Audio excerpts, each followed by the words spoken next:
Good evening, ladies and gentlemen. We are glad you are watching. Thank you so much for making time to join us on Mtembei TV and your favorite political discussion program, Open Forum, where we dissect into the latest development on our political front and be able to make decisions and conclusions based on facts and not just rhetoric.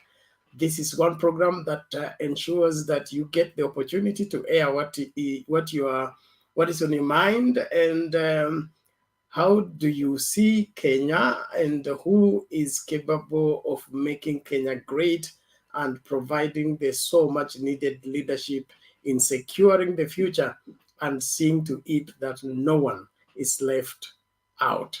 Well, today, we'll be looking at the statements given by the governor of Uasin Gishu. Mandago'S says no one should force anyone to vote a certain way. That sounds very politically mature, and that is the whole essence of election, to give Kenyans an opportunity to make their voice be heard without undue influence. That coming from the Rift Valley, it's an important way of looking at the Kenyan politics.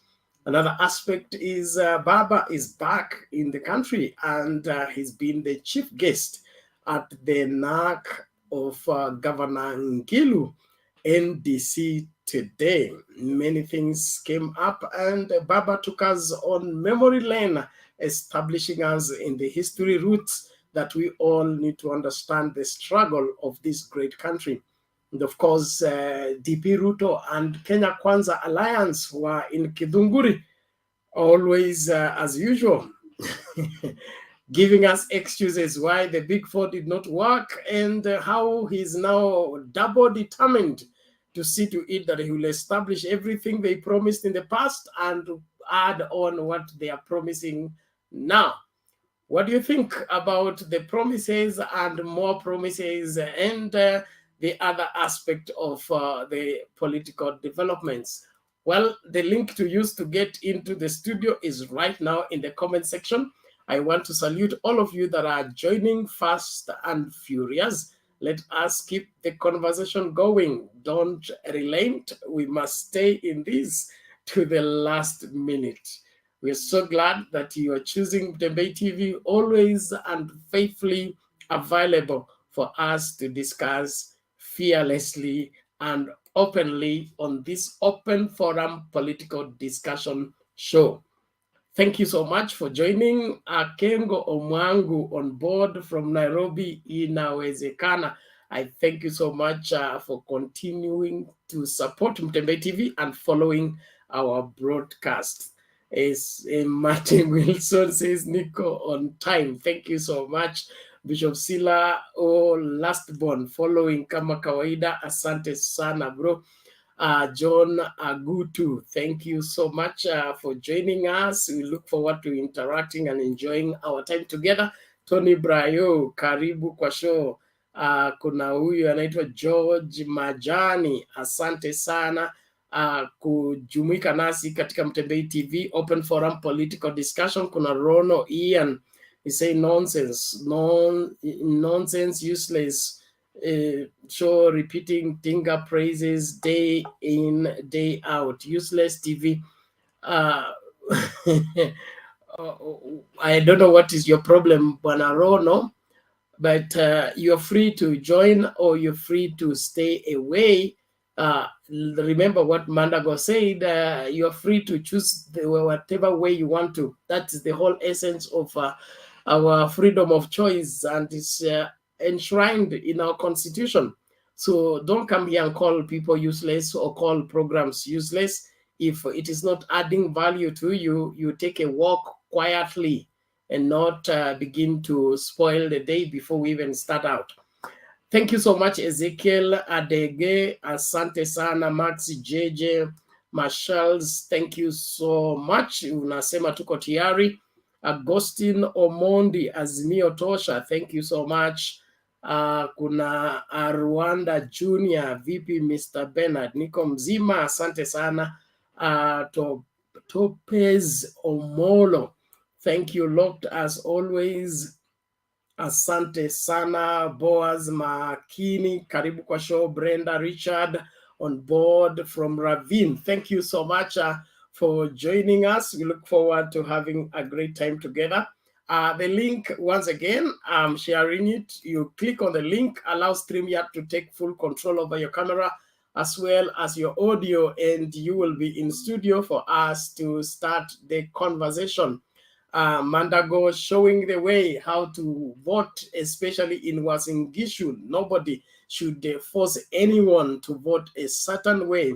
Everybody should be free to go to the ballot and choose whoever they want and campaign for whatever party they want. And I believe that is the whole essence of our constitutional rights that we have by reason of the 2010 Constitution and the political atmosphere.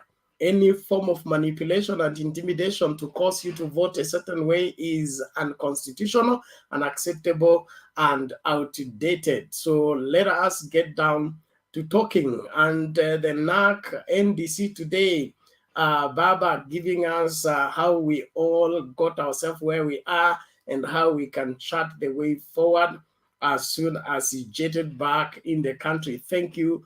Thank you for joining us. We look forward for a great time tonight. Kuna Patel Seboka Manyi, thank you so much. Eric Robert, karibu kwa show. Joshua Olua Owala, thank you. How do I join? You click on the link. You click on the link we are sharing, and then you allow StreamYard to control your camera as well as your audio. You will get into the studio. So just click on that link, and then you will find yourself here for us to talk. Paul Ibaya, we thank God for that. There is Joel Samuel, thank you. Kuna Debbie Wapeni na good evening, thank you so much. Caroline Kwendo, karibu kwa show. Tunashukuru sana kwa kujoin na sisi kuanza mjadala wa leo. The link, I'm sharing it again. You click on the link, come to the studio. We need to get enough forum in the studio, and then we start out the conversation. It is important for you to understand that the whole essence of our coming your way is to provide you a platform for you to air your views. The things you've been wondering about, the things that are confusing, the things that don't look clear. How do we deal with them? This country is on the verge of a breakthrough or a breakdown. We have a choice either to go back to where we've been or forge forward to where we ought to go. The decision we make on August 9th, 2022 will either make or break us in terms of us making progress or remaining with the status quo. So it is all about every Kenyan ensuring that they understand the great responsibility that is placed on their shoulders by them being voters in these upcoming elections. And so it doesn't matter where you are and what you're up to in life. These elections are historic, and you need not to play games with them. And that is why we must not let politicians get away with their lies and their rhetorics that are empty and not providing what is needed. And so on this particular platform, we want to scrutinize every statement, scrutinize every standpoint of every leader, so that by the time we go to the ballot, we will know what kind of leadership we need for this country to take off. It is almost 60 years after independence, and we are still struggling with the same things we had at independence. Something is wrong somewhere. And so when we choose our leaders, we choose the kind of life we will have as a nation. I would that we all learn this and embrace it, because we can't change a country until we are able to change the leadership that lead that particular country. So voting is more than picking a paper and ticking or crossing. It has everything to do with making a choice on the kind of life you will have and the kind of nation you will have many years from now. Thank you all that are coming in We are glad that you found the opportunity. Debbie Wapenina, your device is not well connected. That means you did not allow StreamYard to control all your, to have full control, complete control over your camera as well as your audio. So we will kick you from the studio, and then please come back with the right procedure. You will be able to be put on the screen, alafu tuanze mjadala wetu kwa kina. Asante sana Kevin Ochieng, asante sana Favor Akita. We are glad you are watching. James Felix, thank you so much for all that you are doing by ensuring that you follow through our broadcast. Well, we have Mr. Wangira here. Vipi leo?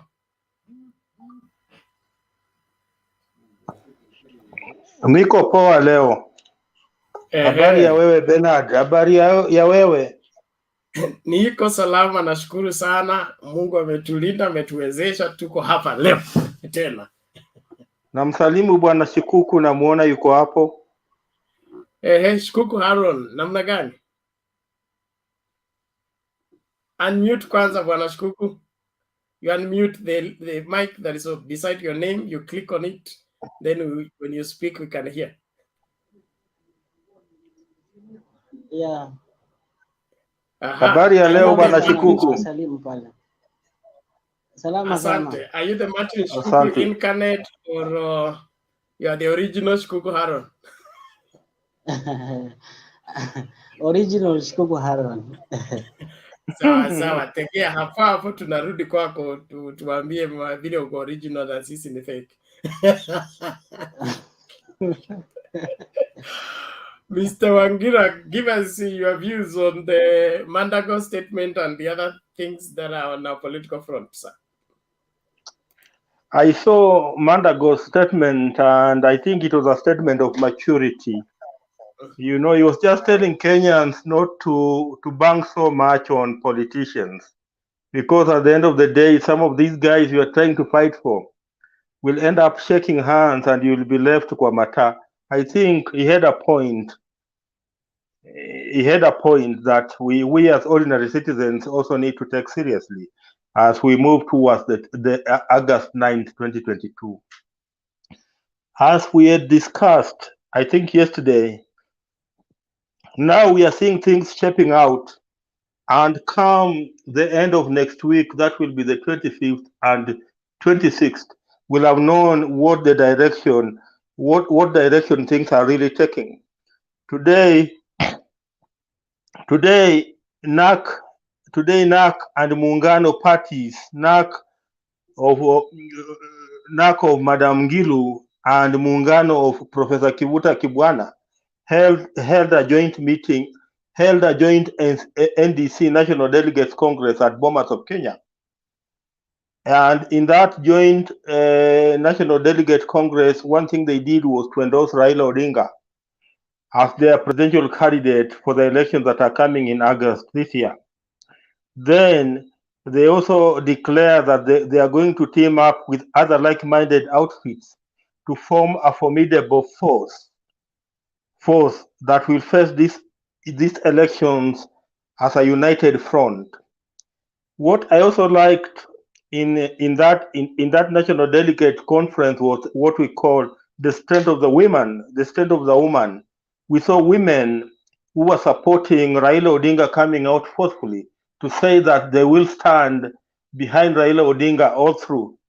And we also saw them salute Raila Odinga in their blue berets and dance to the song Strength of a Woman. We are also happy that Baba is now back in the country and is headed to the coast tomorrow for his coastal tour that will take around 3 or 4 days. And again, there was another national delegate conference for NARC Kenya. Now, the NARC Kenya is the one for One Kenya Karua, sorry. Yes. No, NARC Kenya, the NARC Kenya for One Kenya allowance, the one for Martha Karua. They also held she also held her national delegate congress today. And among the things she said was that she's ready to join, to enter into coalitions with like-minded parties ahead of the general election, and that they will engage other political outfits. They will also engage other political outfits to ensure that there will be the next government. Now you see that everybody wants to be part and parcel of the next government. Nobody wants to be left out. And there's one good thing she also said, that a serious Kenyan voter must take note, because she said those parties that she's planning to join must be committed to fight corruption amongst other vices. And these were her reasons. She said that she said that she wants to listen to the people who will. She said she wanted to listen to people who intend to protect our resources.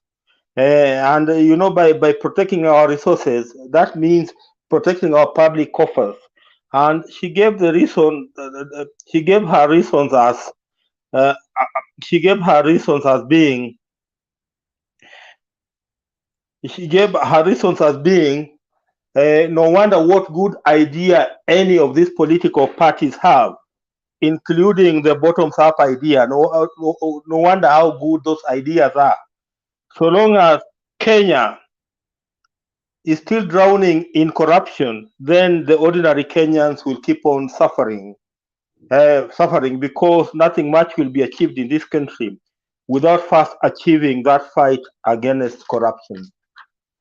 So I also saw William Ruto in Kiambu today, and now she's trying to tell Kenyans that, she's not contesting against President Uhuru Kenyatta. No, he's not contesting against President Uhuru Kenyatta, and he's contesting against ule jamaa wa kitandawili. That's what I heard him say. And here they were. I heard Gachagua blaming President Uhuru Kenyatta for having drowned Kenya into debts. And I also heard Wetangula asking Parliament to ensure that they don't allow this government to borrow further. So when you listen to them, for example, when you listen to William Ruto saying that he is now not contesting against President Uhuru Kenyatta, and is now the person is contesting against Raila Odinga, I think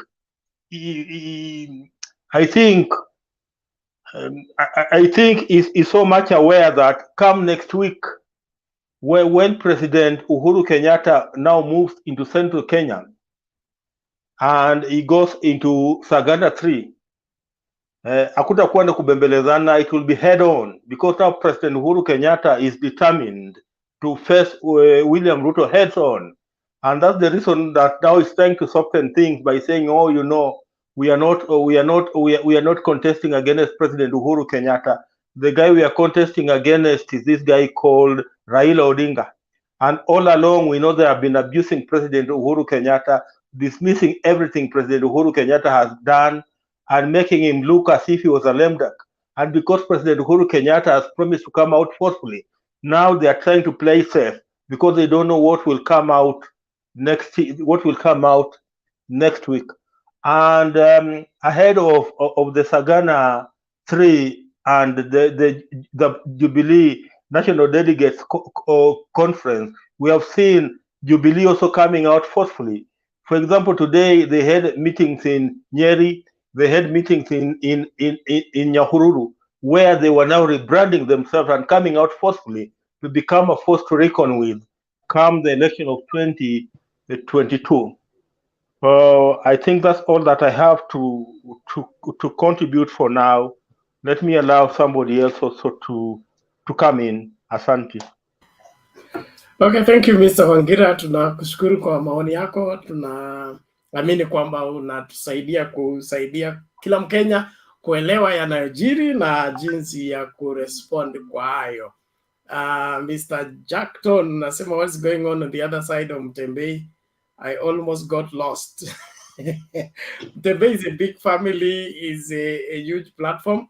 And so we run parallel programs at times, but those are special editions that address one issue. But there is only one open political forum right here. And umefika, karibu. And we look forward to enjoying the evening together as we continue looking at the latest on the political front. Shikuku Haron, namna gani? Salama sana. Haya, tuambie maoni yako. Maoni yangu mimi nilikuwa nataka kuchangia kidogo kuhusu uongozi wa Kenya vile unaendelea. Hii issue ya unakuja unapata corrupt politician anaiba pesa, alafu baadaye anakuja anadanganya wananchi. Unajua Kenya hii tuko na ile notion ya kwamba ati mtu akikupatia kitu kidogo ndio unampigia kura. Sasa unapata wale watu wenye hawaelewi vizuri, anasema afadhali nimpe huyu kwa sababu nimeaionja kitu yake. Hiyo ndio inafaa kubadilishwa Kenya hii. Alafu kwa ile sentiments zenye nilisikia Ruto akiongea kule imekuwa juzi, anasema yeye hawezi, hakuna mtu anaweza muibia kura. Hiyo ni kitu yenye ninakumbuka vizuri sana. Kuna waziri mmoja alikuwa anaitwa Mama Baba Silganda, alikuwa anaitwa Mama Baba CS. Alisema tangu Museveni aanze kusimama kura, yeye ndiye alikuwa akiibia Museveni kura, na anajua tricks zote za kuiba kura. Sasa wananchi na waomba mnipigie kura alafu muende nyumbani. Mimi mwenyewe nitajua nitang'ang'ana vile nitatoa Museveni kwa kiti. But kura zilifika, Museveni akakuwa declared the winner. So story ya Ruto kujipiga kifua akisema hakuna vile, asione ya kwamba anaweza kadanganya Wakenya kwa zile skandal zote zenye amekuwa ako nazo hizo, akasema atafanya kila kitu. Inafaa vijana kwanza, haswa vijana sisi tuangalie sana siasa ya Kenya, isiwe tu tunapewa handouts alafu tunasahau kila kitu. Yaani tumekuwa watu wa kusahau vitu haraka sana. Mtu ameiba jana, amepelekwa kotini, anakuja na tudanganya na handouts, alafu tunasema yeye tosha. Hiyo kitu ndio inafaa tuangalie sana kama vijana. Ni hayo tu. Okay, asante sana Bwana Shikuku kwa maoni yako. Tunakushukuru kwa mchango wako. Tuzidi katika mjadala wa leo. Thank you. Now we go straight to Bwana Mwendwa. Mwendwa, namna gani?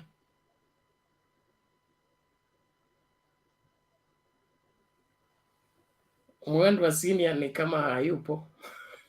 Mama Selina, hali vipi? Salama sana. Naona umeng'ara kabisa. Ole, niko kwa barabara, sijui kama na disturb, lakini nataka kusema, tulisema jana mambo kila siku Kenya, mambo mapya inapatikana. Kwanza nataka kuanza na mkutano ya Nyeri ya which constituency is that? Ya Kanini Keka. Yeah. Hiyo delegate Senate, that is how we call delegate. Unaona, watu wametulia, wamekaa chini, na kiongozi moja wanaongea, na nikajua vile Excellency Uhuru alisema Jubilee iko, ni ukweli Jubilee iko. Nikakuja mkutano ya Kiambu, bado niko na problem na t-shirt yangu na kofia yangu, na watu wachache wanaruka hapo mbele. Watu ya Nyeri walikuwa red.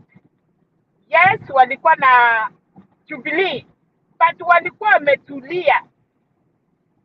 Na sasa hii ya Kiambu wanaulizwa ama ni aje. Mimi nilifanya kazi na Uhuru, tumefungua mabarabara, tumekuja, tumeweka stima, na sasa huyu mzee akitendawili, huyu mzee kweli kuna kitu anaweza. Sasa ile kitu ilinishinda ni kwamba anauza sera zake ama anaenda kuongea kuhusu mtu ya kitendawili, kwa sababu hata hiyo watu wenye wanaattend hiyo mkutano Bernard, sijui mambo ya kitendawili na huyu mzee ameseeka inaingilia wapi? Kama mumeweka barabara na president, kama mumeunganisha stima na una kasi, unataka batu kukuja kuonyesha watu hapo, unachapa president kwa kindani, lakini unatumia Raila kuchapa president. So lakini furaha yangu ni kwamba wale watu wote walikuwa kando, walikuwa wametulia. Analazimisha watu waitike, ama amunielewi ama amujanisikia, kwa sababu alikuwa anataka watu wa respond kwa ile mambo anasema.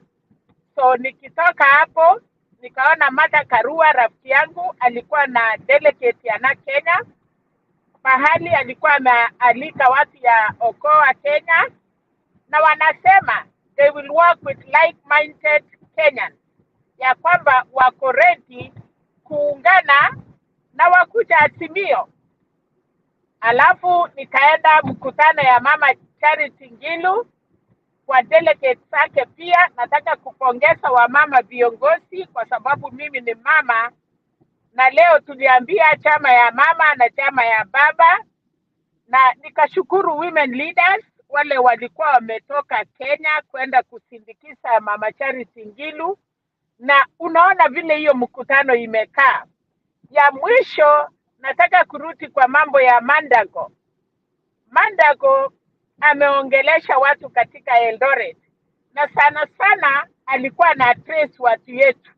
Anasema moja, niliwaambia musibebe siasa ama mukasirike. Akamwambia watu niliwaambia mambo ya baba. Akasema sahii mnaona Mudavadi, mnaona Wetangula amekuja, na kulingana na vile nili assess mambo ya Mandago Azimio, Mandago kuna vile alikuwa na address watu ya kwamba nyinyi wa Kalenjin, sisi watu ya Rift Valley tuchichunge, tusilazimishwe kufuata mtu na tupige kura na Wakenya wengine. Na nikasikia akisema inawezekana, aliongea kitu kama inawezekana karibu mara 4. Sasa hii kuwezekana ya Mandago si ni ya kuwezekana ya baba.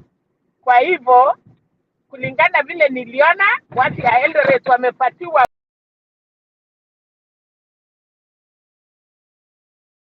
Oh, pole Mama Selina, ni kama ametupwa nje na network, but I think we get her point, and we look forward to getting her back again to continue from where she left. In the meantime, Fred Kasuti, namna gani?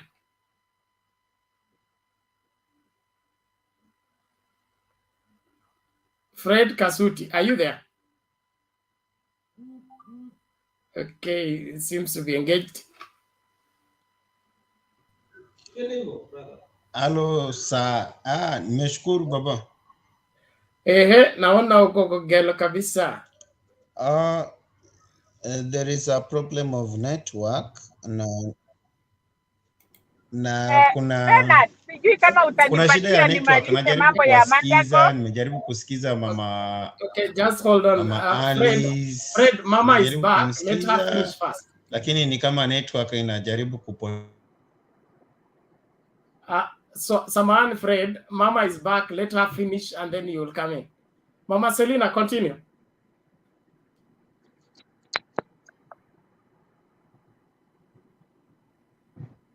Mama Selina, are you able to get me?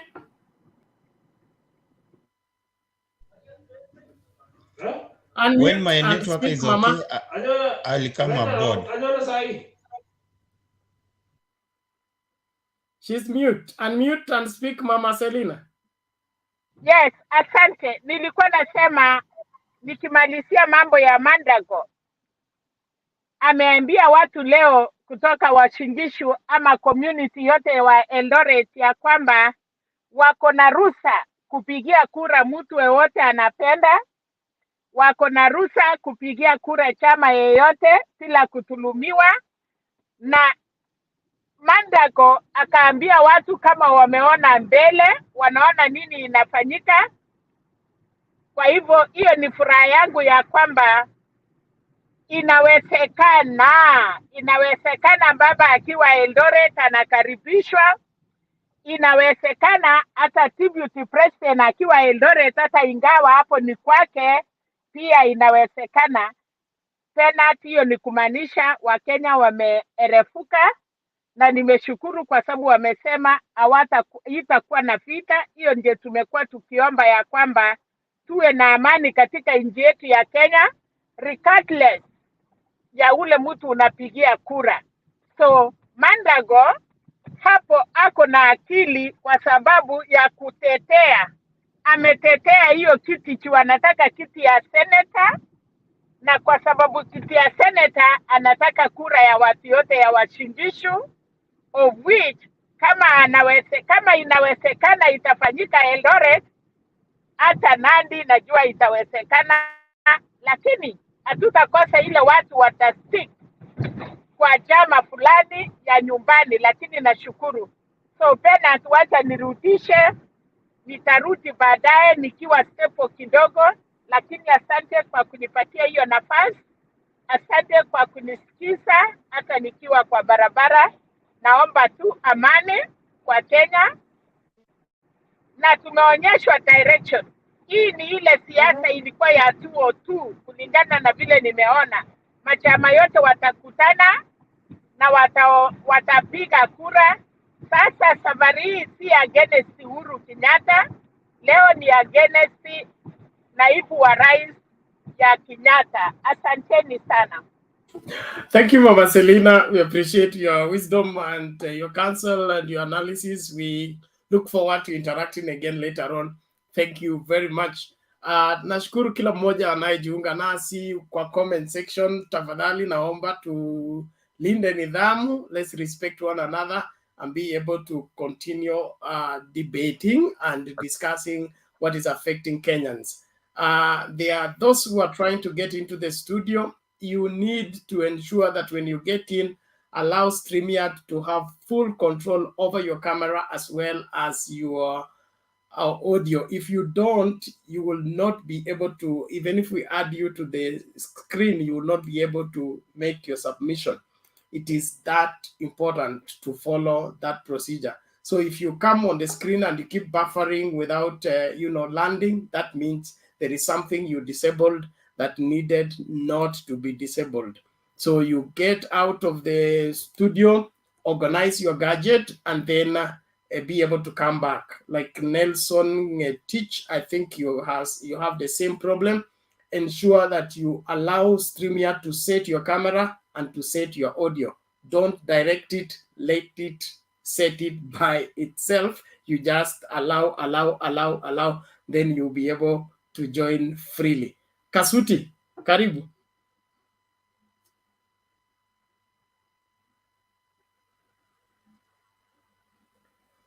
Bwana Fred, are you still there or you're stuck?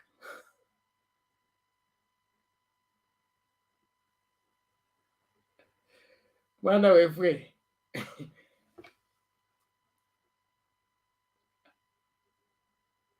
Kasuti, remove your earphone if it's a problem. Is everybody getting me? Somebody confirm. Okay. You're very clear, man. We can hear you. Go ahead. Arunga, make your submission. Kasuti atapata network. Yes, Bernard, good evening. Good evening to you. Yes. This one is fully masked. What is going on? Environment where I'm operating from. Wacha nitoe. Sasa mnaendelea namna gani wangwana? Tunashukuru tumepatana tena, tuendelee na mjadala. Haya, mimi leo nimekuwa katika ile tunaita pilika za kutazama huku na pale, lakini jambo la kwanza ambalo limenifurahisha ni kwamba naona what we call a rejuvenated, a re-energized Jubilee. Jubilee that is now, coming back to, to light again, back to the what it was before. But I see what the president is doing behind the scenes. This shows exactly that the president wants to be in control of the party, and that Jubilee has done so much, which of course we are seeing, despite probably the DP saying Uhuru hajafanya kazi kuanzia 2017. But vile anasema yeye, lakini ukiangalia a lot is happening in the country. We can't run away from that. So it means that his one has been working since 2013 to 20, who worked between 2013 and 2017. Sasa hii ingine, yeye wakati alitoka kwa Uhuru, then Uhuru was unable to work. But he is the deputy president anyway. He's our deputy president. And we want to ask him to go slow, especially on the rhetorics. You don't attack the presidency directly, and you want credit for what he's doing, what you believe is doing. At the same time, you're dismissing the same party that sponsored you to the position that you're serving. That's a bit unfortunate. Nimeona mikutano ya Jubilee imekuwa sehemu nyingi sana za nchi, na hiyo ni kuonyesha ya kwamba the region is going to be, the president is going to be in control.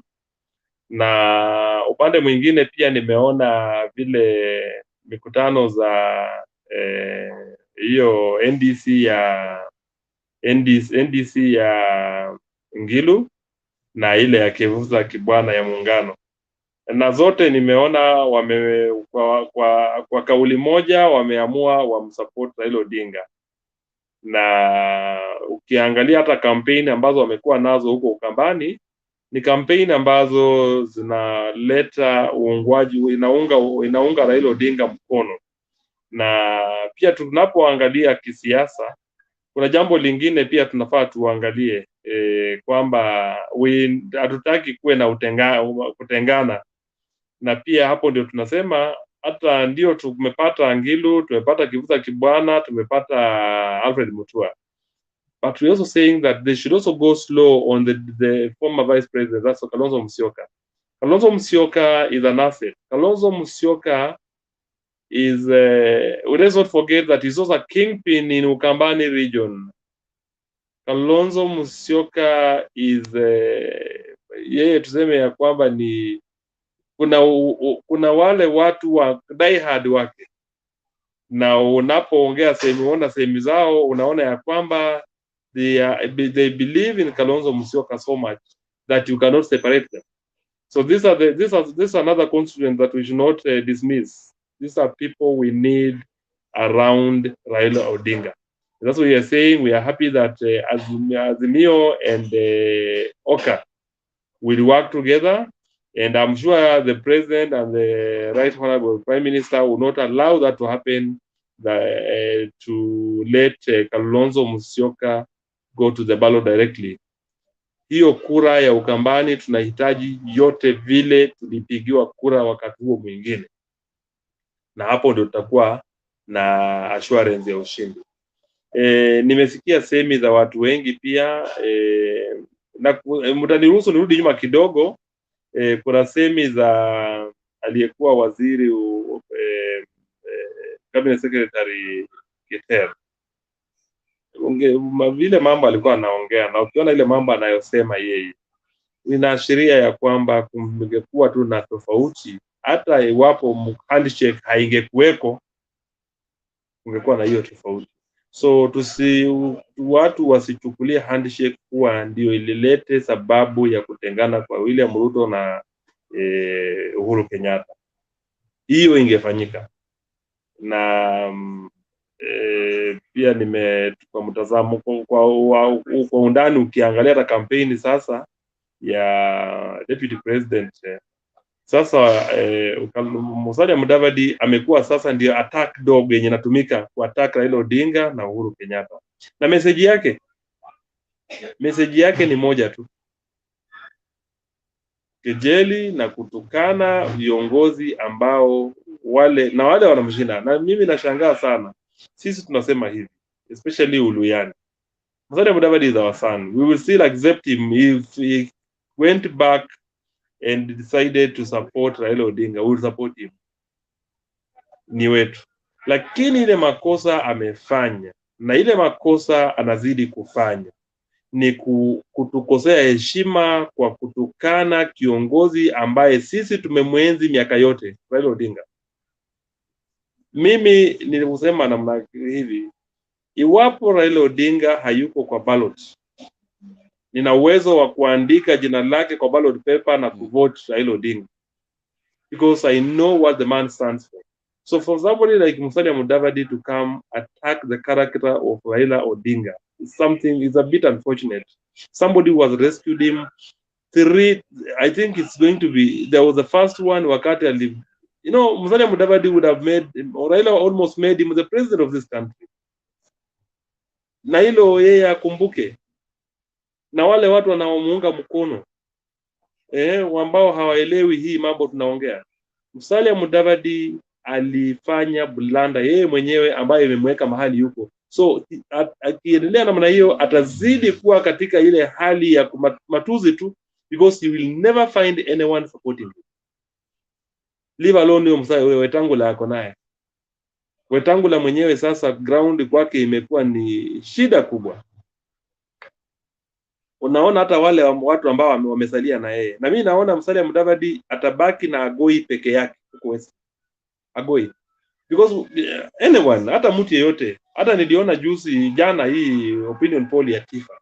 You ask yourself, how do these people operate? Where do these people collect their data? Hii opinion poll inafanywa wapi?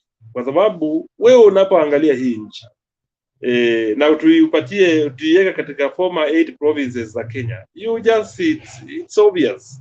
Hata ukijiuliza, ukiona William Ruto anaanza kusema ya kwamba apewe miaka 5, inakuonyesha namna gani the guy is being boxed to the corner. He understands now that this thing is already slipping away from him. So you can imagine, hii kitu itakuwa vigumu sana kwake. Lakini ile kitu tunasema ni kwamba sisi nasi wale ambao tunamuunga Raila Odinga mkono, ile kura yoyote ile ambayo iko huko nje inahitaji iwe kwake, ije kwake. Na sisi watu wa Uluyani, vile tulivyofanya 202, vile tulivyofanya 207, vile tulivyofanya 2013 na 2017, tutarudia hivyo. Tuhakikishe ya kwamba hii kijana yetu kutoka Mululu amekamata adabu kabisa. Na najua hii wakati anapoanguka, I think it will be the end of him. Let there be no lawyer talking about Musalia Mudavadi again, because the guy has proved that he's just a useless guy who cannot be, mtu funzwa mara moja. Na unajua ukiona mtoto uko naye, mtoto unampeleka kwa hii njia na anazidi kutosikia maneno yako, utafanya namna gani? Wewe unamtenga. Unafanya namna gani? Unamweka kando, unamwambia kama huko kwetu Uluyani unasema acha huyo mtoto nimpatie shamba aenda jenge pale kando kidogo, aanze maisha yake huko kando, aanzie huko. Na vile ameenda namna hiyo, yeye aachiliwe tu aenda fanye vitu zake huko kando. So what we are saying is that we need all the votes out there. We need Kalonzo Musyoka now. And I'm also happy to hear, I've been listening to the sentiments by Mandago, the Uasin Gishu governor. Yes, he wants to be the senator for Uasin Gishu. But there's something that I'm also learning is that there's certain clique in Ua does not want him. Wanataka yeye aende arudi kwa kusupport Ruto katika national level kwa kumsupport kumtafutia kura. So they don't want him to contest for the senatorial seat.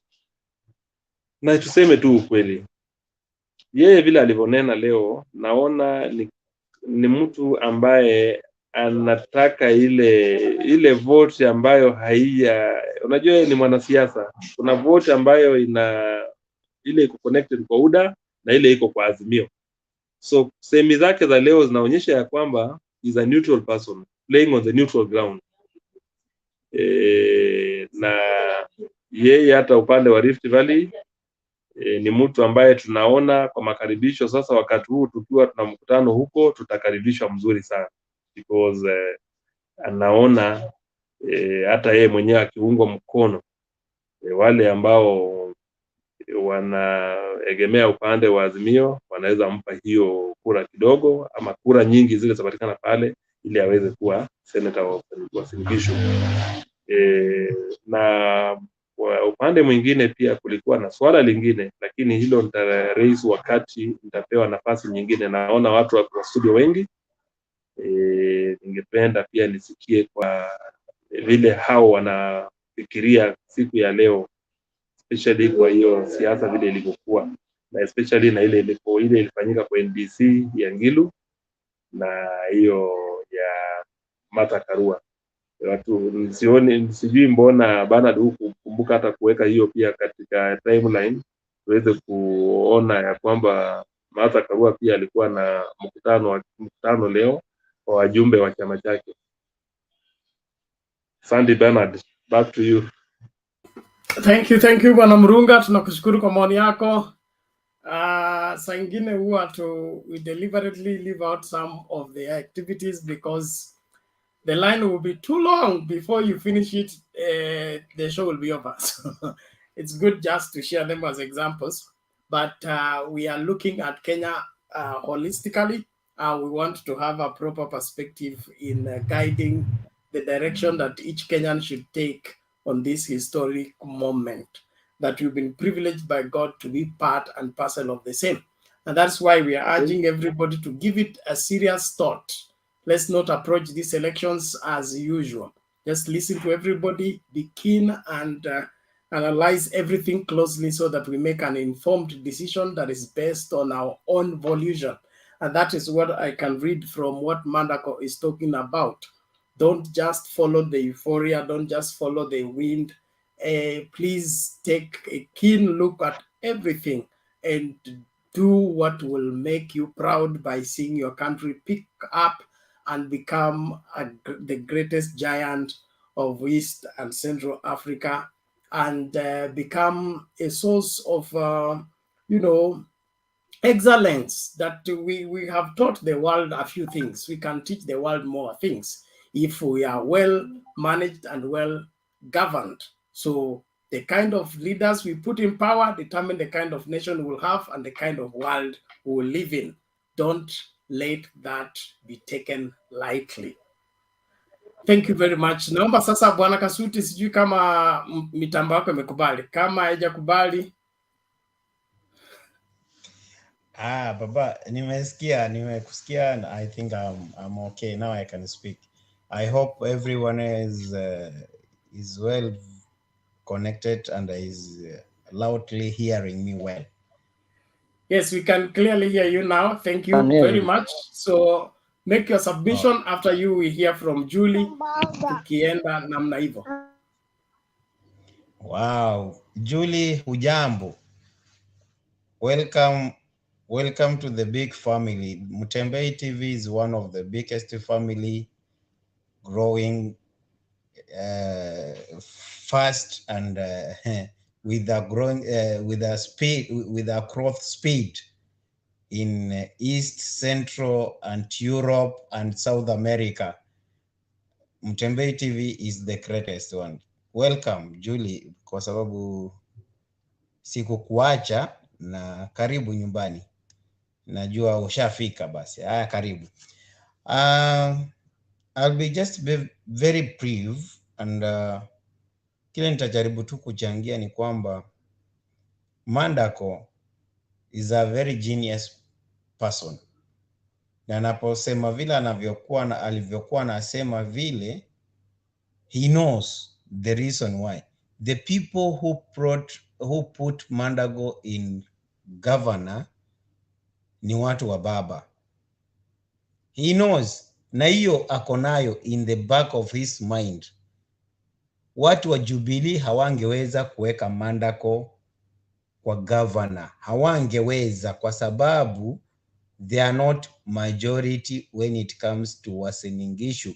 Uasin Gishu is a cosmopolitan city or a town whereby the majority are the people who comes from a different diversity of ethnicity, whereby Mandago knows very well. Even although tulikuwa tuna fight na mtu wenu, even although tulikuwa tuna fight na so and so, but he knew, in the back of his mind, he knew the people who enabled him to govern 2 terms wamekuwa ni watu wa baba. Kwa sababu in the first time wakati Jubilee walifanya nomination, kiazi ya kwamba waliweza kufanya vile walivyofanya, lakini aliona ya kwamba bila hawa watu siwezi. Unakumbuka hiyo wakati he hosted Baba in Eldoret, and from that time alipo host Baba Eldoret, definitely alienda bila kupingwa, akaingia governor. Wakati amekuwa akipambana na huyu tunamuita nani? Tunamuita Boseki. The people who put Mandago in governor for second term, they are people who comes from ODM. Why? Because Jubilee walikuwa so determined to make sure that the people who are leaning on the other side, yani wale watu wako 50-50. Ndio maana akatoa hiyo statement ya kusema ya kwamba politics you should not keep it in your heart, just keep it in lungs. When you breathe out, inaondoka, unabaki ukiwa fresh. That's why alitoa hiyo statement, kwa sababu alikuwa anajua the people in Jubilee majority, the people they were not majority. The people who were in majority in Uasin Gishu was the people who was leaning towards Boseki, and then akapika hiyo hesabu na akafanya vile alivyofanya, alafu at the end of the day he won the support of majority from the opposition side.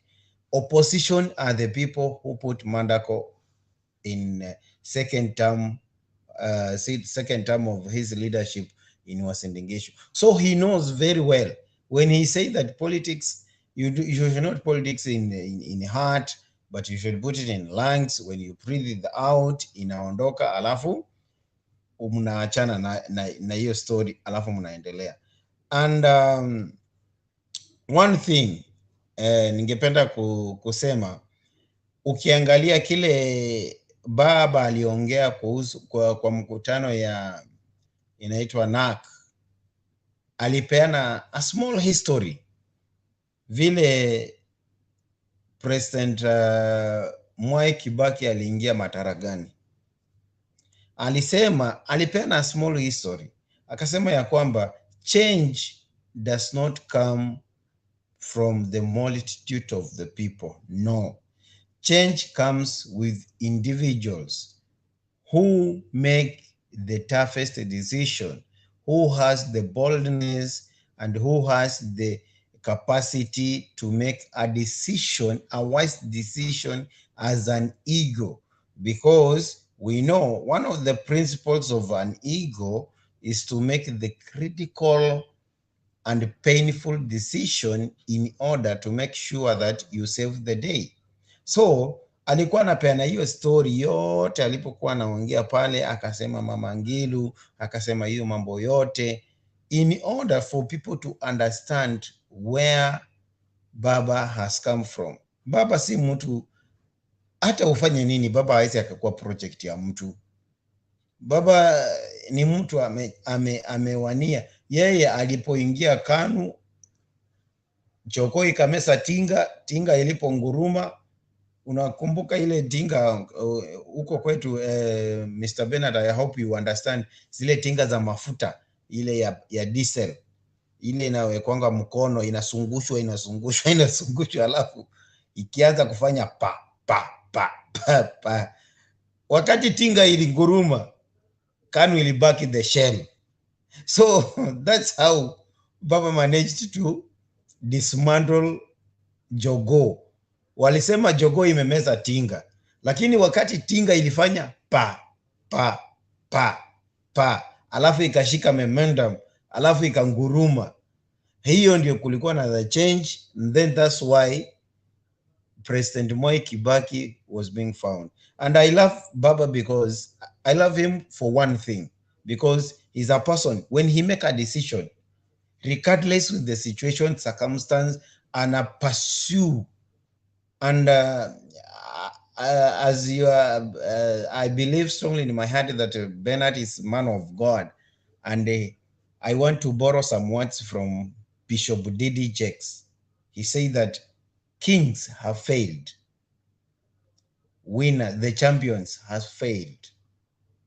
The rulers of the land have failed. But he gave an advice: don't give up on your dream. This is exactly for what Baba has been consistent on. Baba has never given up for Kenya as the country. He's the person we have to look at. Why? Because he has been devoted so much. He has gone in trenches. He has been detained. He has done so many things in the name of to make sure that Kenya is a country that you and I, we can be proud of. We are here. We saw, is it yesterday or the other day? President in our good president in Dubai, in EAU, in Arab Emirates, the way all people in Arab Emirates were chanting Azimio, Azimio, Azimio. What does that tell you? Because it means President finally he has realized that hata si kufanya makosa, mali niko tu sawa. Na ndio tunaambia preso ya kwamba baba hupangwingwi na sisi hatupangwingwi.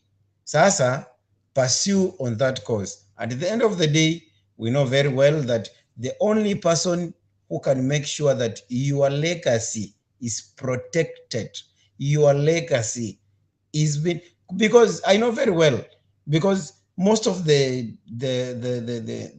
project that before was stalled, and this project is the project that President is trying to revive. Hizi project hazitaisha wakati President atakuwa ametoka kwa mamlakani. So he must be sure the person who is coming next akuwe na faith in him ya kwamba he will complete those projects. That's why don't take it. And once upon a time I opined in this platform, nikasema ya kwamba if there is a genius and a super and a wise politician in Kenya is President Uhuru Kenyatta. Kwa sababu gani? He doesn't make a move if he's not sure of the outcome. Anasema neno moja, anaenda silent. Mnashinda mmepika kelele, mmeruka, huyu amesema hii, huyu amesema, amenyamaza tu. Wakati hata mkishasema hizo mambo zenu zote, alafu anaweka pamoja, alafu anakuja, alafu anaweka tena agenda ingine. Mnashindana na hiyo agenda, alafu yeye anafanya mambo yake. Anawaweka busy, nyinyi ongeeni, alafu yeye anafanya shughuli zake. At the end of the day, he's the one who comes as the winner. So I respect him because he's a genius politician, because he don't make a move without kusikiza na kujielewa na kusema ya kwamba hii move, hii step yana take, what is the impact, what is the efficiency of this move I'm trying to make it. So I love him and I congratulate him and I support him And as one of the people who are in EAU, we know that actually when he was landed there in Dubai, all of us wherever we are in EAU to celebrate na tukasema ya kwamba this is the Kenya we want. If people, by the way, kama hamjui nyinyi, Alex, nasikia umesikia sana. Bwana Fred, chunga muda wewe. Your brief is becoming very long.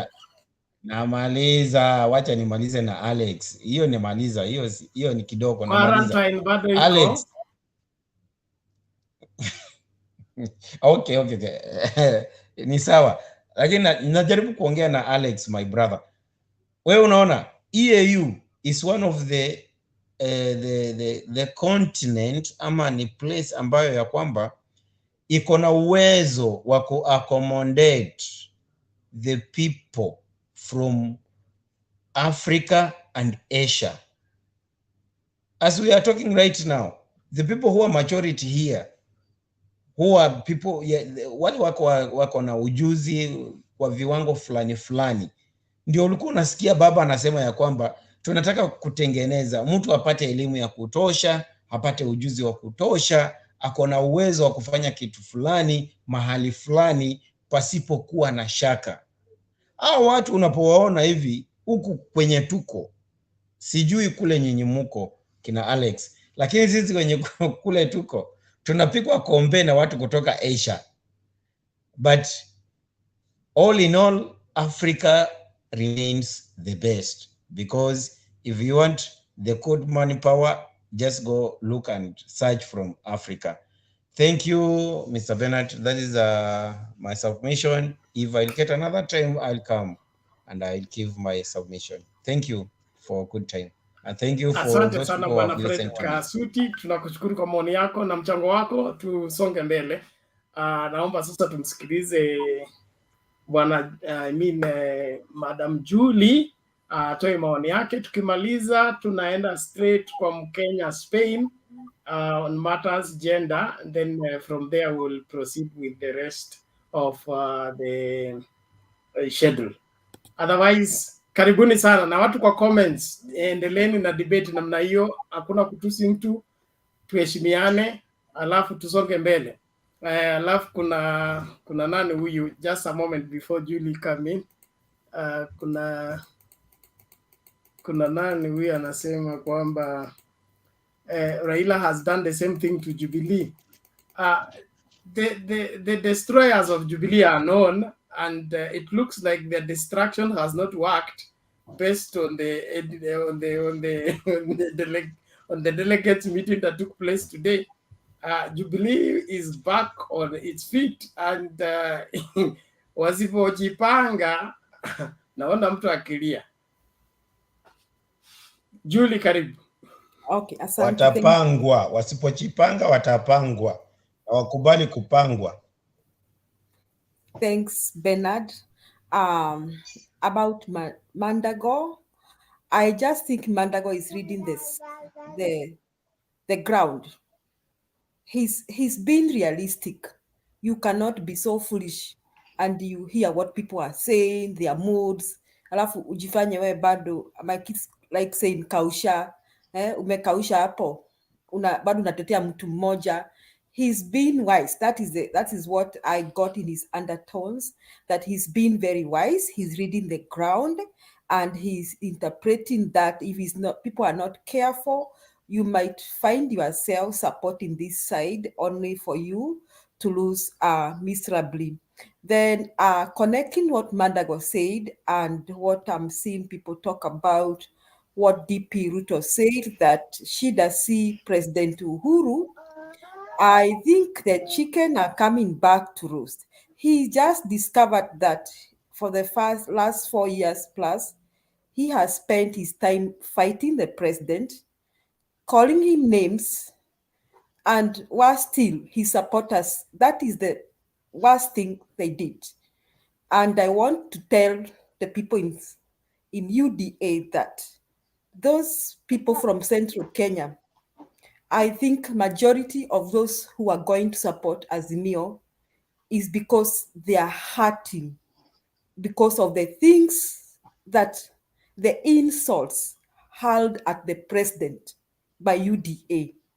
So when they were thinking that they were becoming popular, the big number of votes has been taken away from them because of the name calling they have done of the president. They forgot that this president had genuine voters from Mount Kenya. And if you are to have Uhuru and RUTO in 2017, there are many people who would have said, I'm only voting for Jubilee because of Uhuru. So when they began calling Uhuru names, and they were so disrespectful, I don't mention the names of those members of parliament. They were so disrespectful. Na mimi hata nikifungua TV, nikiwaona those members of parliament, I just turn off and go to another channel. I can't even pay attention to them. So they are the ones who have chased away many votes for UDA because of the nasty things they have said to the president, and the damage is done. The damage is so much that I don't think it's not easy to repair that damage. The other thing, saying that the Raila Odinga came to spoil Jubilee or handshake, I don't agree with that. The handshake was as a result of the disrespect from UDA members. If you are in the president's shoes and you are working with somebody who disrespects you, anakuonesha madharau hadharani. I asked this question at that time here, and I wanted the men to think about it. If you are married to a woman who disrespects you, who disregards any decision, every decision, ukisema mnapeleka mtoto shule, hii shule, unapata amepanga kupeleka mtoto shule ingine. Ukipanga mkanunue plot mahali, anaanza kukwambia yeye ameshapata plot mahali ingine. How will you live with such a... I'm sorry, I'm very traditional. I'm kind of conservative. And I believe in the school of thought of the Bible, that in the house, there is the head of the family. And the Bible says that women respect your husbands and husbands love your wives. Sasa mimi, sisemi Ruto ni bibia Uhuru, lakini if you are the deputy president, you are the president's assistant. You assist him. You don't order him around. You don't tell him, chagua hu, fanya hii ni yangu. You pay attention. I have worked as a deputy principal in Kirinyaga County, and I learned one lesson. Many deputy principals in schools, they spend their time fighting their principals, their bosses, and undercutting them. And most of those people don't ascend to become school principals. If you are assisting somebody, you are assisting them. You sit in the meetings and say, yes, sir, yes, madam. You will not lose anything by saying that. You will not lose anything by respecting them. So this handshake thing, it was as a result of the behavior of the DP. So the president had to look for other friends. And I think it is planned by God, because sometimes God has to maneuver a way of making sure the people he has anointed become the president. So this time, I see Baba as a symbol of national unity. And I'm not seeing him as a project like the UDA people are saying. I see this Akebaki Tosha movement. So we can call it Baba Tosha movement. For once, Kenyans are going to vote for a president, not because of tribe. Kenyans are going to vote for him because they believe he's the right person for this country.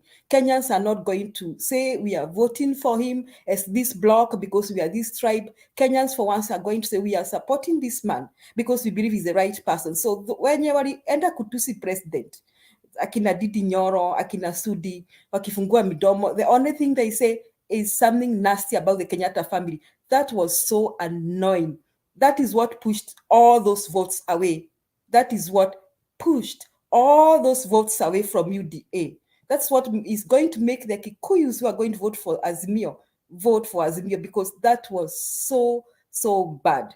So going forward, those of us who want support from Kalonzo Musyoka, we want Kalonzo Musyoka to support Azimio, but we cannot go to, like someone said here, that we cannot go to Eastern Province and start calling Kalonzo Musyoka names. Tukimuita watermelon, tukimuita, and we can't do that and expect the people from Eastern to support Azimio. So I think now we are going to be using wisdom. The lesson we have learned that people who went around calling President Uhuru names in Central Kenya, that is going to cost Ruto the presidency.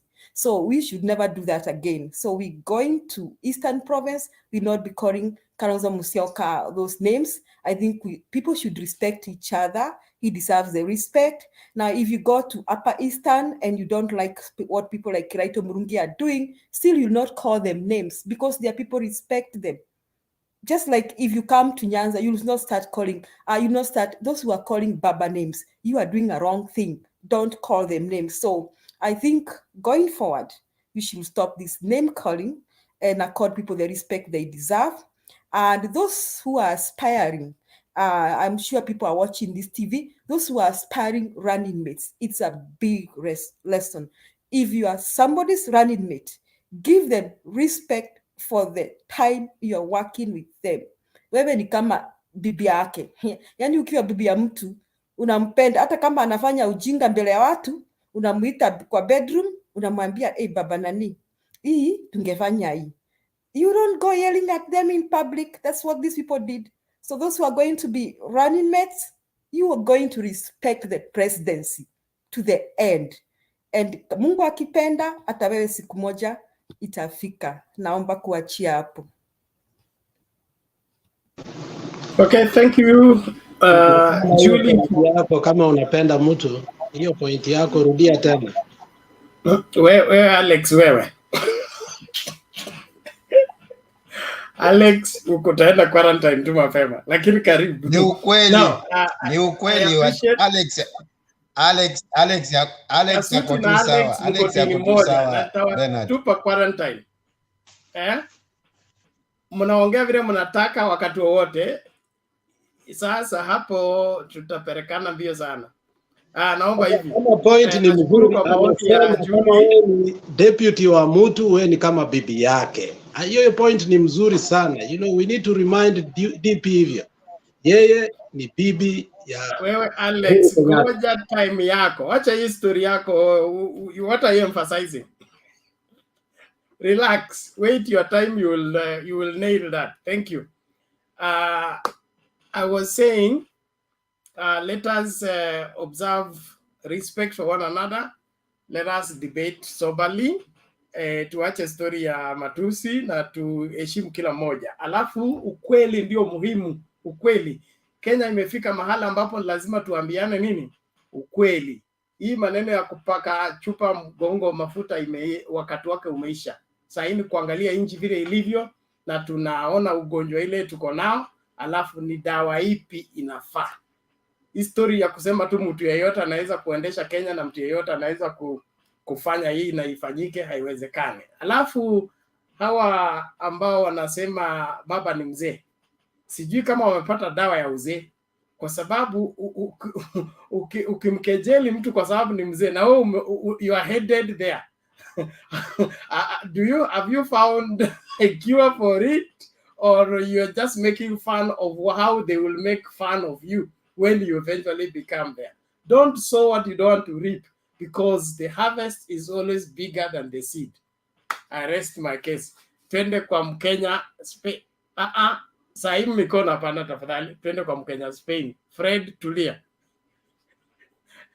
Hello, good evening everyone. Hope mko salama. Good evening to you, welcome. Tuko salama. It's Friday. Hope watu wanjachoka sana. Okay. First, I want to echo what Bernard had said, and also NGILU. First, wenye wanasema ati baba ni mzee.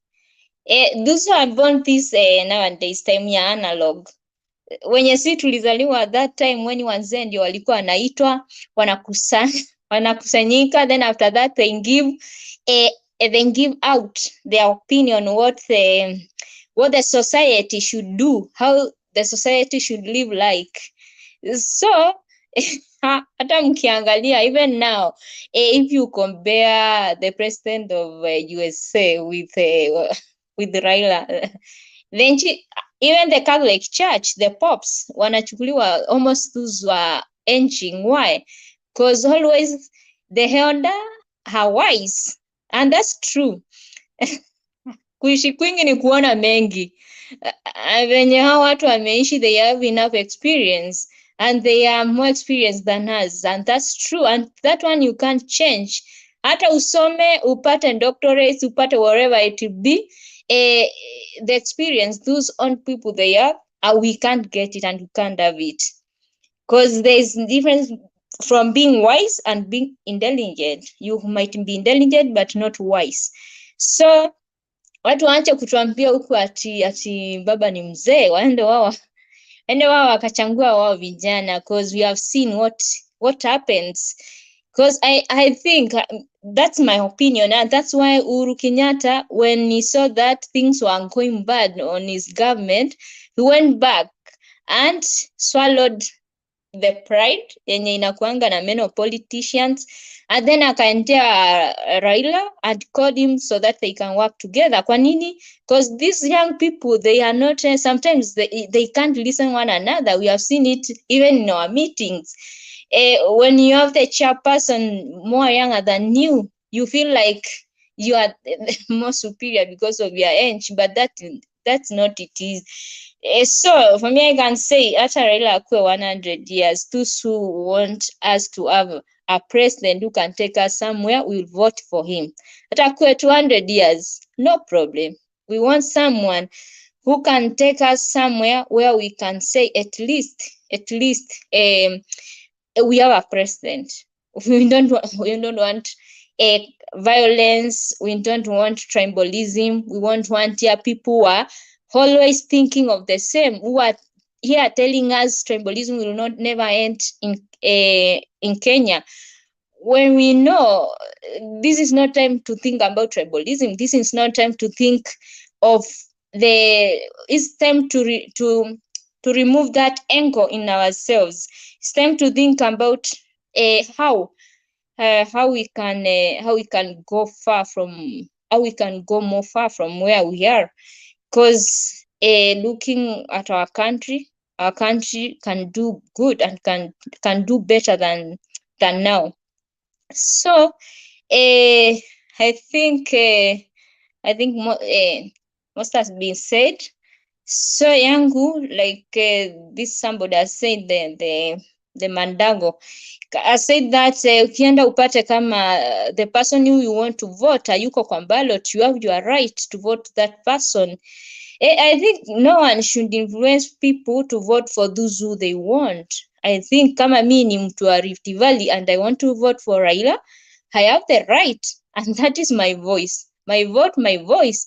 I think that's something we should fight for. It's something which we should know that voting, it's our right. Si ati juwe ulinipea njuzi your 100 shilling, I have to pay you that, then hiyo ndeni yenye niko nayo ya kula your 100 shilling through my vote. Hapana. You are campaigning and that's how campaigns are. Ukitupatia your t-shirts, know that maybe this season we don't have to budget for tops. We have to budget only for trousers. So ukitupatia t-shirts, that's you are making us go at least save that 50 shilling from buying tops. So giving out your money, the politicians who give people money, waiting for them to vote for them, I think they should now change their minds and know that Wakenya wamerevuka. Watu wanakula pesa yako, but don't wait for them to vote for you, because ulikuwa unapeana pesa yako during campaigns. So pesa ya mbure, chambure akikataliwi. And another thing is this, wenye wamekuwa wakisema that matusi which you have been seeing with our politicians, I think we should express maturity. Even if muna campaign, I think our politicians should show us that maturity in them. Because if they show us that maturity, the maturity also has as Kenyans, we can imitate what they, because youths, when do men youths go to some campaigns and they start violence, do the same violence, our leaders show us, it's the same thing they imitate. So they think politics si kutusi mtu, it's not using abusive language. In fact, I think the best way they can imitate is respecting, talking, at least using respectful language, at least something which the youths can imitate, because these youths are the leaders for tomorrow. And when we see our politicians there trying to insult one another, trying to use all kinds of name to one another, trying to talk ile language, hata language zingine hata mtu normal hawezi akapronounce usually. You don't understand. And when these people go to parliament, how do they address one another if they see the language they are using outside? Sasa kama unatusi mtu kama umuoni na nje, when you are face to that person, which language do you use usually? I think they should moderate their language when they are trying to campaign. They should use at least a language that can bring a light to Kenyans, the language that can, let's stop being Pharisees. Let's stop being those people. Jesus was always against those people who are like, mimi ndiye nafanya ile mzuri. I wish we human beings tunge understand how to accept our wrongs, how to accept when we do what's wrong. I think we can be in another world, but because we are human being, no one is 100%, though we try to get to that 100%. The best thing they can at least do is that, know that sasa tuko ule wakati ati watu hawako wanajua ukweli. People now knows what's true. Watu understand. Watu even they know that sometimes you can vote na upate your vote sio chenye umevote. And we know there are many things are being used there. Just the other day we were here talking about IEBC, that is the electoral body of Kenya. I think sometimes I'm not criticizing anyone, but I'm trying to just talk what is there. Tukiangalia with the experience we have there before, this is not right time for Kenyans to start resurrecting some things. Sometimes history repeats itself. When you wamefanya history, they can agree with me on that. Because Kindonda before ipone kabisa, ukingwarusa kidogo hivi inaanza kutoa damu. So we should be very careful with when we are heading to election, what we are trying to announce to Kenyans, what we are trying to tell Kenyans. Because remember, hii kindonda yenye ilifanyika the other time when we had election, we had violence after elections, bado hainjapona. It's not that people are still remembering what happened, because in quotes kuna vitu hapo are not yet answered, na kuna watu were being affected on those things, and we know, and we have friends who when they hear about elections in Kenya, they even don't like to, and they are not ready, because we know what happened. So at least tunjaribu tusiamshe kindoda yenye ilikuwa at least inaendelea na kupona. We should be very careful, and that's what our leaders should know. They should know that a Kenyan we end violence after elections, and the language which they are using, trying to convince Kenyans so that they can go and vote for them. It should be lovely, at least a message of hope, lakini sio message ya kutupatia like you are trying to, it's like wanajaribu kututisha. It's like the same way I've said here. Mi ukimpatia you are 1,000, if mi nikikuona you are not the best leader, you can't force me to go and vote for you because of your 1,000 shilling. Hata hiyo ni pesa yetu. We know the money which we pay tax, the same money which they are being paid, so that's our money. Hata mkitupatia maelfu bilioni, that's our money. And by the way, that's your pesa, hata hatujui where they get them from.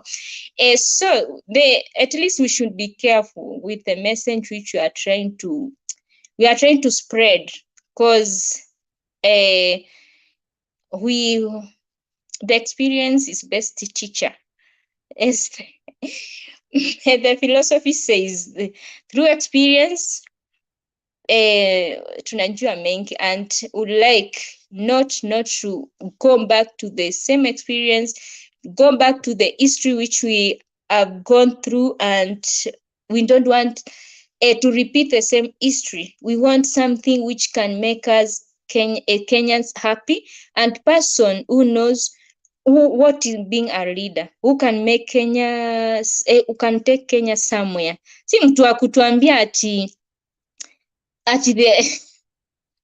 si mtu wa kutuambia ati hakuna pesa, ati you can't borrow money, you can't do this. Yeah, you can borrow money, but in borrowing money, knowing what will you do? See, you borrow money and that money remains in the pockets of some people. How can you go borrow money and you borrow money to put on your pocket when you are borrowing money for government or whatever, to do some infrastructure for our country, and you borrow money, and before after borrowing that money, ikifika where before it iende mali it was supposed to go, you pocket it, and then you start telling us ati pesa sijui ilifanyi. Even hata Uhuru ako right akikasirika na vitu zingine, because he knows Uhuru knows a lot. Hata watu wakijaribu kusema at is doing this, is trying to do this, people should understand he's the president and knows a lot. Watu waacha kujifanya wanajua more than him. Thank you. Sawa Mkenya Spain, tunashukuru kwa maoni yako. Tuendelee mbele. There is something I want to address on the comment section. David Olo, mind your language, no ethnic profiling. You can make your statement without mentioning tribes and grouping people together as tribes. It is important. Let's debate soberly and with great respect and with great care. If anybody took anybody's land, those are criminals, people who broke the law, who need to be followed by the law and be gotten. There was no community that took anybody's land. It was individuals. So address those individuals. Don't group people and profile them together. I believe you understand what I'm talking about. Let's ensure that we do that. Kuna wale ambao wanaita hii station ya Wajaluo. That is also ethnic profiling. Hii station ya Mtembei, na Mtembei hata toki huko mnasema anatoka. Ni vile tu tuko na uhuru wa kusema kile tunapaswa kusema, na tunaelewa constitution inatupatia hiyo haki. Kwa hivyo kama inakuchoma, chukua constitution, choma kwanza, alafu ukuje sasa utumie constitution nyingine ambayo turuhusu kusema kila ambacho tunasema. Lakini kwa sasa hivi lazima heshima idumu, na kila mmoja hakikishe kwamba unafikiria kwa kina kabla ufanye uamuzi. Nani huyo mnamfanya MCA, nani huyo mnamfanya MP, nani huyo mnamfanya women rep, nani huyo mnamfanya senator na governor na president. Think through, fikiria kwa kina. Usitukie tu umepatia mtu kura, huyo mtu unampatia power ya kucontrol for 5 years, Are you willing to follow his leadership?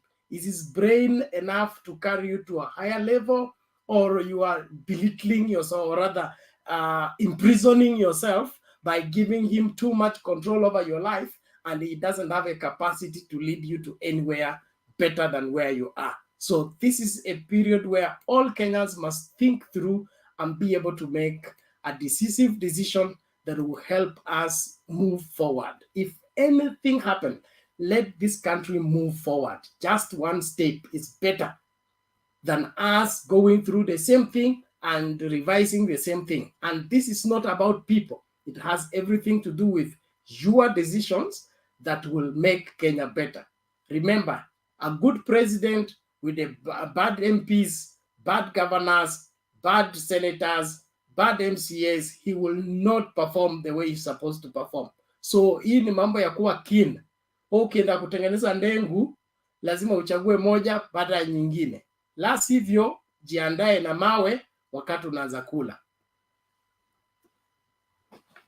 Huo ndio msamiati wangu. Naomba sasa tuende kwa nani? Kasuti iko nini? Wewe nitakushtaki. Wacha kunishtaki baba. Baba wacha kunishtaki. Nani Mkenya amesema kitu ambacho it's just resonating with what is happening on the ground. Dadangu, watu washakula fair. Watu washakula fair. So tell people to get used on that. Watu washakula fair, na hakuna vile unaweza ambia dem ati juu nilikutongoza, nilikukatia, ukaingia box, ukaniambia oh baby, okay nitumie fair. Niko mahali fulani inataka ngiri 5, ukatuma M-Pesa titi ikaingia.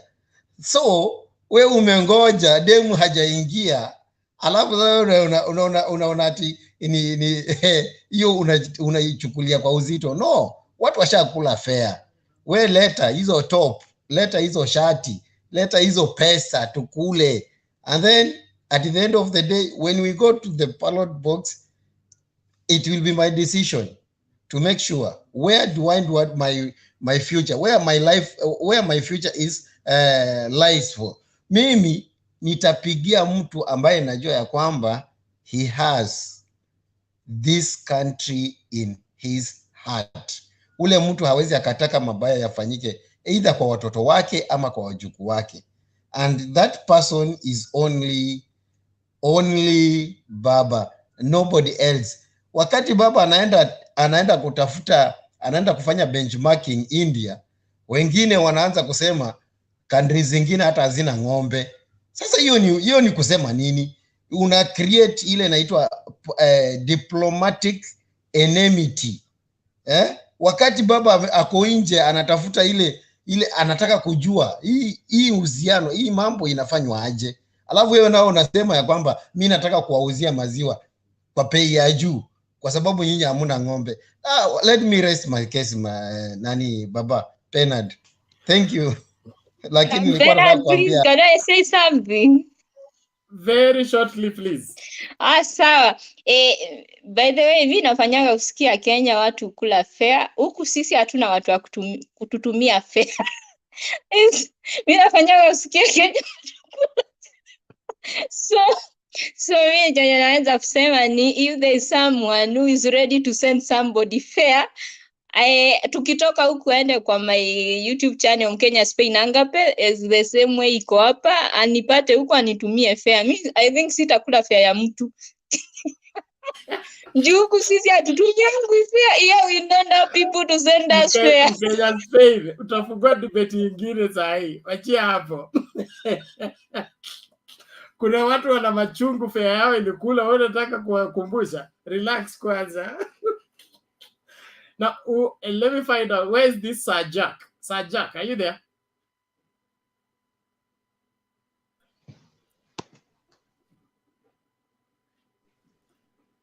Yes, Bernard, I'm there. Hey, umejificha alafu. Yes. Sijajificha, kuna shida ya stima, tuko kwa giza. Muko gizani? Haya, toa Can I maoni yako contribute? haraka ili tutoe giza kwa screen. Huku unajua huku kwetu tuko nini? Tuko Lodwa town, kuna giza leo. William Ruto amesema amepeana stima kila mahali. Kwani mjamsikia?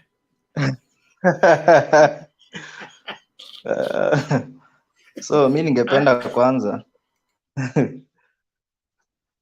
sawa. Sasa ningependa kuchukua nafasi hii kuwasalimia wote panelist. Pili, ningependa kuchukua nafasi hii kumpongeza Bwana President Uhuru Kenyatta kwa kazi ambayo amefanya katika awamu zake mbili, kwa sababu unajua kuna watu wengi wanaongea but wajatembei Kenya vizuri. For example, mi nikikuja Lodwar the first time ilikuwa inanichukua around 24 hours kutoka Trans Nzoia mpaka Lodwar, because barabara ilikuwa haipitiki. Most of the time ulikuwa nasikia watu wamesombwa nini, but now because of that project yenye walianzisha wakati ya baba, mambo ya lapset, sahii barabara kutoka Kitale mpaka Lodwar you can just take 6 hours. Even they have extended it to South Sudan. That's a big effort, man. So President Uhuru have done something. Secondly, mi unajua huwa naongea chap kama like juu mtu ameingia Azimio, sasa chap hivyo. Pili, Bernard, you can allow me, ningependa kukashifu kwa vikali sana yale mambo ambayo imetokea pale Kerio Valley, ambapo kuna basi ya wanafunzi ilikuwa attacked at night and unfortunately one of the driver died and some students were injured. So I want to ask our CS Bwana Matiang'i to do, afanye hii kitu mara moja. Hii mambo ya Kerio hatutaki kuisikia kwa news every time, imekuwa kidonda sugu sana. So these people wametoka kuiba ng'ombe, sasa wameanza kuingia hadi kupiga wanafunzi. So mi ningependa waziri wetu wa usalama Bwana Matiang'i, ambaye tunamrespect sana, afanye juu chini hii mambo ya Kerio imalize once and for all. Venye unajua kama venye wakati fulani ilikuwa Garissa Al-Shabaab ilikuwa imekuwa nyingi but walimaliza. So I want this mambo ya bandits kwa imeisha once and for all, watu waishi bila uoga. Tatu, ningependa kuongelea mambo ya hii Kenya Kwisha ambao walikuwa upande ya Kiambu. I saw in the news, pia nikaona kwa magazeti, watu wa Kenya Kwisha niliona they have proposed something kwa budget. Niliona Honorable of Kikuyu Bwana Ichung'wah have proposed some amendments in budget to cut some expenses from the executive, from the defense, from interior, so that they can facilitate their bottom-up economy. So these people, sijui tutawasaidia aje. Uhuru is still a president and is still in the office. Uhuru still has some project to complete before he exited the office. But these guys, they have gone ahead and they are making their own budget. They are making their own budget. They want to cut money from different, or they have cut money from the executive, so they want to and they want to get that sympathize so that Kenyans wakati watakuwa wanaenda kuomba kura wataanza kusema sasa, muona ile BBI walikuwa nasema 35% zienze kwa county, sisi tumeenda kwa bunge tumesema tukati pesa kwa executive tuweke kwa mambo ya county ifike 35, sasa hii wamekataa. But sasa shida yao watu wanatumia yani wanapenda sympathy sana, wananchi wakienda huko wahurumie. Mpaka wakati mmoja Matiang'i aliwa describe kwa hiyo mambo na sympathy nyingi, wanataka kupendelea.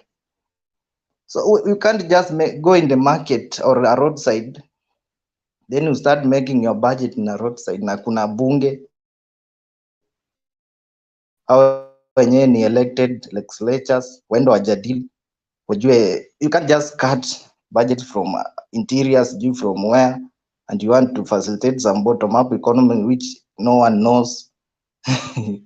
So hiyo ni kutupiga karata ambaye tuwezi itaka. Sisi kama watu wa Azimio tunasema Uhuru apewe budget yake, amalize term yake vizuri, zile project zilikuwa zimebaki azikamilishe vizuri. So next nitaongelea mambo na NDC ya NARC Kenya na NDC ya NARC. Ningependa kumpongeza Governor Charity Ngilu pamoja na Mheshimiwa Kivutha Kibwana for the good step they have taken to join Azimio. These two governors, when you visit their counties, for example, I've been in Makueni, I've been in Kitui, ukienda kwa ground watu wamefanya kazi. For example, I've worked in Makueni level 5 hospital. These people, wakati nilienda Makueni, wakati devolution ilikuwa ijaanza, hiyo hospitali ya Makueni sasa ile referral ilikuwa inakaa kama a village hospital, like a dispensary. But since the devolution started in 2013 and they elected the Governor Kivutha Kibwana, the governor has changed everything. Even in sometimes back in 2017 or 2018, Mama Margaret Kenyatta went there to open the biggest maternity facility in Kenya. Yenye Bwana Kivutha Kibwana alijenga from scratches. Saizi kwa mama wanazaa mpaka wengine wanazaa kwa maji. Ile yenye tulikuwa nasikianga tu, lakini kwa sasa iko. So these governors joining Azimio, they add a lot of value because in ground wamefanya kazi na watu wameona yenyewe wamefanya kazi. But in the same sense, they should not brush away mtu kama Kalonzo Musyoka. Because Kalonzo Musyoka, this guy also, even if when he was in leadership like vice president, he didn't do much. He didn't do much in Ukambani region. He just built a prison in Yatta. But this guy also has a followers. Kuna watu wengi wana look up to him. And anajua mtu kama Kalonzo akiingia kwa Azimio, he can brought more than 1.5 million votes from the Ukambani and the coastal regions. Kuna watu wanampenda sana. So we should continue engaging the Oka people. Because there in Oka, mtu mwenye ana kura nyingi amebaki kwa Oka ni Kalonzo Musyoka. Huyo wakimshika itasaidia sana kuliko hata venye Mudavadi na Weta walienda kwa Kenya kuisha huko. Ya kuna kitu alipeleka. Mtu amebaki hapo hot cake ni Kalonzo peke yake. So pia ningependa kuongelea baba kidogo, amerudi. Amekuwa na ziara wiki mbili. Alisema alianzia India, akienda Dubai. Hello? Unanipata? Yes, carry on.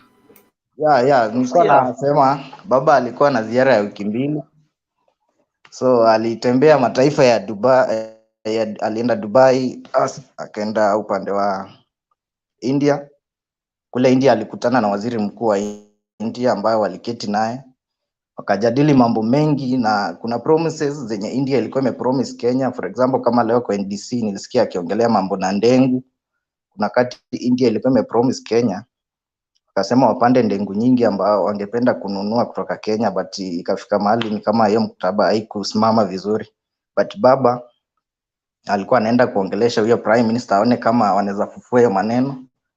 Na pia alikuwa anaenda kulani kuhusu hii mambo ya social protection program yenye India inafanya, mambo ya 6,000 na even the prime minister aenda akampatia constitution kidogo ya mambo na hiyo social protection, akuje kuimplement ikuwe rahisi venye hao wanafanya huko kwa. Unajua India wako 1 billion. So if they talk about social protection funds, hao wanajua vizuri. Hapa Kenya tuko 50 million na baba anasema ana target around 2 million households for hiyo program ya social protection. So it's something that is achievable. But ukisikia watu wa Kenya kuisha wakiongea unaweza dhani wako kwa mass. Hawako Kenya. So ni ile tu most of them wanapenda kupinga kila kitu kwa sababu ndio wananchi waone hawa ndio watetezi kamili ya wananchi. But Sasa ukipinga sasa, kama unaona saa hii unasikia Duale mwenyewe anasimama kwa jukwaa anasema saa hii Kenya iko na sijui debt ya 12 trillion. Na yeye mwenyewe ndiye alikuwa leader of majority kwa parliament. Huyo Kimani Ichung'wah alikuwa chairman of the finance, mambo na budget kutoka 2013 mpaka 2017, na hiyo wakati ndio debt ya country ilienda mpaka around 8 trillion. Hii second term Uhuru hajaboro sana, at least amebora like 2 trillion, but the first term hiyo wakati walikuwa na Ruto pamoja, hiyo wakati ndio walibora a lot of money, na most of those cash that were borrowed they go to waste. Hapo ndio mabilioni na sasa walitoka skyscrapers hapo. Unauliza ni nani zote Garissa town have been there, tambiwa ni nani zake so they hide their money somewhere.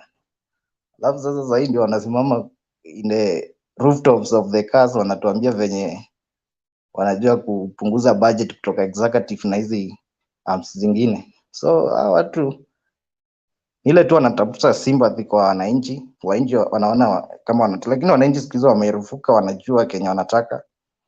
Na baba,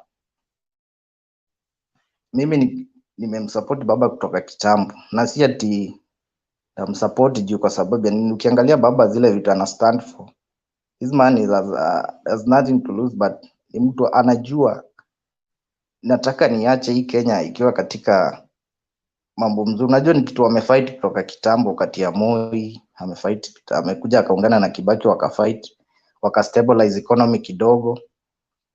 Sasa kutoka 2013 mpaka 2017 hapo economy ikatupiga chenga, but some project imefanyika barabara, infrastructure, mambo na health. So mtu mwenye atafanya hii economy irudi kuwe stable again, none other than baba, because when you give these guys Kenya Kwisha, for example, give them the government, imagine. So even these guys unaangalia watu wanamsurround, most of them they don't even qualify to be given some seats. For example, if I can mention some MPs there, for example, someone like Oscar Sudi given the Ministry of Education, that is a disgrace to the country. But you see baba as a top brains, people who surround him, like for example Professor Kivutha Kibwana, that guy has built a lot of manufacturing industries in Makueni. So even these guys akipewa CS akwe CS for industrialization, something like that, it can deliver. Some would like Mutua has done good in Machakos, amejenga kitu inaitwa People's Park, na ni mtu anafanya maendeleo yake chat. So akipewa something else I can do something. At sasa hii wakati ingine, hii mrengo ingine, sioni mtu mwenye akipewa hata ministry yote anaweza fanya kitu ionekane. Most of them ni piga mdomo mingi. So I will rest my case there. Jivena, thank you for the opportunity. I will continue watching, but a chance ingine ndaongea. Thanks. Asante Sir Jack. Thank you for the candid submission. Only that I want us to go back to our standing orders. Tafadhali to angalia muda. 3 to 5 minutes enough. You exceed that, itabidi sasa tukukate, na sipendi kukata kwa sababu wanaofuata nao wanataka kusikilia habari yote. Kwa hivyo let's restrict ourselves, we'll share and then share again, then share again. So let's not give everything in one go, so that we don't keep people holding on. We are almost 2 hours already since we started, and people have not even greeted since they entered here. So let's be lenient, let's be mindful of one another. And then on the comment section, let us also keep that civility. Support Ruto with facts, support Raila with facts, support whoever you're supporting with facts, not stories, not insults. It is that important. Let's be a light of direction. Let's make life easier for Kenyans, that they will make this decision easily because they have had us breaking down what is complex for them. Let's not come here and complicate the choices again by playing into our own into our own corner with our own new propaganda. It is important that we break down this propaganda and make people be who they are, so that when a choice is made, they are voted for who they are, or they are not voted for because of who they are. Let's not help a thief run away. Let's not help somebody who is not credible run away with a credible office only to use it for 5 years to make our life hell on earth. For heaven's sake, don't do that. If you are appointed to be the watchman of the well that the whole village drinks from, and you allow yourself to receive money so that you allow an enemy of the village to poison the well, you are of all people worse and wicked than all wickedness. That is what you are as a voter. You've been appointed and given a privilege to help guard the well that all Kenyans feed in. Are you going to use the money to poison Kenyans, or you're going to defend Kenyans at all costs, no matter who is offering you what? Let's be clear on that so that we make informed decision for the betterment of our country. Thank you so much. Mili Adhiambo nauliza ground ikoje Lodwar? Labda Jack ukirudi utatuambia ground iko sehemu gani? Iko sehemu ya Kenya Kwisha, Kenya Kwanza, ama Azimio la Umoja, things like that. You will respond. Tumsikilize Njiru Mwaura. Akimaliza hivi Kelly atachukua, alafu Jared Mwamburi, then Bantu Warrior. Mark yourself and defend in case I forget you. It is Njiru 5 minutes, Kelly 5 minutes, Jared another 5 minutes, then Mwamburi. Sawa sawa. Aya, 3 go. Okay, thank you very much. Today I want to address very few items. First of all, I want to rebut ni Bwana Kasuti huyu ambaye alikuwa hapa. Ningetaka kuambia Kasuti ya kwamba Raila Odinga hajakuwa akivunja chama. So it's a bit irresponsible to say that Raila Odinga has been splitting parties. What happens in Kenya is that parties, they are just wills for re-election. Na we have not even seen a president ambaye ameweza kukua re-elected in our modern history. Hatujaona president ambaye amekuwa re-elected on the same party. Kibaki ameanza na NARC, tukaenda akakuja PNU. Uhuru alianzia na TNA and the amalgamation of other parties, akakuwa re-elected na Jubilee. So I think in Kenya political parties are just wheels for election, na hiyo story tunamaliza hapo. And I would like to hear somebody tabling an evidence showing vile Raila amekuwa akisplit parties. We have just been doing realignment. Huyu anaruka anaenda hapo, huyu anaenda pale, but I would like to see that evidence. So on that I deny. So ile kitu ingine ningetaka kusema ni hii, you know, in life, I'm not sure, I cannot give a direct method of how to succeed, but I can comment on how to fail. And I think Mr. RUTO is on the path of failing. As long as he will continue doing his politics the way he is doing, I do not see any improvement on his side. Why do I say that? Number one, he cannot be campaign Uhuru Kenyatta and expect any support from him. And actually, Mr. RUTO is the real reason why Jubilee is gaining all that traction which is gaining up to now. Na mimi free advice to them, ningesema as long as they are on that track, they will not make it. Then the other thing nitasema ni history alone ambayo wanaongea. So I fail to understand hii 11 billion wanasema tumekuwa na deni ya 11 billion. Hii 11 billion tumeichukua. I do not know the participation of Raila Odinga on this loan.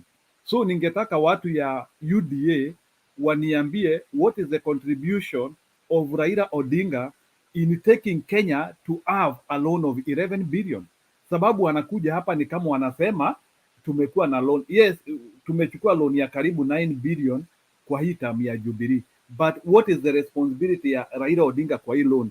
ili sasa waende huko kwa raia, kuanzia kuambia raia ati tumekuwa na deni mingi sana. Whereas that Ruto has been the government and he has been ending in this thing. So I want them to tell us clearly what is the contribution of Baba on that. The other thing which I also want to comment on is on the good success ambayo tumeona from different political parties na vile ma NDC zinaendelea. There is one thing which I can say and it is clear. Mimi ile tu kitu naweza sema tu from this NDCs ni kwamba kuna mtu ambaye ana support coalitions na mwingine ambaye a support coalitions. And we can say in the modern history ya Kenya, yule mtu ambaye ameweza kushinda ni yule mtu ambaye ameweza kuembrace party zote. Up to now sijaona NDC hata moja imeendorse UDA ama imeendorse Ruto. I've not seen any NDC. Hata hii tulikuwa na ya Musari ya juzi, that one was not a NDC. That one was just a campaign unit for Ruto because that was what. So I've not seen a structured NDC which has come openly to support UDA. And we can see up to tufikishe huko mwezi wa March, there could be a likelihood of 40 parties coming together and embracing Baba. So we can see a strategic format of somebody who is ready to bring unity in the whole country, and through hii amalgamation ya hizi machama zote ambazo zitakuja kusupport Baba, it will be the only method in which we will be able to fight tribalism.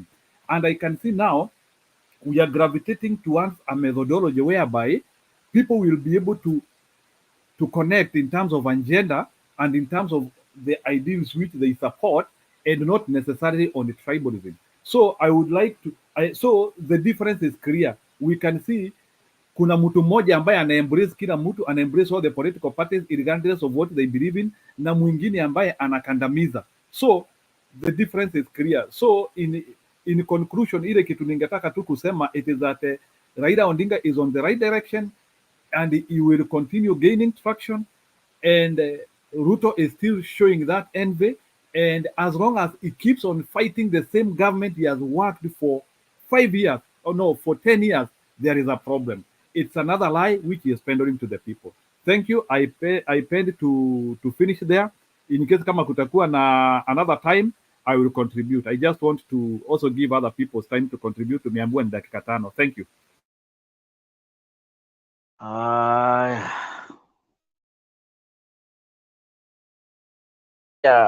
Saizi lakini nitachukulia kwa sababu okay, you can go alikuwa amesema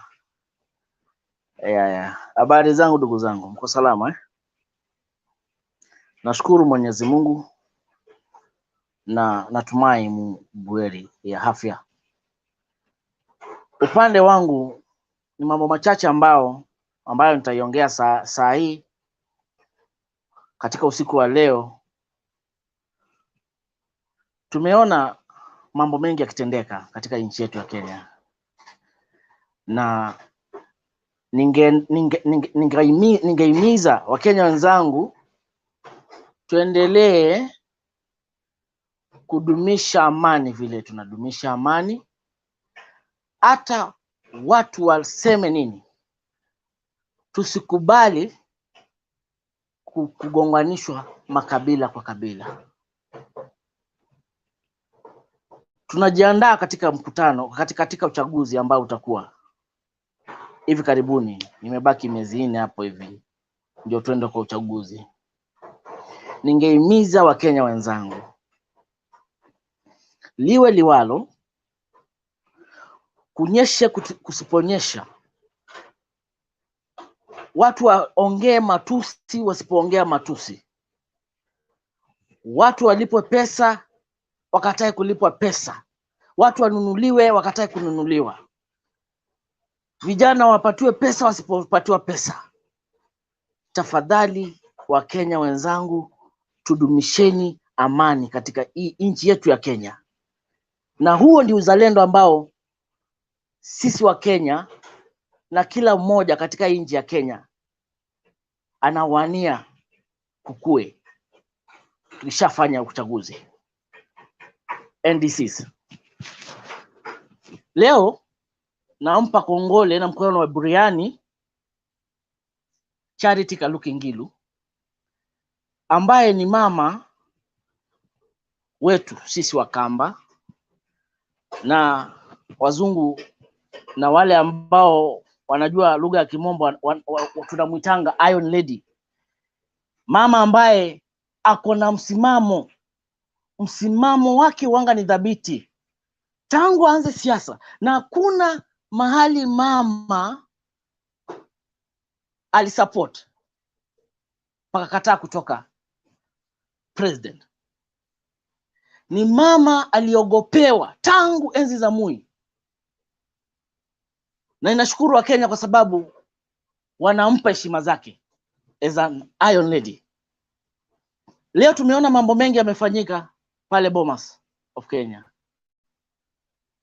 Tumesikia historia ya baba, vile mama amesaidia hii nchi ya Kenya, na pia wamama ambao walikuwa katika NDC. Ni kama hawa mama naona they are the brightest women, lakini kuna wale wengine they are bright like Mkenya Spania. Sijasema wao si bright, but upande wa ulingo wa Azimio, that's where our women who want Kenya to go ahead na ambao wako na bright future ya Wakenya wote wako katika upande wa hawa mama ambao walikuwa wamemsurround Mama Ngilu. Na baba katoa historia kidogo, na ningependa sisi wa Kenya tuangalie sera za watu. Chukua mkutano kwa mkutano, jite chemba we mwenyewe, chukua mkutano wa Huda, linganisha na mkutano wa zile mikutano zote ambazo zinafanywa na Azimio, alafu ujiulize maswali. Uliona hao watu vile wanaongea? Hakuna matusi, hakuna mtu anatusi mtu katika hiyo NDC. They are speaking the fact, na kila mtu ambaye ako mahali hapo ako na nia njema na Mkenya. NDC ambazo zote zinafanywa na Azimio la Umoja, na kila kiongozi ambaye ako katika mrengo wa Azimio, ni watu wanataka nia, wako na nia njema na Wakenya. Ni watu wako na huruma, na ni watu watakapochukua serikali, Mungu akishatunemeshea inshallah, tutaona mambo yakitendeka. Kombea baba wakati alikuwa India, kutoka India ameenda kutibisha mtoto wake, na saa hizo ameshikanisha na kuuza nchi yake ya Kenya, kutengeneza nchi yake ya Kenya na kukutana na wakubwa, rubbing his shoulder with big people like Modi, Prime Minister of India. Si mchezo hapo bana, si mchezo. Baba ni mtu ako na nia njema na Kenya, na kitu ya kwanza ambacho alimkumbusha Modi ni nini? Alimkumbusha ahadi ambazo alizozipatiana wakati alipokuwa Kenya, kama ahadi ya ndengu ambayo alipatiana wakati ule ambao Prime Minister Raila Amolo Odinga alikuwa ameshikilia utawala, kama akiwa anasaidia Kibaki. Wakati huo walikuwa wanafanya katika coalition government, na alipomkumbusha Mudi alisema nini? Alisema nimeshakumbuka, naenda waambie wana wa Kenya ambao ni wakulima wajitayarishe kwa mavuno ya ndengu. Na ninajua sisi Wakamba, sisi Bernard, wacha nikuambie ndugu yangu Bernard, Ukambani kukishanyesha vizuri ndengu wanga zinatoka. Kuna dengu ambazo wanga tunapanda zinaitwa makueni. Hiyo ni type tunaietanga makueni, ile type ya makueni. Hopefully kama kuna Mkamba mwenzangu hapa anaweza elewa hiyo ndengu. Tutakuza, tuko ready kukuza ndengu, gunia kwa gunia, gala kwa gala, kwa ajili ya ahadi ambayo baba ni ahadi mingi ambazo ameshapata huko. Lakini najua atakuja kusimama, na atakuja wakati atachukua hii kiti, Mungu akipenda, atakuja kutobolea Wakenya siri zote za ahadi zile amepatiwa na leaders wakubwa katika ulimwengu. Kutoka hapo Dubai ndani, haya anarabu nani, anarabu shoulders na kina nani hapo, wenye Dubai wenyewe. Mahali Uhuru anapita, wa Kenya wana Dubai mpaka Waarabu wanasema azimio, azimio, azimio, kumaanisha nchi yetu ya Kenya inaonekana ni nchi bora zaidi na inaendelea vizuri tangu handshake. Hakuna mtu hapa alisema UDA. Bernard, unaweza fanya research yako na ufuatilia watu, kama kuna mmoja ambaye alitaja mambo ya UDA huko katika India na upande huu mwingine wa India wa Dubai. Mikutano ikakuwa mikutano ambayo iko na umuhimu ya kusaidia Kenya kufight poverty, kupigana na umaskini Kenya. Haikuwa mchezo hapo. Na ukombea na RUTO wakati alikuwa ameenda Dubai, tulimuona akiwa na nani Dubai? Ni mkutano gani ambaye alifanya Dubai? Ni Sudi tu akiwa tu anaangalia tu maji tu ikipanda juu ikishuka. Ikipanda juu ikishuka. Sudi anaonesha president deputy president RUTO maji ikipanda juu ikishuka. Ikipanda juu ikishuka. Hiyo ndio maendeleo ambayo tunataka sisi wa Kenya. La Asha Bernard, hatutakubali kudanganywa. Hatutakubali. Mara ya kwanza RUTO kwenda Dubai ilikuwa nini? Tulidhani ameenda, wacha hii alienda juzi na Sudi. Mara ya kwanza alipoenda Dubai tuliona kwamba ameenda kufanya mambo ya kufaidisha nchi yetu ya Kenya. Sisi wa Kenya tuko na akili sana bwana Bernard. Tulifanya nini? Tulimuona akifanya nini? Tulimuona akiwa katika hoteli ya Mr. Soti Bay akiweka nyama nini? Chumvi. Sijui kama umeshakutana na hiyo clip. Saizi imehit 4.3 viewers. Huyo ndio mtu ambaye tunataka, badala ya kwenda kung'ang'ania kutengeneza nchi yetu ya Kenya, anaenda kuchoma nyama. Tunaona ikigeuza alafu anafanya vile Soti Bay wanga anafanya. Anaweka huyo ndio mtu mnataka atengeneza Kenya. Wa Kenya tufunguke macho. Tuangalie na tuhite mioyo yetu na akili zetu chemba bila ukabila wowote. I don't support baba kwa sababu leaders wetu wa Kamba wana support baba. No. Na support baba kwa sababu ya kitu kimoja. Kwa sababu akona nia njema katika nchi hii ya Kenya. Akona njia njema na generation ambayo itakuja kuchukua uongozi. Akona nia njema kutrain viongozi ili wakuwe waadilifu katika nchi yetu ya Kenya. Baba si mbinafsi, baba si mchoyo. Nyumba ya baba ambayo alitengeneza na Bwana Uhuru Kenyatta ya Azimio, hajafukuza mtu yoyote. Anasema tuwakaribisha kila Mkenya, kila kiongozi katika nchi ya Kenya aingie katika nyumba ya Azimio ili tuibue Kenya yetu. Utaratibu hususan kwa ajili ya mapenzi ya kuona Kenya yetu kiendelea vema. Unapingana hapa na usikia watu wakisema, "Oh, baba ni mzee." Hata mimi watoto wangu leo nilisikia mtoto wangu wa kwanza akiniita, "Baba wewe umeanza kuzeeka." Pia mimi ni mzee. Basi katambe basi. Huyo mzee ndio tunataka kwa sababu tunaona akiwa na hekima ya kusaidia Wakenya wote mpaka nchi za ng'ambo. Kombea yale matamshi baba ambayo yale matamshi anaongea kuhusu uzuri wa kufaidisha nchi yetu ya Kenya. Na ukombee na hii mambo ambayo wanahuda ambao wanafanya. Kuongea matusi ni kupinga. President akisema hii, haya Gachagua anasema hii. President akisema twende mwelekeo huu, haya RUTO anasema twende mwelekeo huu. Kubishana na kiongozi ambaye ni bosi wako. Anaonesha nini hii generation ambayo sasa tuko saizi? Ndio unaona watoto wa shule wakishaona deputy president anamkufuru na anamdhihaki mkubwa wake. Ndio unaona kukuwa na hizi visanga unaziona. Kwa sababu hajaonyesha heshima kwa watoto wa Kenya yote ambao mahali imefika. Pia sisi ambao tuko katika hii age yetu hii. Hajatuonyesha.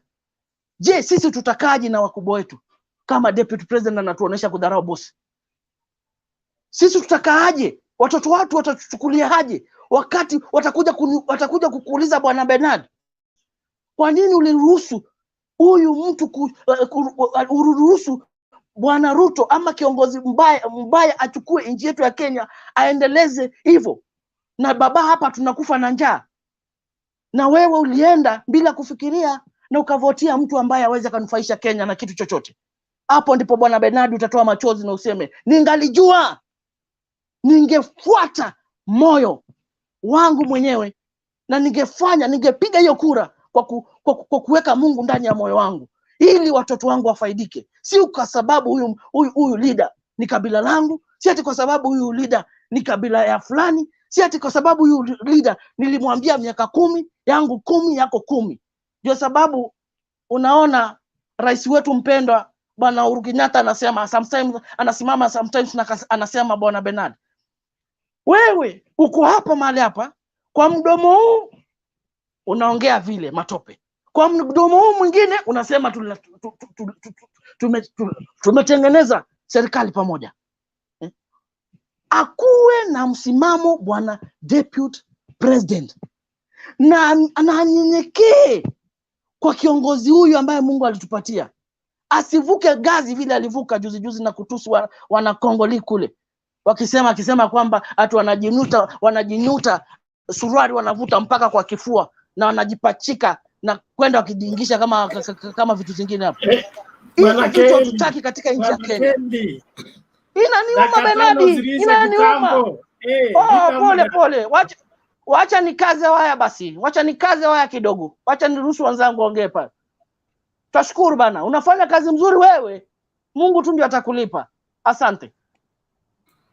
Thank you, Bwana Kelly, and thank you everyone on the panel. Please let's ensure that we don't get carried away. We have a lot to say, and our passion for our country is clear, and we must do what is right to help this country become better for the coming generations. So let's get into it and see to it that we secure that by all means. So if you can talk to 3 people and make them be part of what makes Kenya great, please do. But don't be part of those that want to poison the source of the river that makes Kenyans move forward. Don't accept to be bought by those who want to poison the well that Kenyans draw from to stay alive. We must secure this country by all means. Naomba sasa ni zamu ya Jared, I'm sure. Jared, alafu Mwamburi, then Bantu, alafu tuende hivyo. Kawel amekuja. Justin pia is having issues, but yuko pia. So Jared, karibu.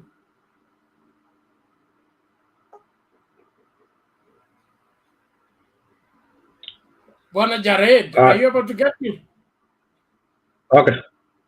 Yeah, I think you're losing here a little bit, but I hope you can get. Okay. Thank you, Bernard, and the rest of the panelists for this opportunity. I see people, they are very excited. That's good. On today's topic, no one should force anyone to vote a certain way. Of course, our voting system is a sacred parrot, so I don't see anybody holding a gun to anybody on which way they can be able to vote. So it's a free will. And but what I wanted to say is that I think we have a template of how things could have been better. All we needed is to change those things which did not work. If we go back to 2002, what happened, and I still believe, even if we have a SMEO and UDL or what, we have seen that the country being at peace will move this country forward. So we need peace along as one Kenya, but we're going to achieve this by tackling one thing which I have not seen many trying to tackle. Maybe everybody, for their own reasons, they're running away from it. The Electoral Commission, we have to make sure that when it comes to August 9th, it is not about that the election will be free and fair, it has to be seen to be so. And that is what happened in 2002, that everybody believed that it was done free and fair. Until we get to that point, and those are the things we need to start looking at. Do we have confidence in Chebukati? What can we do with the commission to bring that clarity that there would be no stealing of votes? Sometimes votes might not be stolen, but because we don't have that confidence, one comes saying here, oh, they might steal, they might. We don't want those doubts. How do we make sure that if it means that they have to change the law today to achieve that? And I wish that for one thing only, the RUTO camp, the Raila camp, and all this can come together and say, we might live on everything, but we want a level playing ground. We want our people to have confidence that when IEBC will announce the winner, people will say, yes, that is the winner. If we can achieve that one thing, we could have had a very good start. So, because you can bring even any economist, you can bring Raila in, you can bring everybody in. What if now we go another direction? We start another tension. Where do you start in the recovery of that on what we lose? We wanted just an election which will be a first round win and a clear win where you have the mandate. If you have a mandate, then now you are given power to start ruling without any hindrance. But it's going to be very difficult if we will start now telling our supporters. Remember, when you tell one side, they believe what you're telling them. And these politicians, unfortunately, both sides, sometimes you listen to politicians and you wonder, what are they telling us? Everybody nowadays, and I wish that sometimes I see people just clapping. I wish women could stand up and say, don't use it as an object in your campaigns. Everything now has become, oh, this one, oh, nikisika mwanamuke hivi, nikifanya hivi. That is nothing which they should be telling us. Instead of telling us, we're going to do APCD. We should be discussing, hey, Ruto said he's going to do this, and Raila said he's going to do this. But both sides, they want to say something which people will be crowd. Let me give you an example.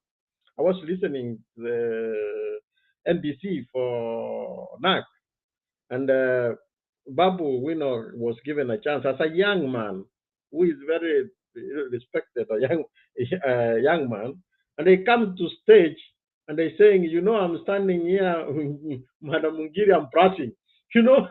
So yes, it is funny, but it's not what we want to hear from leaders, you know. That we need to hear better things. We need to hear that as youth, this is what we have been able to do for the last 5 years.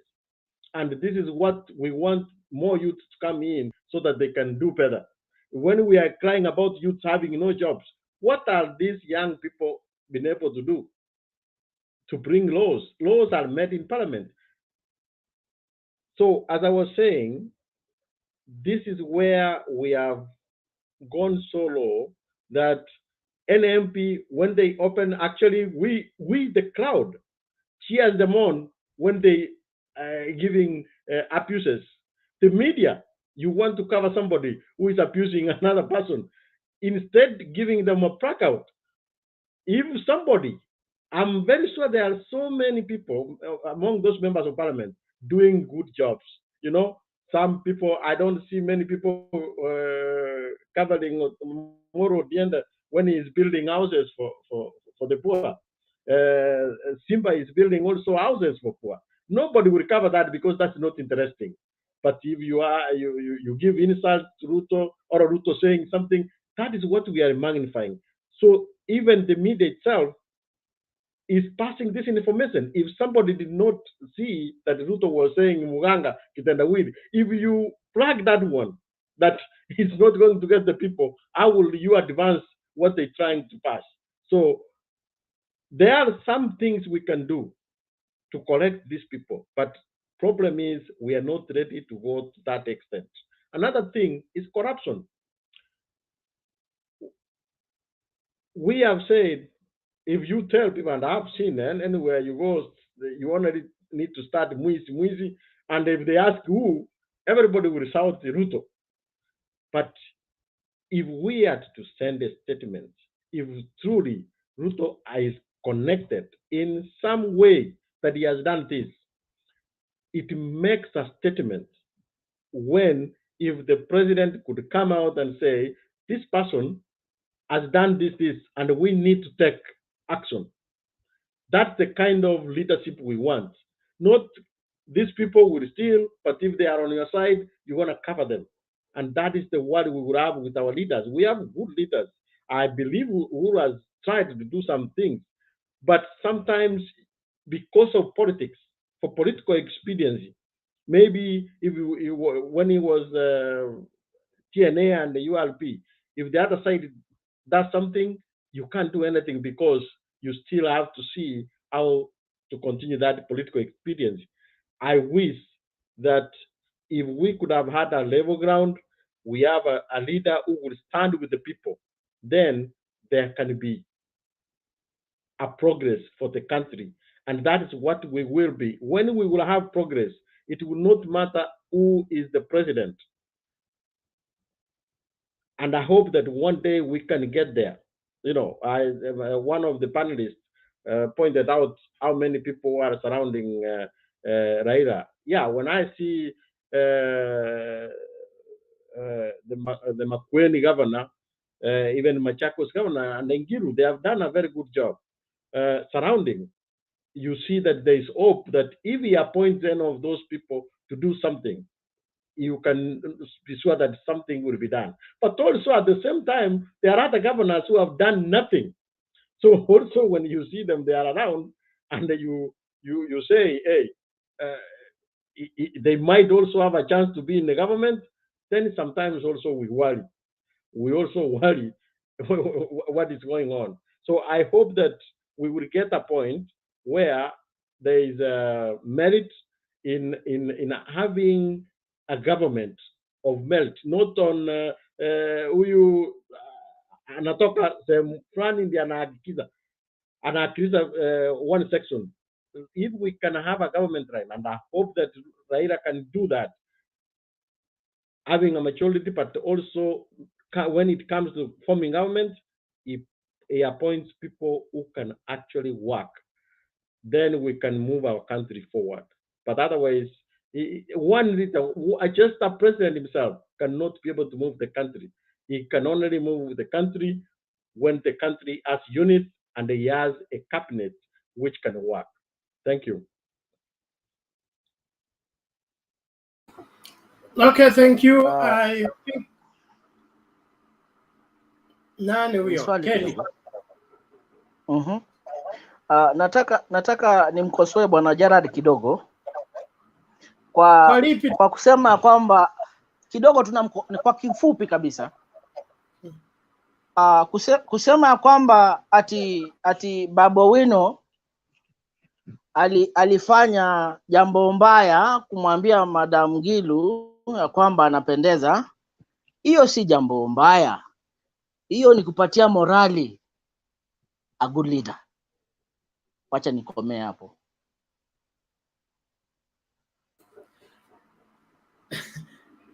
No.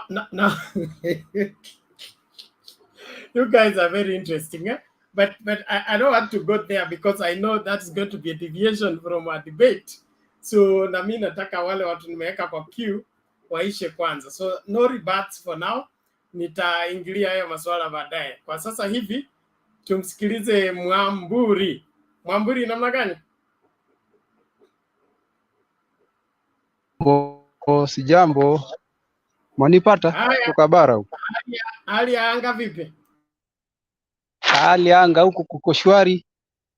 Naandaa Jumapili tononoka.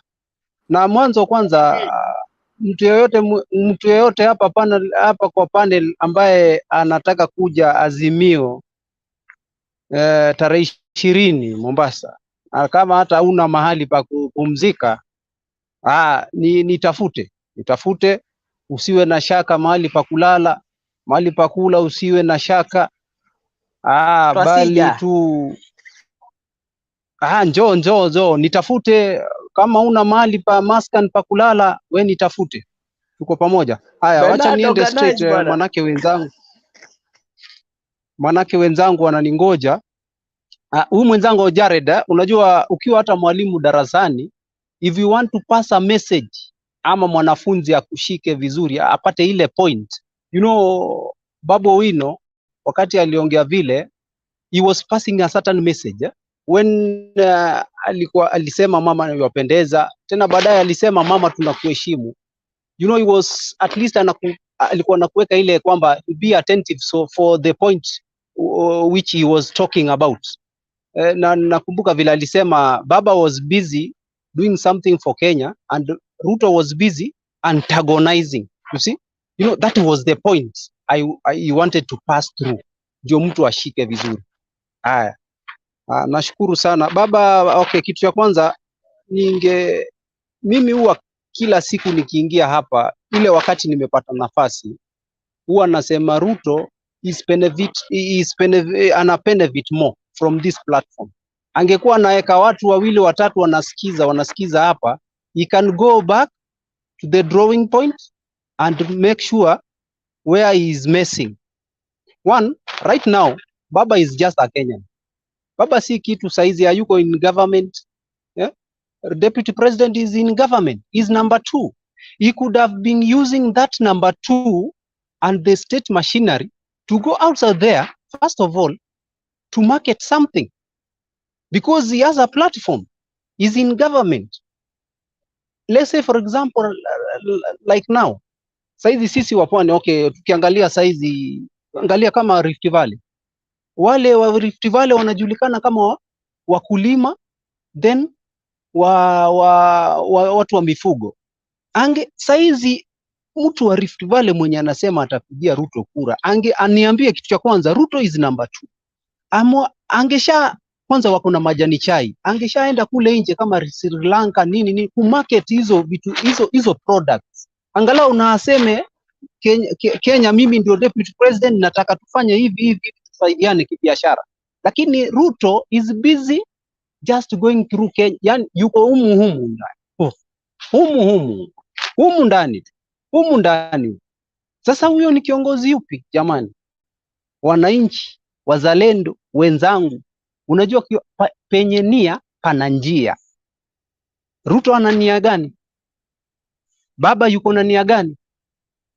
Utajaza mwenyewe, utajijazia mwenyewe. Kitu cha pili, mimi mwenyewe kama Ruto saizi, ukiangalia baba is very clean, na anataka, okay, is clean heart, he has that clean heart, anataka, yani huyu mzee angekuwa na uwezo, angetaka kila mwananchi mahali hako ajisikie yeye yuko sawa, anaweza enda akawa hata akiwa mgonjwa anaenda hospitali bila tashwishi yoyote, mtoto akasome bila kufukuzwa, bila chochote. Lakini hawa wengine hawa wakisimama tu ni vitendawili, kusema tu kitendawili. Angalia mwanzo kama baba alipotoka Kenya, alienda Addis Ababa, alienda Ethiopia, kule walikutana na Uhuru. Hawa watu ambao wanatuambia baba amezeeka, I saw very well, niliona vizuri sana wakati baba alisimama kuongea kama an African ile kiti ambacho amesimama kule. Sikuona mahali popote ameandika karatasi akisoma, sikuona mahali popote. Mzee alikuwa naongea, alikuwa na mwaga point by point. Sasa huyo ndo mnaniambia ni mzee? Kama anaweza akaongea point by point hapa Kenya, huku ndo tunasema ni mzee. Basi tunataka huyo mzee wa hekima atufikishe mahali. Sina mengi, Saizi tuko busy, niko kwa giza, mnisamee jamani. Tuna organize mtu yoyote ambaye yuko tayari kuja Tononoka, nitafute jamani. Nitafute tujuane hapa na pale hapo. Nimeshukuru sana. Sawa Mwamburi, nashukuru. Basi acha simu yako kwa private chat, tukipotea njia tutakuuliza. Sawa. Thank you very much. Sawa. Thank you very much. Now, let me read the following line now. Line up, we are moving in this order, and let's restrict ourselves to 3 to 5 minutes, please. Tunaenda kwa Bantu Warrior, alafu turuke kwa Volimu, ndio turejee hapo kwa Kamau, ndio tuende kwa Alex. Kwa hiyo order, unless kuna mtu ni hujumu mahali. Mama Selina atakuja, alikuwa hapa mapema lakini amerejea, tunashukuru. Haya, wapi Bantu? Asante sana Bernard. Habari ya leo ndugu yangu kaka. Nafurahi sana. Alex. Oh, big brother, you're right. Queen Mama Selina, Queen of Africa. Mr. Kamau, Kanan Valimu, Mamburi. Huyu student Mheshimiwa Gerard, nashukuru sana. Kelly, najua Kelly, pengine mambo yanakupanda sana mpaka inakuwa out of line, sio? Hakuna wasiwasi. Asante Mori. Asante sana. Asante sana ndugu zangu. Leo nitaenda in another angle. Nafikiria Bernard utaniruhusu. Kitu cha kwanza nataka kuongea ni the youth, vijana. Na waomba sana vijana mtumie akili zenu za kuzaliwa, sio zile akili za kuikiwa na watu. Akili yako uliozaliwa nayo uitumie kwa ubusara.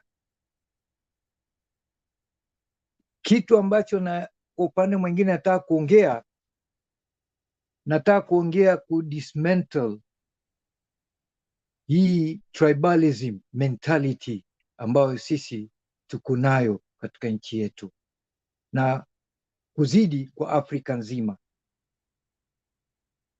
Tumekaa nayo kwa muda mrefu sana. Tribal mentality haina space katika hii 21st century. Lazima hiyo to let it go ikiwa sisi tunataka kuendelea.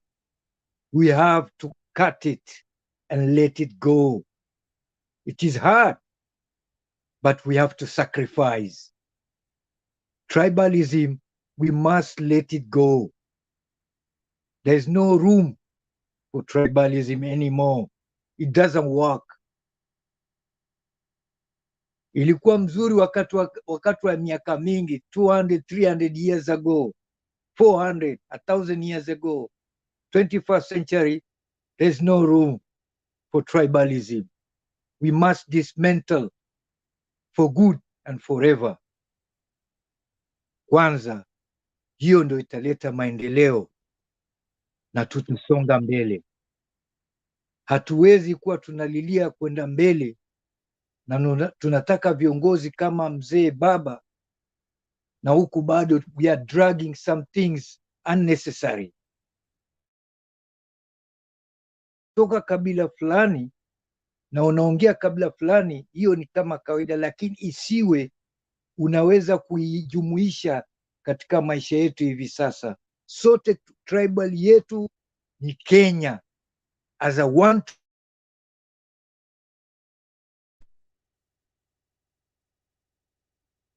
tribe as a Kenyan. Hiyo ndio tribe ni moja peke yake.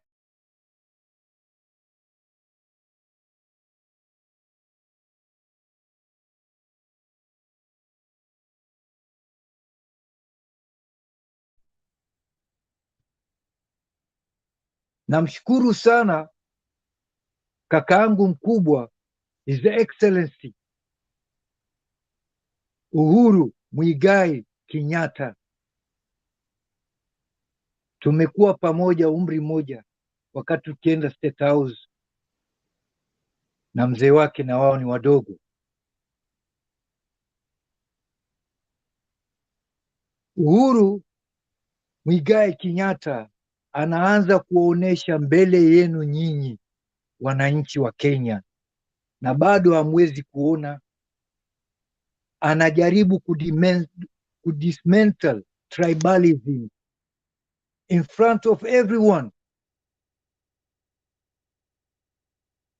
He's dismantling, anaivunja kabisa habari ya tribal hii. Leo hii anarekebisha injustice ambayo ilikuwa inaendelea for many years, ambao watu walikufa kupigania uhuru. Mtanisamehe sana, mi naenda angle nyingine leo, mengine mambo ya siasa mtazungumza nyinyi, mimi yangu naenda upande huu, kuondoa ukabila, na ndio sisi tutaenda mbele.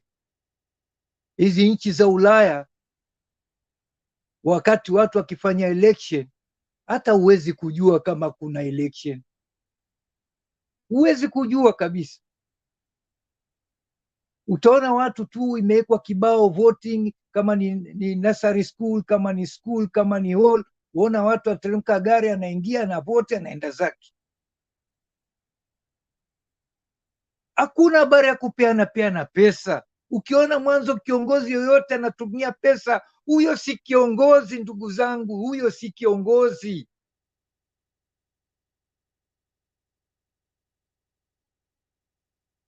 Hii ndo tunajidharaulisha sisi wa Afrika, na hii ni 21st century. Tunajidharaulisha, tunaonekana sisi tunapigana, tunauana, tunapelekwa ma-ICC, ni sisi tu ngozi nyeusi tu. Yani tunajidharaulisha. Wananchi, ndugu zanguni, mimi nawaambia, fungueni macho na tumieni akili yenu iliyoko katikati ya hiyo skull. Mnataka kuenda mbele, lakini huku bado mmebebana na vitu ambavyo havina umana yote na havitatuendelea. Hata baba akiingia hapo, mwachane na ukabila, haitatupeleka popote. Uende skuli uambiwe wewe lazima unatoka wapi, unatokea sehemu gani, ama unaongea hiyo lugha, tutaenda wapi? Uhuru Muigai Kenyatta anawaonesha, ana dismantle hii mentality mbele yenu. Mnaona nani alikuja akajua community itasapoti community? Hatutaki community chache peke yake. Anawaonesha njia, na nyinyi ni kufuata. Nyinyi vijana wadogo mnataka muishi maisha mazuri, muwe na magari mazuri na majumba mazuri, na huku mnakwenda chagua watu ambao hata wawapa hizo nafasi ya kupata mambo hayo. Hamtapata. Mi nawaambia kweli, nimeona mengi, hamtapata. Kwa hivyo hivi sasa sina mengi, sitaki kumuudhi Bernard, lakini niko na mengi sana naweza elezea. Alex, asante sana ndugu yangu, asante sana Bernard. Okay, thank you Bantu Woria kwa maoni yako na wasia wako kwa Wakenya. Naomba tusonge mbele. Wapi huyu Vulimu? Hey, hello everybody. Hello to you. How are you? Mr. I'm very fine. Thank you very much. Hey. I've been really waiting for this time, because I've been listening to you guys. I've been listening to you guys very much. I've been appreciating what you have been doing very much. Thank you very much for the good show that you are bringing on. Guys have been raising good issues here. I've been admiring their talks. And I just pray that you just continue with that spirit, because we are brothers, we are sisters. I can see that, like Mama Selena, I've been listening to her. Alex, I've been seeing him always driving, but today I'm seeing him in the house today. I'm very happy to see you all, guys. It's my first time to submit, and I think I've heard some views that people have aired here, and I'll just go straight to some of the points, like like what the governor Mandago'S said to the speech of Mandago'. Mandago' just said some great words to all of us. He really talked some great words that I admired his talk. He opened our eyes and other people's eyes, because in Kenya in general, because we are living in Kenya, some of us, we are living in Kenya, we were brought up in Kenya, and we have seen what has been happening since then. 2007, many of us saw what happened. 2013, 2017, we saw what happened. But these politicians, all these politicians, on the screen, they talk a lot of rubbish. They abuse each other. But behind the curtain, the way Mandago' put it clearly, they invite one another to dinner. They just laugh. I've been meeting some of them. I know them. I've been meeting some of them. I know. So as Kenyans, we just have to know the points of at which we are standing at and what we want for Kenya. We just have to be true Kenyans. We vote according to what we understand, the points at which the politicians give us. We should not go because of the wave. Most of us always go because of the wave. This person is from my tribe. This one is from my tribe. They vote according to tribal lines. But now, Mandago' talked a very sensitive issue. Vote according to your conscience. And always we should do that. If we vote according to our conscience, Kenya will go very far. We know the malpractices that are in Kenya, and there are, some of them are uncontrollable, and they cannot be rubbished away. Because we see that IBC is still there, the one that bungled the elections. The Supreme Court given a direction about the elections. Some of the directives that the Supreme Court gave have not been met up to this time, and now we are going to another election. As we continue pondering on that, IBC is still there. So, on my behalf, I don't see any transparency coming next, because they are still the same people. We can vote, we'll vote rightly, but there's the referee is still just the same one.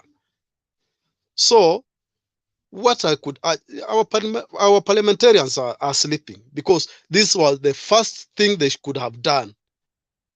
The IBC could have been disbanded, new people to come in, so that we can now have reassurance of our election. That is what I could just say about that. Secondly, about the NDC of NRC, I think what I could, on my own opinion, not anyone else's opinion, it went the wrong way, because now that was an NDC for NARC. It was not an NDC for Azimio. So these people were, what I saw, it was all overtaken by Azimio matters. But what the meaning of an NDC is that the party comes, it reflects on its how it had been performing, and what it has to do in future. So what I saw, it was wrong. No, having visitors, it's good, but letting the visitors take off the show, it was somehow somehow wrong, because they could have let the real NARC people take over the NDC.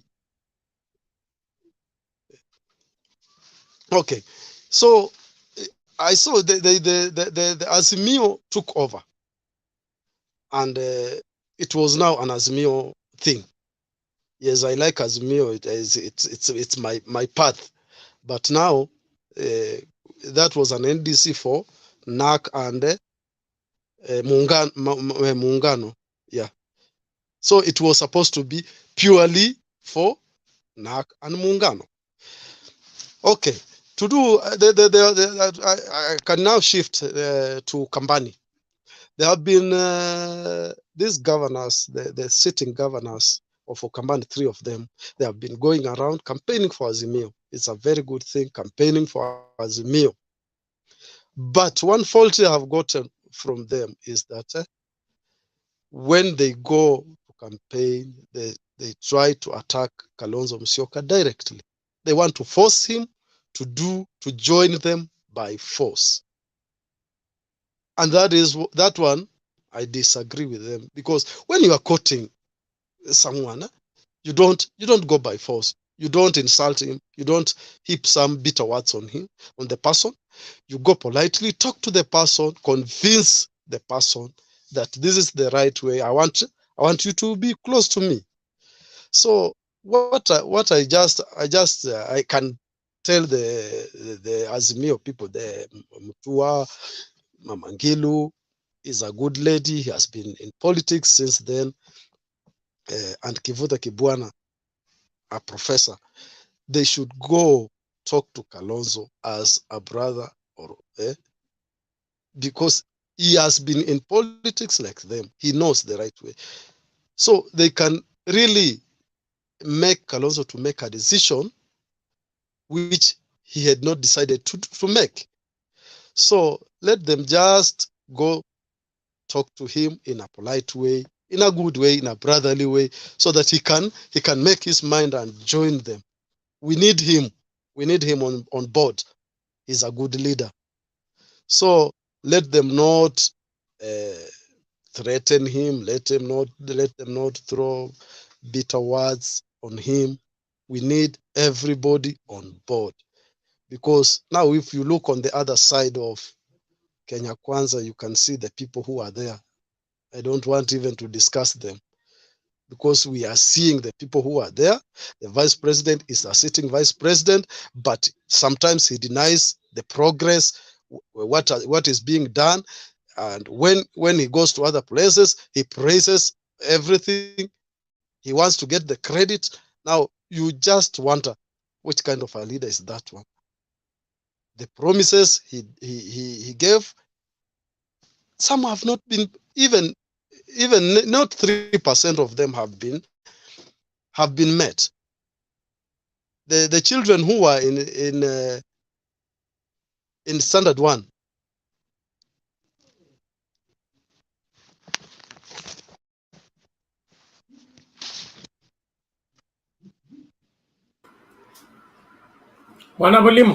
the children who are in standard, yes. Your camera has changed. Hello. Oh, the camera has changed. Okay. Yeah, but conclude okay. time. Okay. The children who are in standard 8, by the time the Jubilee were coming into government, have now in standard 8. They were promised laptops. No, nothing. Stadiums, we have not seen them.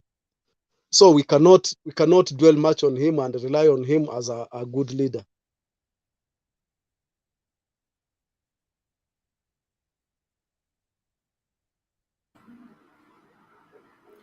Okay, thank you, Bulimo. I think you're having some technical hitches, but your point is made.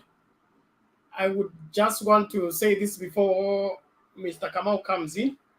That is the NARC, Muungano and Maendeleo Chapchap NDC. NDC are held for a purpose. And if the purpose of the NDC was for their acceptance or rather commitment to join Azimio, then there was no way they could avoid to talk Azimio. That's the purpose of which the NDC was called. So I don't see the place of conflict of interest.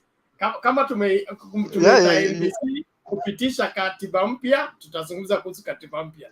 Kama tumeitisha NDC kuweka new office bearers, we'll talk about new office bearers. But if we called it for Azimio, then there is no way we can avoid Azimio as the subject. Yes. To be the agenda of the NDC. All the same, Mr. Kamau ni kama amerushwa nje tena. Hey, itakuwa vipi leo? Honorable Bundi. How are you? Good evening. Oh, it's good morning already. Good morning from Nairobi. Yeah, thank you for another time. I know I have my 3 minutes for yesterday. I don't know whether I will be given today to finish my 6 minutes or I subtract. Okay, that depends on. Wewe mwanasiasa mkali sana. Hebu tumia leo kwanza ndio uitisha ya jana. And far, you can see I'm smiling. I'm counting like 3 hours around 4 hours for me to drop airport. Actually, I will take live picture to send to Mutembei TV while I'm receiving Mr. Kuria. I will be airport today, actually, and I've seen you have sent me your WhatsApp there. I've seen your WhatsApp number. I'll make sure that I post pictures because it's directly going to Gatundu tomorrow. I'm not going to church tomorrow since I'm a 70-day advance, simply because I just want to receive this man, great man who is just want to join the winning team. That's the great news. In fact, it should be on a black headline for tomorrow. I can see our child is laughing. I don't know whether you don't believe what I'm saying. Yes, I have 3 hours. I only nitafunga macho masaa 3 peke yake as I'm heading to airport. Now, I don't know what is the name of this friend of ours. Is it mwenye ametoka anaitwa nani? Anyway, if we doesn't know what is politics, let him talk of church issues na mambo ya ukulima na nini. When he's telling us at NDC we are talking of Azimio, what is politics? Kwani kule tulikuwa kanisa, we are not talking of Matthias and Philippians and other verses on Bible. It is about politics.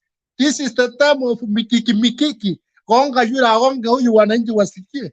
So, honestly speaking, and I'm sorry, as much as we welcome such a kind of people, some people are also wasting some people's airtime. Honestly speaking, whether you are supporting Raila or supporting you, please argue on something which is favorable. Yes, that was politics, and the politics is politics. Hakuna politics ya green, ya horizontally. Politics in politics. It will never change the sentence of politics. Yes, Martha Karua, Charity Ngilu is for Azimio. She has called Azimio politician to join the NDC at Bomas. What the people should be expected if we can talk of national politics? In fact, hata hiyo ilikuwa kidogo. And I wonder how people are just wondering at this point, and we have not even opening, hatujafungua campaign. The more is coming. Vitu inapikwa na imepikika. The more is coming. Another thing, I don't know how this campaign to next week is going to be, since some money were around it yesterday. I don't know whether, I know mipaka yote imefungwa kwa sasa, screening inafanywa sasawa, hata kama ni bangi msokoto moja uwezi pita naye. The directive at the moment, even $10 should be on account. Lazima ipite kwa account. Hakuna cash sasa. Sasa hii kampeni ya kesho na wale wamezoea kulipwa hawana pesa ya fuel. Because I know some MPs, and I'm sorry to say, wakienda bunge wanachukua mortgage ya gari ya nyumba. They are not in business, ni handout. Sasa wamezoea hii na ndio serikali imefunga. Unaona zingine zilisikwa. Sasa next week you will start seeing 2-3 MPs who will attend tanga meetings because there is no payment. They will be stuck. And I'm sorry to say that.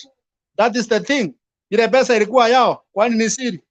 Sasa labda wapitishe wengine, sio kama watapata pilot mwenye atanguka naye. Sasa hata pilot sasa hivi wanapigwa search. So we are waiting more messy. Bado mapambano. Hatukubadilisha noti bora alafu mtu aende alete dola hapa, hapana. Serikali hapana wachinga, inaitwa sio serikali, sio ni siri kali. So ni ngumu sana kupepeta siri kali. Tunaitanga serikali, but that's long, ni siri kali. So serikali inajua what is happening. Money laundering, money for the people, fueli, watu tuona kama sasa wataanza kutoa pesa yao mfuko waweke fueli, waingie campaign. As you all know, our president will be joining Sagana soon. Na hapo ndio msimamo itatangazwa. People have started now crying, wameanza kuogopa, wanashindwa ni nini itasemekana. Rais atakuwa na nafasi ya kutuambia ni kwa nini walikosana na naibu wake. Hata mimi nitakuwa kwa TV niangalie, kwa sababu Sagana ni mbali, sina fueli kwa sababu mimi sipa yangu handout. Mimi natumia kama msara kangu kidogo kuattend mkutano ya Raila, kwa sababu mimi napenda Raila paka Warangs.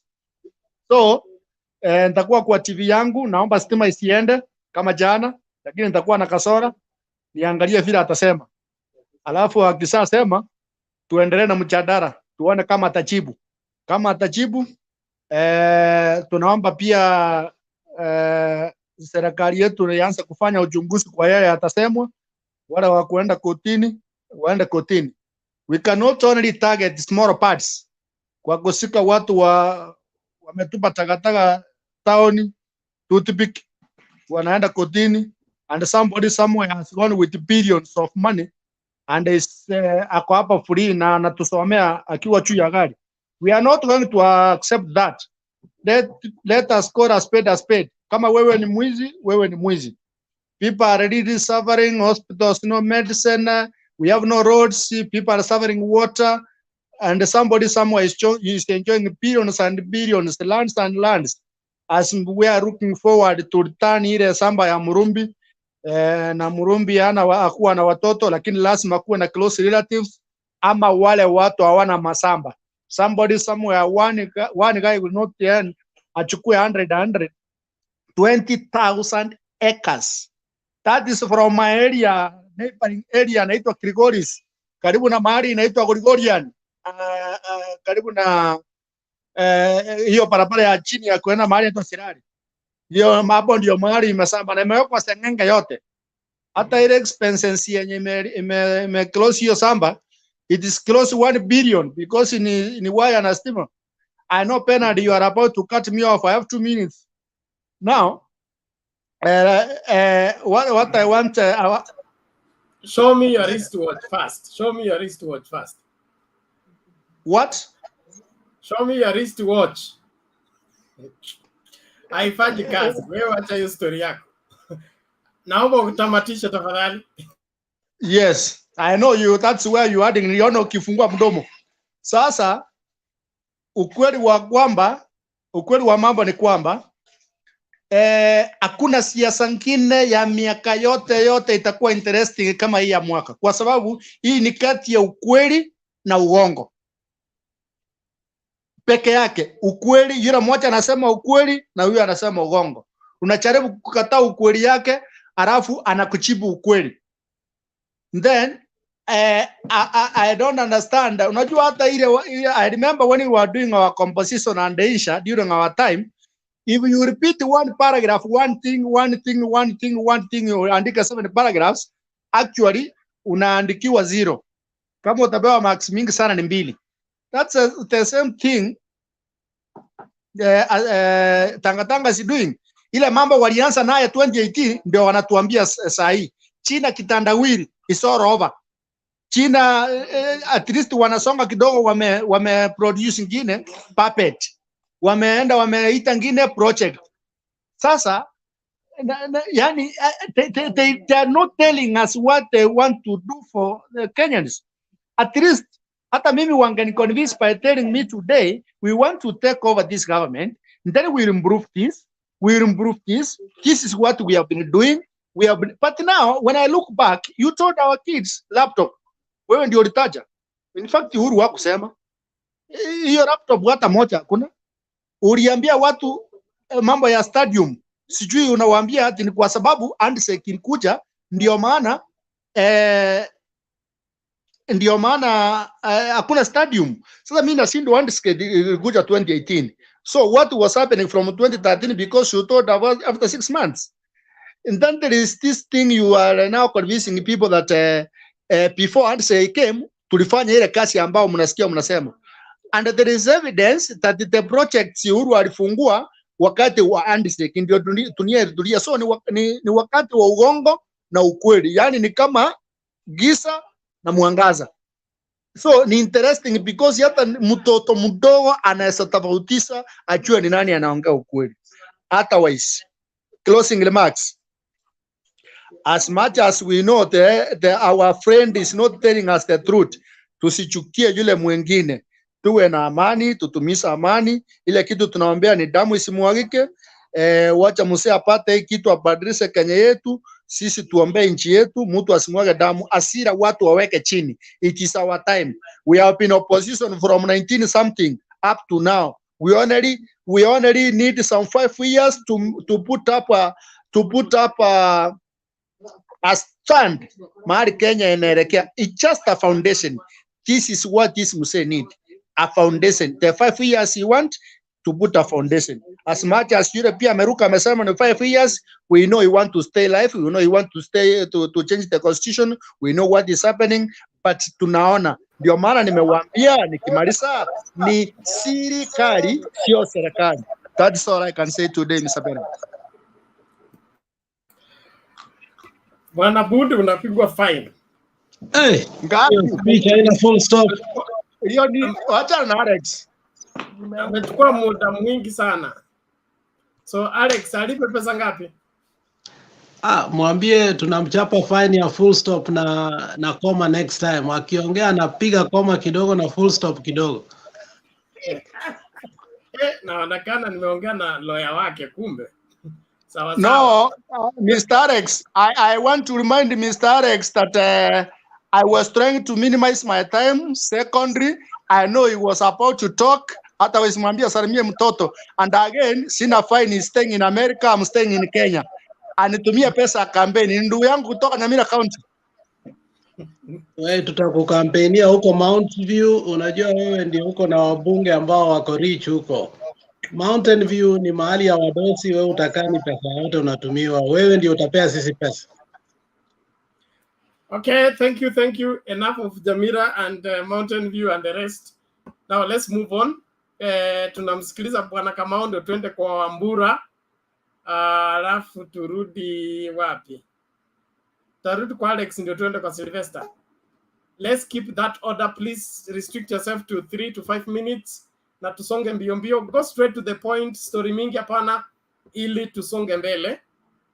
You can just address one part of the motion, wherever. The motion, you don't have to address on everything. Ndio tuokoe muda. Mr. Kamau, karibu. Asante sana. Mimi nitakuwa nitazingatia hiyo dakika 3. Nasema nashukuru sana kwa sababu ya kuwa hapa tena na kuwa nasikiza maoni na mjadala ambao inaonekana ni wa kufunza mambo mazuri.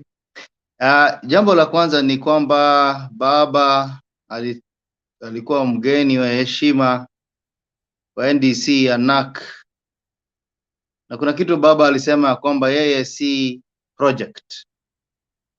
Na mimi hata mimi I get so disgusted when somebody says that baba is a project. How can somebody who has been there over 70 years doing good and great things become a project? Baba is an institution. Is an institution, and anybody belittling him that is a project, huyo ni mtu ambaye amepoteza agenda. Kwa hivyo hiyo ni jambo la kwanza. Jambo la pili,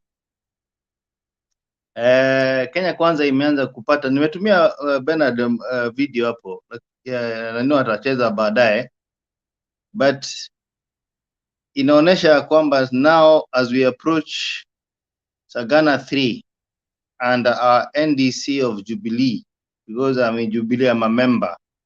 If you I even checked yesterday the political parties, I saw my name is there.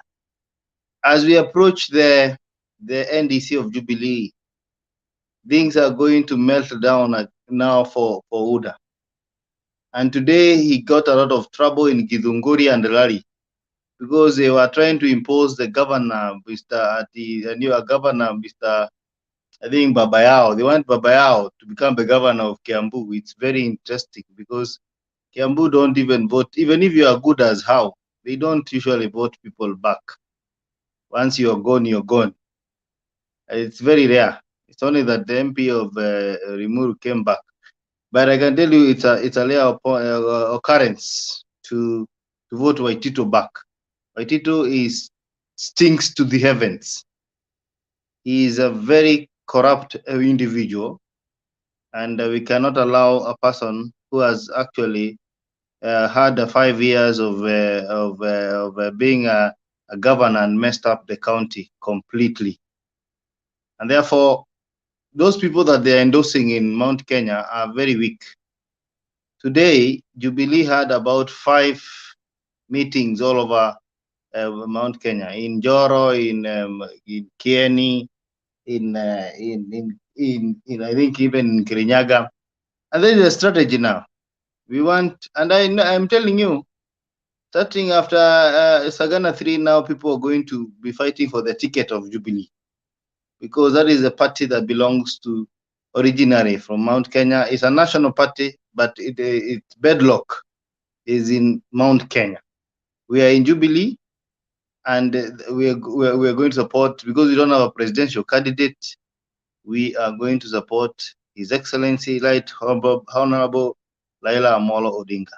And that is what is clear in our mind. We have no doubt that this time around, the presidency, Mr. Raila is not seeking the presidency. The presidency is seeking him. You know, there's a difference. When your time has come, it doesn't matter what you've been through. Yeah, in life, it said that never give up. Because even when you think you're giving up, at the time that you're giving up, maybe that's the time God wants to bless you. And I think it is now clear, because if you look at the heavyweights of politics in this country, the heavyweights in Western, the heavyweights in Coast, they have endorsed His Honorable Raila Odinga. I hope you're going to play that clip, Bernard, so they see there was a guy who was taking a conversation. He had hidden a camera, but he was asking a young man, what do you think is happening here in Murang'a? And the young man was saying, hey, I'm telling you, things have changed. And therefore, the presidency is seeking Baba, and Baba is not seeking the presidency. It is that simple. And when it comes to 9th, we're going to make sure that we prove that we have one kingpin in Mount Kenya, and that is Uhuru Muigai Kenyatta. Anybody else, Akina Gachagua, they have been abusing him. Those kind of politics of asking people, can you call somebody Baba because he's uncircumcised? I think that is retrogressive, it's immature, I think those kind of politics, I think they were there before. And we are not going to buy politics of abusing grown-ups, calling them uncircumcised. Gachagua is saying that every day.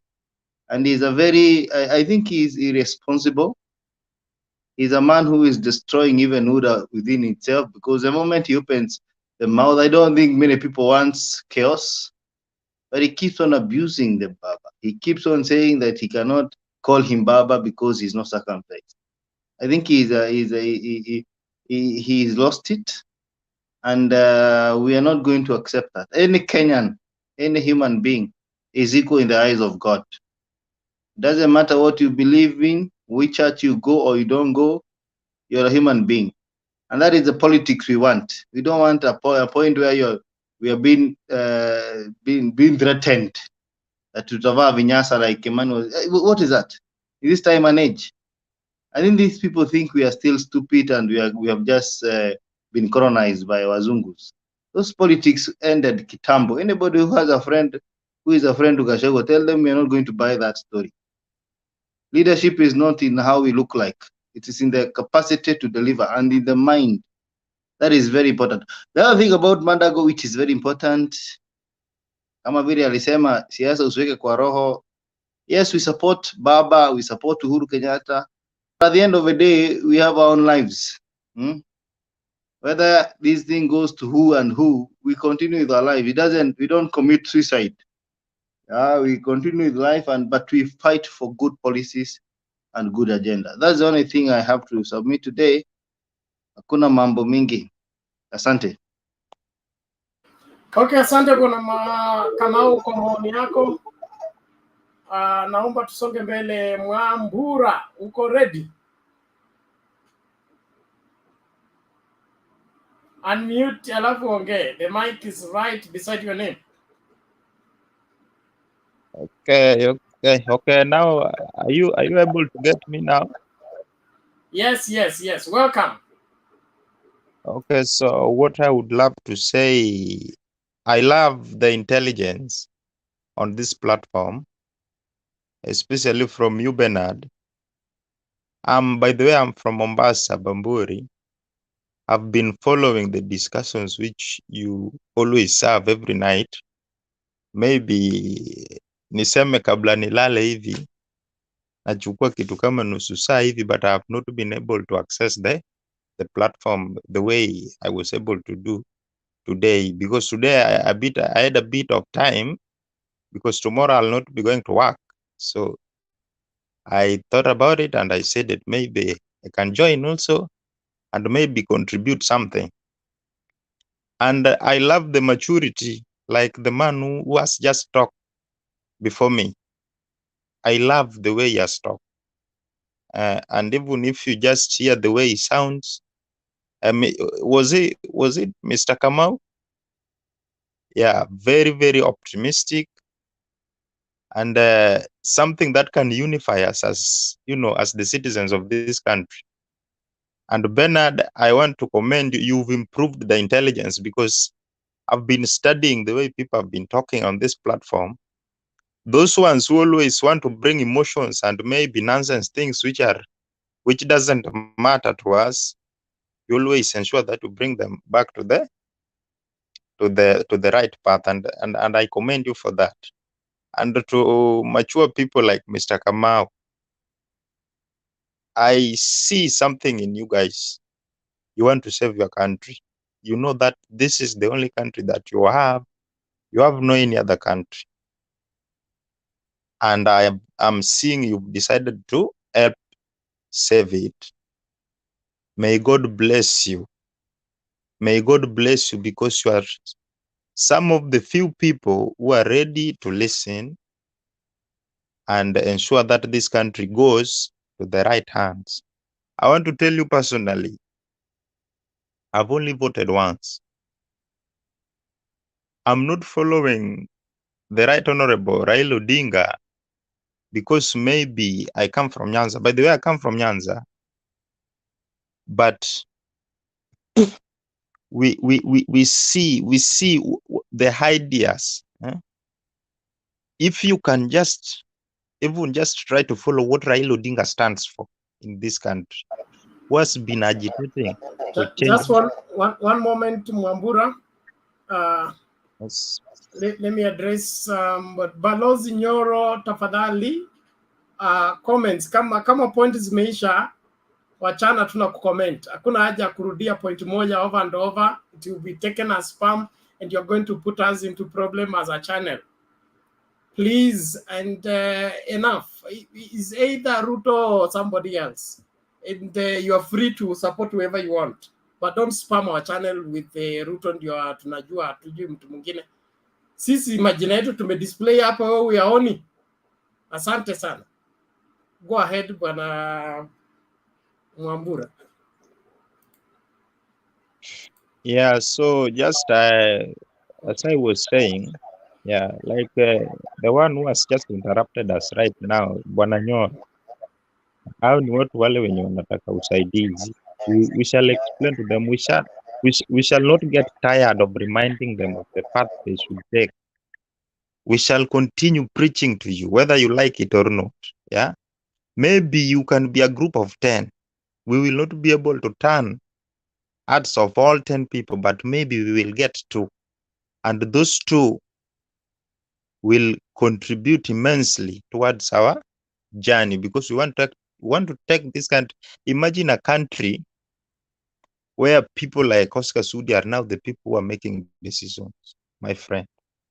It will be a very, very sad situation. I don't know if maybe people sometimes you just sit down and try to think even before someone now like Rigathi Gachagua survives as the Deputy President of the Republic of Kenya, and you know very well that Rigathi Gachagua harbors a lot of hatred for a certain community in this country. I don't know why. Yeah. You know very well that Rigathi Gachagua has vulgar language. He uses abuses. He abuses people. I don't know the kind of deputy president will we have. And let me tell you something that you people, you don't know.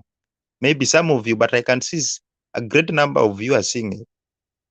When people are trying to pursue change comes. Yeah. We may be 100 people, but if we are not able to listen to the 3 people who are maybe having contrary opinion, those 3 people can mess us up, even if we are 97 and we think that we can overrule them. Those 3 people can mess us up totally, and we can all lose direction. So whatever I am saying, let us be sober. I don't know, the president, wherever the president has seen, you can say that maybe you love William Ruto, but you are not, you've never been as close to him as the president of the Republic of Kenya. You will be lying to yourself. William Ruto was Uhuru's Kenyatta's friend before even you came to know him. So Uhuru Kenyatta knows his friends. Yeah. And Raila Odinga is someone whom Uhuru has contested elections against for 2 terms. And this was someone who was his sworn enemy. But he has decided to come and reason together and see the direction which this country is following. My friend, let us sober up. Sisi kama watu wa Azimio, sisi huwa hatuongeagi sana, lakini sisi ndio tuko na ujanja, my friend. Sisi ndio huwa tuna akili. Na hata wakati huwa mnapayuka sana, sisi huwa tunanyamaza tu, tunawaangalia tu, sababu tunajua tu tutaretisha, tutajua mbivu na mbichi, ni kunyoroshana. Mimi nitaenda kazi hiyo siku, lakini ikifika saa 9 jioni, hata mkubwa wangu alishaniambia, wewe mtu wa baba, nitakupea hiyo nafasi uende upige kura yako pale. When people are doing voter registration, there are some things which we did. We use our resources to facilitate it. For some people, our girlfriends, we ensure that they went and registered, our wives, and so everyone. Yeah? So we know what we are doing. Some here are supporting UDA. We have no problem with them, but they never took even hiyo kura wakukata. And we want to thank them for that. But maybe the Lord is working in mysterious ways that you can never understand. So I just want to appreciate everyone who is contributing on this platform. And I just say, Thank you. Let us continue as we listen to the discussion. Bernard, thank you. Thank you very much. Thank you very much, Bernard. Okay, asante sana Bwana Wambura kwa maoni yako na mchango wako na kusaidia kubadilisha Kenya. Kila mtu ajitahidi afanye sehemu yake, tukifikia pale kilele, kila Mkenya afurahi kwamba kuna watu ambao walilipa gharama ili waboreshe maisha ya Wakenya. Kama kuna jukumu lolote ambalo kila Mkenya analo ni hilo tu. Vizazi vijavyo vikiangalia nyuma vifurahi kwamba kuna watu walijitolea kurekebisha yaliyokuwa makosa ili nchi isonge mbele. Hao watu wa kujitakia wanajijua, ndiposa sasa wameshindwa la kusema kama Rigathi alikuwa DC, okay? Hizo miaka zote alikuwa DC, akakuwa DO, hiyo hajatuambia alifanya nini, which reforms did he introduce, which schools did he build, why is he insulting others? You know, ni kama ile umekataliwa na dada, alafu wewe badala utupe mistari yako vile wewe ni mrefu, uko handsome, ulienda Europe umerudi, wewe unasema tu yule mwingine ndio mbaya, huyo mwingine hana hekima, huyo mwingine ni mfupi, huyo mwingine hana nguo, huyo. Tafadhali sema wewe mistari yako ni ipi. Asante sana. Ni wakati wa nani huyu? Sylvester alafu Alex, ama ilikuwa opposite? Ilikuwa kwangu bana, umeniruka intentionally, but it's okay. Alex, chukua nafasi alafu tutaleta Sylvester. Na salimia panelists. Nashukuru kwa siku ya leo, it's a Friday. Tunangojea tu rally za Saturday kuona where we are. I have just a very few points to make. The first one ni ambaye anasema kuwa Raila is old. I think they need to go to the history. Malaysia, who we want to copy actually, and Singapore, they re-elected Mahathir Mohamad at the age of 92. And why did they do so? They were having an economic meltdown, and they searched for somebody who could revamp the economy and unite the country. They couldn't find any. They brought a man who was 92 years old back to the politics. And the result was what? In 2 years, Malaysia was doing okay. And the guy left it there, and he nurtured somebody. And he left him before his time was up, so that the guy can continue his economic progress, and at the same time, he doesn't have to face an election. One of the only famous prime minister we've ever had in the world is Sir Winston Churchill. At the age of 70-something, he took Britain through the Second World War. And they won against Germany, which was very, very powerful. And he left an indelible mark in the British protectorate because Hitler wanted to completely finish it. So hawa watu wanakuja hapa kusema kuwa they should go back and read history. History is very simple. If you don't know how to read, we can read for you. It's as simple as that. We read for HS and other people, and we have no problem. Tutawasomea. So secondly, ni huyu jamaa anaitwa Gachagua. Gachagua has been having verbal diarrhea now for a very long time. And yesterday it was a climax when he said kuwa Raila hajatahiri. That was his campaign slogan. You know, there are people who needs to be circumcised in their mouths over and over and over. They should have mouth circumcision every morning before they go anywhere. And one of those people is Gachagua. And actually, we should not even pay attention to the man. His bitterness is beyond. I think that guy is a psychopath. He has a problem. He is not just playing politics. You can see other people criticize Raila and say such kind of things. But for Gachagua, it is too deep-seated. It's something that is beyond politics. Iko mambo akonayo ambayo hatujui. Topic ya leo tunaongea juu ya Mandago. You know, Mandago is goose is cooked up. And let me remind you that Mandago was just picked from somewhere. He had never held any political seat. And that is the danger of going into politics when you are so young and you test power. And when it comes time for you to retire, you don't want to go home. This guy, deeply in his heart, wanted BBI to pass, not that it can help Kenyans. He wanted BBI to pass so that he can seek the third term. And he said it openly. And now that BBI did not pass, Mandago wants to be a senator by force. So between us and him, who is forcing people to vote for him? It is Mandago. When you go to politics at a very young age, I think you should have a cathedral mind and understand someday you're going to retire and have a plan for retirement, because 5 years is too short. And I think that is what happened to Mandago. These people are totally frustrated. They don't know if they cannot take power this year in 2022. Where are they going? Mandago is very young. Probably is going, like we have always said, many governors are going to go through the courts. Why? Because they mismanaged a lot of funds. So probably the guy is the one who fears.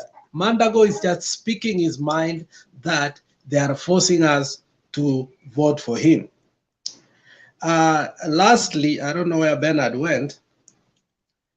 Sio Mandago peke yake. We have so many leaders who did not have a plan what to do after they retire from governorship.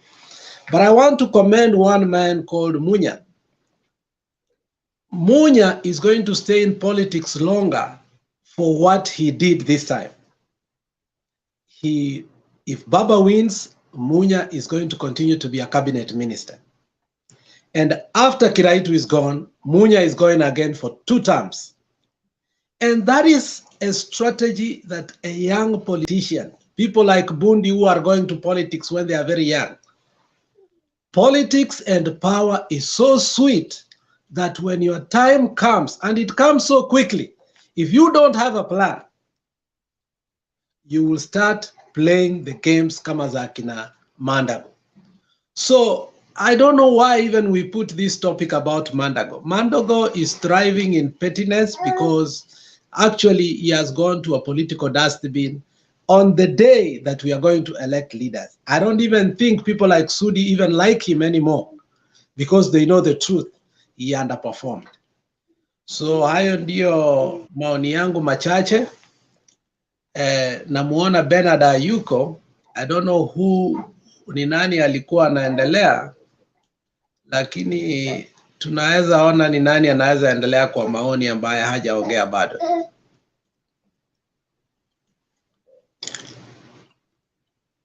Maybe Alex, Okibo. naweza ongea? Iko mtu alikuwa na maoni kwanza alafu ongea. Nani huyo? Kamau. Mimi niko nasema Okibo ameongea. John. Okibo nataka kutoa submission, mama anataka ku give rebuttal. I don't know. Ni nani? Mama Selina give a rebuttal, then Okibo will give a submission.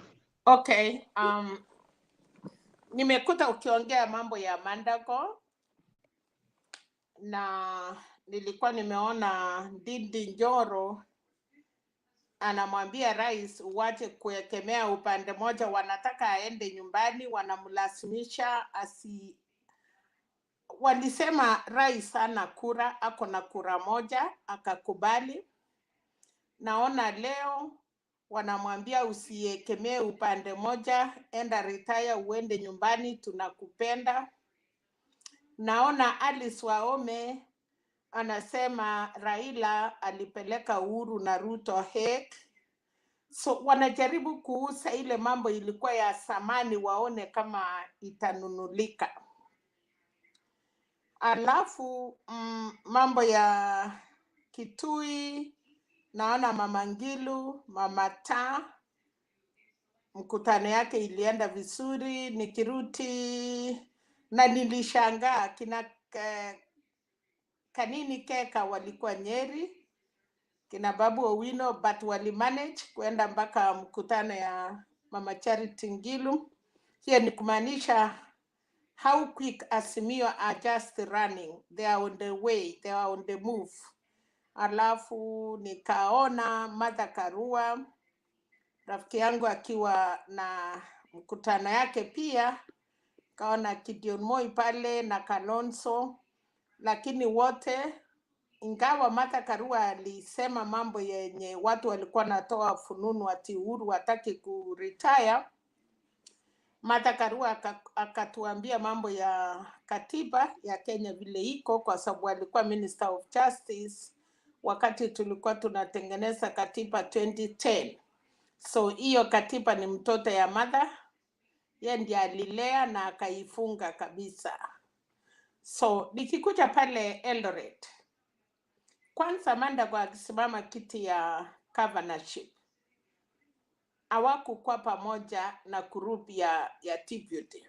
So Raila NASA ndio walisaidia Mandago kupata kiti ya governor, kwa sababu Puseki alikuwa na deputy president na Mandago ndiye kuna viti alipeana kwa opposition kama kiti ya Langas, kama viti karibu kadhaa ya Eldoret ndiye aweze kupigiwa kura. So ukisikia tena leo amesimama kusema hatuwezi lazimishwa, Mandago kuna kura na sitake za Eldoret, apart from kura za Wakalenjin, kwa sababu kuna watu wanapishana na yeye kwa kiti ya senator. Mandago anataka kuplay that hawa watu wengine kama Azimio, kama chama gani, walisema baba alikuja tukamkaribisha, akasema hata deputy ingawa kwake ni Eldoret tukamkaribisha, but akasema inawezekana karibu mara 3. For me that I'm a Kalenjin, I understand where Mandago comes. Na mimi kuna watu wengi sana, especially jamii ya Wanandi wanafuata Mandago, na kuna mwingine anaitwa Chelilim, Jesilim, whoever. So alikuwa nawaambia musikuje kulazimishwa kufuata mtu na musiambiwe kuchapana. Akasema kama we ni mtu ya chama hii, piga kura kulingana na vile iko. So for me, Mandago, sahi kuna vita ya Mandago na Sudi, kuna Puseki anataka kuwa gavana, na Puseki amesimamiwa na watu ya Elgeyo Marakwet. And then akona kura Puseki wanaongea, ngawa sisi wa mama hatutaki kuingia hiyo ukabila, wanasema ameoa Mkikuyu. So Mandago pia akisimama na chama ya Isaac Ruto ya mashinani ama asimame na KANU, kuna ule Caleb Kositany anataka kukua gavana na ndiye atapatiwa labda certificate kwa nguvu, kwa sababu wanasema hawa ndio wametengeneza UDA. So kuna vita ya Eldoret imekuwa tu ni kwa bahati mbaya juu amesema ikakuta kila mtu, lakini kuna vita pale ya jamii ya kwamba kuna watu wanataka kufinywa, na mnajua deputy president alisema mtu yeyote mwenye ayuko UDA ama hata ukiwa UDA na wewe si mtu wake samani, hawawezi kukupatia kura. So nafikiria Mandago alikuwa anajitetea kutaka kuambia Wakenya. Alafu ya pili, Mandago alikuwa naongea hii kabila zingine yenye wako Eldoret waone kwamba wako na uhuru kuchagua ula anataka bila kuambiwa. Sisi tukiwa Eldoret chama ni UDA na hakuna mtu ingine ako na ruhusa ya kuchagua chama ingine. So for me, hiyo ni vita ya nyumbani, lakini imetoka nje. So whoever will play a role in Eldoret yenye ataweka Wakenya pamoja, kabila sote zenye wako Eldoret, atachukua kiti ya senator na atachukua kiti ya governor, kwa sababu kura hizo zenye siko Eldoret mchini ni mingi sana, na lazima uwezi pita kama hauna, kama Wajaluo, tuko na Wakamba, tuko na Wakikuyu wakiwa wengi, tuko na Wakisii, tuko na kabila yote wakiwa hapo pale Eldoret. So lazima ukuje katikati, lakini kama sasa vile Buseki amesimama Eldoret,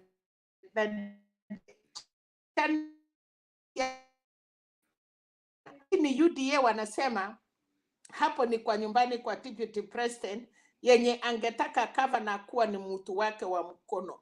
So hapo tunangoja, kama hatutakuwa na vifaraka ya kompyuta, nafikiri Eldoret watachukua, na mtashangaa hakuna mtu ya UDA kwa kiti ya governor, na hiyo kiti ingine kubwa kama ya senator itaenda na UDA. Hapo Penat nataka niwachie hapo, alafu watu tusikie kwa wengine. Otherwise ile kitu nataka kusema ni amani tukue nayo, na watu wameanza kupanic. Watu walifanya campaign 4 years, walienda kwa bedroom ya wenyewe, mama akawatandikia sitting room, wakafikiria sasa hata kutoa nguo aingie bedroom ilikuwa rahisi. So baba alikuwa ameenda kazi ya polisi ama alikuwa ameenda jeshi, na sasa mama hakujua baba atarudi, akawacha mgeni akatawala kwa boma. Sasa mwenye boma amerudi kutoka kazi ya jeshi. Sasa mwanaume, kama ulisaa mtoto, bahati mbaya ya baba ule bibi. So bedroom ulichezea 4 years, mwenye amekuja, na ninashukuru ameweza kusamea bibi yake.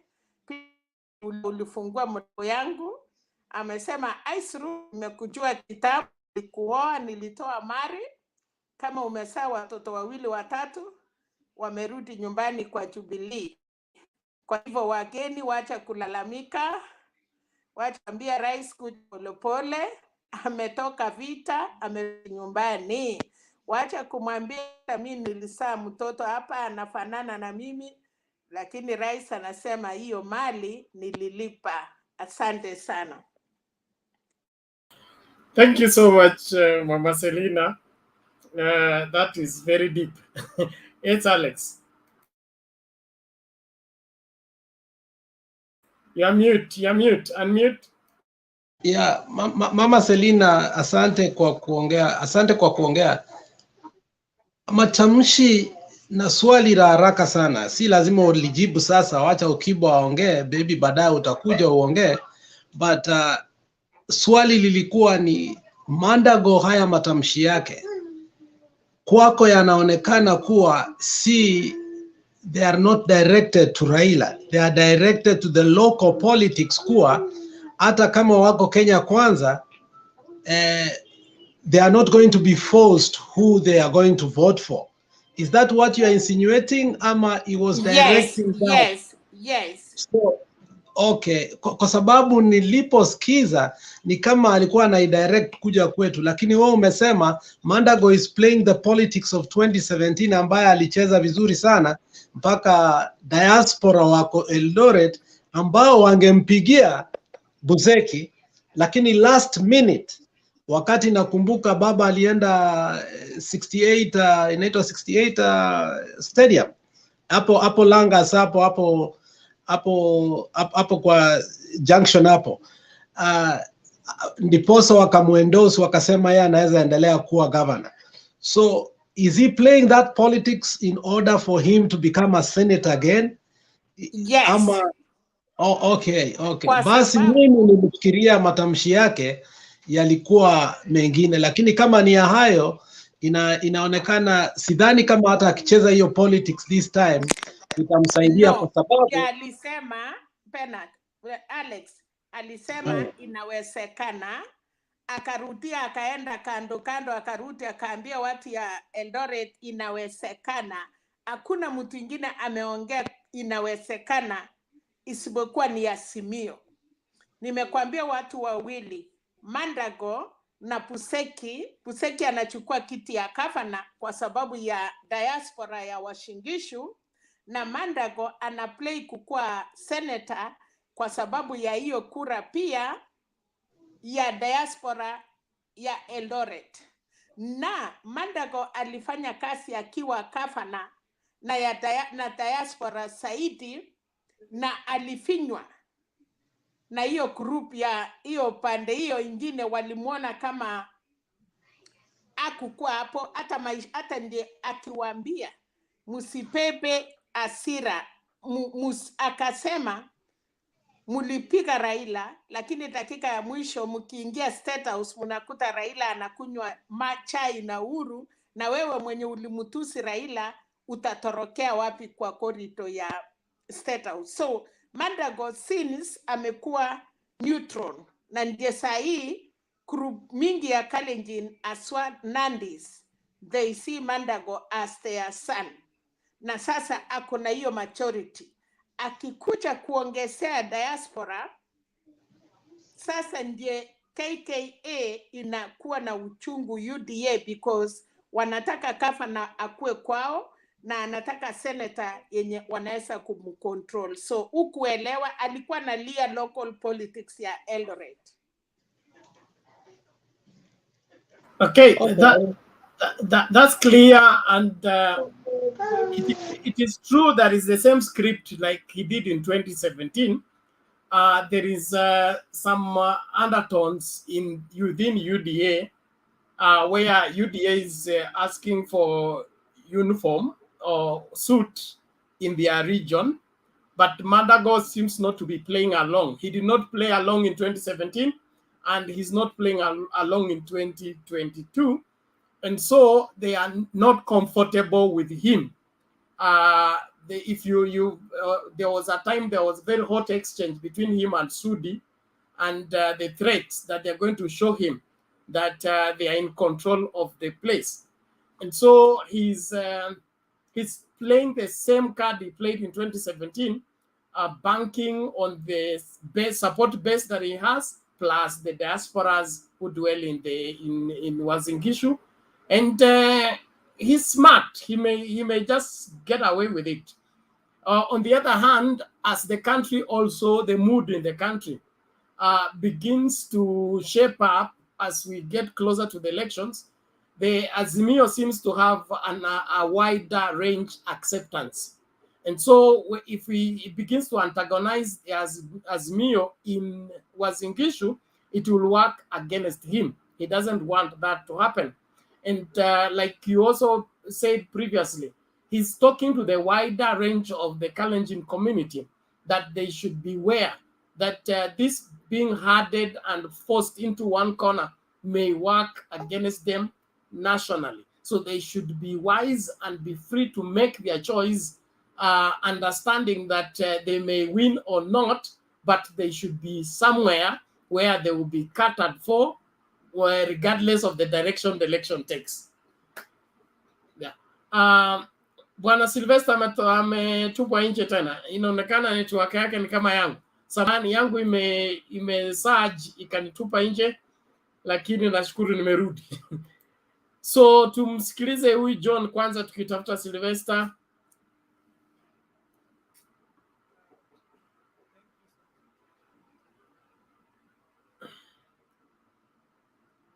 Bwana John, sauti yako hapana mimi sikia.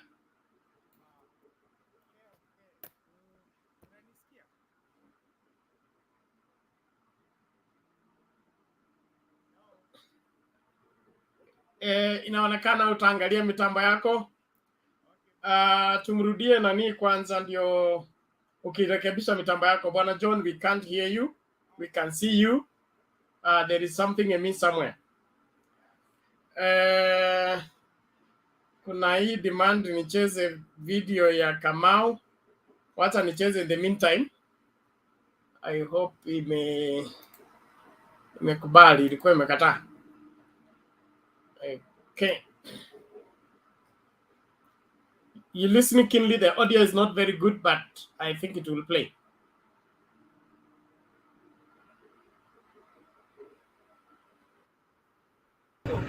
So unasema huku nini?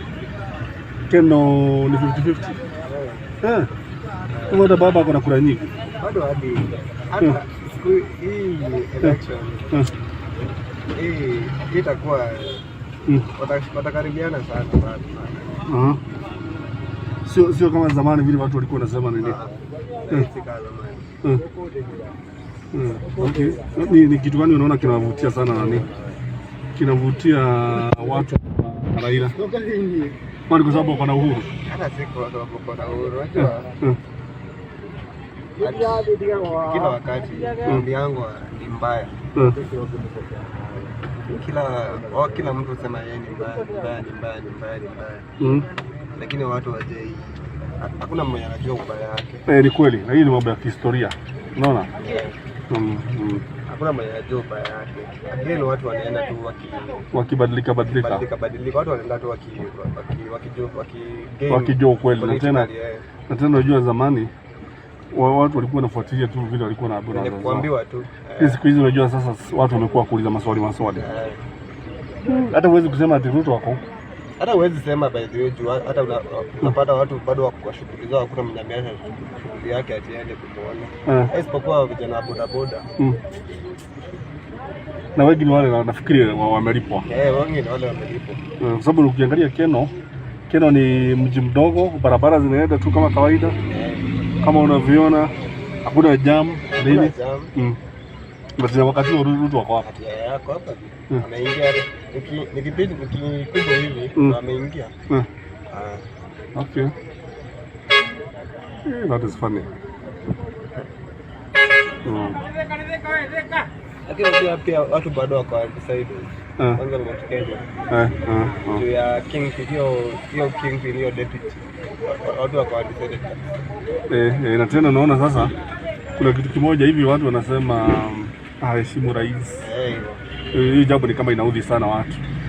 Mimi hadi penye hii election hadi penye niliona ni mtu ni aje unaweza oppose government unapiga government yenye uko ndani yake, ushakuwa opposition lakini wewe ndio join wewe ndio deputy president.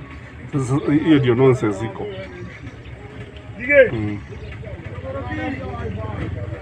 Lakini nini tutakuja kuona tu hadi hapo penye wameshikana na kitu nini kina Mudavadi. Hadi hapo watu wakupendezwa sana Mudavadi.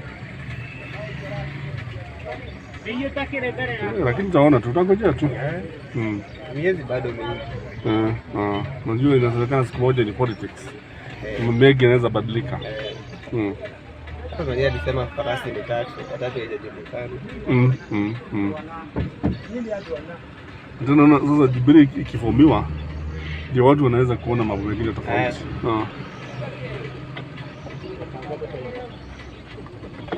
Tutaona tu.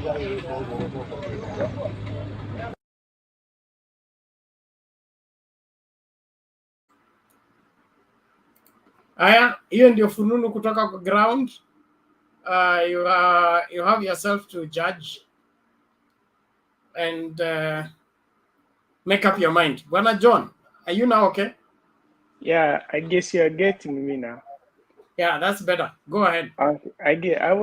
Nilikuwa natumia laptop, I guess ndio ilikuwa na shida. Okay, thank you so much. I was saying nimeona Alex, nimeona Mama Serina, Bantuaria, na wasalimu nyote mjambo. Hatujambo. Yeah, so niko na one thing I guess nilikuwa naongelelea. Yeah, Mandago, I guess he's playing the best role. Like siasa yake inaonekana ni kama anaiplay in a neutral way. But I guess at the end inaona akikuja Azimio hivyo according to venye nili understand the statements of today. And another thing nilikuwa naongea hapa the other day, acha nirudi nyuma kidogo. MP Paul Kemboi, there is a scandal that he was involved in So there is another guy who was there. And there is a day I was speaking here nikasema, we don't need a president who does money laundering. We need a president who's gonna improve our economy. So now, I guess that supports whatever I was. If you know, basically you are doing legit business, that you are earning from a source that is in a way that is somebody is doubting you. Why should you carry money in sacks or in bags to bring it back to Kenya? And another thing, basically, if you do something that is correct, if you do a transaction or maybe from one bank to another, it will sound good because you have done where everybody is seeing. The intelligence is monitoring your account. So you gotta be like, this money I obtained from this point to, so that nikaiweka in this account, that's why I did this transaction. Now they are like confusing us, like we were selling, I don't know, meat in Burundi. So those are the guys we are expecting now. Kenyans, we need to open our eyes. These guys who are like between the age of 27 to 38 up, most of them, they usually support RUTO. Is that the thing they need to? Hiyo kidogo inaletwa, that is 230 million. Munapewa milioni moja ingine inawaendea. So you're still dragging in the same poverty you're crying off the other day. So we need to change. The change we need is Baba. The resurrection of Jubilee. Jubilee will shape the politics of the mountain, as I'm seeing, as from the look of things. The things that tulikuwa tunaambiwa like I'm the kingpin of that mountain. No, utakuja kwetu ni kuite baba. Yes, I know my mind and I know my father is there. I can't do that. So it means whatever alikuwa anajipiga kifua sasa nimepata mimi ndo baba wa Mount Kenya, they need to know that everything is going to change soon. Coming to the other guys, the NDC mnaziita hizo, that one of NARC Kenya. I guess the same thing Wetangula and Mudavadi, what they did the other day. They said we're gonna invite RUTO, but Raila is not invited to our meeting. So the same thing happened today when Zingiru she invited Raila. So it means they need to work together. It's like don't expect somebody to come open and start telling you I need to work with this person. Angalia kutoka signs, like I'm inviting this person, definitely he's my friend, he has good agendas that I need too. So that's another thing.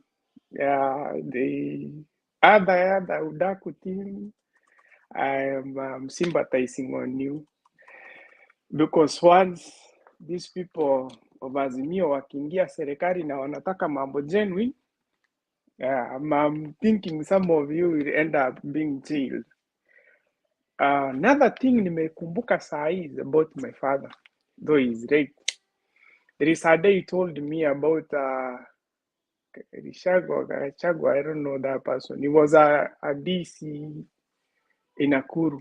DC somewhere, DODC in Nakuru. So he was like, he pointed out the same person. That's why like nimekumbuka leo akaniambia this person oppressed us. During his time, that's the time most of the things in our place here, they were not going the right way. And that's the time I joined Azimio, like Baba. Unajua Baba, nilianza kusupport Baba nikiwa the age of 10. That's the time nilijua Baba. So I've been knowing Baba from that because he knows he has the right thing. That's where I started supporting. Lastly, but most, I want to thank you, all of you.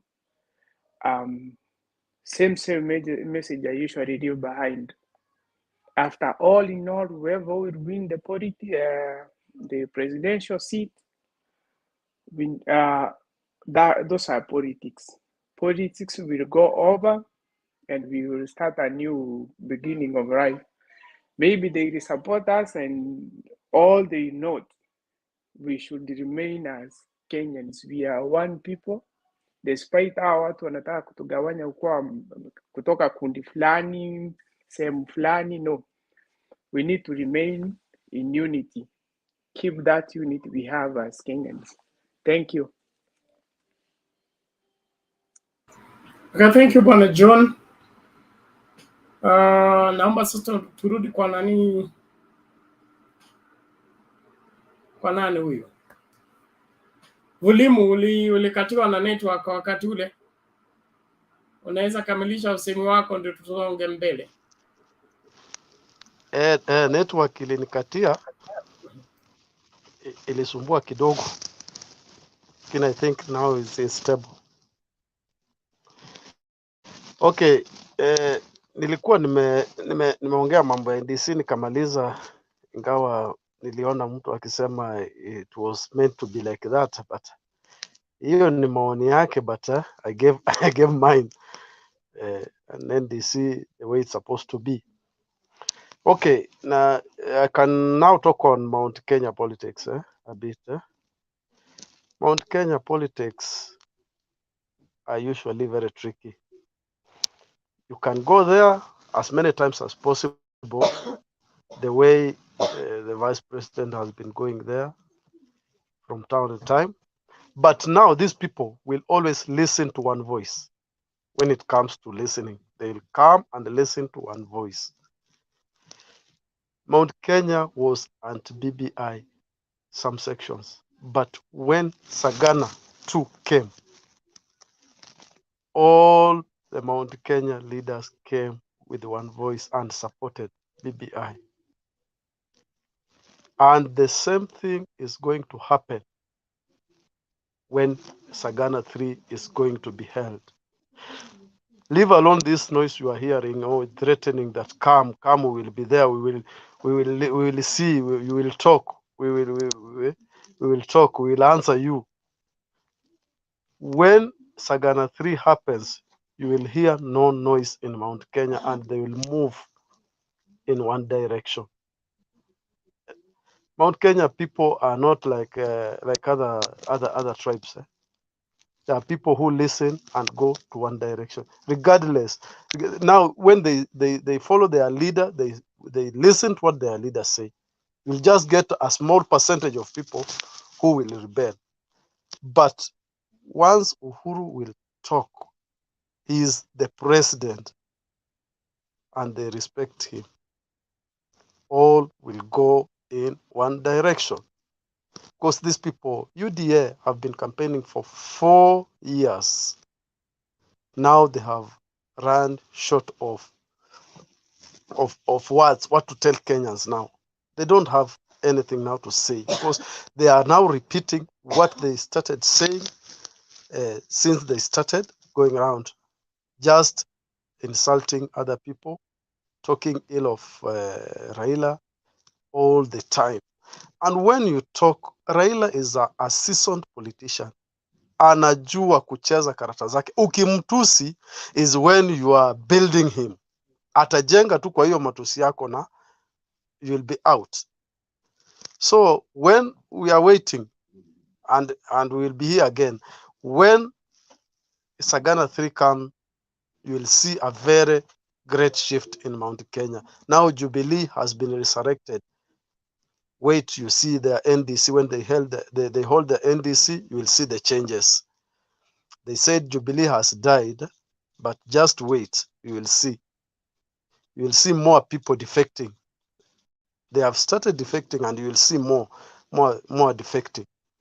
So when someone started campaigning 4 years ago, and Raila now is just now is yet to start. Is yet to start. He's a very seasoned politician now.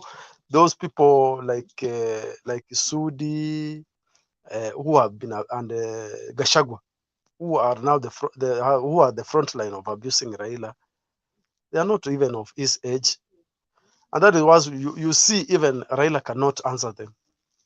He cannot answer them. He knows what he wants for this country. He knows his time has now come. What he has been waiting for has now come. He cannot even answer them. He's now just keeping quiet because he knows because he has been winning. We know that. That is no question. We cannot debate on that. He has been winning. Most of the time he has been winning, at most 3 times. So he cannot even play to their rhythm at this time.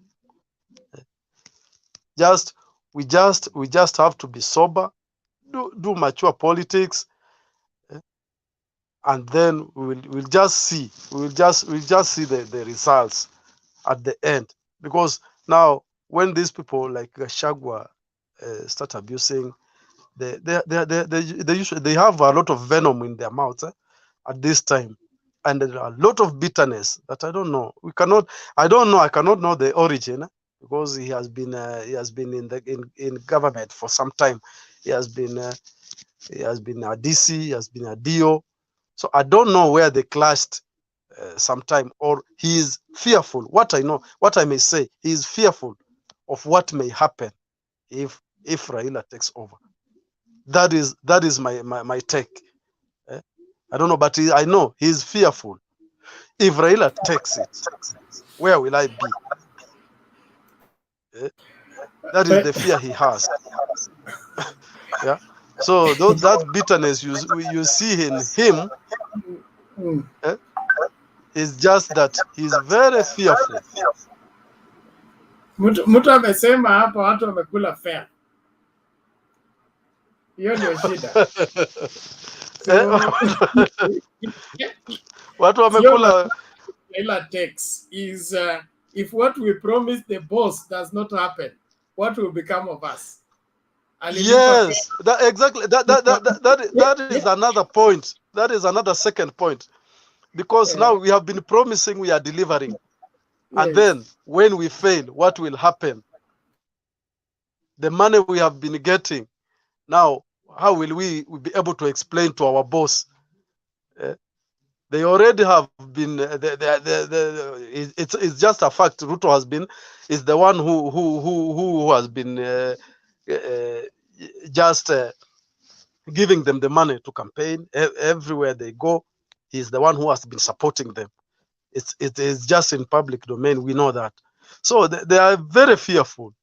What will we answer our boss, and what will happen to us if Raila goes through? So those are 2 elements that they are working on. It's still just not coming to their terms very well. They don't have an answer to that. That is why you see they throw a lot of venom, and then when you throw such venom is when you build a politician like Raila, because he's a person who will not even just dance to your tune. He will just listen to you and then go on with his campaigns, because he knows the strategies. RUTO said he cannot have any coalition. He castigated Azimio for having coalitions. Now he's in a coalition with ANC and Ford Kenya. I don't know if they are from Uganda, because he said he cannot have coalitions with other parties. And either you dismantle your party and join UDA to have one party. Now we were going back to Kanu era. So I don't know where now he changed, and now I don't know, because I don't know if ANC or Ford Kenya are from Uganda, because he said he cannot join with other parties. Secondly, no, it simply means ANC and Ford Kenya are not parties. They are two individuals. Yeah. So they are not parties because he said no, and that is and that was yes. Yeah, and that is where they parted with Moses Kuria. Yeah, that is where Kuria said he cannot join him. Yeah. Sawa, malizia tusonge mbele. Yeah. So, and now secondly, I wanted to ask. Now he also castigated the Azimio people from making doing meetings and forums in halls. And now I saw him in Nyeri in a hall with the people. So I don't know what is he? Why is he now copy pasting what Azimio are doing? So is now just getting his people into a very big confusion because he said he want one.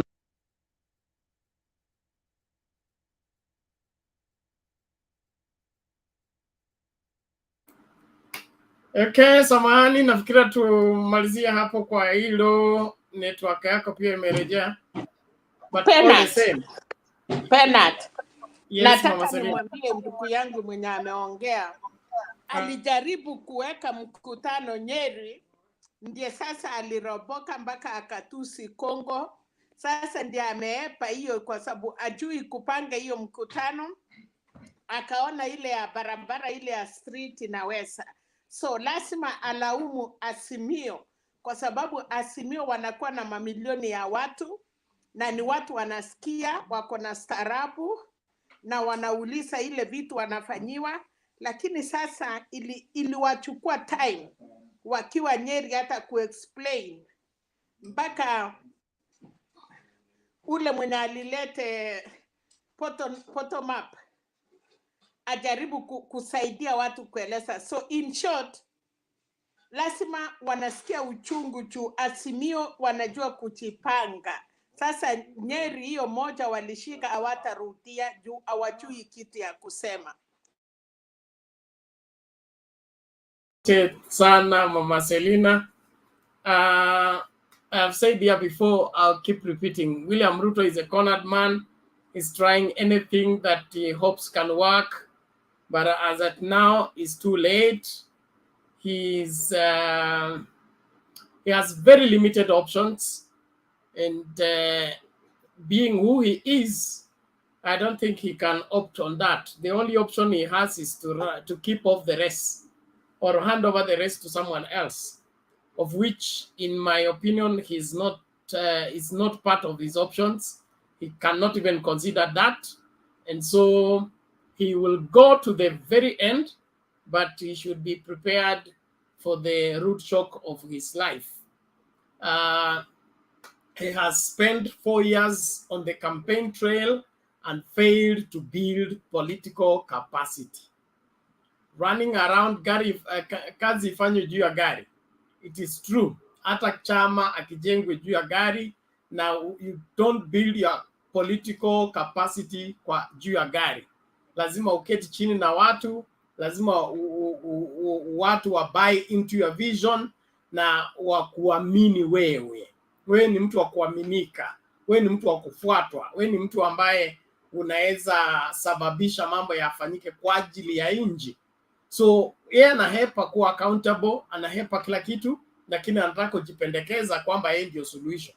Atuambie shida ilianza vipi, nani aliyesababisha shida, ndio ukuje kuanza kuitibu. If we can trace the history of your ailment, it becomes easier to diagnose and give the right prescription.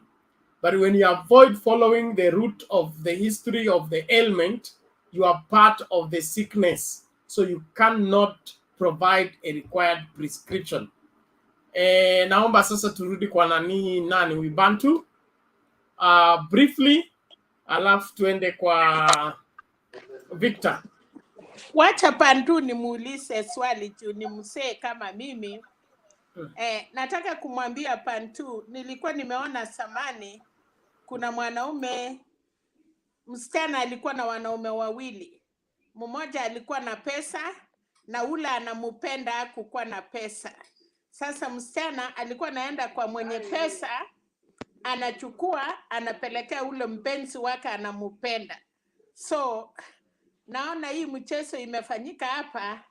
Kuna mtu alikimbilia msichana bila kujua hiyo msichana ako na mume mwingine, na huyo pesa ya huyo mume imekulwa na ule mwanaume mwingine kwa sababu mama anapenda huyo. Sijui kama hivyo, kwa sababu hiyo ndio inafanyika na hiyo ndio imefanyika. So nikataka Pantu, hii vijana wadogo ukimwambia kitu kama hiyo anaweza kuchipu maneno ngumu, lakini nataka ule mtu msee mwenye anaweza niambia hiyo swali kama ni ukweli ama haikuwa ukweli. Asante sana Bwana Bernard, na nashukuru sana Mama Selina kwa kutoa swali kama hilo. Hiyo umetoa ni mifano, lakini sasa hii yote maana yake unazungumzia kulingamana na siasa vile inakwenda katika nchi yetu. Hawa vijana kama unavyosema ni kutokamana na matamshi ya viongozi ambao sasa wanabandikizia hii generation ambayo inaokuja sasa, na inawa confuse.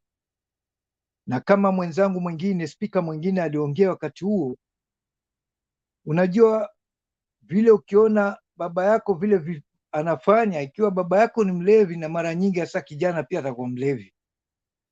Ikiwa baba yako ni mtu wa kuingia church, na kijana pia wewe utaingia church. Ikiwa baba yako ni mchezaji sports, mchezaji mpira, hata wewe pia utamfuatilia. Kwa hivyo hatari iko kwa hawa viongozi wetu wa sasa ambao wanabandikiza hii generation tabia mbaya na kuonesha mifano mibaya. Wanaongelesha na matusi na kuonesha matusi ni kitu kama kawaida. Unaona, wamekuwa confused kabisa. Sijui kama nitakuwa nimeelezea kuanzia hivyo sawasawa, lakini ninavyoona mimi ni uongozi unaoendelea sasa wa kuonesha ikiwa uko na pesa nyingi unaweza kufanya kitu chochote, na pia vile vile kutoa matamshi mabaya na kuwafundisha vijana, wanaona hiyo ni kitu kama ya kawaida, na vijana huwa bado akili yao haijakomaa. Inakomaa wanapokuwa wanakuwa katika maisha. Sasa vile wanavyoinukia, wanaona kuwa hii ni kitu sawasawa. Sijui kama nimekufahamisha hivyo, lakini sana naona makosa. Kitu ambayo nataka kusema ni hii mambo ya ukabila tunatakikana tuondoe kabisa. Itakuwa pengine ni ngumu, lakini kila kitu kina mwanzo. Wananchi, naomba sana, ni ngumu sana kuweza ku let it go iende, sisi tuwe na kabila moja linaloitwa Kenya. Unasema mimi ni Mkenya, japokuwa wewe uko na kabila, unaweza ongea hiyo lugha, lakini iwe sasa tuna mocho nyingine, kwa sababu kiongozi wetu mtukufu Rais Uhuru Muigai Kenyatta ameshatuonesha miaka michache iliyopita kuwa inawezekana,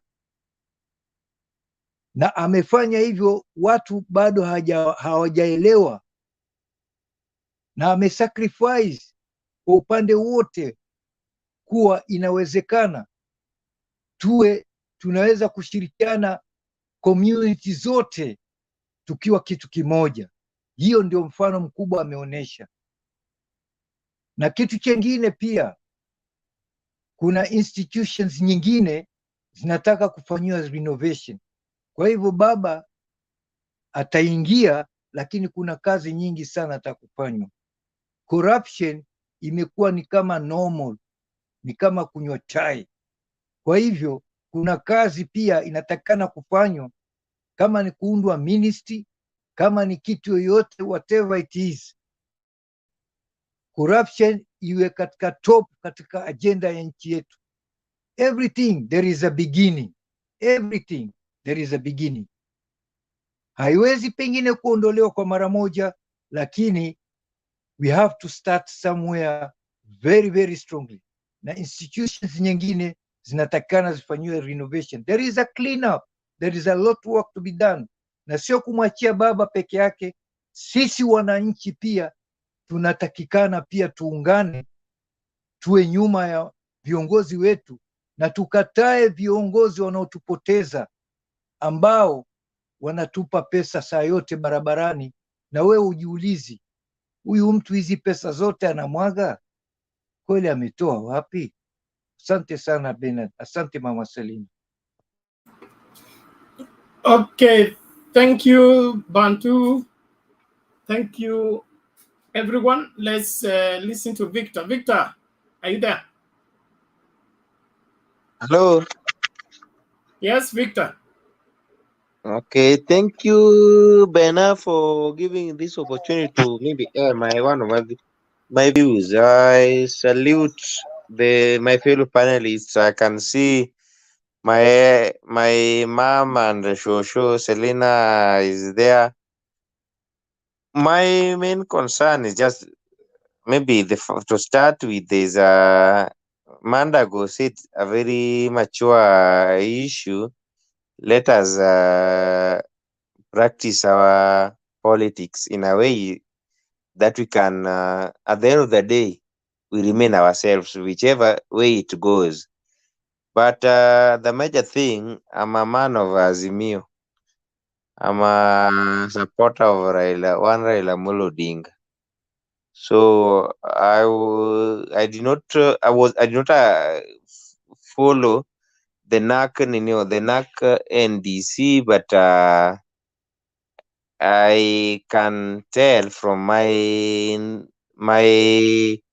intent with those who whatever tell me, it went very well, and Baba was there, and Zimio is on course.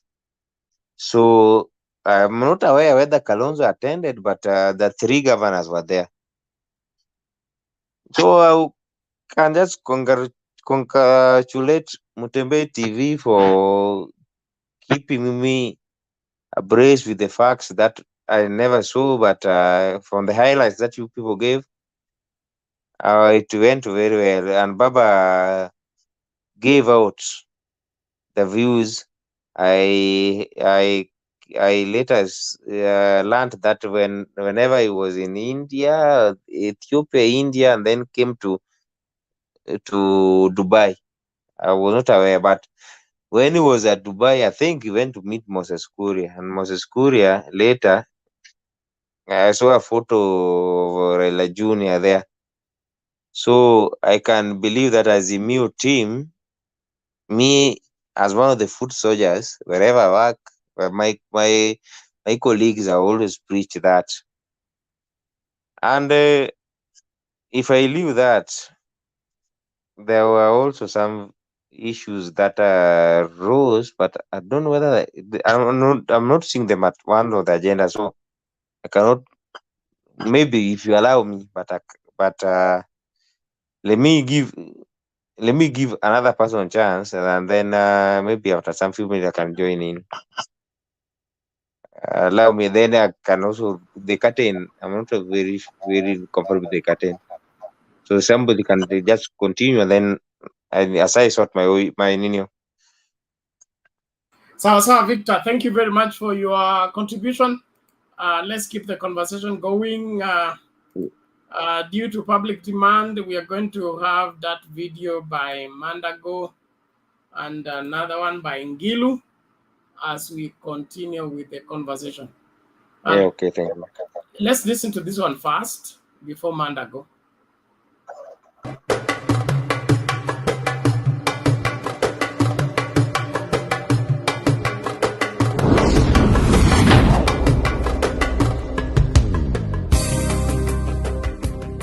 My fellow Kenyans, everything rises and falls on leadership. we now have an important opportunity here to choose our future leaders. Look around Africa. Everywhere where there's change, there's serious leadership. Look at our neighbors in Rwanda. Look at our brothers in Botswana. Whenever there's a country that is getting it right, there's something about the leader in that country. We are very hopeful that this time round, we can change the leadership in our country. President Uhuru Kenyatta has tried. We really need to applaud the effort that he has made as our current president to move our country forward. With this August elections, we also have an opportunity to choose somebody who can continue with the good work that President Uhuru has done. And without mincing words, fellow Kenyans, I plead with you as the chairman of Kenyans in Botswana that let us all give our votes to the right person. And this right person is none other than Raila Amolo Odinga.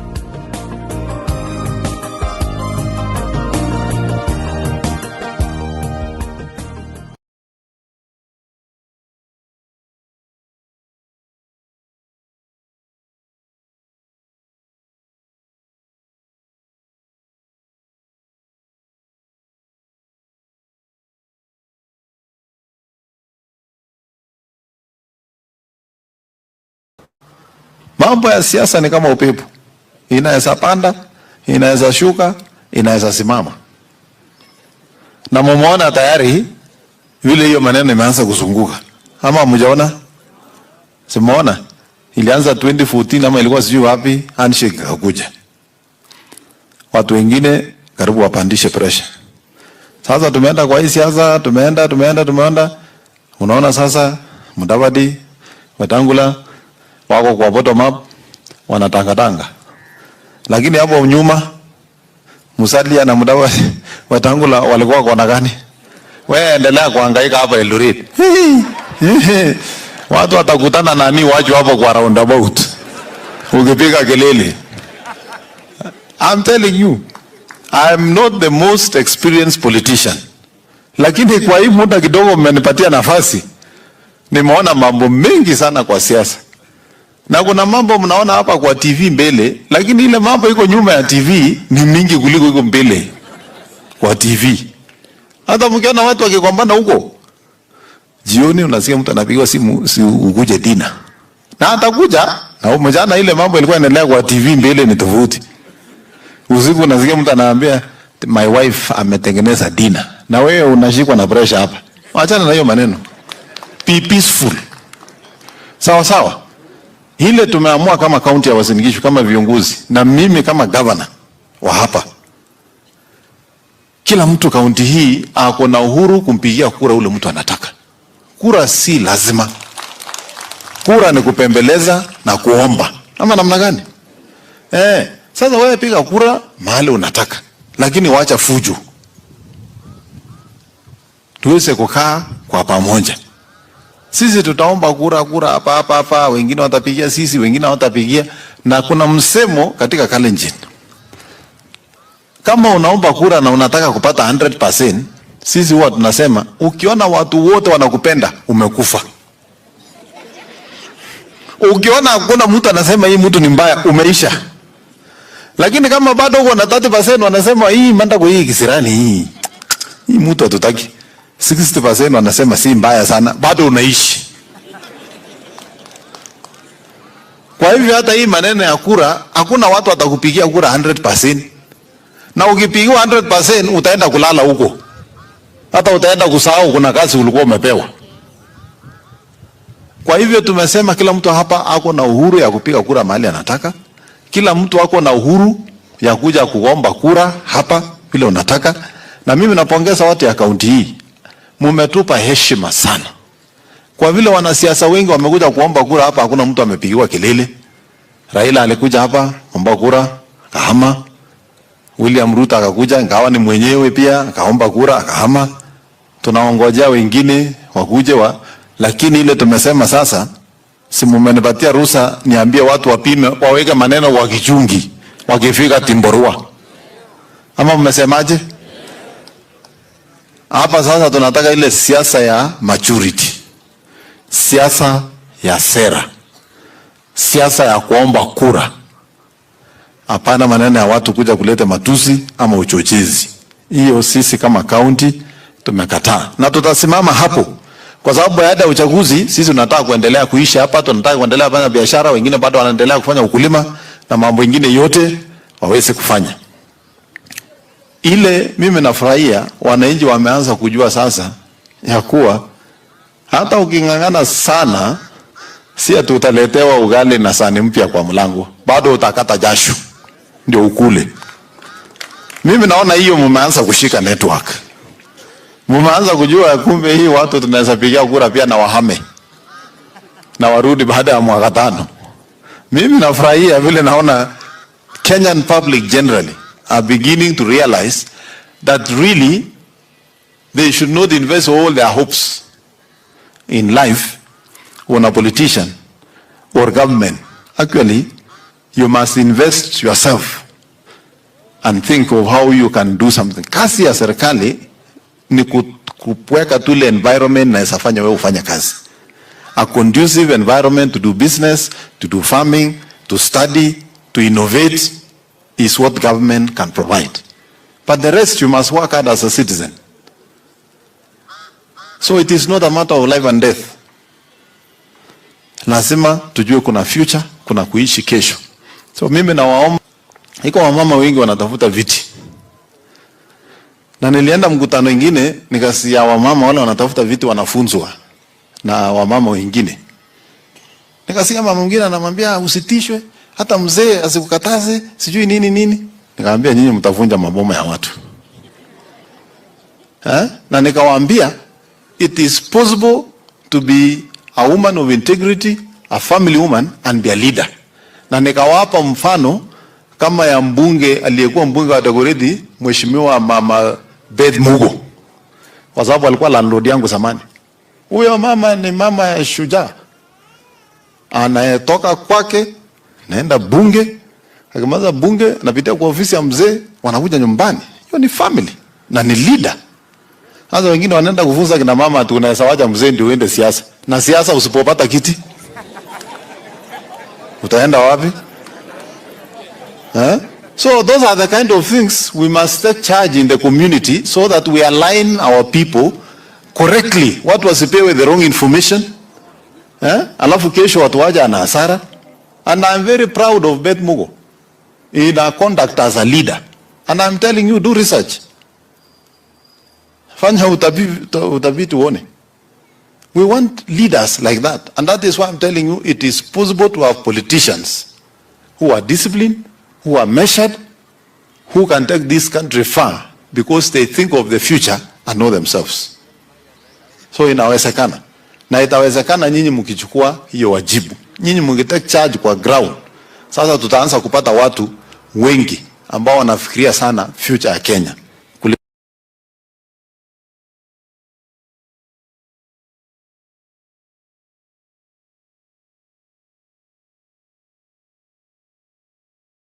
Okay, inawezekana, haiwezekani. Tumsikilize sasa Aaron. The ancestor.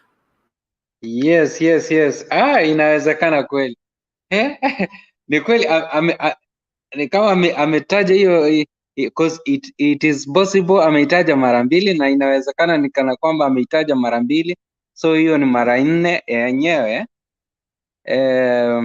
Nimeshukuru sana Mandago. Lakini mchanges manze anajua.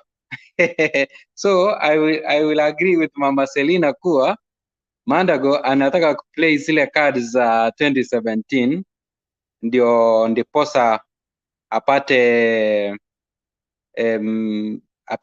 uungwaji mkono wa the diaspora votes like the likes of Kisses, Luo tribe, Luyas and what have you wenye wanaishi pale Uasin Gishu ama Eldoret. So but na kile kitu zijajua kuwa Mandago, je, kama angekuwa anataka kuulizia useneta, ingekuwa tu anataka kwenda nyumbani, angekuja kusema inawezekana kweli ama hiyo ni swali tu, mtajijibu nyinyi wenyewe, msinijibu. So in fact nimefurahi sana kwa sababu the mountain nimejaribu kuiangalia. Nimeangalia mazee, huyu Kanini Kega muangalie sana huyo huyo kijana mzee huyo. In fact ninaona anaweza chukua mikoba ya unye. Oh my god, he's a very very intelligent guy, yani akona mvuto sana. Niliangalia ile Red Army yenye amekuwa nayo jana, my goodness. UDA wajipange sana. By the way, I gonna take this opportunity ni say thank you to the president, kwa sababu the president in fact aliamua kwanza kuchapa kazi, kwa sababu kama the first 5 years alifail kwa sababu kulikuwa na too much corruptions kwa hiyo first term, lakini second term baada ya handshake tumeona vile amejaribu kufungua miradi hapa na pale mingi. I'm very sure kitambo au anaondoka itakuwa imekamilika, na ile yenye haitakuwa imekamilika then baba kuanzia tarehe 10 atafanya nini? Tarehe 10 ya mwezi wa 8 ataichukulia kutoka hapo. So in fact when Uhuru now has started in fact to play active politics, he has filled the gap ambayo ilikuwa hapo awali wakati alikuwa anafanya kazi. So what advice can I be able to give the UDA ama any tribe or any region ambayo iko na kingpin? Please never underrate any kingpin regardless of maybe if he's a lame duck or if he's what. Never underrate any kingpin, kwa sababu the president sasa hivi anaenda kufill ile gap yenye ilikuwa imeonekana pale Mount Kenya, and that one will force William Samoei Ruto to relocate kutoka Mount Kenya, aache kingpin Uhuru Muigai Kenyatta akichukua usukani, then he will be able to go to his Kalenjin community mahali yeye yuko kingpin, kwa sababu you cannot be a kingpin of 2 regions. Unakuanga kingpin kwa watu wako kwanza, hii ingine inakuanga tu ni ungwaji mkono. So ile wakati William Samoei Ruto alikuwa anajipiga kifua akisema kuwa in fact yeye ni kingpin of Mount Kenya, it is long gone. That's a gone case. So Kalenjin community, be ready to receive your kingpin, kwa sababu Mount Kenya region, as I'm seeing vile vitu zinaendelea namna hii, my brothers and my sisters, kijana wenu atarudi nyumbani, then kutoka hapo ile kukimbia, amekimbia the whole country kusaka votes. Najua hata kuja mikono mitupu, but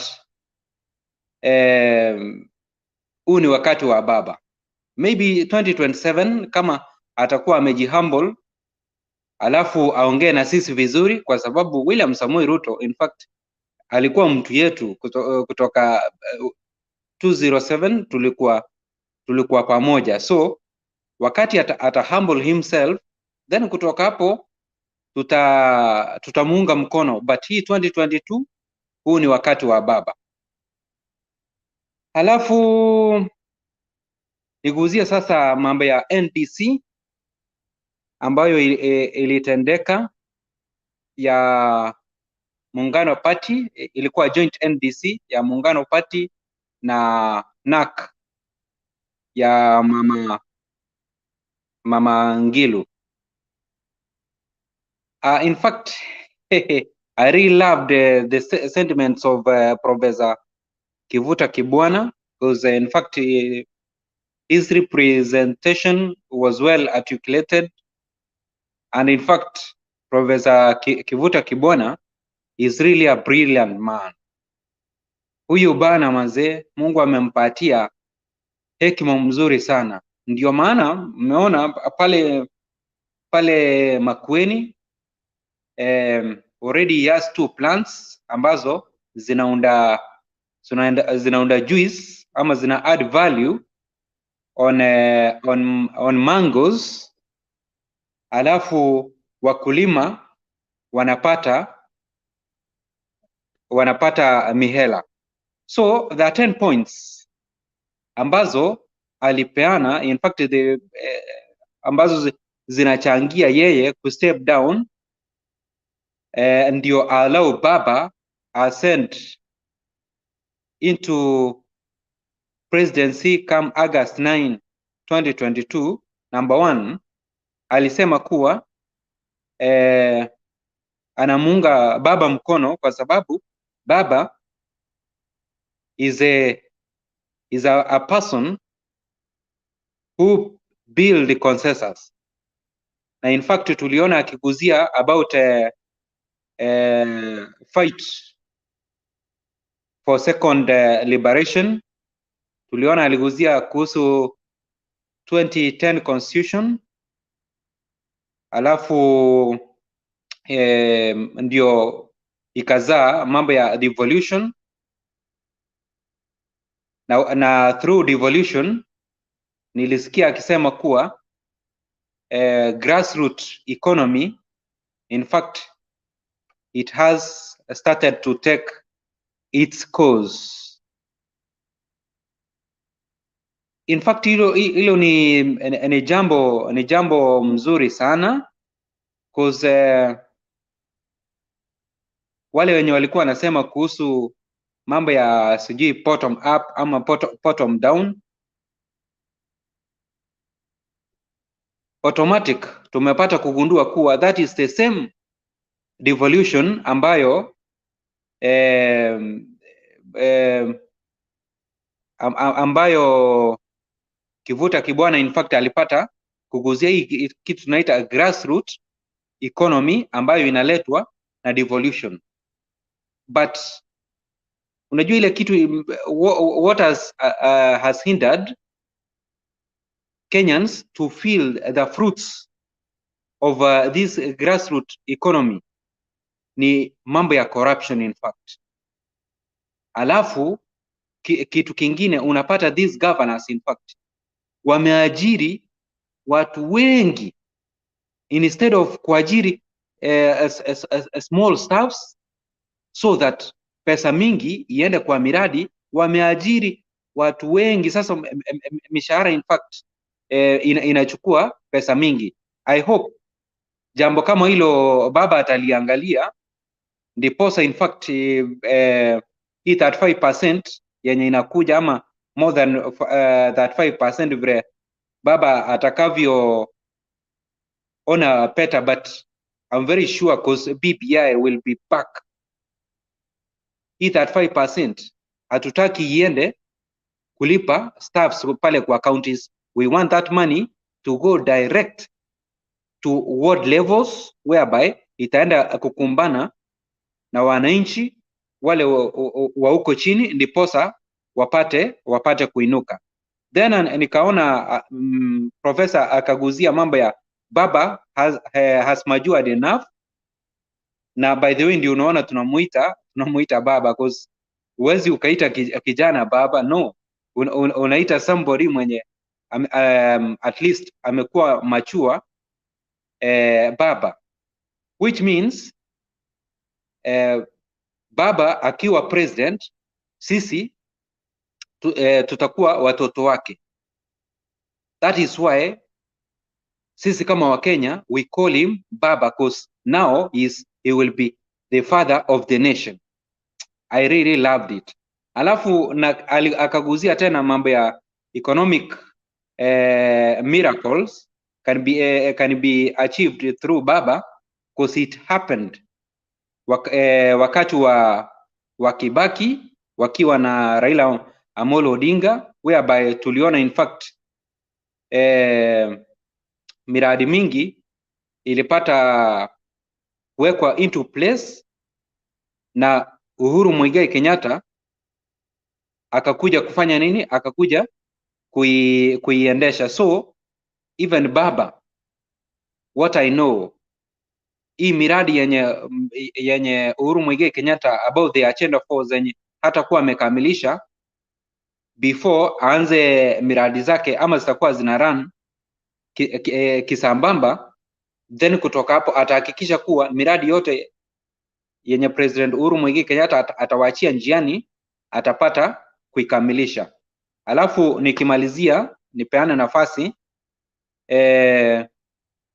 Raila Amolo Odinga aligusia kuwa internationally, in fact he has got connections, whereby tulimuona akirap shoulders pale Ethiopia na marais kadhaa, which means wakati tutakapompatia kura zetu on August 9, baba kumingle na other presidents, ndiposa awaambie I say niko na products, kwa sasa Kenya tunaenda kuingia in era of industrialization.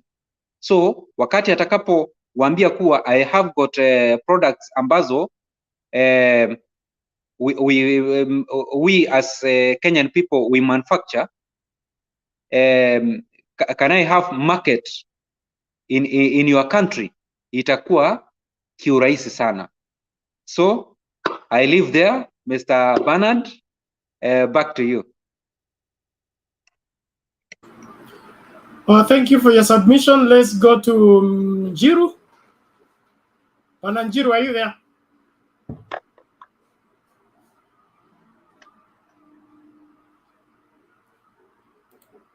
Inaonekana Bwana Njiru kakabwa.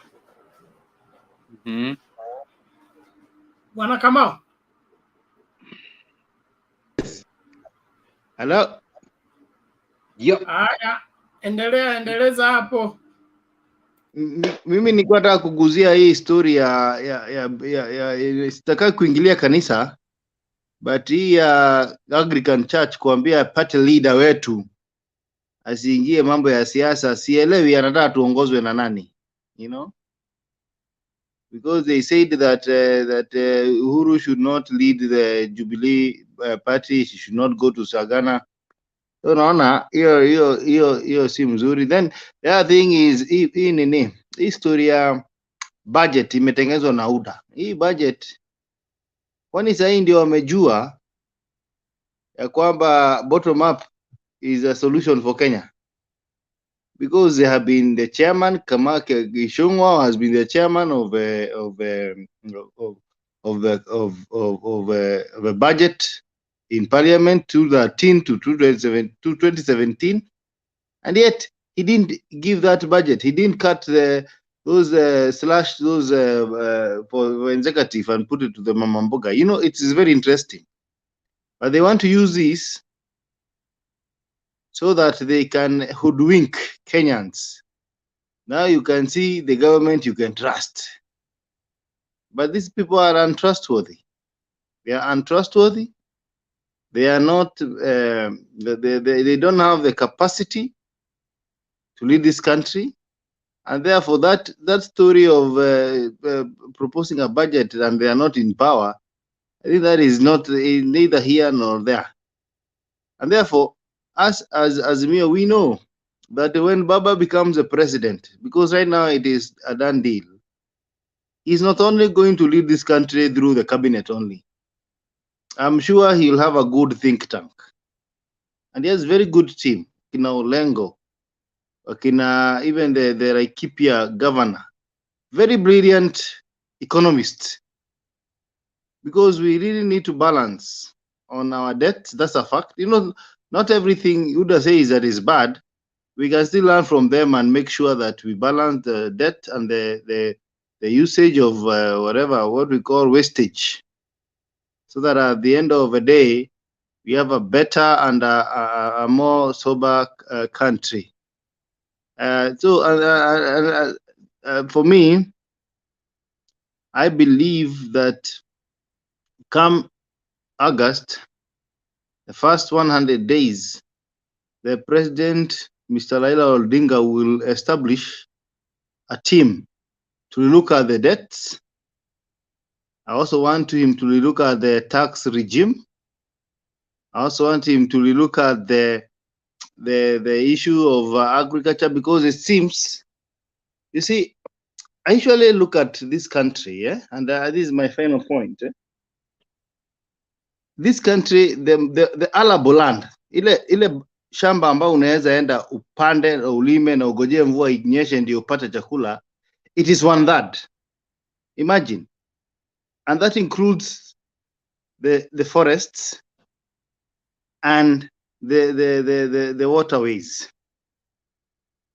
And therefore, if we have to grow our agriculture, we have also to have an ambitious program on how we can build dams in places like where they're semi-arid, because this country is arable, semi-arid, and desert. When he does that, then you're going to put a lot of people into what we call sustainability. And see, Garana Kulalu, this time we do it in places where people are living. Because if we do not do that, as a country, we still have to struggle on the same problem. And because in Baba's government, nobody will going to steal dump money, because he's not going to entertain that, then we can build a lot of dams, because the places that are desert and of course semi-arid, once in a while there is flooding. Yeah, that water can be captured so that people can actually use that water to irrigate, and also of course to use it for domestic use. Those are my ideas, and I hope one day I can meet Baba himself and give him a proposal that he has never seen in life, because the people in power have no idea, and the people with ideas are not in power. That is the biggest problem we have in this country, and that is why we do not differentiate between what can really propel the people of Kenya from poverty. And that is why there's some time back I was saying the cash crop of Kenya is a human resource. We have everybody we need in this country. We have the best researchers, the best engineers, the best doctors. They're in this country. The only thing we do not do, it is utilize them. And if we have surplus of a human resource, then we export it officially. Ministry of Labor and in conjunction with the Ministry of Foreign Affairs, they should work hand in hand to take, even if it is people who are required in Algeria or Dubai, then they work hand in hand. So these are things that can really change our country. So therefore, I know Baba will work with a think tank, and I pray he works with a think tank so that we get this country. It's not about talking anymore. You know, we talk a lot, and which is also good, because when you stop talking, you start fighting. But we have made this country for many years a talk show. We have so many theories, but we have never practically put them into action. And my prayer is that when I wake up very early in the morning at around 4 and 5, I go vote Bamba. Then the economic revolution is talking about, will begin. And it will begin with words and action rather than talk shows. Thank you so much. Okay, asante sana Bwana Kamau. Iko nini Aaron? Ngoja kwanza kidogo tucheze hii video. Naonekana leo tafungasha mapema. Wadau sio.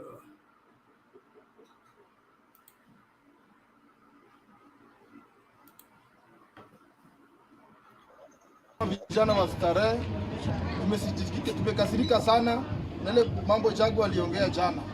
Aliita sisi kama vijana wa starehe, sisi ni machokora. Kitu ya kwanza tunataka kumwambia sisi chokora ndo tulipitisha 2017. Sisi chokora ndo tuliandamana mpaka kapatiwa certificate. Kitu ya pili tunataka kumwambia na shida anasema ati Juice Monbogo alikuwa Kamukunji. Yeye tuambie ni wa wapi? Kama Monbogo ni wa wapi? Tunajua amezaliwa pale Budhuru hapa kumejengwa soko kulibomolewa. Yeye tuambie atolee kitambulisho yake yeye ni wa wapi? Alisaidia nani hii starehe? Alisaidia nani? Kitu ya tatu nataka kumwambia alituchukua tukaenda kuandamana pale kwa Mwarero akauzia Waria milioni moja stall. Yeye kazi yake ni kutumia vijana vibaya. Kama vijana wa starehe tumempatia 48 hours. Otherwise tutaandamana starehe mzima mpaka kwa ofisi yake. Ataambia kama hapana machokora. Kama anaona aliosha mtu, yeye kama aliosha watu wake Odhaya wa Nyeri, aenda vijana nao. Starehe tuachie sisi tukiwe na amani. Sisi tutambui mtu alipi. Ama chokora alimpitisha. Sisi tutampatia na tunampenda, tutampatia gitaa, endelee na usanii. Na tutaona utalilia nani.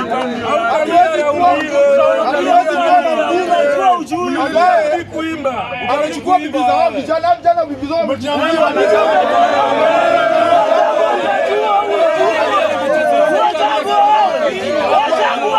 na kuanzia 48 hours apologize tena kwa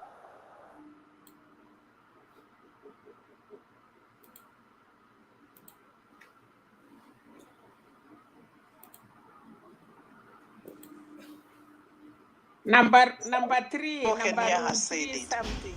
If President Kenyatta himself has looked at the person who he has worked with for the last 9 years, na kama huyo nikimwachia Kenya that we all know itakuwa imeisha. Nasikia mheshimiwa governor wa Machakos akiuliza, what have you seen in this man who you have worked with for so many years? I can answer you in one word. He's a conman. Conman. He will con you. He has no idea what he can take Kenya. And I can tell you quickly, before I tell our own history, that at the time, and I've been a member of parliament for a long time, in 1992, Mheshimiwa Raila Amolo Odinga ndio alikuwa wako kwa Ford Kenya, na mimi nilikuwa huko Ukambani nikipigana nikiwa kwa chama cha DP. Ndio yeye, and I say here today, it is him huyu Mheshimiwa RUTO alikuwa member of the YK92, and their training was rape women, maim people, beat them, kill them, make sure that Kanu wins. That is his. That is what he used to do. I can speak this authoritatively here in this hall. Is this a person you can accept to lead a country? You can almost say easily that he's a gorilla. This country must be led by a person who is tested, who is tried, and who can move this country forward. Tukiingia 2002 alikataa tukileta country pamoja. 2005 tulikuwa tunataka katiba mpya, akasema no, anataka chama kimoja, katiba moja, ile mzee ya kudhurumia watu, kupiga watu, akakataa katiba hiyo. 2010, which is one of the major things that we have achieved in this country, akasema hataki. Hii ya mwisho ya 2010 Ye mwenyewe pia akaenda nchi yote ya Kenya kusema BBI, msiongeze mamlaka, msiongeze watu, msiongeze pesa kwa watu, kwa sababu anataka kuongoza nchi ambao ni ya watu maskini. Tukasema this is the thing that President Uhuru Kenyatta is so afraid of. Na sisi hapa kwa hii room, NARC na muungano, ni lazima tuseme ya kwamba this is not a person who can lead this country. Tunakubaliana? Tunakubaliana? Yule anasema, sisi sote tunasema huyu aishie. Mnionyeshe na mkono. Nionyeshe na mkono.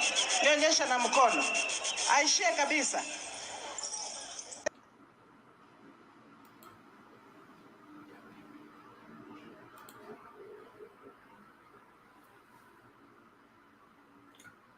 Ancestor. Yes. Nimeona mama kweli. Hey. Mama hataki mchezo manze. Yeah, by the way, ukiona Mama Ngilu anaongea namna hiyo 99.99% hayo maneno ni ya ukweli. So, alafu na ile clip ya kwanza ya Chagwa, in fact huu wakati in fact viongozi wakati tunapoenda kupiga kura, kama unataka kuwa re-elected, mimi ile tu jambo ningekuambia kuwa trade mambo yako or an action chochote chenye unafanya, be very careful because just one single mistake namna hii itakupiga nje. Sasa kama sasa William Samoei Ruto mmeona ile timu yake vile imemlet down, automatic ishampiga nje, is a foregone case. Hii August 9 uongozi wa Kenya apati ngo, kwa sababu the likes of our Kimani Ichung'wah, Gachagwa's, Aisha Jumwa washamlet down na yeye mwenyewe. So it is like that. So ningependa kuambia Mr. Kamau, hata mimi I want to agree with you kuwa in fact Kenya yetu mambo ya irrigation inafaa tuiangalie sana. Mimi hapa mahali nafanya kazi, my general manager anatoka Egypt. Unajua kuna wakati uwanga namuulizanga hii River Nile, kwa sababu ndio mnaitegemea. Kuna wakati kulikuwa na mvutano na nchi ya Ethiopia. Kuna Ethiopia wanaunda dam ambayo inapokea maji kutoka River Nile. Nikauliza sasa, mbona nyinyi mnakuamilia hayo maji amtaki Ethiopia wachukue? Wakasema kuwa hayo maji ndio their life. So nikamuuliza sasa, uwanga mnategemea hayo maji tu peke yake? Akaniambia kuwa in fact pale kwao apart from River Nile tena wamechimba damu ingine whereby hata River Nile ikikauka they are able to use that water yenye wako nayo, wameiweka kama reserve, inaweza kawaserve more than 30 years. Na akaniambia kuwa hiyo maji uwanga inafika mahali wanayabadilisha, yanaondoka, wanaachilia maji mengine mapya yanafanya nini, yanaingia. Alafu sisi Kenya sisi Kenya unapata Ukambani ndio hii mahindi inachukua sijui ni 3 months ama 4 months, lakini tena kiangazi ikija pande ile ni vilio tupu. Northeastern ndio hii vilio tupu, na ilari tuko na mito tu inapeleka maji Indian Ocean, inapeleka maji Lake Victoria, whereby inastahili tuunde dams, na tukiunda hizi dams then kutoka hapo watu wetu in fact waanze kufanya ukulima. Njaa tutakuwa tumeifukuza, but I'm very sure baba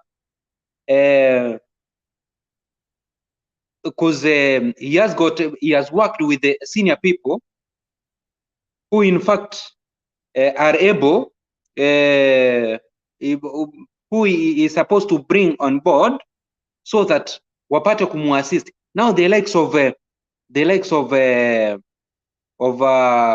Kivuta Kibwana wanaondoka. These governors, kuna hao governors wenye wameperform vizuri wameondoka. So hawa ndio inastahili baba awatap, akuja aweke kwa hizi ministries zenye zinaleta impact kwa maisha yetu tu pap namna hii, kama if it is devolution, if it is irrigation and what have you, then kutoka hapo in fact sanity iwe, at least heshima iwe maze, tusiwe nchi ya kuombaomba, tunaomba chakula, tunaomba kazi, tunafanya no, we need sanity. As from August 10 wakati baba ata take over the presidency of the Republic of Kenya. Back to you, Mr. Pana. Okay, thank you very much, Aaron, the ancestor. Themba, you're welcome. Before I hand over to Themba, I want to say something on the involvement of the church and the NDC for Jubilee. I'm a church minister, and I don't advocate for the church to interfere in a political process when they have been sitting on the fence as things were falling apart. The train has left the station. Let them try something else. Stopping the president from leading his political party. For what interest? I don't think that is valid. And I think it's part of the UDS strategy of trying to use the church as a shield from the tsunami that was coming from the Sagana 3. The political process is on. Let the political process take place. Political problems must get political solutions, or they persist being problems without an end. We don't want that. So whatever fury that is between UDA and Jubilee, we want it to end, and end peacefully and conclusively. We don't want this thing carried over into the other government that we want to believe that is going to be clean and ready for the building of this great nation. And so, church people, play your role, preach peace, yes, seek reconciliation, but trying to stop a political process, I don't think is part of your mandate. And the earlier you keep off, the better. You find another thing to do or another way to deal with it. But stopping a political process is not a solution to what has developed so far. And William Ruto, I've said again over and over, he has stayed on top of the car too long and forgot to build a political stamina that he needs to take the leadership of this country. He thinks everybody will buy in his rhetoric and in his continued castigating of other leaders and running them down. We say that if you must throw mud on other people, you must always appreciate the fact that you'll be the first one to get muddy by bending down and picking the mud before you begin to throw to others. And so when you build your politics on running every other person down so that you remain on the top, you end up running yourself down. And so far, the chicken about to come home to roost. Whatever seed they have been sowing is eventually catching up with them. It is harvest time. Let the harvest take place. But we believe that God is in control of every aspect of the affairs of this country. We are not going to the dogs for nobody. We will emerge from this better, greater, wiser, and more prosperous. That is my take today. Amina. Yes.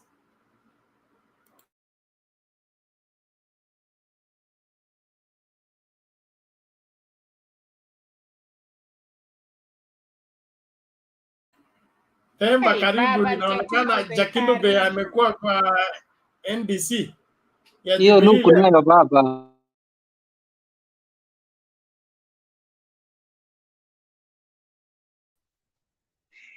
Yes, Bernard, habari gani? Salama, karibu. Nimekaribia. Nipe kikombe cha chai.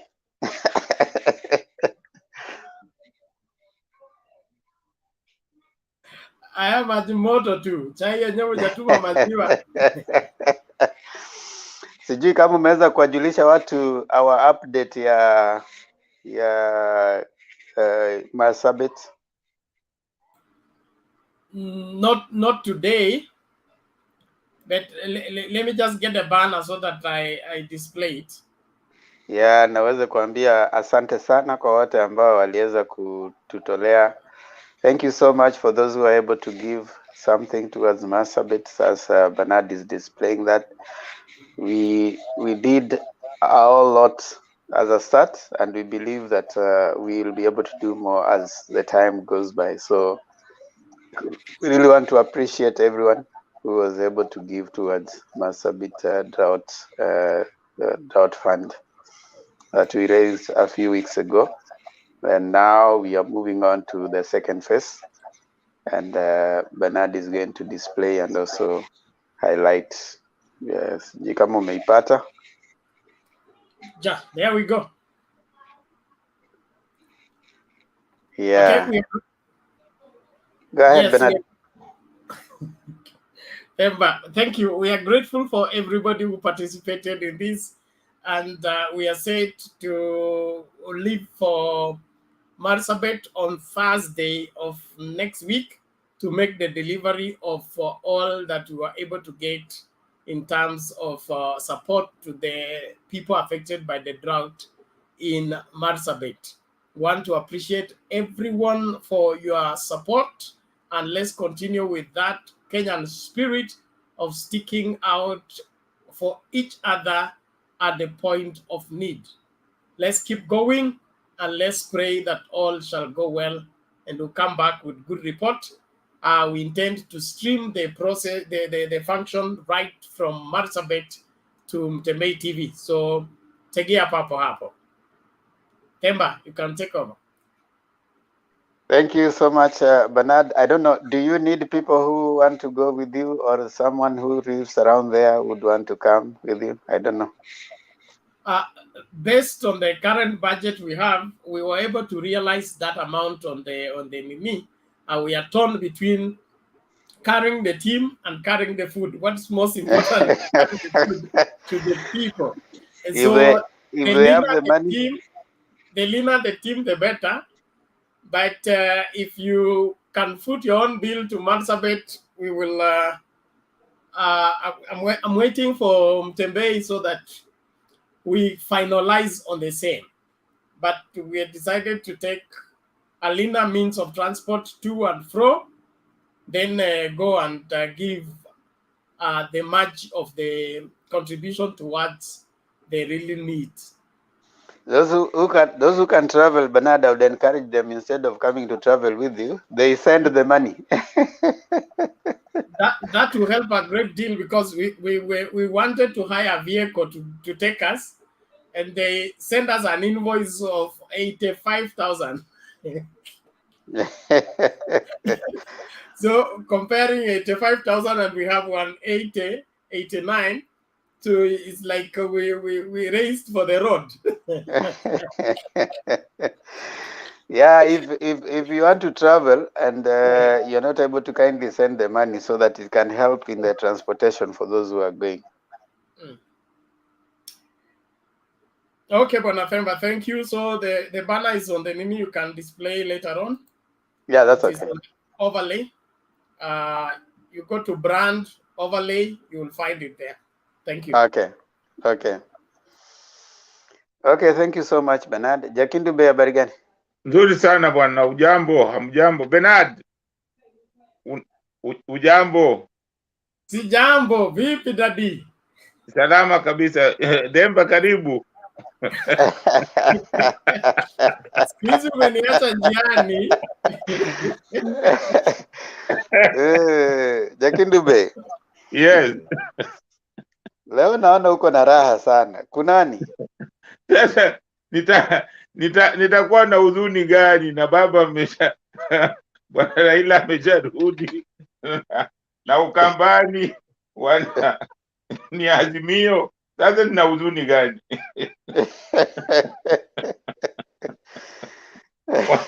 Wale walikuwa wanajaribu kutugawa wametawanyika, wamesambaratika.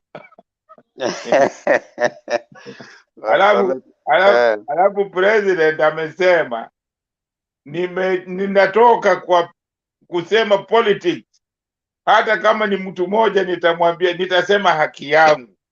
Sasa mimi sina wasiwasi, lazima niwe na raha kabisa, kwa sababu mimi president namsupport, anataka umoja wa nchi yetu. Kwa hiyo President Uhuru ataenda kwa historia kwamba ndio president wa kwanza ambaye alisema lazima tujenge Kenya yetu iwe ni nchi ya umoja, na umoja ndio inafanya tuwe na nguvu, na umoja ndio itatufanya tuwe na maendeleo. Hiyo ni basic, hiyo kitu ndio inatakikana. Hii mambo ya mtu kuja eti sijui bottom up. Bottom up unaweza kuleta kama kuna amani, hata kuna mtu atakusikia na hiyo bottom yako hiyo. Nchi nyingi ambazo zimekuwa na economy, watu wanasema sijui economy, mkianza kupigana hizo vitu zote mnavunja. Umeona Iraq walivunja vitu, masanamu yote zile walitengeneza vizuri, zilikuwa zipatikani katika nchi yao, wamezivunja zote. So iko wapi hiyo economy yao? Hakuna. Lazima muwe na nchi ambayo iko na political stability. Hiyo ndio kitu ya maana, na president amesema atafanya, tupende tusipende. Wale hawapendi, watu wanapenda kama mimi, ndio maana unaona nina raha, ndio maana unaona niko na raha kabisa. Asante sana. That's awesome. Jakindube. Bernard, nani alikuwa ongee baadaye?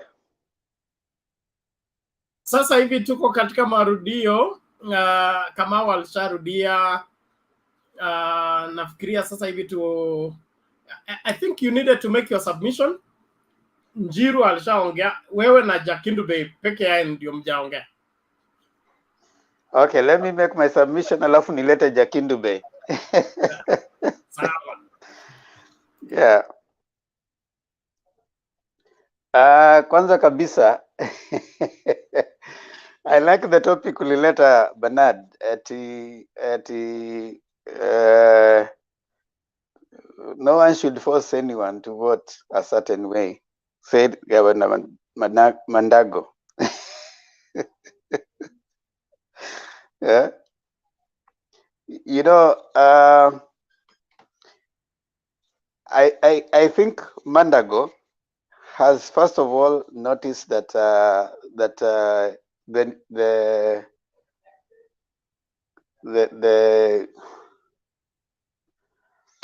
has noticed that number one, the Uasin Gishu County has a mix of people. It has Luos, it has Kikuyus, and he is the only governor who was voted in and accepted and even supported by even Raila. And if you notice the background of what he's saying, you notice someone who is aware of the fact that his county being cosmopolitan, it represents the country at large. So I think if we are to have that sense of awareness that Mandago has and the way he's talking to his people, I wish that conversation would continue in all the counties, you know, so that Bernard, we are having such conciliatory and more robust discussion about voting rather than the enmity witnessed by especially the Yuda guys. You know, the way, if you compare Gachagua, the way he's talking, and Mandago, you see day and night, you know, because Gachagua is coming in as someone who is very, you know, loathful and hateful and even the way he talked in Kikuyu, you could see that he's trying to wipe up the hatred that was expressed the last time when people were voting for Uhuru and Ruto, especially in 2013. And when it moved on to the other 2017, he's trying to see if they can still cement that hatred in the people. And so his use of that word, and as I've always put here, there are two people who are now the propaganda machine of the UDA, that is Gachagua and Mudavadi. So Gachagua is supposed to continuously wipe up the emotions of the Kikuyus against Raila. That is his role. That he continuously drums the idea that Uhuru came here and told us that this person is a bad person. So we need to stick by that.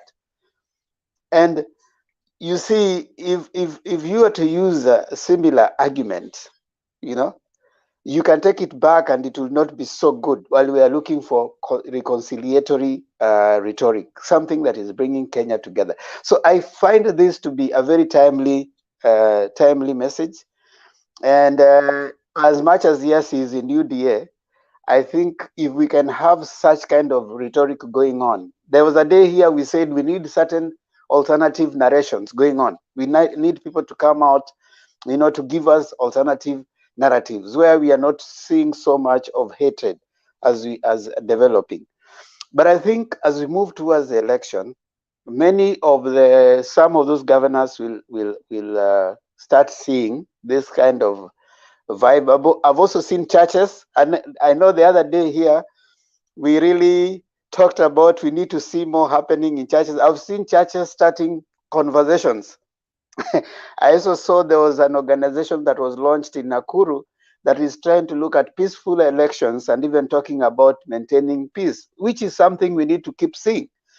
And I would also want to see some of these NGOs coming up with, things like red carding, some of the, identifying hate speakers and giving them, moral red card. It's not necessarily people that need to be avoided. You can have a campaign against haters, which is not necessarily led by NCIC. You can have civil rights and even giving, saying the most clean MP, the most clean politician, the most clean, the dirtiest politician. You can release the list of shame every week.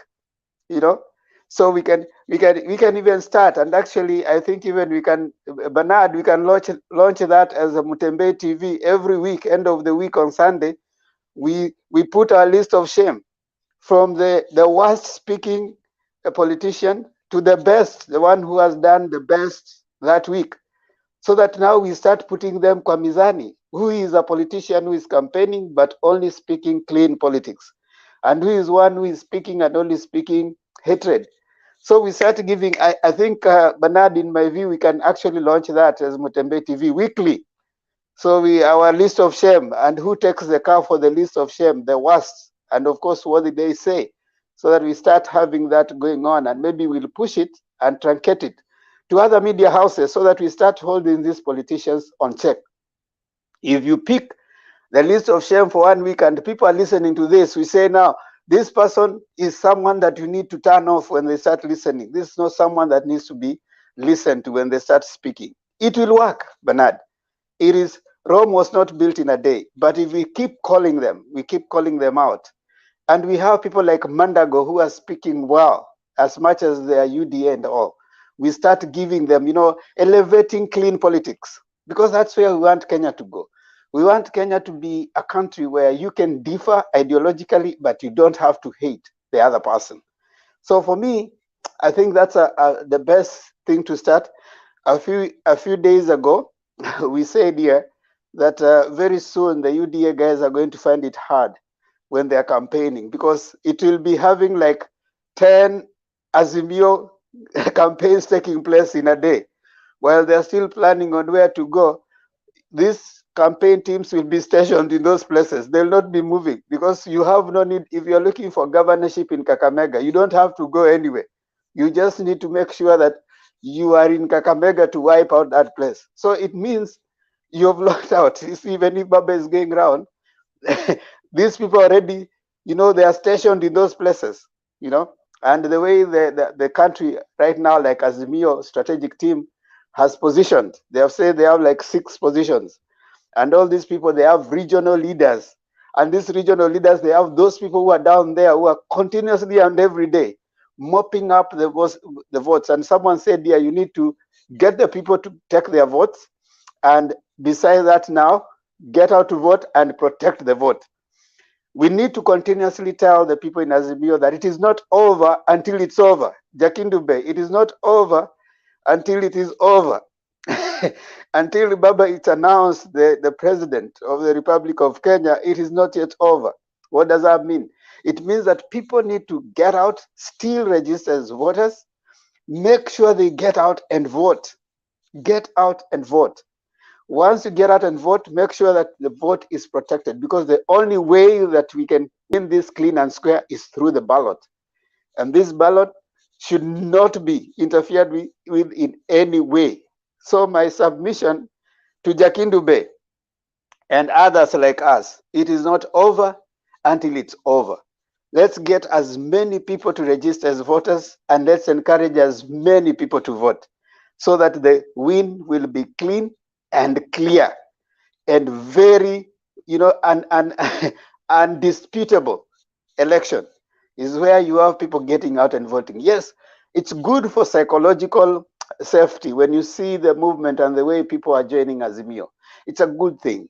It's also a good show that the Azimio, whatever message they have, they are selling it pretty well. But that is not all. We need to move a step further.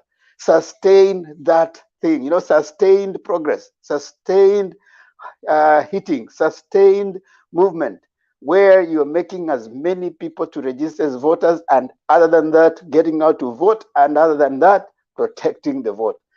All Kenyans have to understand that their decision is still final. That voting is still final. Let's keep calling people. I think that is what I can say for now. And I want to send it to Jakindube. Jakindube, tafadhali. Asante sana Bwana Demba. Mimi yangu is not yet until it is finished. Mimi mpaka mwisho.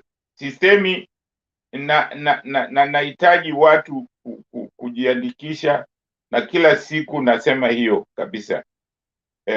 Kuna vitu vingine ambavyo kidogo kuna kitu kidogo tu ambayo sio kitu kidogo, lakini nafikiri kuna kitu unajua, hata mimi nimekuwa nikishambulia, niko na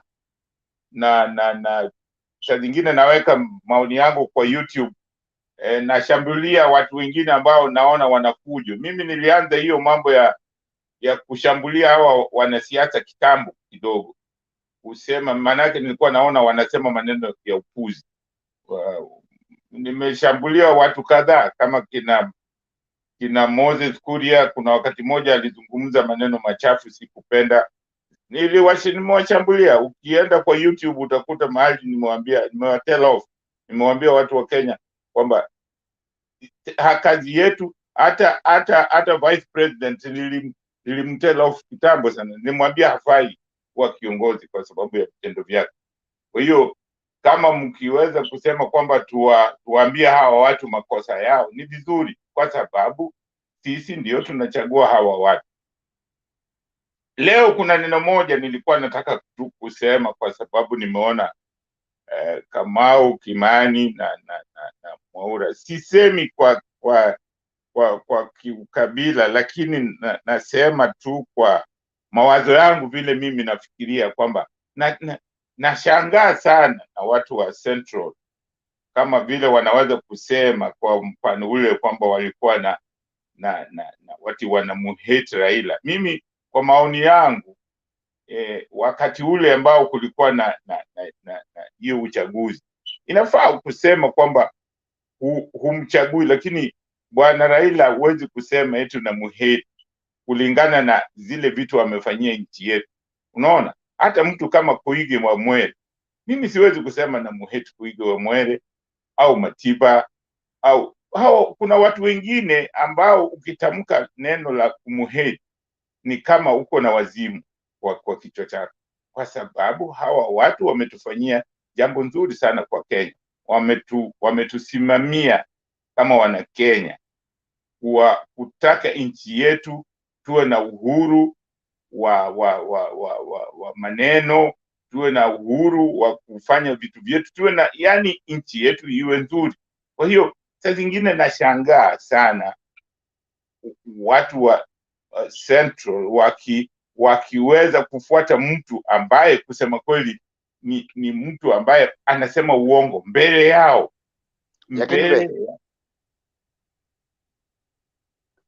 Harun, umesoma private message?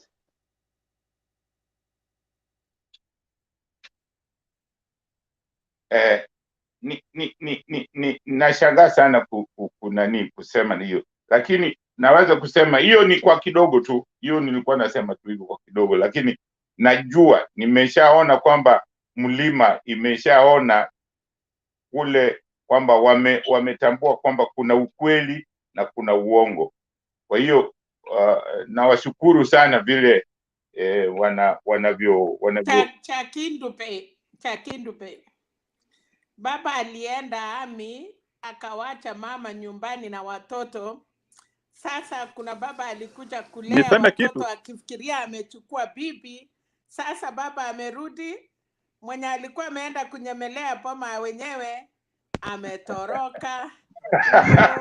Huyo No, nasema tu kwa vile yale maneno watu wengine walikuwa wanatamka, ndio nasema, sisemi kwamba kila lakini mwenye boma nilisikia akisema ataenda anarudi kwa boma. Kwa hiyo nataka kuona yule mtu akisema uongo huko kuwadanganya, mtu ambaye jamani, mtu ambaye anaweza kusimama na kusema Kongo mbele ya ulimwengu, Kongo hakuna ng'ombe. Huyo ndio tunataka kuchagua president wetu. Jamani, fikirieni wa Kenya, fikirieni, kuna kitu wrong na sisi. Mtu kama huyu anasema Kongo hakuna ng'ombe. Kongo, nchi gani ya Kiafrika unaweza kusema hakuna ng'ombe? Hata ukienda huko sehemu ambazo unasema jangwa, hata ukienda Misri kuna ng'ombe, hata ukienda kokote duniani hakuna mahali hakuna ng'ombe, hakuna. Kwa hiyo mtu kusimama kusema ati Kongo hakuna ng'ombe na kuwaita watu wanafunga suruali juu, hata mimi mfunga suruali juu. So hiyo maana yake ni nini? Ni maana yake ni mtu ambaye hajui chochote ambacho anazungumza, hajui dunia. Kama mnakumbuka wakati wa McCain alichagua vice president ambaye walikuwa na wake alikuwa mama moja kutoka huko Alaska. Hakujua Africa ni continent, alikuwa anafikiri Africa ni nchi. Huyo mtu kama huyo si mtu ambaye unaweza kumchagua, na hiyo ilimfanya McCain alishindwa kwa sababu aliulizwa anajua Afrika, akasema Africa ni nchi moja na Africa ni continent, hajui. So ndio maana tunachukua kama vice president anasema Kongo, hajui kama Kongo kuna ng'ombe. Hiyo ni kusema ni mtu ambaye hana habari, hajui hizi vitu analopoka ni vitu za analopoka kwa view. So mimi naweza kusema huyu gavana wa Western Gishu nafikiri ameanza kuona kwamba ni vizuri kuwa na siasa endelevu, siasa ambayo haina chuki. Ukiangalia katika mikutano ya UDA mahali wako, kwanza kabisa mimi najiuliza wa Kenya, jamani, hawa watu wa UDA sahizi, watu wa UDA really, mtu anawezaje kusema kwamba yeye yuko UDA na yeye yuko kwa serikali? Na hao wote wanasema wao sisi wote wa Kenya wanawashangilia na yeye hawafanyi vile vinatakikana. Vice president kama anaona president ambaye walichaguliwa naye afanye kazi, ya resign, awache hiyo kazi. Lakini utakuta ni mtu mtapeli, anapenda vitu za bure, anataka kukaa pale na hafanyi kazi. Na hata president mwenyewe ametuambia afanye, na hata sisi tunajua, sisi wa Kenya wote, huyo jamaa afanyi kazi. So mimi naweza kusema kwamba Wakenya tuamkeni, tunataka nchi yetu iwe na amani, na hakuna kitu chochote ambayo tunaweza kufanya bila kurekebisha bila kurekebisha siasa zetu. Siasa zetu ziwe za undugu, ziwe siasa za umoja.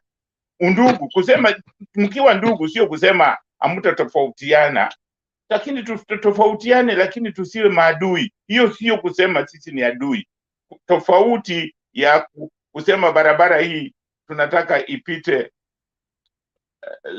labda ipite upande huu, mwingine anataka ipite upande huu, hiyo sio kusema sisi ni adui. Lakini Wakenya wamezoea kwamba mkiwa na tofauti ya vile mnaona mambo, mnakuwa ni adui. Kwa sababu ukiangalia mkutano za hawa watu wanajiita UDA ama tangatanga ama whatever, wote ni jambo moja tu. Usituletee huyo mzee wa kitandawili, usifanye nini, hatutaki.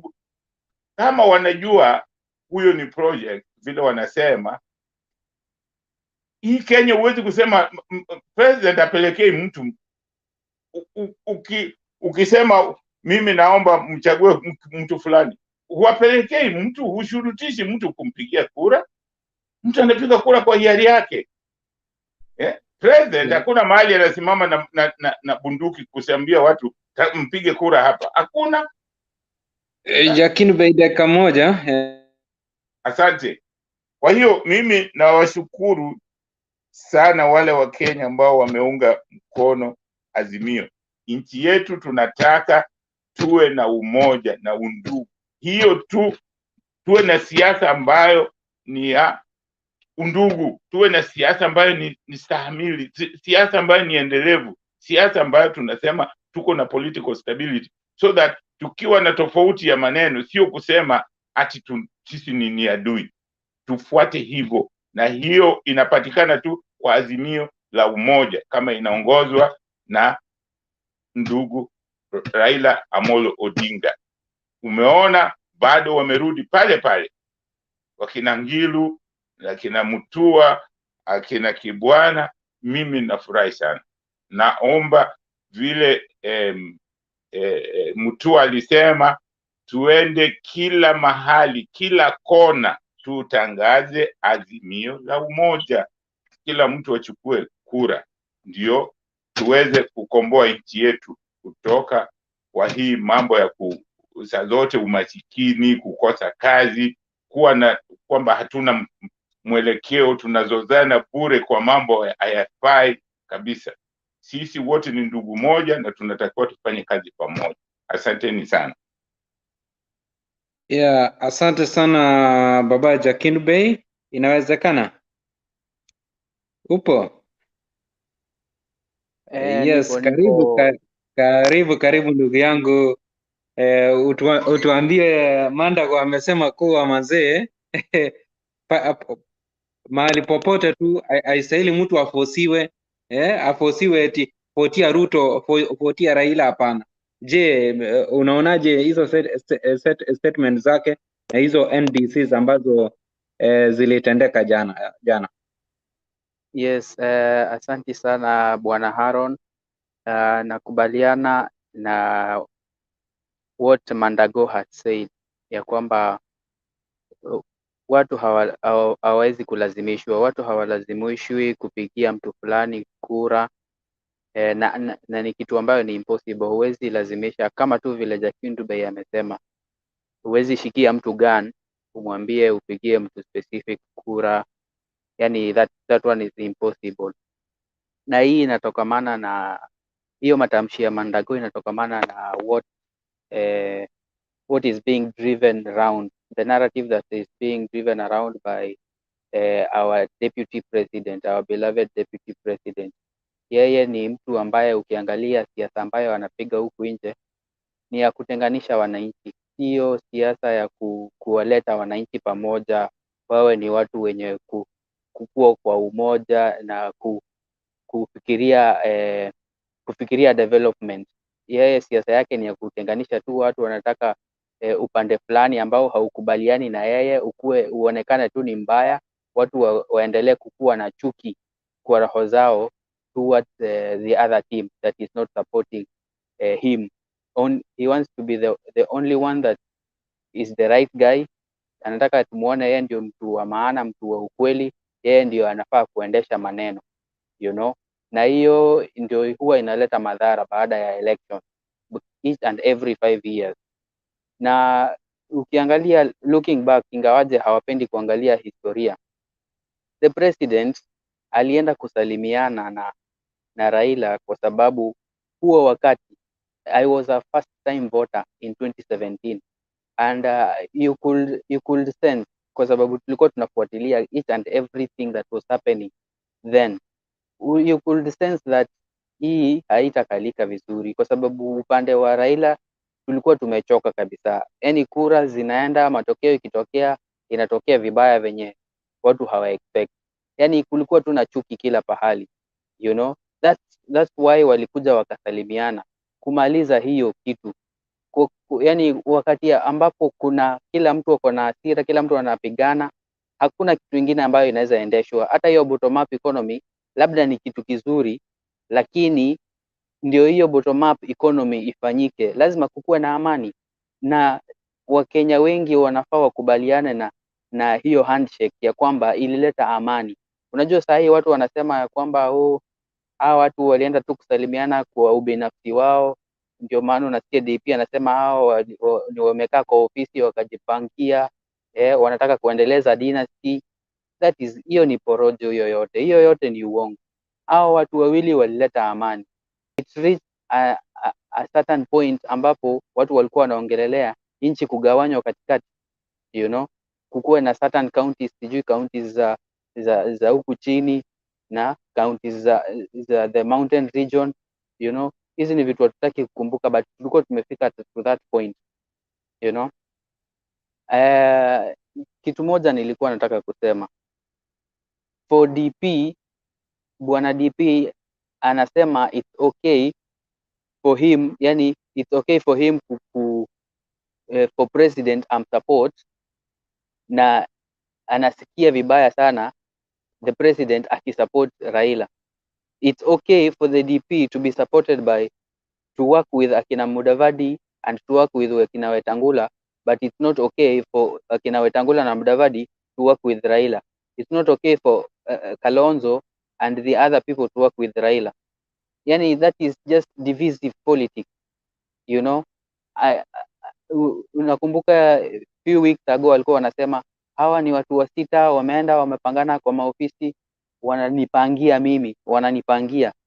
Yani this kind of politics is not good. Kenyans should listen very carefully, the way the Kindube has told us that tunafaa tukuwe na amani. Wakenya tunafaa tukuwe na amani. The other point that I wanted to put across ni leo tumeona, ilikuwa jana ama ni leo, tuliona picture fulani ambayo deputy president alikuwa amesimama na MCAs wa Nyeri. They were around 25 out of 30 of the county assembly. Hii inatuonyesha ya kwamba ameingia baridi. There is that Sagana 3 that is coming. There is something that the president is going to tell the people of the mountain. There is something that he is going to tell the people of the mountain, and the people of the mountain are going to listen to him. That is one thing I know. And the DP is very much afraid, and the mountain had been slippery, and the mountain continues to be slippery for our DP. The third thing and the last thing that I want to put across is about our friend Kalonzo Musyoka. I think Kalonzo is playing politics. He's playing a higher chess of politics. He has shown that he wants to join Raila. Juzi alituambia anaongea na the president anaongea na President Uhuru Kenyatta, but anataka wakati mwingine akatuambia anataka wakuwe on the same table, wakati wao ndio wakuwe wanawajoin. Yani this is just high chess politics that he is playing. Anataka, I think he wants the DP position, but I don't think that one will be possible, but if he plays well, hatutashtuka kusikia Raila tena amemchagua yeye kama DP. But maybe people from this panel kama wananisikiza, maybe wata weigh in on that, why Kalonzo is taking too long to join Azimio. I don't know when he will join, but one thing for sure, we think he will join the Azimio group. Last thing before I go, I think there is voter apathy in Nyanza, in Luo Nyanza. People from Luo Nyanza, they think they should be active to make sure that DP does not win this election. That's why you see akina Sabina Chege when they ilikuwa juzi when they were going to that region, ungesikia ile kitu walikuwa wanawahamasisha wananchi wa huko Luo Nyanza that they should turn up in high numbers. Hata ndio kukakuwa na hiyo controversial thing ambapo Sabina Chege alisema hawa watu wanataka kuiba, kuna vile alisema mpaka akapelekwa pale IBC court. So this is a fact. Luo Nyanza, there is voter apathy and people need to go and vote. That's what I wanted to put across. Otherwise, thank you. I'll be sticking around. When I get another point, I'll present. Thank you, Mr. Haron. Yeah, asante sana brother. Inawezekana hata mi by the way ninge add namna hii pale kwetu Nyanza, kwa sababu hata mi natoka pande za Kisii. Pale kwetu Nyanza, unajua huenda maybe most of the voters in fact wali lose hope.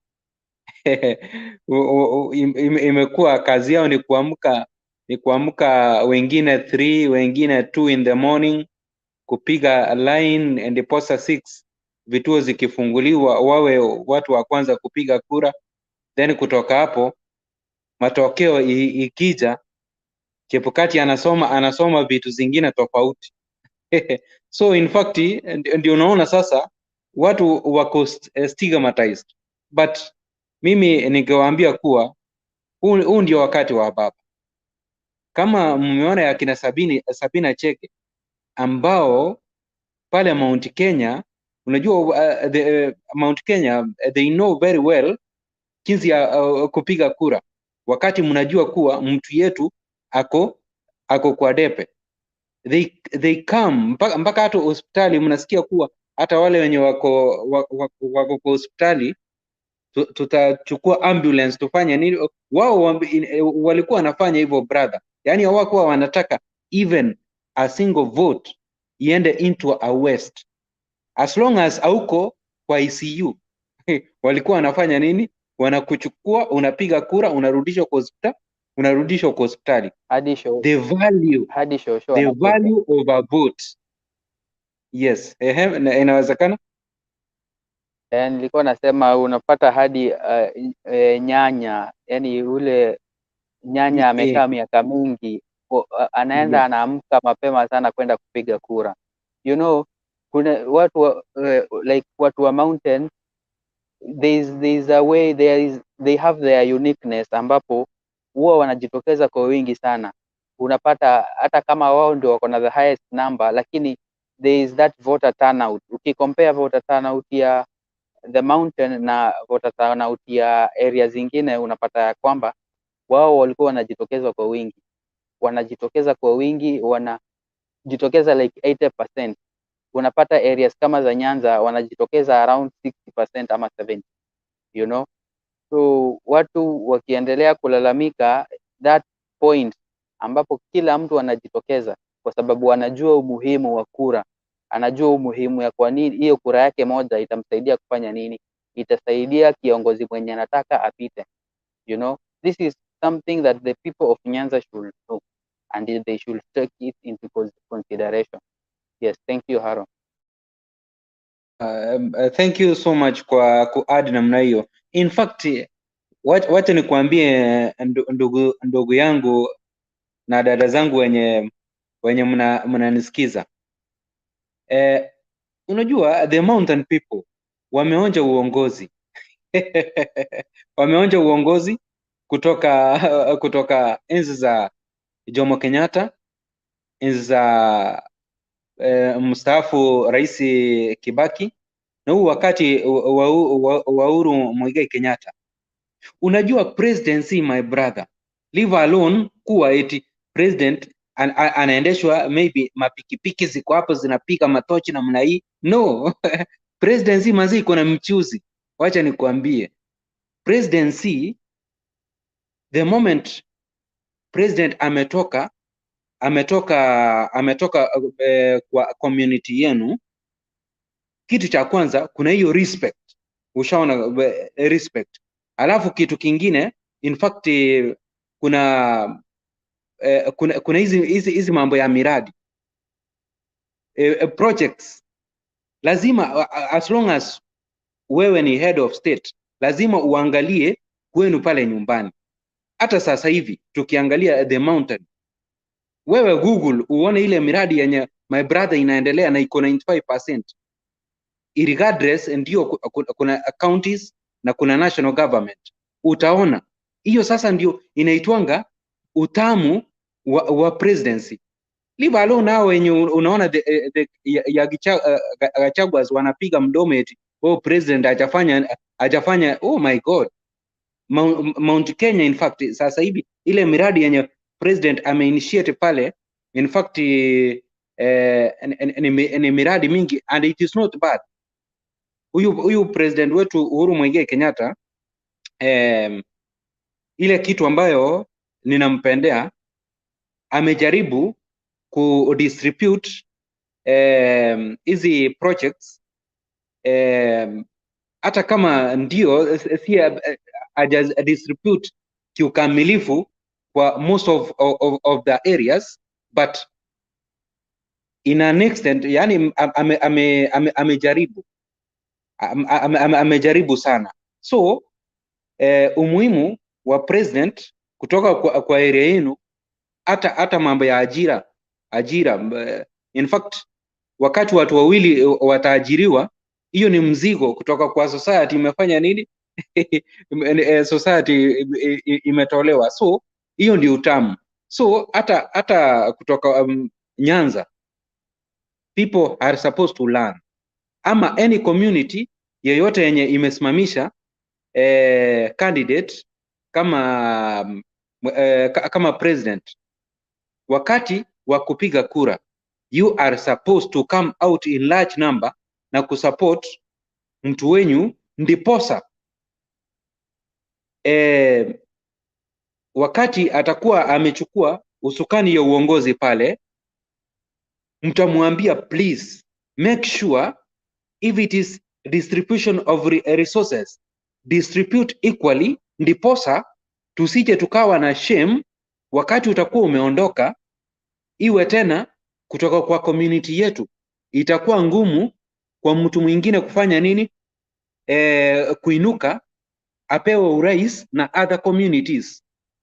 Unajua wakati tutapata kuwa, in fact kama ni Luo Nyanza, Raila Amolo Odinga 2022 August 10, wakati atakuwa ametangazwa kuwa mshindi, if he is going to perform well as per zile agendas zenye zitakuwa zimesaidia Mkenya, I'm telling you, hata 2027 utasikia Wakenya maybe wakimforce, wakimwambia ndio ilikuwa ni Mandela moment, but kwa sababu you have really done well na bado tunaona uko na nguvu, kindly wacha tena tukupatie ta mwingine, iwe ni sisi tunamforce.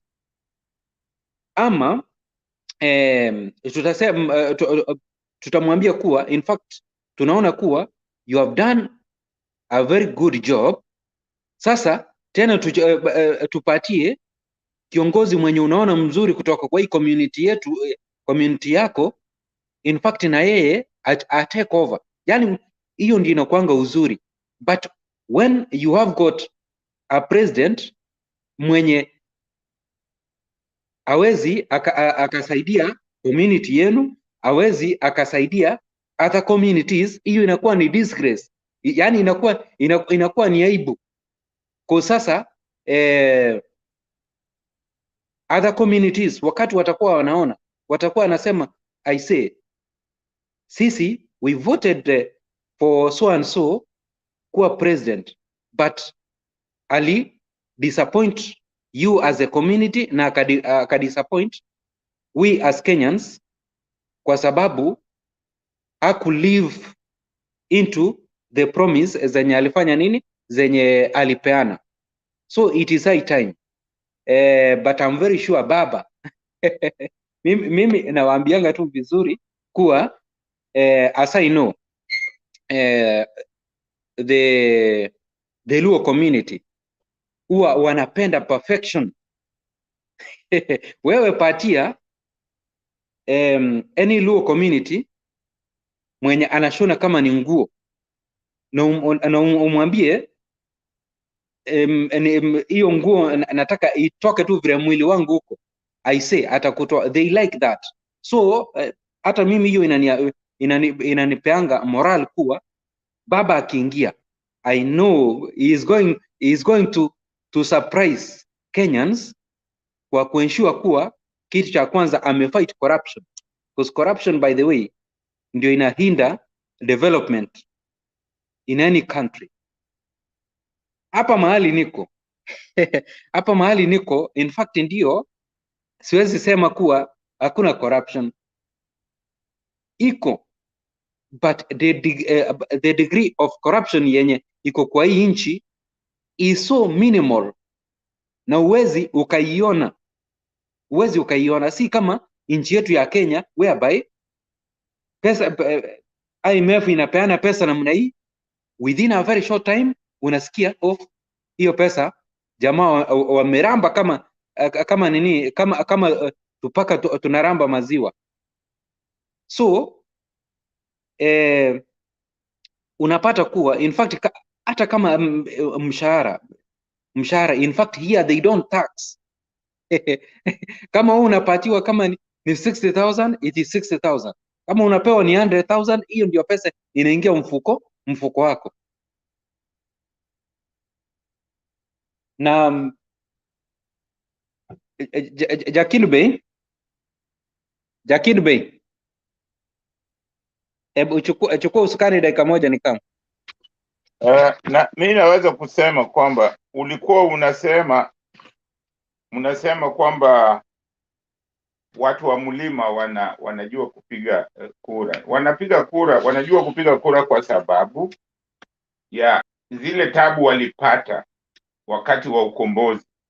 Hiyo ni lesson ambao bado imewaingia, wakikumbushwa hiyo huwa inawafanya wanatoka. Hata yule mama mzee anajua kwamba na hiyo ndio kitu iliwafanya wakawa sharp na kupiga hiyo kura. Ndio maana unaona wakiambiwa kwamba lazima tupige kura, tusirudi katika ile hali ya kudhulumiwa, huwa wanajua, kwa sababu walipata msukosuko sana wakati wa ukombozi wa kwanza kabisa, uhuru, walipata msukosuko sana.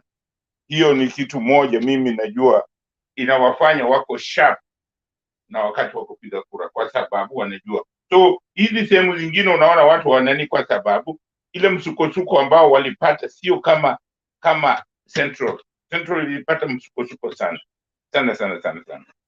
waliteswa sana, hata waliuawa ovyo. So ndio maana wakikumbushwa hiyo kitu haijawatoka. Labda vijazi watu wale wa sasa, wale ambao hawajui what happened wakati Raila anawakumbusha huwa hawajui, lakini naweza kusema kwamba hao watu ambao waliteseka wakati, ndio maana hawapigi kura eti kwa sababu ni president. Wanapiga kura kwa sababu ya ile mateso waliteswa wakati wa ukombozi wa kwanza. Hiyo ni driving, hiyo ndio inawadrive kabisa, kwa sababu wakisema na kilugha what they fear ya kwamba watadhulumiwa, huwa wanajua hiyo ni kitu moja ilikuwa ni chungu sana. Kwa hiyo inawafanya wako na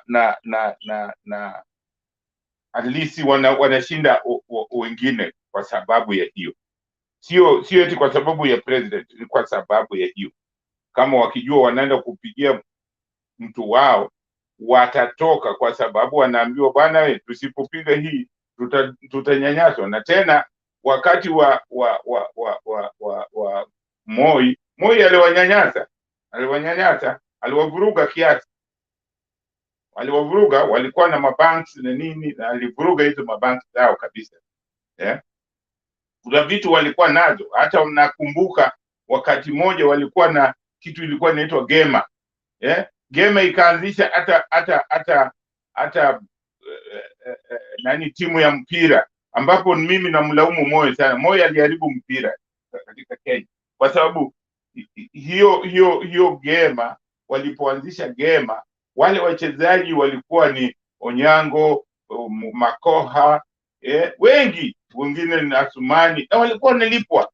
Sasa kitu kama hiyo ni kitu ya maendeleo, hata kama imeanzishwa na watu unafikiri ni kabila, lakini hivyo ndivyo inaendeleza mpira, maana yake ni competition. Na utakuta kwamba mara kwa mara wachezaji wanacheza popote. Unakuta wachezaji wa Kisii wanacheza kwa Gor Mahia, wengine wanacheza kwa Waluya, wengine wanacheza Coast, wengine wanacheza kwa hiyo Gema. Ilikuwa ni kitu nzuri, lakini yeye kwa sababu alikuwa anategemea sana mambo ya ukabila, ilimfanya kavunja hiyo. Na ndio maana mpira hata sasa unaona kwetu mpira imeisha. Zamani hiyo mpira ilikuwa ni kali sana.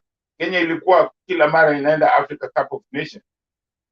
Na tumewahi hata vilabu, Gor ilishinda Mandela Cup ambayo ni kikombe ya Afrika mzima. So hizi vitu ni vitu ambavyo tunatakiwa, hizo vitu kama hizo waliharibu, na hiyo iliwanyanyasa, iliwafanya wakaona wamenyanyaswa. So kama mimi nasema, kama hiyo Gema ingeachwa, saa hii mpira ingekuwa kali sana Kenya, kwa sababu Gor, Leopard na nini, kwa sababu Gema, wale walikuwa na support Gema, wale walikuwa nyuma ya Gema walikuwa na pesa. Kwa hiyo walikuwa wako tayari hata kujenga kiwanja. Sasa kama wangejenga kiwanja cha klabu ya Gema, hata watu wa Gor wangejenga kiwanja, hata watu wa Leopard wangekuwa na hiyo na kujenga kiwanja. Unaona, hizi viwanja ambavyo vinajengwa na serikali hazilindwi, hazifanyi chochote. Inatakiwa hizo viwanja, wale walikuwa wanasema ati watajenga sijui viwanja wapi, hizo viwanja vinatakiwa vijengwe na watu binafsi ndio zilindwe. Ukienda katika Europe, hizo viwanja ambazo unaona wanachezea mpira, hakuna ya serikali, ni viwanja za vilabu. Na hizo viwanja vilabu vinasaidia hata serikali, zinafanya. Kama ukienda Uingereza, kuna kiwanja kimoja tu ya serikali ambayo imejengwa na serikali, na hata hiyo sio serikali hasa, imejengwa na ile nani, wale ile KFA ya Uingereza, na ni private. Unaona, inatumika kwa kulipa. Ukienda kucheza pale, watu wanalipa, si ya serikali. Maana ukiacha kama ni ya serikali, itadhoofika, itakuwa haina ni vizuri. Kwa hiyo ni jambo la muhimu sana, na hiyo ndio maana najua watu wa Central wanajua umuhimu wa kupiga kura, wanajua hiyo kabisa. Na unajua watu wa Central wakiungana na Lake, kitu chochote kinachotaka kufanyika inafanyika Kenya, na hiyo tumeshaona kwa history yetu. Kitu chochote kitaka kufanyika inafanyika, na huwa Kenya ni tulivu, na huwa inafanya kazi vizuri. Na hiyo ndio tunataka sisi wote tuungane pamoja. Nchi ambayo imeungana pamoja, jamani, mtaona raha ile ya kujaona. Mimi nilikuweko kidogo wakati ule tumepata uhuru 1963. Kenya ilikuwa na raha sana sana. Wale sisi Nairobi ilikuwa na raha sana. And Central ilikuwa raha kabisa. Ulikuwa unaletewa maziwa inawekwa hapo nje ya nyumba au nje ya gate. Ukiamka ndio unaenda kuchukua kama saa 2 hivi unaenda kuchukua. Hakuna mtu anayechukua. Ilikuwa mambo barabara zinafagiliwa, takataka zinachukuliwa. Ukiwa mgonjwa unaenda tu kwa daktari hapo kwa estate, unaona. Na ukienda hapo kwa daktari kwa estate unatibiwa, unapewa dawa iko hapo chemist. Siku hizo ulikuwa ukishindwa kupata dawa kwa chemist ya town, hiyo dawa utaipata chemist ya Kenyatta. Ulikuwa unatibiwa, ukimaliza kutibiwa unakuja unakaa hapo bure. Unakaa hapo unangojea, unaitwa Jakindubei. Unaenda unapewa hiyo dawa zile umeandikiwa na daktari. Unapewa dawa zote, unaenda nyumbani. Sasa hii fujo tumeleta fujo kwa sababu ya political instability. Instability ya political ndio imeleta hizi zote. Kama tungekuwa na political stability, tungeweza kusikilizana kusema jamani, lazima hii kitu tuiendeleze, tufanye nini, tutapata pesa namna gani hiyo. Lakini kama ni vurugu hakuna. Kama ni vurugu hakuna. Kama ni mambo ya ukabila, umeona tumekuwa na ukabila hiyo miaka yote. Hiyo ukabila imetusaidia nini? Haitusaidii. Kwa hiyo wakati huu inatakiwa Wakenya tutupe ukabila, tuweke ukabila kwa mfuko, tuitupe huko, tujaribu umoja, tujaribu hiyo umoja for 6 years, tuone kama haitufai, tujaribu kitu nyingine, lakini tujaribu. Ukabila tumejaribu 59 years, imetushinda, inafanya nchi yetu haiendelee. Tunazozana, tunataka hata kugawa nchi, tunataka kugawa nchi yetu. Hiyo ni mambo gani? Tunatakiwa sahihi tujaribu umoja hii ambayo President na Raila wanatuambia tujaribu hiyo umoja, tuone kama hiyo umoja, kwa sababu hata sasa mnaweza kuona matunda ya umoja. Kwa nini tusijaribu in a big way? Kwa sababu ukiangalia wale wamemzunguka Raila ni watu professional, ni watu wanaweza kufanya kazi. Kama akiwaambia tufanye kazi, watafanya kazi, na watu wa Kenya wataona raha. Tutakuwa na uchumi bora na tutakuwa na mipangilio mizuri. Kuna watu pale wa very sharp, kama yule angalia Kibwana Mutua, Kaluki Ngilu. Ukiangalia yule nani huyu mkubwa wa election ya Raila, nani manager anaitwa nani, Ndiritu wa Laikipia. Yeah. Jamaa sharp huyo, jamaa sharp. Ukisimone hivyo is sharp. Hawa wote ambao wanamzunguka Raila, ukiangalia kina Orengo, kina nani, kina watu sharp. Ako na watu wasomi wengi sana. Anataka atumia hawa watu vile atumia hawa watu, tujenge nchi yetu. Mimi natamani sana nchi yetu tujenge, kwa sababu tukifanya kazi hiyo ni 5 years. Kenya ni something else. Hata 3 years peke yake utashtuka vile Kenya ilivyo. Kwa sababu hata wakati ule wa Kibaki na Raila, mliona ile group ambayo hiyo wakati wa Kibaki, ile group alikuwa nayo ilifanya nchi ikafanya kazi vizuri kabisa, unaona. Na kwa sababu kuna umoja, nchi itafanya vizuri. Na mimi nawaambia Aaron, mimi nakwambia hii utaona siku hiyo tutazungumza hapa siku nyingine. Ni kweli baba. Ikiwa watu wana raha, ikiwa watu wanapenda azimio la umoja, siku president wa azimio la umoja akishinda, siku ile atashinda,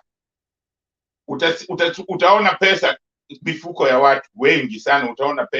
Utaona pesa imeanza kutokea, kwa sababu watu watakuwa na furaha na watu wataanza kutumia pesa, na watu wataanza kufanya biashara, kwa sababu watu watakuwa na ile roho ya kusema sasa we will do it, you see, kwa sababu ya hiyo raha. Na hiyo ndio maana kickstart Kenya, ili kickstart economy wakati wa Kibaki, kwa sababu watu walikuwa wametoka na Moi, na wakati waliposhinda Moi watu walifurahi, walikunywa mpaka asubuhi. Unaona, hata kama ulikuwa na shilingi kidogo unakunywa hiyo shilingi yako, unasema nitapata next day, na hivyo ndivyo kickstart economy. Jambo lingine ambalo watu hawajui ni kwamba hii serikali ya baba Raila itakuwa inaweka pesa in circulation kila mwezi, kwa sababu ile pesa ambao wanasema watapeana kwa watu ambao hawajiwezi, watu ambao ni 2 million, hawa watu hizo pesa ukipewa unaenda kununua vitu, kwa hiyo pesa itakuwa circulation, itakuweko pesa, will be there all the time. Kwa hiyo ni jambo nzuri ya kukickstart economy, na economy hata za Uingereza, hata za wapi, wiko na kickstart, kwa sababu kila mtu ana pesa mkononi wa kila siku. Kama huna kazi unapewa pesa kila wiki, na hiyo pesa ukipewa uweki mfukoni, unaenda kutumia, unaenda kununua chakula, unaenda kununua nini, unaenda kununua maji, kitu gani. Hiyo inafanya economy saa yote ni nzuri. Hakuna utasikia watu wanalalamika eti economy mbaya, tumekosa. Ndio, economy inaweza kuwa mbaya kidogo, lakini utaona watu wako na pesa mifukoni, na hiyo ni kitu moja ambayo hiyo ni kuonyesha huyu mtu anaelewa. Ni jambo la kusikitisha sana hapo ukisikia watu wengine wanasema ati hiyo ni handout. Ni kama watu ambao hawana moral. Unawezaje kuwa ninyi ni nchi na watoto wengine wanalala njaa? Kwa sababu kama mama amelala njaa na watoto wanalala njaa, au na watoto wa Kenya, it doesn't matter, lazima hao watoto wakule. Ni haki ya watoto hao kula, hawawezi kulala njaa na Kenya ati hiyo ni mimi siwezi kubali. Serikali yangu siwezi, kama mimi ndio president, mtoto atakula hata kama nchi inaenda maskini, lakini mtoto hatalala njaa, kwa sababu mtoto hakuuliza azaliwe. Unaona, so ni lazima tuwe watu ambao tunajali watu wetu, na vile vile manake huyo mtoto atakuwa engineer, huyo mtoto atakuwa daktari, mtoto huyo mtoto na atakuja kusaidia nchi yetu. Tukimwacha akifa, nani atatusaidia nchi yetu? Sisi nasema sisi wote tujenge nchi yetu, na kujenga nchi yetu ni lazima tuwe na umoja, na umoja hiyo ndio itasaidia nchi zote hizi. Ukienda Japan, ukienda wapi, ni watu wamoja, wanapenda nchi yao, wako radhi kufa kwa sababu ya nchi yake, lakini huwezi, unaona wanafanya kazi kwa bidii sana. Na ndio maana Japan, kama nchi kama Japan hawana chochote, lakini Japan ndio kila mtu anaendesha gari yake dunia mzima. Unaona, ni kwa sababu ya umoja wao, na hiyo kazi wanafanya kwa nguvu. Kwa hiyo ni vizuri tuwe na umoja, tuwe na undugu, turudishe ile undugu. Sisi ni ndugu moja. Huwezi kusema sitaki wa Kisii, siwezi kusema sitaki wa Kamba, siwezi, kwa sababu utawafanya nini? They are there to stay whether I like it or not. So jambo la muhimu ni kuona tuishi kwa undugu na urafiki, ndio uwe na roho safi, uwe na raha saa yote, kwa sababu kama unawachukia utakuwa na chuki itakuwa, hiyo haifai kabisa. Mimi nawasihi wa Kenya tuwe na umoja itatufanya tuwe na raha, itatufanya tuwe na bidii ya kufanya kazi kujenga nchi yetu. Asante sana Harold. Asante sana Mr. Jakindu Bey kwa wazo lako nzuri ambalo umepeana, na in fact ninaendelea hii statement ya William Samoei Ruto yenye alimake kuhusu Kongo kukosa ng'ombe. Nataka kufanya investigation nijue, je, huenda maybe President Uhuru Muigai Kenyatta, cause unajua yeye ndio wanga kamri mingi za maziwa, yeye ndio yani familia yao ndio inaziran. Maybe alikuwa alikuwa ameongea na government ya Congo, wewe Kenya ianze kusafirisha maziwa pale, ndio maana William Samoei Ruto akaongea namna hiyo, ama iko namna gani? In fact I'm doing that investigation nijue iko namna gani.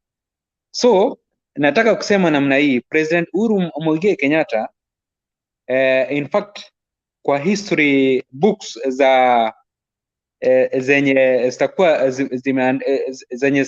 zimeandikwa ama zenye zitakuja kuandikwa, jina lake litakuwa pale kwa first of all kuunite Wakikuyu na Wakalenjin after 2007 divisive elections. Alafu tena jina lake litakuwa added kwa vitabu zenye zitakuja kuandikwa usoni kwa president. In fact kuunite the Luos and Kikuyus in his time. Hii ni kitu cha maana sana, cause in fact since independence kumekuwa na hiyo mvutano ya hizi kabila mbili, but vile sasa hivi ameamua kuunite these two communities, alafu sasa na ameleta azimio la umoja Kenya mzima. This president ataingia kwa kumbukumbu.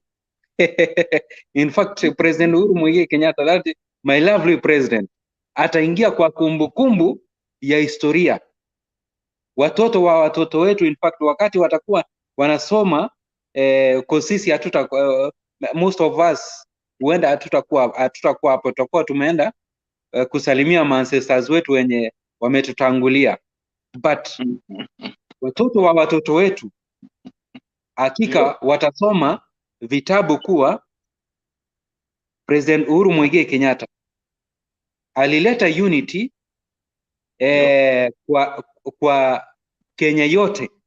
First of all alileta, kumekuwa na mvurutano mingi sana. In fact angalia since independence, wakati Jaramogi na Jomo Kenyatta wakati walipofanya nini, walianza kuvurutana kutoka hiyo wakati mpaka hiyo wakati 2017 ndio unaona kuwa in fact sasa watoto wa hawa viongozi waanzilishi wetu hawa wameamua kupare the hatchet, kusema kama wazazi walikosana, it is high time sisi kama watoto tufanye nini, tuungane mkono. By the way, hata kwa familia unapata kuwa most families unakuta maybe mandugu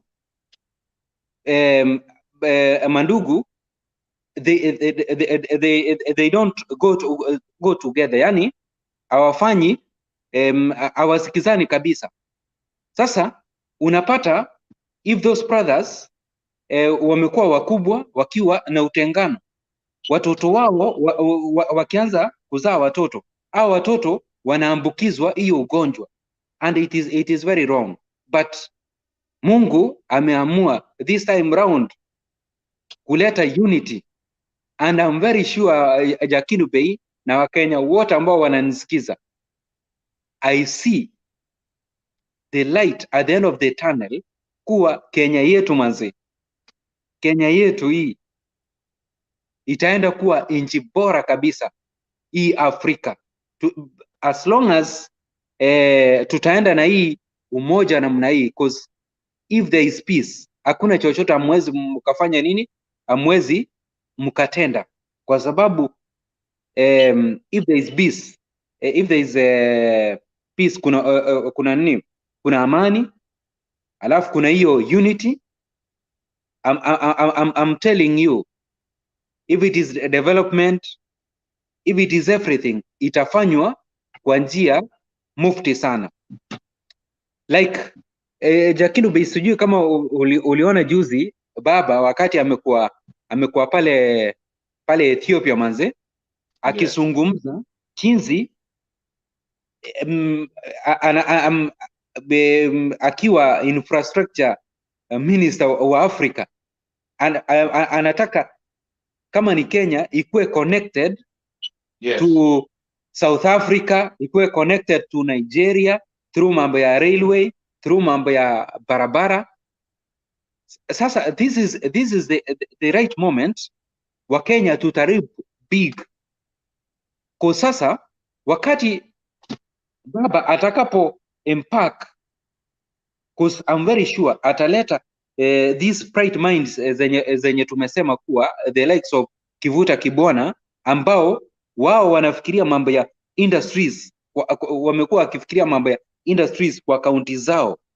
So wakati sasa anawaleta on board, maybe wawe kama advisors, maybe wawe kama ministers, alafu yale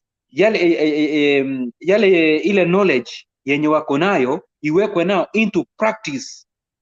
So wakati connectivity itakuwa from Kenya into the rest parts of Africa and the rest of the world. So hizi industries zetu wakati tutakuwa tuna add value on our materials, hii buy Kenya, build Kenya or hii one county one product, wakati itakapoanza kufanya kazi officially, sasa bidhaa zetu zitakuwa zinatoka hapa Mombasa, zina travel maybe zinaenda Chad, zinaenda Mozambique, zinaenda South Africa, zingine zinaenda Nigeria, na in fact tutapata pesa mingi sana, because I heard in fact here in Africa uanga ile biashara yenye tunafanya it is 15% sisi kwa sisi, but biashara mingi huwa tunafanya na nchi za nje. Unaona, we always trade with Europe. So kama tutaamua kufanya biashara hapa sisi kwa sisi hapa Africa, I'm telling you Baba Jakindu Bey and also my fellow Kenyans, sisi kama Afrika, sisi wa Afrika tutapiga hatua ya kiajabu. Alafu na hayo yote in fact hayawezi yakakamilika if at all hatuta fight kitu tunaita corruption. Kitu tunaita corruption. Ndio maana mimi nampongeza Baba Raila Amolo Odinga kwa sababu yeye ameamua kuwa ata fight hii corruption. So my advice to Baba ni ile kuwa kama atakuja aone kuwa hizi agencies zenye zimewekwa asifight corruption, the likes of EACC, it is good zikuwe, if it is kuwa disbanded, ndio kama itakuwa ni police umekamatwa umefanya uhalifu pelekwa jela. Kusiwe na hii mambo ya dilidali eti case inachukua miaka 20 miaka sijui ngapi, wengine wanaaga dunia before sisi kurecover our lost assets. It is high time Baba hakikishe kuwa hizo agencies zinafanya kazi, na ikiwa hazifanyi kazi zikuwe disbanded, because we don't want kucheza na mambo na hii looting of the high scale, because in fact our thugs, our viongozi, unajua yani uwanga mimi nawaita tu thugs kabisa. Kuna these politicians ambao kazi yao wameamua sasa hivi mahali wako, unaona Baba Jakindu Bey hii wakati sasa hivi wanaendelea kuosha tumbo zao na omo Cause wanajua kuwa kazi yao itakuwa ni kuja kuiba kutoka kwa government coffers. This nonsense must stop. Na tutaistopisha namna gani? Ni kuhakikisha kuwa baba amekuja afanye clean up pale EACC.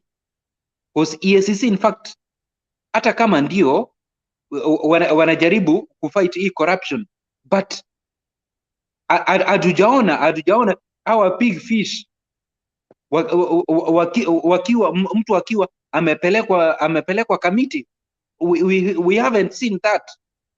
Alafu na koti zetu ziambiwe kuwa sheria iwekwe. Kama umepatikana yani corruption case iwe ni kama iwe ni case kama ya treason, because in fact it is so sad Jakinu Bay. Yes. Wakati every now and then wa Kenya tunatoroka, tunaacha nchi yetu, tunakuja kwa nchi zingine kwa foreign countries, alafu unapata maybe treatment. Unajua ukiwa kwa wenyewe uko kwa wenyewe. So unapata unapata ile treatment yenye iko hapa sio same na ile treatment yenye iko nyumbani. Ndio kukata hii mambo short, tuhakikishe kuwa mipango imewekwa, vijana wetu wafanye kazi pale nyumbani, na kama utapata nafasi ya kuja ng'ambo, iwe tena mikakati inawekwa mizuri. Ukija iwe ile pesa yenye unapokea ni pesa yenye itakuja kukusaidia, si eti tena utarudi Kenya kwanza kuwa pega. Tunataka at least ukitoka Kenya, wakati unarudi unakuja utakuwa unakuja na pesa mzuri, whereby itakufanya ufungue biashara na uajiri watu wengine. So it is high time, kwa sababu unajua William Samoei Ruto ile kitu imemtoa kabisa cha Jakinu Bay out katika hii mambo ya equation, ni mambo ya the fight against corruption, kwa sababu yeye hakuna chochote amezungumza. Na nchi yetu ya Kenya sasa hivi development imekosekana kwa sababu pesa zinaibwa sana. Because if we are losing, as per Auditor General reports, every financial year, in fact we lose a third of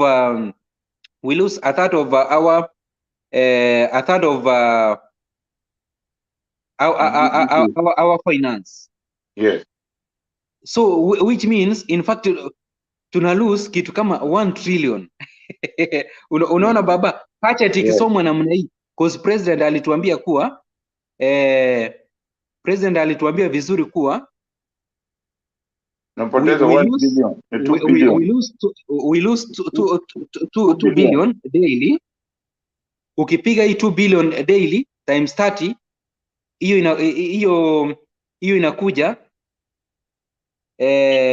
inakuja 60 billion. Hii 60 billion times 12 ni 720 billion.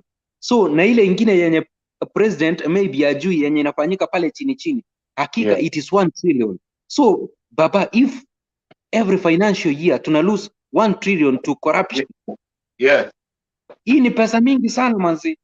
It's a lot of money. So it is high time, kwa sababu William Samoei Ruto amekataa kutuambia kuwa he is ready tukimpatia uongozi ata fight corruption, then asipewe hiyo uongozi.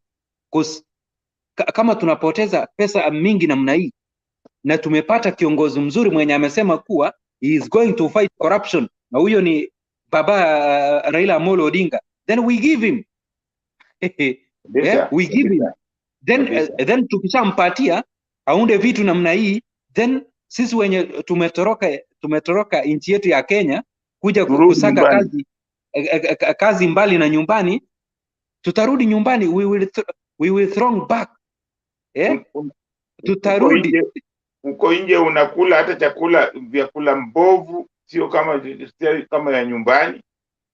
Hiyo GMO, tunakula GMO baba. Sasa kama sisi hapa wenye tuko Uarabuni ni viangazi tupu. Ile chakula yenye tunakula hapa hivi ni yenye inatoka kwa greenhouse na inakuja inakaa kwa mafriji muda mrefu. Ni Mungu tu. Ni Mungu anatuchunga. Yes, it is true baba. Lakini sasa hebu niambie Chakilube, kama ningekuwa pale nyumbani, chakula inatoka kwa shamba, kama ni sukuma inatoka kwa shamba pale. Ndizi inatoka pale kwa shamba. Managu inatoka pale kwa shambani. Saga hata ukikula nyama fresh baba. Lakini hapa hivi hata mayai, unaona mayai hapa hivi, unaona inaandikwa mpaka expiry. I wish kesho nitaleta niwaonyeshe. Yai imeandikwa mpaka expiry date. Si mchezo. So watu unajua, wakati tunatoka pale Kenya tunakuja pande hii, watu wanafikiria kuwa hapa maybe ukiwa in a foreign country, yani wewe umekuja tu kwa nchi ya asali tu, ni maana tu, no. Inakuwa ni sijui kama Wakenya wanaangalianga ndugu Alex vile saa yote tu ako kwa gari tu namna hii. Lazima ujitume ukiwa mbali na nyumbani, lazima ujitume. Lazima ujitume. Same tunajituma kwa sababu pale nyumbani hatuna opportunity. Hebu niambie, kama huyu ndugu Alex vile unaona anajitumanga kutoka 8 mpaka maasubuhi, ako tu kwa gari namna hii. Kama angekuwa ni pale nyumbani anajituma namna hiyo,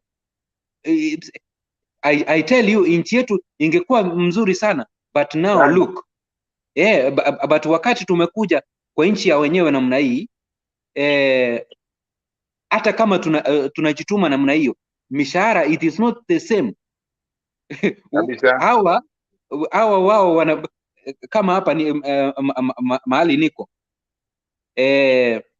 hii kazi yenye nafanya, kama nimeajiriwa same na mtoto wa hii nchi, same job, yeye atalipwa kitu kama 700,000 na wewe unalipwa kitu kama 60,000 ama unalipwa kitu kama 80,000. Hebu angalia hiyo gap. Wewe unalipwa 60, yeah, analipwa 700,000. Unaona hiyo? Na wewe unalipwa 80. Na wewe unalipwa 80,000 ama 60,000. Sasa wakati unapoangalia hiyo gap ya hiyo mshahara, sio kupenda kwako wewe, you are a foreigner, kwa sababu lazima ulipwe namna hiyo. But pale Kenya, angalia pale Kenya inakwanga it is shame. Unaona mtu anatoka Chinese anatoka pale China, anakuja, ile mshahara analipwa pesa mingi kuliko wa Kenya. Yes. Yeah, in fact, na hiyo ni kitu mbaya. Inastahili, in fact, sisi kama wa Kenya sometimes tupendane sisi kwa sisi. Kwa hata ukienda pale China, the Chinese, kwa sababu ni nchi yao, wanalipa watu vizuri, lakini unapata kuwa sisi pale Kenya hata the way tuna handle these foreigners inakuwa, yani wanakuwa handle in a special case kuliko native person. Wewe kama Mkenya kamili, ile jinsi unakuwa handle inakuwa tofauti sana. Ukifanya kama ni kosa, the way police atakuhandle na ile chinzi mzungu akifanya same mistake ama akibreak the law atakuwa the same atakuwa handled, utashangaa yes inakuaje, because we don't love each other and that is a very very bad thing. Mbaya kabisa. Mimi nilifanya kazi Kenya, tulikuwa kwenye nani yetu tunalipwa na dollars, lakini Wakenya ikifika huko, Wakenya wanakataa kwamba hiyo huwezi kulipwa na dollars Yeah. Na wanakataa. Sisi tulikuwa tunalipwa na dollars, sisi mshahara yetu ilikuwa inalipwa na dollars, na ikifika Kenya wanakataa, wanasema pana, huwezi kulipwa na dollars. Sasa wana islahi, tunalipwa nothing, unalipwa pesa ambayo sio ile inatakiwa ulipwe, wanachukua kama nusu mzima au 3/4. Yeah. Wewe unalipwa tu quarter. Sasa unaona, na hiyo inafanyika na wanaona. Ukisema wewe ndio wanakuwa na wale wanakuwa ndugu zako. So hiyo ni kitu moja ambayo ndio maana inatakiwa to develop economy yetu, tuweze kujiajiri sisi wenyewe, tupate hiyo pesa, tuseme mshahara gani sisi tunataka. Hiyo ndio vizuri, tuwe na nchi yetu wenyewe. Yeah, alafu na kitu kingine ningependa ku-advise baba, please, wakati baba Raila Amolo Odinga utachukua huu uongozi, mambo ya hii deni yenye Kenya tuko nayo, lazima ujaribu jinsi uwezavyo kuweka mikakati, kama ni kuhakikisha kuwa mahali popote gold iko, experts wapate kupewa contracts, in fact wakuje wa extract hiyo gold kutoka kwa ground, then kutoka hapo ile pesa itapatikana, isiwekwe kwa miradi yoyote, tulipe hiyo deni. Tukishalipa hiyo deni tumalize yenye tuko nayo ya sijui sasa hivi imefika 11 trillion ama niliacha ikiwa imebaki kiasi igonge 9 trillion, almost 400 billion ndio ilikuwa imebaki. Sijaangalia of late nione kama imeguza 9 trillion mark. Hii 9 trillion tunataka ilipwe ilipwe kupitia kwa hizi mambo, hizi minerals ambazo tuko nazo. Hata hii mafuta ya ngamia 5, hiyo mafuta we want to see, in fact hiyo mafuta imeanza kutusaidia kulipa hii deni kwa haraka, then kutoka hapo tukishamaliza kupitia kwa hizi pesa zenye tutakuwa tunapata kupitia kwa hizi industries, because when we will be adding value on our products, tukiziuza tutapata pesa maybe 3 times ama 4 times contrary kama tungetuma hizo raw materials ikiwa hivyo. Unajua, kama wakati umeadd value, tuseme kama ni machani chai, if tutakuwa tunasaga machani chai ile first class kama Lipton hii yenye unachukua tu ka one sachet una dip tu kwa chai namna hii, na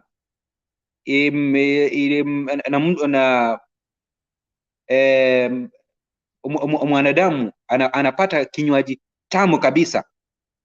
So if it is machani chai, kama tutahakikisha kuwa Mombasa atupeleki machani chai yenye itaenda kusiagwa yenye itakuja kusiagwa hapa UAE, then kutoka hapo tuletewe Lipton pale Kenya kuziwa kwa masupermarket, tuhakikishe kuwa hizo kutoka Kenya Lipton inatoka inakuja kwa market. So bei kama machani chai tunatuma one packet ikiwa haijasiagwa na maybe 200 shillings, wakati tutai add value ikija ng'ambo, return zitakuwa maybe times 3. So hizi pesa za juu, hizi pesa za juu tuhakikishe kuwa in fact zimeletwa zikuwe circulated into the economy, then kutoka hapo tuanze sasa kumove away from taxing wafanyikazi.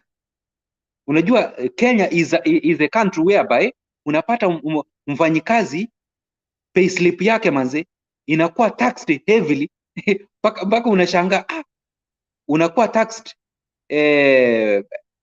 sukari, chumvi, nini. Sasa tena ikifika pale ya mshahara pay as you earn, unanyongwa kunyongwa. It is high time wakati tutakapohakikisha kuwa hii debt yenye tuko nayo manzi, yenye tumelindikiziwa na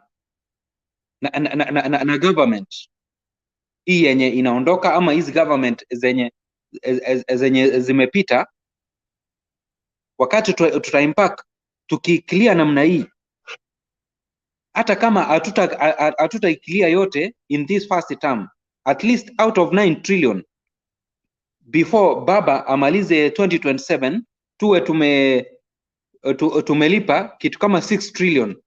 Hii itakuwa at least itakuwa nafuu kwetu, na hiyo sasa itafanya Wakenya wenye wameajiriwa, kama umeajiriwa, kama wewe ni mfanyikazi wa nyumbani, kama wewe ni security guard, kama wewe umeajiriwa kwa maua ama any sector, mahali popote umeajiriwa, payslip pay usiwe unakata mshahara huo, unapata yote namna hii, iwe inafanya nini, iwe inakusaidia. And I'm very sure itawezekana, cause baba kama atafight corruption alafu aweke mikakati ya kubroaden the economic base, yani hii taxes isiwe taxes inakuwa tu kuwa collected kupitia kwa hizi bidhaa zenye tunatumia na mishahara zetu, iwe tena kuna mahali kwingine serikali itapata pesa, si eti inaangalia our pay slips ama inaangalia hizi bidhaa zetu muhimu. I'm telling you, kila kitu itakuwa sawa. Alafu na mambo ya sukari, I want to thank Senior Counsel Orengo.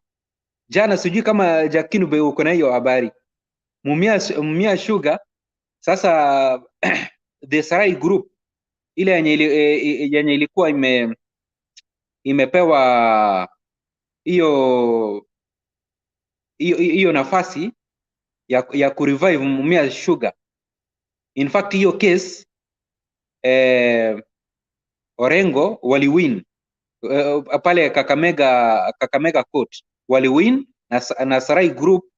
In fact sasa hivi kuanzia leo sasa ita impact na kwanza mambo ya kurevive Mumia Sugar manzi, cartels wanatumaliza. And in fact na mimi ninashangaa sana na William Samoei Ruto na his entire team, wakati Mumia Sugar tunataka ifanye nini, tunataka ifufuliwe. Haina haja mwanze kuweka vikwazo kuwa eti maybe baba atapata credit, eti yeye ndio maybe alifanya nini, alileta maybe mwekezaji ama no, because it is high time when matters ambayo ambayo it is of national importance tuweke siasa kando. Because hii Sarai Group ninajua ilikuwa inapigwa inapigwa vita na the likes of yakina Malala, so that hii Mumia Sugar isije ikawa revived before general elections, ndio baba awe ndiye atachukua credit. Kwa sasa hivi in fact Mumia Sugar vile imelala namna hii, unajua sasa huu ndio wakati sukari ya mlengo inatoka pale, inapitia Malaba ikipenya kuja hapa Kenya, alafu ikishapenya kuja Kenya wanaitoa kwa hizo magunia za Uganda, inawekwa kwa magunia za Mumia Sugar, tunauziwa. It is very wrong. So hiyo inanyima wakulima wetu wa miwa wenye wanakuza miwa haki yao ya kupata mihela. But nimeshukuru sana Orengo wamefight. Sasa Mumia Sugar before general elections or maybe by September or August there itakuwa imefanya nini? Itakuwa imeanza kufanya kazi. We don't want to see Kenya ikiimport sugar. Tunataka wakulima wetu, iwe ni Nzoia, iwe ni Putali, iwe ni pale Kilgoris, kuna ile factory yenye ilijengwa pale. Tunataka Kenya tuanze kuconsume sugar yenye inatoka hapa nchini, so that mambo ya cartels ipate kufanya nini? Ipate kuwekwa katika shimo la sau. Mr. Chakinubei, unawezaje, nini unaweza ongezea kuhusu hiyo habari ya Mumia Sugar? Huyu Kamau ameenda. Kulikuwa na jamaa moja hapo Kamau. Kamau ameshuka. Okay. Mimi naweza kusema kwamba hiyo mambo ya Mumias niliona wakati kulikuwa na ile azimio kule nani, nafikiri bwana Raila alileta investor moja pale, hata akaonyesha watu pale kwa stadium. Kwa hiyo Buhungu stadium, kulikuwa na mfanyabiashara mmoja ambaye alipewa sijui ni 3 months, sijui alipewa 6 months. Aliambiwa by July, cause angeanza reviving of Mumias January. By July ingekuwa imeanza kufanya kazi, but kukawa tena the likes of sijui ni Malala wakakimbia tena kotini, wakasimamisha hiyo. Sijui nani, sijui ni viongozi wapumbavu wagani walienda wakasimamisha tena hiyo reviving of Mumia Sugar, but jana hiyo case Orengo walishinda. Basi sasa hiyo itaonyesha kwamba bwana Raila sio mtu wa kuchezewa, sio yani, unajua bwana Raila kuna watu wote wengine wanamuogopa kwa sababu hapendi mambo ya ufisadi, hapendi mambo ya corruption. Kuna wengine wakimuona wanashindwa kupumua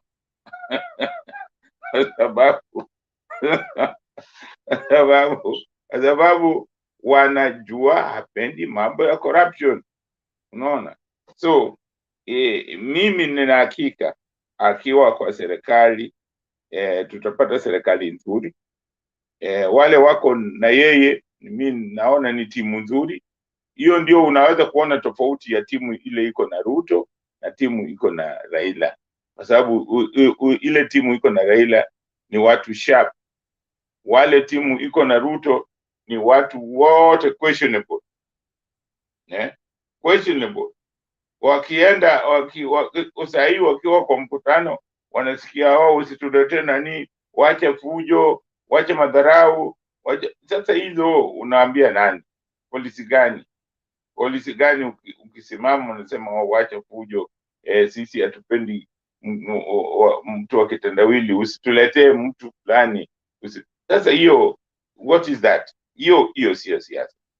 Hiyo ni makelele. Hao watu wanapenda tu kelele tu.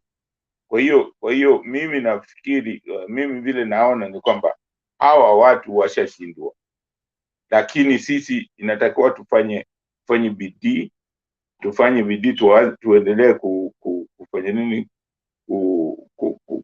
kuhimiza watu wachukue kura, ndio tushinde.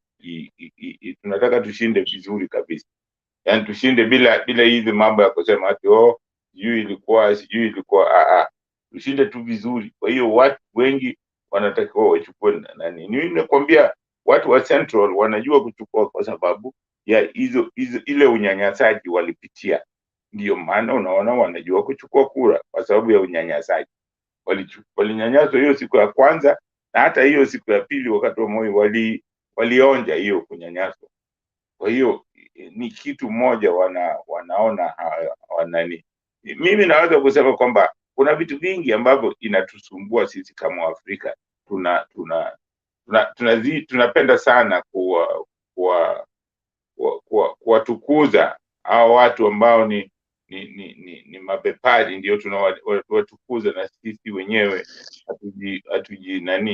tunajibagua. Kwa hiyo inafaa sisi wenyewe tufanye nini? Tuendeleze nchi yetu. Sisi tupendane sisi wenyewe. Tuwe na umoja.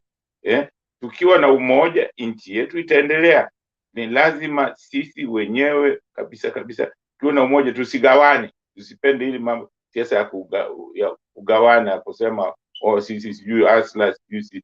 Hizo hatutaki.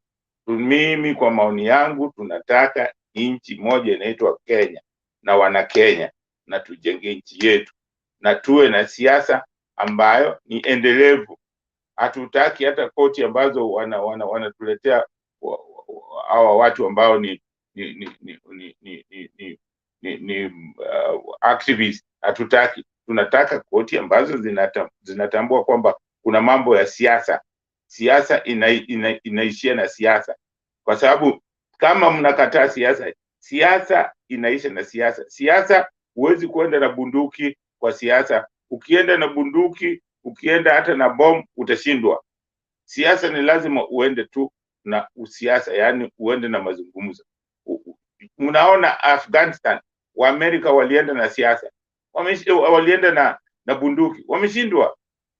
Afghanistan ilikuwa inatakikana unaenda na siasa, unaenda kuketi kuzungumza nao, ndio ujue problem yao ni nini na wanagombania nini. Lakini ukienda na bunduki, walienda na bunduki na mabomu, si wametoka huko kama wamekunja mkia. Hiyo nchi kubwa Amerika na Uingereza na wapi, uwezi ka nchi yoyote popote duniani. Kitu ya muhimu, kitu ya kwanza ni politics. Ukifix politics, basi mambo yote yako sawa. Na kwa hiyo mimi Asante Jakindu Bey kwa wazo mzuri, na baadaye utakuja kunijibu. Kuna kitu uliguzia hapo awali kuhusu mambo ya health sector, kuwa zamani hospitali watu hawakuwa wanakosa madawa. Ulikuwa unaenda unatibiwa, then kutoka hapo unaondoka. Lakini sasa hivi unaona kuwa Kenya mahospitali zetu zinakosa madawa, yani hakuna kitu yoyote iko free. So Jakindu Bey, your next round of submission utaongelea hilo, because nimeona Mr. Themba amerudi, Stone PK amerudi, Selina, alafu kuna Madam Belinda naye ashafika kwa panel. Ningeomba tuwapatie nafasi, because at least leo tumechangia mpaka nimefurahi kabisa. So Jakindu Bey, utatuliza, then usukani nimpatie Baba Themba mwenyewe. Harun, Harun, pole, nilienda dakika 20 ikawa kizungumkuti. Iko sawa baba, iko sawa as long as niko area, kila kitu iko mwa. Uko sawa mkubwa wangu. Belinda, habari gani? Nzuri sana, nashukuru. Habari Haya zenu? basi, karibu sana. Karibu. Ni siku yako ya kwanza ama hivi umekuwa hapa? Siku ya kwanza nimekuwa nikijaribu. Siku ya kwanza nimejipata ndani. Siku ya kwanza nimejaribu hivi nikajipata ndani. Sasa mimi huwa nawafuata tu pale nikiwa live na watch na nasikiza, najaribu, nasema nitafollow tu na comment huko chini. Hapo kwa sababu ya time difference zingine. Huku ni saa 6 mchana. Australia, Melbourne, yeah. Uko Melbourne, Australia, kweli. Karibu sana. Asante. Masaa kama haya yanakuwa mzuri kidogo kwa sababu watu wanakuwa kidogo wamepungua, lakini mchana unaweza ukajaribu, labda ukapata watu, unapata studio imejaa kweli. So karibu. Selina Sego alikuwa hapa, huyu ni mama wa nguvu, amekuwa hapa. Stone PK umelala? Haya Belinda, toa maoni yako, manake kwa hao wote nafikiri wewe ndio bado hatuja kusikia. Hebu toa your maiden speech leo katika bunge la mwananchi. And unajua kuna watu hapa wanaweza kutisha kwa Kiswahili sana kama Jakindube, Harun hapa. Selina Sego Kiswahili chake si kizuri sana kama changu. Sasa mimi simuogopi sana. Hata changu si kizuri. Wale naogopa kwa Kiswahili hapa ni Jakindube hapa, alafu kuna mwanadada mmoja anaitwa Ziana. Kiswahili wamesheheni sana. Jakindube akizungumza Kiswahili naogopa. Haya, usijali, wewe usitishwe. Zungumza lugha yote ile, Kiingereza ama Kiswahili. Karibu. Sawa, nitajaribu sana niongee Kiswahili kwa sababu najua wengi wetu tutaelewa Kiswahili na tunaweza associate nayo. For me nitasema Kenya saizi kwenye imefika ni ile tu tutakubali kwamba siasa inachukua kipaumbele kwa kila kitu. Siasa itatuharibia maisha ama inatutengenezea maisha.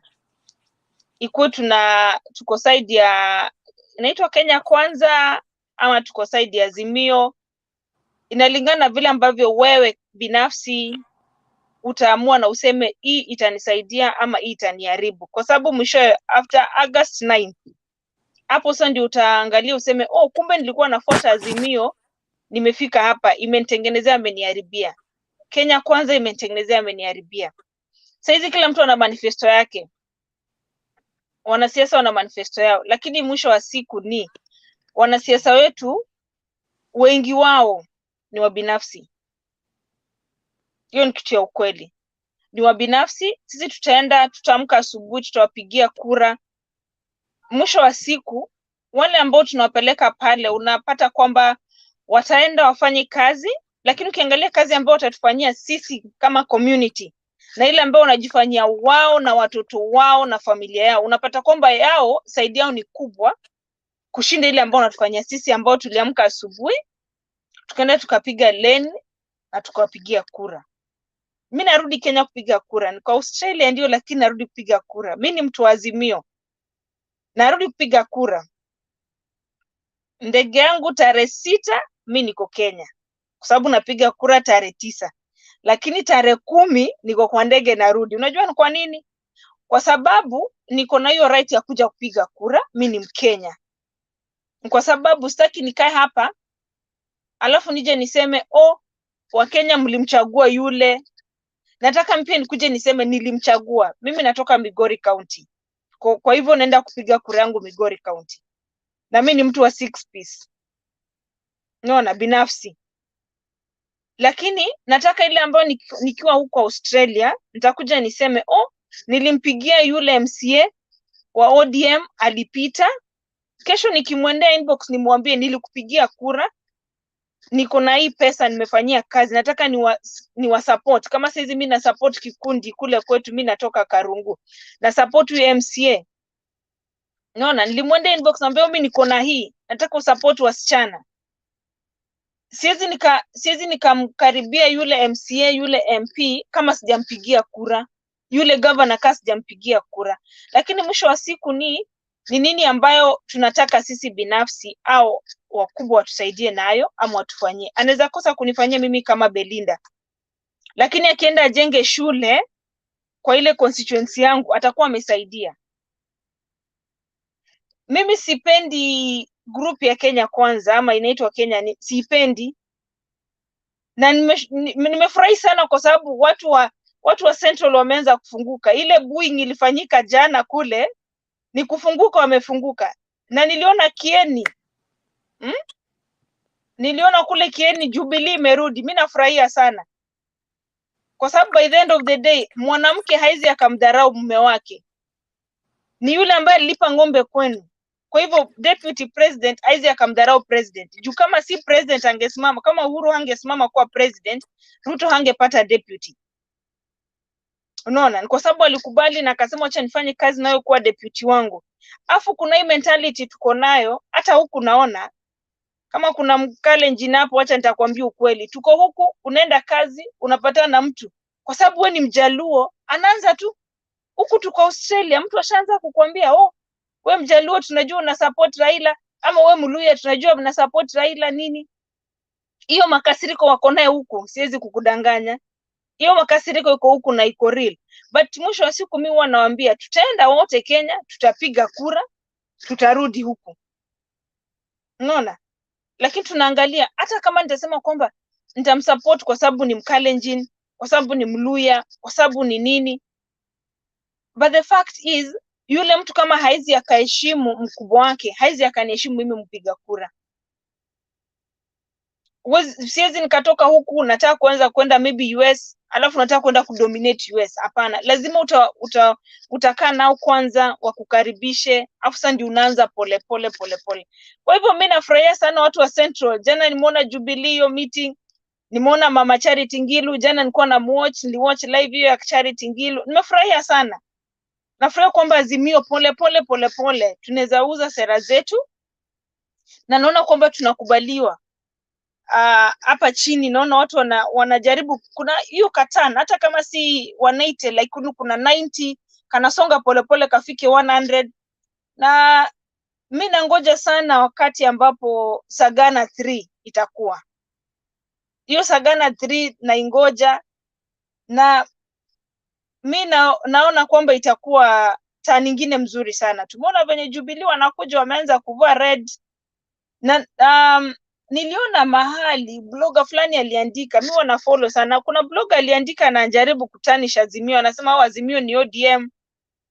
Na nikaona barua fulani Kingi aliandika akasema hawezi hudhuria kwa sababu ni kama partnership, lazima ikuje on board. Anaona kama ni ODM wanapanga hiyo meeting ya Azimio. Mimi nasema hizo ni propaganda tu. Kitu kizuri lazima kitapigwa mawe, kitafanywa nini, lakini ona Azimio saizi watu wameamua ni kwamba either you are in with us or you are at the fence. Na kama uko kwa fence, hatutaki kuja kushinda tukikupull and push. Hii si masaa ya pull and push. Hii ni masaa ya kuangalia kwamba baba amesukumwa, na naona watu tunamsukuma kweli. Tumemsukuma na akae kwa hiyo kiti. Hapa chini wacha watu wapigane shauri yao. Kwa hivyo mimi niko Australia lakini kura niko nayo. Juzi tulifunguliwa kidogo nikakimbia nikajiandikisha, niko na kura. Tarehe 6 mimi niko Kenya, tarehe 9 nipige kura yangu, tarehe 10 asubuhi nirudi. Ni kwa sababu mimi ni Mkenya. Leadership ya Kenya ina manufaa sana kwangu kama Mkenya. Asante sana kwa kunikubalia nikaingia kwa forum leo Themba. Nashukuru. Karibu sana Belinda, and kuja kila siku. Tuko hapa masaa kama haya mpaka mwisho wa, na nimefurahia sana kwamba at least you guys are so aware and so sensitized, and I like the fact that you're bringing in the concept of kujua MCA, kwa sababu that's where it matters. And the awareness level of our public. I like that this debate is ongoing and we are really empowering so many people. And Migori kwenyu ndio Okotho bado eh? Lakini uzuri sasa ndio anamaliza, akona siasa ndio, is influential ndio, lakini by the end of the day watu wataamua. Okay. Asante sana Belinda, karibu. Mama Selina Sego hapa ni Mkalenjin na ni Azimio kabisa. Sasa ndio ujue hii kitu imepita mipaka, imepita. Selina Sego, tafadhali muhakikishie Belinda kwamba wewe uko hapa na ni unatoka Nandi County na wewe ni Azimionated kabisa. Karibu dada. Nasikia Kiswahili yetu ni ngumu. Wewe una Kiswahili Selina? Nasema sina. Unajua mimi ni Mkale ya Masiwa. Ule naogopa ni Jakindu betu. Wewe. Ukiniuliza vile wanakama Masiwa nitakwambia. Nikianza kusema Kiswahili. Karibu sisi. Okay, ile kitu aswa mimi kama mama niliambia hawa sisi kina mama hatuna kabila. We umesema unatoka Homa Bay. Wale watu wanajua mambo ya ukabila ni wanaume, lakini wewe ukaolewa, tumbo yako haina kabila. So sana tukiongea kama kina mama ni tunataka kujua watoto yetu mahali palipo katika ulimwengu, iwe ni Kenya, iwe ni wapi, Australia huko mahali muko. Unaweza kuwa na mzungu lakini ni mtoto wako. So sisi tukikuja kwa hii forum tunataka sana kuambia Wakenya ukweli, kwa sababu mama ndiye mara mingi hawezi sema uongo, kwa sababu tunataka watoto wetu ama tunaokopa dhambi. Sababu wakati vita inatokea, hawa wanaume wanatoroka, wanatuacha na watoto. Wamama walikatwa siku ile mambo ingine ilikuwa mbaya sana, kwa sababu kuna wamama umeosaa na Mjaluo na wewe ni Mkalenjin unafukuzwa, na ukienda kwa bwana wa Jaluo anakuambia ni Mkalenjin, ukijaribu kwenda kwa Wakale na watoto yako unafukuzwa. So kama kuna watu wanaumia kwa hii siasa every 5 years ikikuja, mimi huwa nasikilia huruma wa mama sana. Mimi ninaishi Nakuru, na wakati hayo mambo ilitokea ilinipata katikati. Pati mzuri nilikuwa mtu ya PNU, kwa sababu wakati watu wengine walikuwa kwa baba, mimi nilikuwa opposite. Hata saa hii wanashangaa, wanasema mimi every time watu wengine wakiwa pande hii na mimi nimekuwa upande ile ingine. So kwa hii Mutembei TV tumejaribu kuongea ukweli. Watu wengine wanatukasirikia, lakini tunakuja hapa kusaidiana kimawazo. Na kama we ni Azimio na unaweza kunibadilisha niende KKA ni sawa, ama wewe uko kwa KKA na mimi nataka kuongea mpaka uone labda niingia Azimio. So my sister, Kenya yetu kuna watu walianza siasa mapema 4 years ago, na nimeshukuru umesema ngawa kuna wamama pia kuna wale wamama baba anasema ni mama na ni baba na ni mama ya jamii. Na hata ukiwa kwa hiyo nafasi ya kukua mama na we ni baba kwa nyumba yako, still lazima uonyeshe watoto ya kwamba hata kama we ni mama lazima upeane direction. Si kwa sababu lazima mwanaume akue kwa nyuma ndio watoto wakae vizuri. So kwanza nataka kushukuru baba kwa sababu amejua wamama wengi sana ndio tumekuwa household ya watoto wetu na jamii zetu. Hiyo nikaweka kando. Nataka kukushukuru kwa sababu umefikiria hata ukiwa Australia kuna umuhimu ya wewe kurudi nyumbani kujua ule MCA ya kwenyu ni nani, hili wakati unakuwa na wasasi ama jamii unawaambia Ukifika nyumbani na wewe umetoka nje, ni rahisi sana watu kukusikia kwa sababu wewe ni macho yao. Kama umetoka, sisi wale wametoka nje sana sana, ile pesa tunatuma kwa jamii, ile kazi mingi tunafanya, ni rahisi sana kubadilisha hata watu 100. Kwanza ile kazi umefanya hapo kwenyu nyumbani kwako, hiyo majirani wanajua mtoto wa fulani ama mama kwa fulani amefanya. So wakati unatoa chambo, wakati unasema mambo unafananisha na mahali ulipo, watu wengi huwa wanasikia sana. Na ndio saa zingine tunasema ni mzuri tukuja hapa tuongee ukweli. Mimi niko kwa Azimio, siwezi kusema na ficha kwa sababu hata nikificha haitanisaidia. Naenda mahali roho yangu inapenda. Sijaenda kwa baba kwa sababu ya ni yeye ninamtaka, lakini ile mambo ametengeneza, na wanasema watu wamekula chumvi. Mimi nikiongea saa hii niko hiyo miaka hiyo umeongea ya 60 huko karibu, tumefika jioni. We are the grandmothers and grandfathers. Saa hii kama ni mimi nafikiria Kenya ikienda mahali inaenda, nakumbuka karibu nimefika jioni. Lakini nikikumbuka hiyo kazi mingi nimefanya kwa sababu ya watoto yangu, alafu sasa niko na wachukuu, ningetaka waishi kwa maisha yenye watafurahia. Siwezi hangaika nikiwa Amerikani saa hii, sijalala, naenda nasoma, nafanya nini, nikijaribu kutuma iende Kenya, and then after 5 years yote inaharibika, tunasikia uchungu. Nje naona watu wengi walali kama Temba.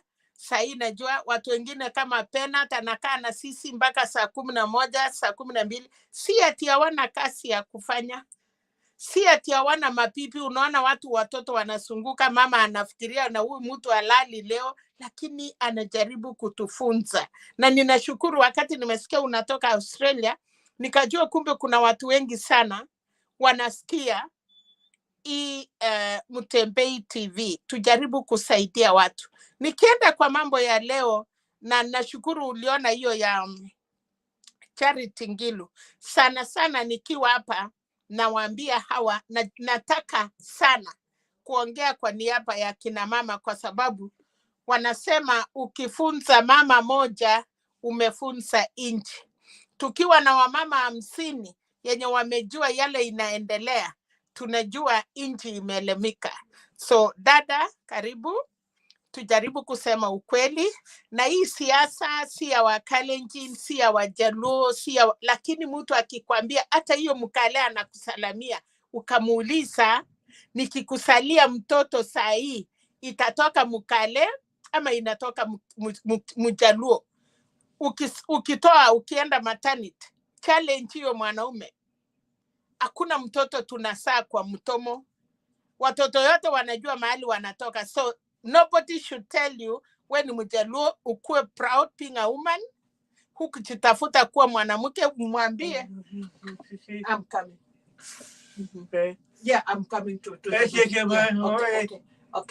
Okay, I'm coming. So tusikubali tumeitwa wanyonge, and I tell them in this forum, sisi si wanyonge. Wewe sahi ukiwa mama mmoja, hawa watu wanatutegemea. Wamama tukiamka leo ati hata kwa hii kura ya baba tuseme hii wanaume yote usiku tuwapatie chakula walale, ni sisi tutaamka na tuende tupige kura kama tumewalalisha kwa manyumba. But sisi ni binadamu, tunawapenda. Nyinyi ni mume zetu, wengine ni baba zetu, wengine ni mandugu zetu, wengine ni vijana zetu. Pile sisi ni wamama wenu, ni mapipi zenu, ni matata zenu, ni washangazi zenu na wasichana yenu. So nashukuru ile wamama, na asante utoe wamama wengi wakuje hapa kwa sababu tunakuanga wachache. But nataka kushukuru Temba wanatupatia nafasi. Saa zingine atujui, okay, we are not so qualified, ati tuko na ma-PhD vile tunajua wengine, atujasoma sana, lakini tuko na wisdom yenye Mungu alitupatia kama kina mama. Hata mama kama achaenda shule, akaweza kunyonyesha mtoto na akaweza kulea mtu mpaka akakuwa mtu na ajui shule, lakini ile achini yenye atajua mtoto yake ni mgonjwa ni mama. So kwa hii forum leo nashukuru, niliona Nyeri, nafikiri uliona wakati watu ya PNU, not PNU, Jubilee na Uhuru walisema siku moja, ukiona simba amelala usifikirie ni paka, ama alisema ukiona paka usifikirie. Mimi nimefanya kazi mimi mwenyewe na Uhuru Kenyatta, wakati nasikia wengine Raila leo alisema alitolewa. Yes, sisi tulifanya kazi na Uhuru kwa KANU. Nimefanya kazi na Deputy RUTO kama secretary, alikuwa director of election. So all these people tumekaa chini, ile ya kwamba rais akitokea tu leo akuje New York na nifika hapo, nina hakika hajasahau hiyo sura, anaweza sema jambo. So sisi tukiwa hapa, hata nikiongeanga naongea kwa sababu najua kuna wakati I was a leader and I'm still a leader on my own. Mimi nilikuwa mwenyekiti ya KANU katika Nakuru, nikakombea kiti ya parliament, nikatoka nikaingia national deputy party leader ya NARC Kenya.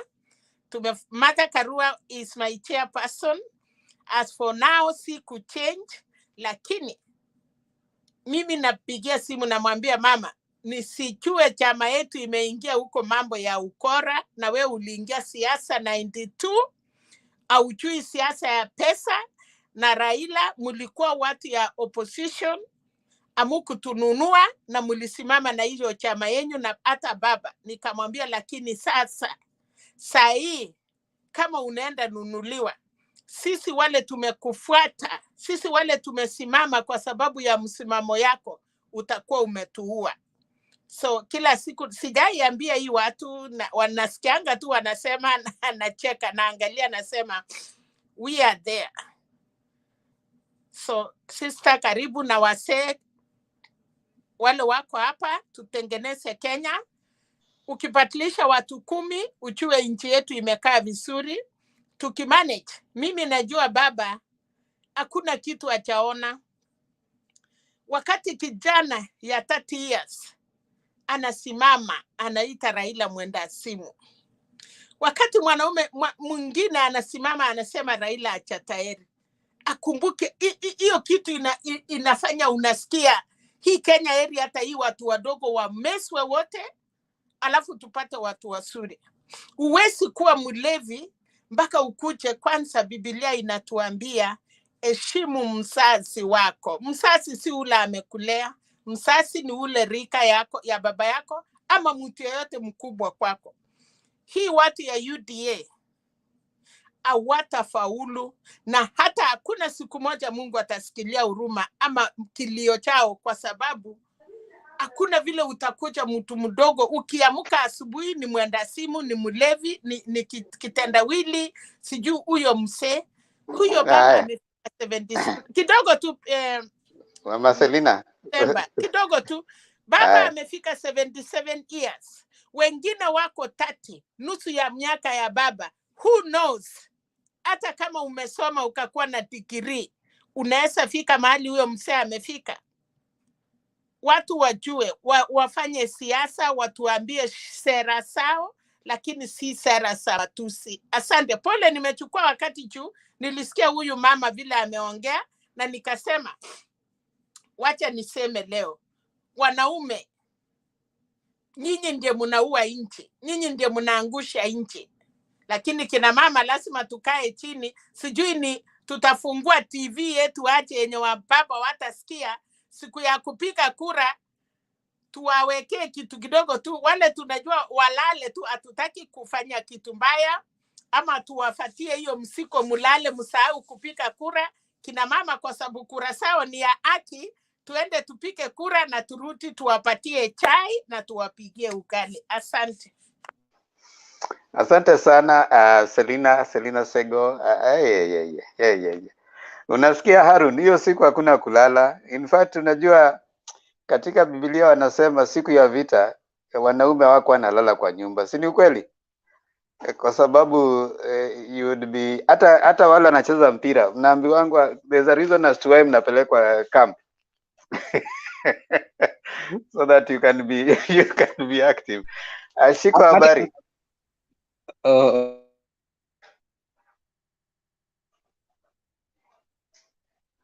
Shiko, uko hapo?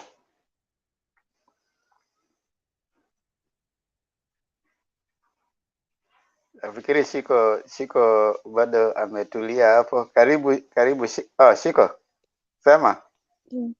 Hi Pemba, Haron, Jackie Dubey, Stone PK, Serena Sego na wageni.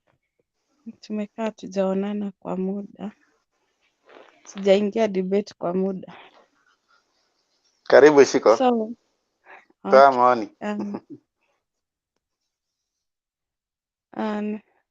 Ningetaka kuchangia hiyo ya deputy president, deputy president RUTO, I mean. Hebu kidogo Shiko. Dakika moja Shiko. Njiro, nimeona hiyo request, simu yako karibu inaisha. Inaisha moto. Acha Shiko aongee kidogo alafu utaongea. Njiro. Wacha aongee Pemba, wacha aongee. Nimeona ameandika simu yake inaisha moto. Wacha aongee, nitaongea. Okay, sawa. Njiro umepewa nafasi na Shiko. Karibu. Haya, thank you very much Madam Shiko for that consideration. Hiyo inaoneshana kweli character ya mama ni mzuri kabisa. Yeah, so I'm happy for being involved here. Nimefurahia kwa wale watu wamecontribute hapa. Yeah, and thank you for the people who are getting involved here.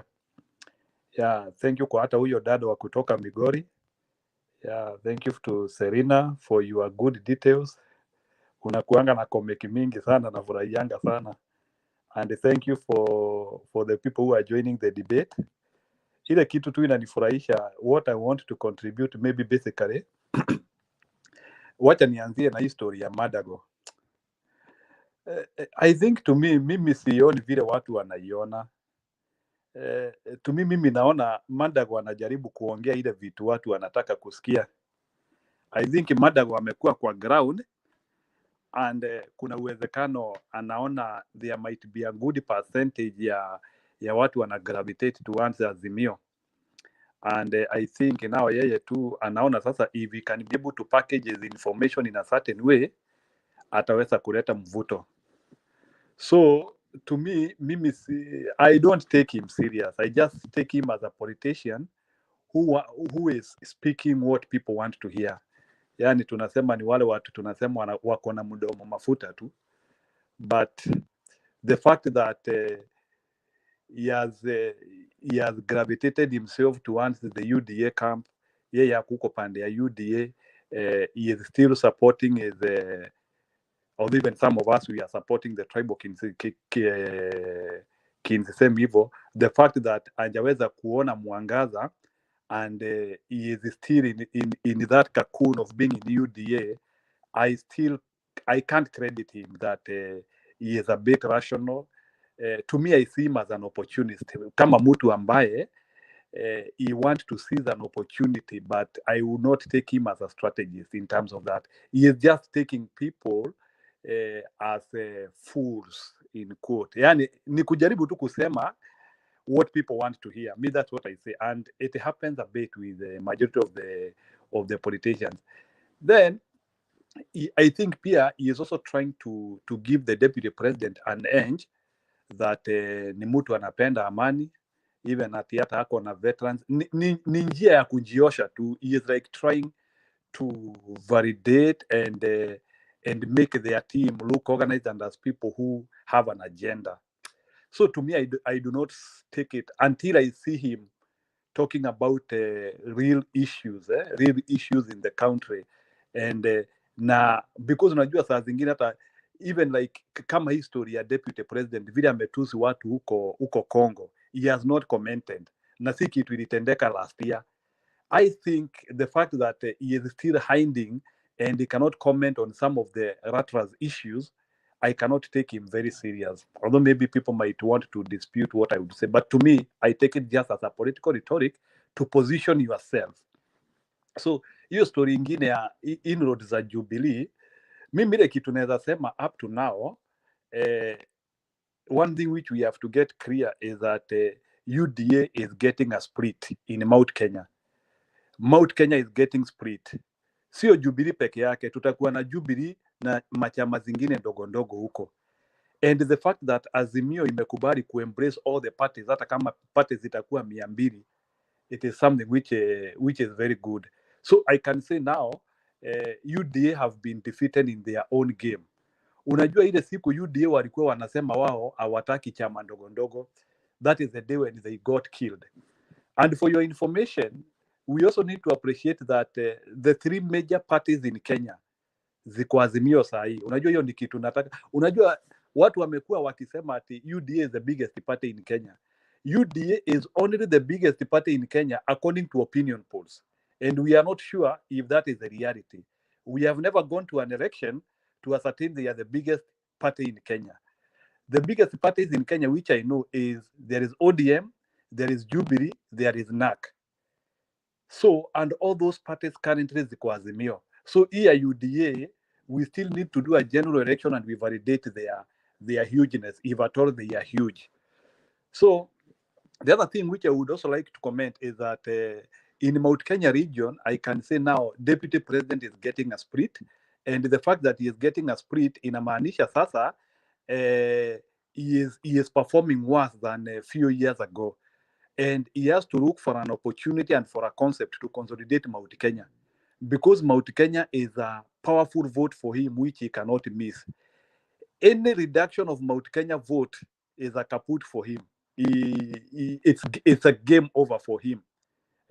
It is the main altar. Ni kama kwa heart. It is the main altar that is feeding his campaign. Yani, deputy president needs Mount Kenya more than even Rift Valley, because that is where everything of him gravitates. And so any reduction ameisha. So the other thing is about the rhetoric ile ambayo imekuwa ikitokezea. Mnasikia vile Gachagua anaongea, and na historia, the way you can see this rhetoric. Number one, there is one thing which I can tell you. There is not any person who has ever added value in life by kutumia matusi. Or ile kitu tunafanyanga, we talk about agenda and manifestos and what we are going to do. And any time when the deputy president ama hiyo team yake wanasema ati ati madeni Njiro yes, Mwaura, yes, I can. Gachagua nĩ gĩthuri nyakanga. Okay. Did I get that? Okay. So what I was saying is these guys they are not serious. Wanasema ndeni. Deputy president, I do not think that Uhuru took this debt alone. So mimi ile kitu ningetaka, maybe hata wale watu wako hapa and maybe they are supporting UDA. Can you tell us, out of the 11 trillion, what share can the deputy president get in terms of blame kwa hiyo ndeni? Because to me 11 trillion is not about Uhuru. It is between Uhuru and deputy president. Na then tujiulize kitu ingine. Yes, deni ilichukuliwa. Out of it deni tumechukua ya 11 trillion. How much have we used? How much have we attributed to corruption kwa hii deni? Na hizo macorruption ambazo because kama hizo akina Tota Aror, hizo madam zote walikuwa wanajenga na hizo vitu zote ziliibiwa, it is part ya hii pesa ya umma. So mimi ile kitu ningetaka hata akina Andani Duara wakiongea, can they attach corruption to hiyo debt? Waseme out of hiyo 11 trillion tuliiba 2 trillion. 2 trillion tumeiba. So this idea of just talking about pesa imechukuliwa mingi, yet kitu, it is like, for example, tufanye kitu na wewe, then you start blaming me, and there is no way in which Uhuru could have taken the debt alone. So and that's the reality. So debt, so ni kama Ruto anajipinga, yani anajipiga. That's what I'm trying to say. Then last ile kitu kingine ningetaka kusema, one thing which I'm not happy with what the deputy president is doing is that he has not been able to separate his manifesto clearly, and he has not been able to have an inclusive agenda for everyone. Juu kama sasa ukiangalia tu vile kampeni yake imekuwa ikioperate kutoka 2017 and now, there is no any change. It doesn't seem to attract more people. In fact, ni division tu. Whereas kama leo unaona baba, there is some inroads he is making. Parties are holding their NDCs. He is getting an embrace. And by the you people, let's not assume this NDCs and what they are doing. Perception-wise, it is showing order. It is showing involvement, it is showing commitment, it is showing kuna vitu mingi inatendeka hapo. Ukisikia hii chama inasema tuna support huyu, hii chama ikisema tuna support huyu, it shows, it is just like what was happening during Kibaki time when many parties were coming together. Ni kitu ambayo it brings a perception of order. So already we can see Odinga has order, and there is now an accreditation. Na kama sasa ukiangalia kama kuna siasa ambayo Raila Odinga hatachoka ni hii. I can tell you in 2007 Raila alifanya kazi mingi sana. 2013 and 2017 alifanya kazi mingi sana. But in 2022 Raila Odinga is going to use 30% of his energy, and he is going to win because he has mastered the concept and he has known how to win. He has known how to win, and that is the most important. So we just need to gravitate around him and he will win. Thank you. Thank you so much Njiru for your points. Hizo points hatungeacha ziende ati kwa sababu simu imeacha kuwa na moto. Hiyo ishindwe kabisa. So thank you. Thank you so much. Thank you. And thank you Shiko for your kindness. Now Shiko Adams, karibu na kuona hapo, mtu wa nguvu, umepotea sana but karibu. Kaa hapo, tuko na Shiko, tuko na JM ambao pia wako hapa. So Shiko, wakati wako sasa. Nakusikia? Mi ningetaka kuambia Jiro Mwaura nani Gachagua ni githuri nyakanga, githuri kihunguyo, ama kwa Kijaluo ni makachieth jakidube. Wajua ukiambia mtu chieth ni kusema inamaanisha nini? Gachagua ni uchafu tupu. So ningetaka kurudia hiyo ya leo ya Githunguri. Mimi nafanya kazi, in fact mahali walipitia kwa gate ya shule kwenye nasomesha, na saizi MP wa hiyo area Githunguri anaitwa Gabriel Kago ametoka UDA, amerudi Jubilee, na ukisikia huko kwenye walikuwa saizi ndio pia kulikuwa unaongozwa na mwingine alikuwa anaitwa Githunguri, na vitu zenye sasa the deputy president amekuja kuambia watu, ameanza kusema yeye hana vita na President Uhuru Kenyatta, lakini sijui nini, but the other day they dared Uhuru ajaribu sijui come out penye akuje Central, lakini leo tena wamegeuza. Mudavadi pia nikaona akipatiwa cabbage, kumbe ni mama boga tu. So Central ina shift, watu huku Mount Kenya si kama kitambo. Huko hii yenye siasa walikuwa nayo ni UDA. Saizi hata ujui UDA ni nani huku. Huwezi jua wa UDA ni nani, na wenyewe hata hawasemi, they are confused. So venye President Uhuru Kenyatta alisema anakuja, revive Jubilee, imerudi, na akasema Jubilee ilikuwa kazi.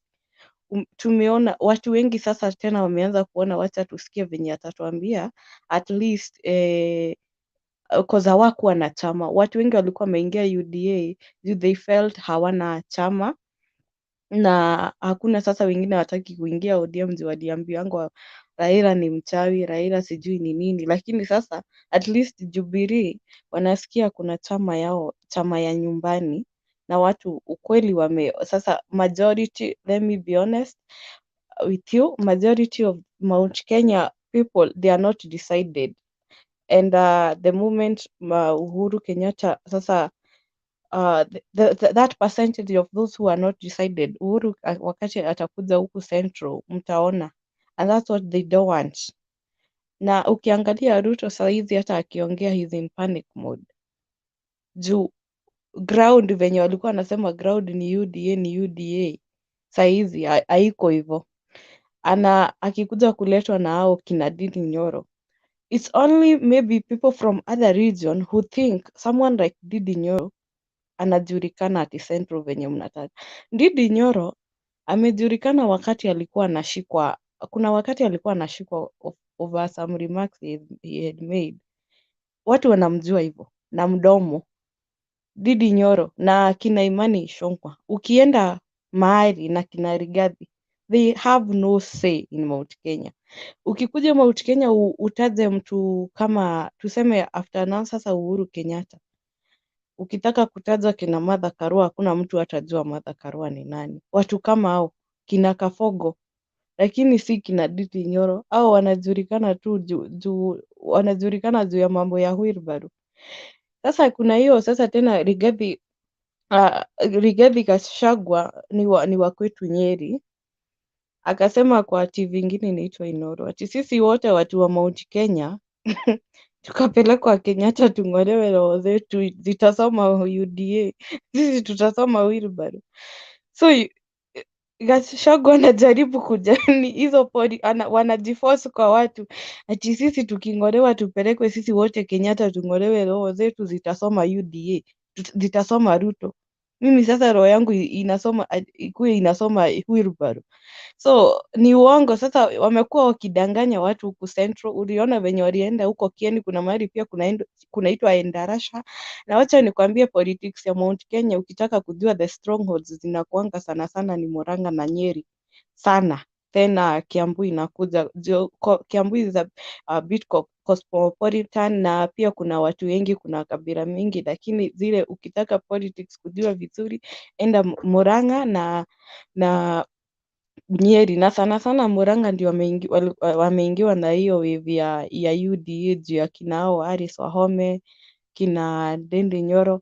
Lakini kwetu watu wa Nyeri to be honest, si ati na nini juu na brag juu nimetoka huko watu wamesoma.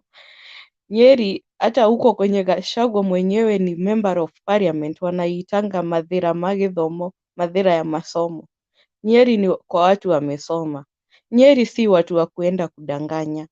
Nyeri hawako hiyo I mean UDA. Wengi hata walikuwa wameanza kusimama, tunaona post zao wameweka hata chama cha Moses Kuria. Hawako kwa hiyo UDA. Niliona huyo gavana pia wa kwetu alikuwa ameingia UDA, Mutahi Kahiga. Na saizi nasikia kuna huyo mwenye rafiki ya anaitwa Gachagua, anaitwa Wamatinga. Yeye sasa ndiye alikuwa amekuwa UDA for some time na kushinda naitwa Mutahi, na saizi sasa ndio nasikia aliambiwa kiti hakuna nominations za UDA za governor Nyeri. Sisi ndio tunajua mwenye amekuwa na sisi tukianza. So we are expecting it's either Mutahi Kahiga ataenda independent ama kuna chama ingine yataingia kama ya kina Moses Kuria ama ya wenye wanaitangwa Thuo Mathenge ama hiyo ya Jimmy Kibaki. Lakini to be very honest with you, UDA haiko Nyeri. Nilikuwa Nyeri juzi na UDA haiko Nyeri.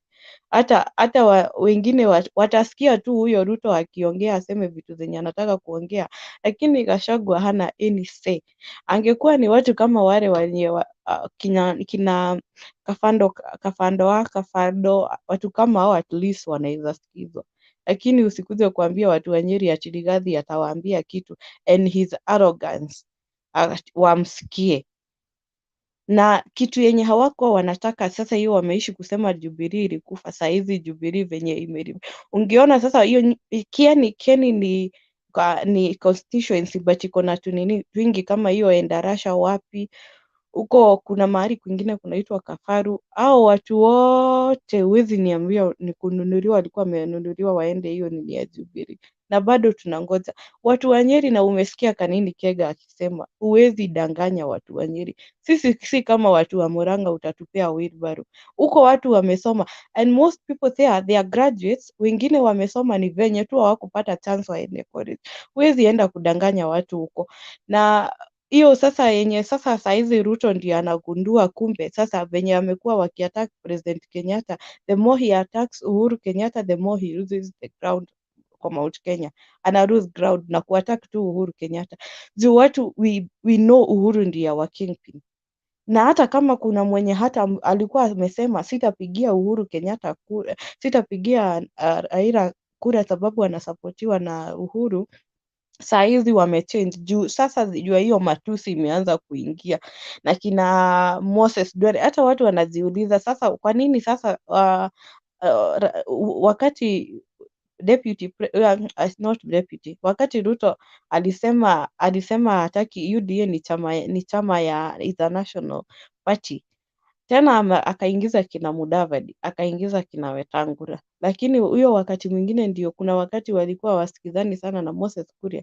Alikataa, na Moses Kuria akasema kwa hiyo TV juu wanaitangwa, kuna kipindi huwa inakuja inaitangwa Inoro TV, inakujanga on Sunday saa 2, hata kina Sabina wanakuja na wanaongelesha watu wao. That's what I think it's a good thing juu wanaelimisha watu sana na wanaongea lugha ya mama, hata wenye wako nyumbani wenye hawaelewi, hawawezi sikia maybe Kizungu ama Kiswahili.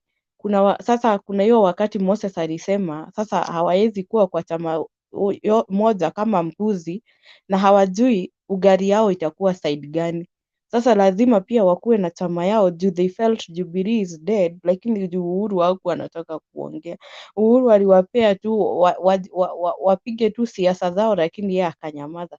Sasa ndio Moses Kuria akasema hivyo. Wakati Ruto amejua hiyo kitu haitawaka Mount Kenya, ndio umeona akianza kuleta hao. And we are expecting maybe hata utaona hata huyo Moses Kuria hajulikanangi, unaweza sikia leo akisema mambo ya Azimio, kesho ni mtu wa kuconfuse watu. But pia hiyo ilifanya Ruto lose ground juu alikuwa amesema sasa watu walikuwa wana expect, na anaambia watu ati UDA ni ya Central juu tukana huyo madam sindio anaitwa Veronica nani ati sasa UDA ni ya Central, na nikidigathi huyo Githuri Keu anakuja kudanganya watu kuambia ati juu sasa huyo ati kuna sijui nani Veronica, kuna sijui nani, hiyo chama sasa ni ya Mount Kenya. Watu sahii, wacha niwaambie, au watu wamedanganya watu. Huwezi danganya watu, wamedanganya watu for more than 4 years. Right now as we are talking, saizi Mount Kenya nimekuambia hata mahali wameshinda leo Huyo mama walipitia ni kwa secretary general, Veronica ni secretary general ya UDA. Wanasema ati sasa juu ni huyo Veronica juu ni Mkikuyu, ati sasa chama ni ya Wakikuyu, sasa chama ni yetu, tuache kudanganywa. Ni venye tu ati tumeleta Ruto, lakini chama ni ya Central. Ni uongo tu, but wacha tu niwaambie ukweli. Sasa nikimalizia hiyo yenye sasa ati wanasema ni UDA Mount Kenya, sahi huko hivyo. Nimeshangaa kuna wakati walikuwa nasema Raila hatapata 20%. Ukiona hizo opinion polls zenye zinakuzanga kwa Inoro and other nini, unapata Raila ndiye anaendelea kuinuka. Raila ndiye anaendelea kuinuka, ndio mayouth wanamuendorse. Kwanza ndio pia Kanini Kega, unajua Kanini Kega na Rigathi, those guys can never be on the same page. One thing is that let me wacha niwarudishe nyuma kidogo. Rigathi kuna wakati alikuwa anapiga siasa, anasema wakati brother yake mwenye alikuwa governor wa Nyeri Derito Gachagua, kuna wakati ndio akuje kukufa, he wanted to be impeached. Na sasa Rigathi akasema wakati Derito brother yake alikuwa wakati wa kukufa, Kanini Kega he played a role, ama alikuwa anataka pia waangushe Derito Gachagua na ako hospitali, walikuwa nataka wamuangushe. So tena ikakuwa siasa wakati mama yake alikufa, akaanza kusema kuna hiyo pesa Kanini alipeleka kwa matanga. Sasa akasema ameponia Uhuru Kenyatta na fulani na fulani. Sasa Rigathi anaumwa juu Kanini Kega amempelekea pesa na ametangaza na anamwambia anaweza mrudishia na ni pesa ya matanga. You can see the arrogance in the man, and he's very proud, Gachagua. So hao hawawezi elewana, na ndio anajua Kanini ni mobilizer, Kanini Kega. Yeye anasikika, ukiuliza wacha wamuite Kanini Koru, jina yake ni Kanini Kega, inamaanisha Kanini kitu kidogo kizuri. Sisi tunamjua na tunamsikiza. In fact is the only MP mwenye alirudi kwetu huko Nyeri ni yeye alipewa the second term. So as we are speaking, sasa sisi hatuko ati, huwezi sema huku ni kwa UDA. Ground imechange kabisa kabisa kabisa, hata kwa hao wamama wazee. Sasa tutauliza, sisi ndio tunadanganywa chama ni yetu, lakini tunaletewa watu wengine kutoka wakuje wajiunge na UDA. Lakini sasa wakati Jubilee sasa Jubilee, wakati Uhuru wamesema anakuja Central, ndio Jubilee ikuje, wacha utaona. Ungeona mahali nasomeshwa, tulikuwa tunatoka nje ndio tuangalie at least tuone wamama. Hakuna watu walikuwa ati mtu atoke kwa nyumba yake, na unajua huko ni mashambani kidogo, ati akuje asikize ati watu wengi ati mtoke msikize ati venye Ruto anasema. Haiko hivyo, and the guy is in panic mode. The mountain has shifted. Hebu So si venye alikuwa nikuulize, anafikiria. utuambie Shiro, hii t-shirt na hii makofia hii watu wanafaa ni kununua ndio wanafaa, ama hiyo t-shirt kunaenda aje? Sio kununua, wananunua Mama Serina, wanapewa, hawanunui, wanapewa. Hata mimi nikitaka kuna mahali naweza tu enda nichukue nipewe. So waache kudanganya. Kuna mtu niliona mahali ameandika ati mtu ananunua hizo t-shirt, ati wengine wanasema ati wanavarishwa ndio unapewa pesa, wengine wameanza kusema ati wameambiwa waende Sagana ndio wapewe pesa. Hizo zote ni politics, hizo ni uongo. Sasa ningetaka pia kuuliza hao wanasema hivyo, au wanavanga ya UDA ni kununua, wananunuanga ama wanapewa wavae?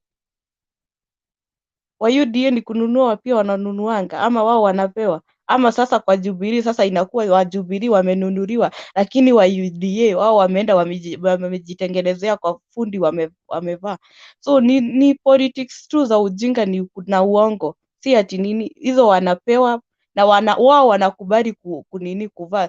Ungesema hata huko kwenye walikuwa leo huko Kieni, huwezi sema ati huko ati watu walienda wakaambiwa hizo matisha tunataka wanunue, wengine ni wamama wazee wenye unaona hata pia wanataka msaada. Wamepatiwa t-shirts na wamekubali kuvaa hata makofia. Hata mimi nikitaka nitachukua na nivae juu hiyo ni that's what hiyo ni what do you call it? Hiyo ni kunionyesha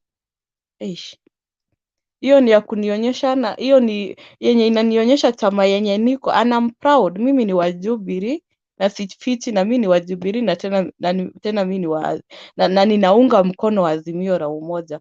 So the mountain has shifted. Ngojeni muone Uhuru anaenda Sagana, akitoka Sagana ndio tukuje sasa tufanye siasa vizuri.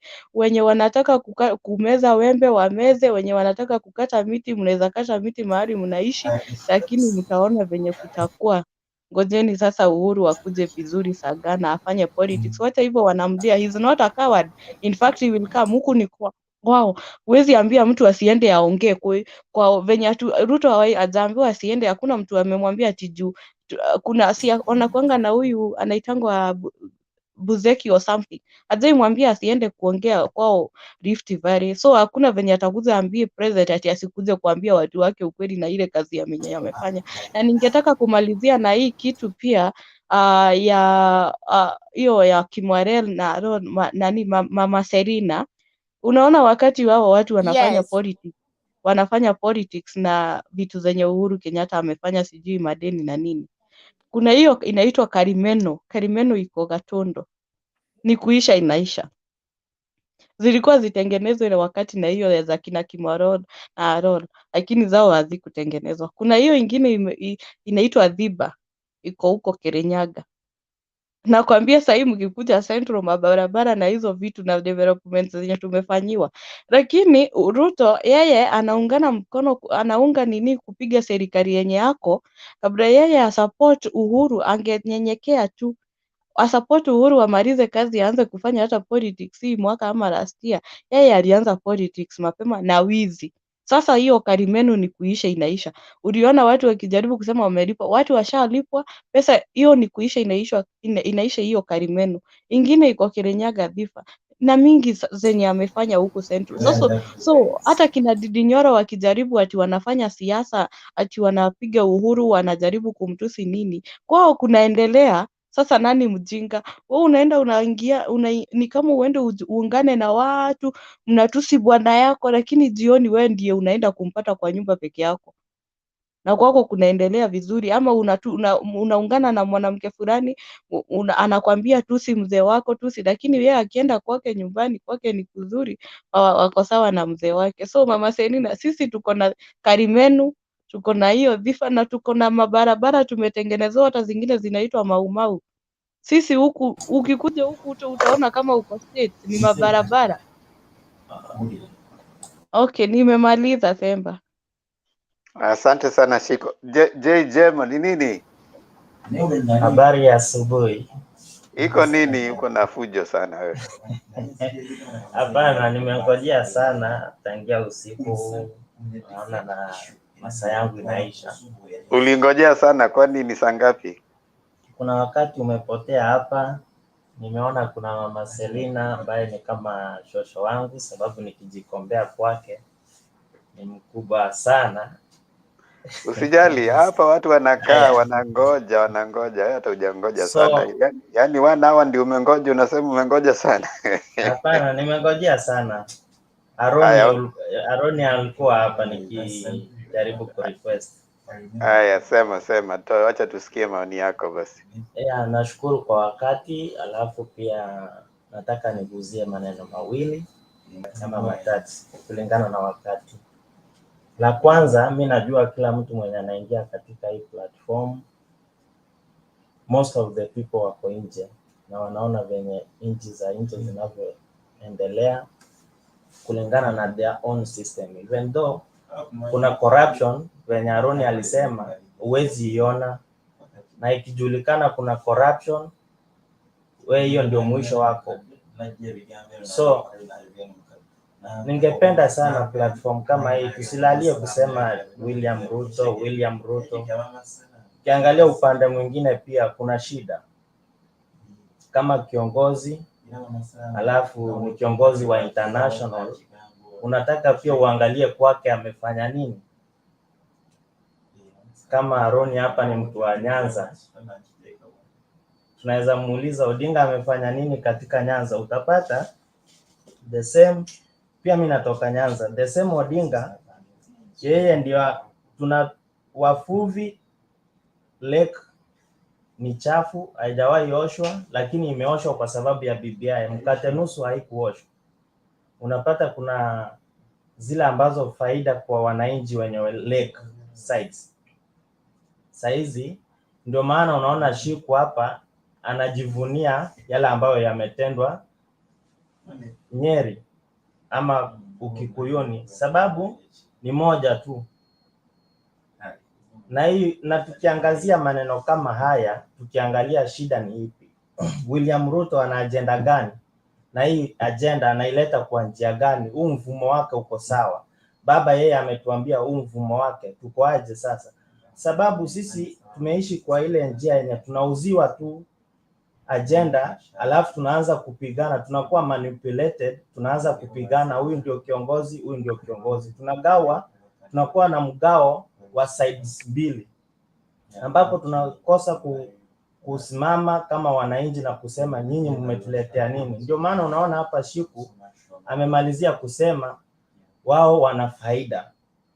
Ndio unaona saizi kama ukiangalia cost, SGR imekuja, lakini baadaye imetoka na port ya watu wa coast. Sasa watu wa coast, vijana wa coast watarudi kukunywa madawa za kulevya. Watu wa lakeside fish industry iko dhika. watu wa coast sides tunafanya nini? Kwa hiyo sisi tukileta agenda like kama saizi yale maneno ambayo yameongelewa William Ruto, nimesikia mkisema more about his comment. I think tuache kuwa blackmailed, ama ni ile njia yake yenye alikuwa anajaribu kujipresent na kusema tunaweza uza maziwa kama nchi kama hizi hazina nini, lakini akaguzia ile nchi yenye iko na ng'ombe sana ambapo tungechochea kusema mbona unatudanganya kutupea Aya, nchi ambayo utuambie iko na chenye ng'ombe. unafikiria ni mzuri. Hapo ndio umeuliza swali sawa kabisa.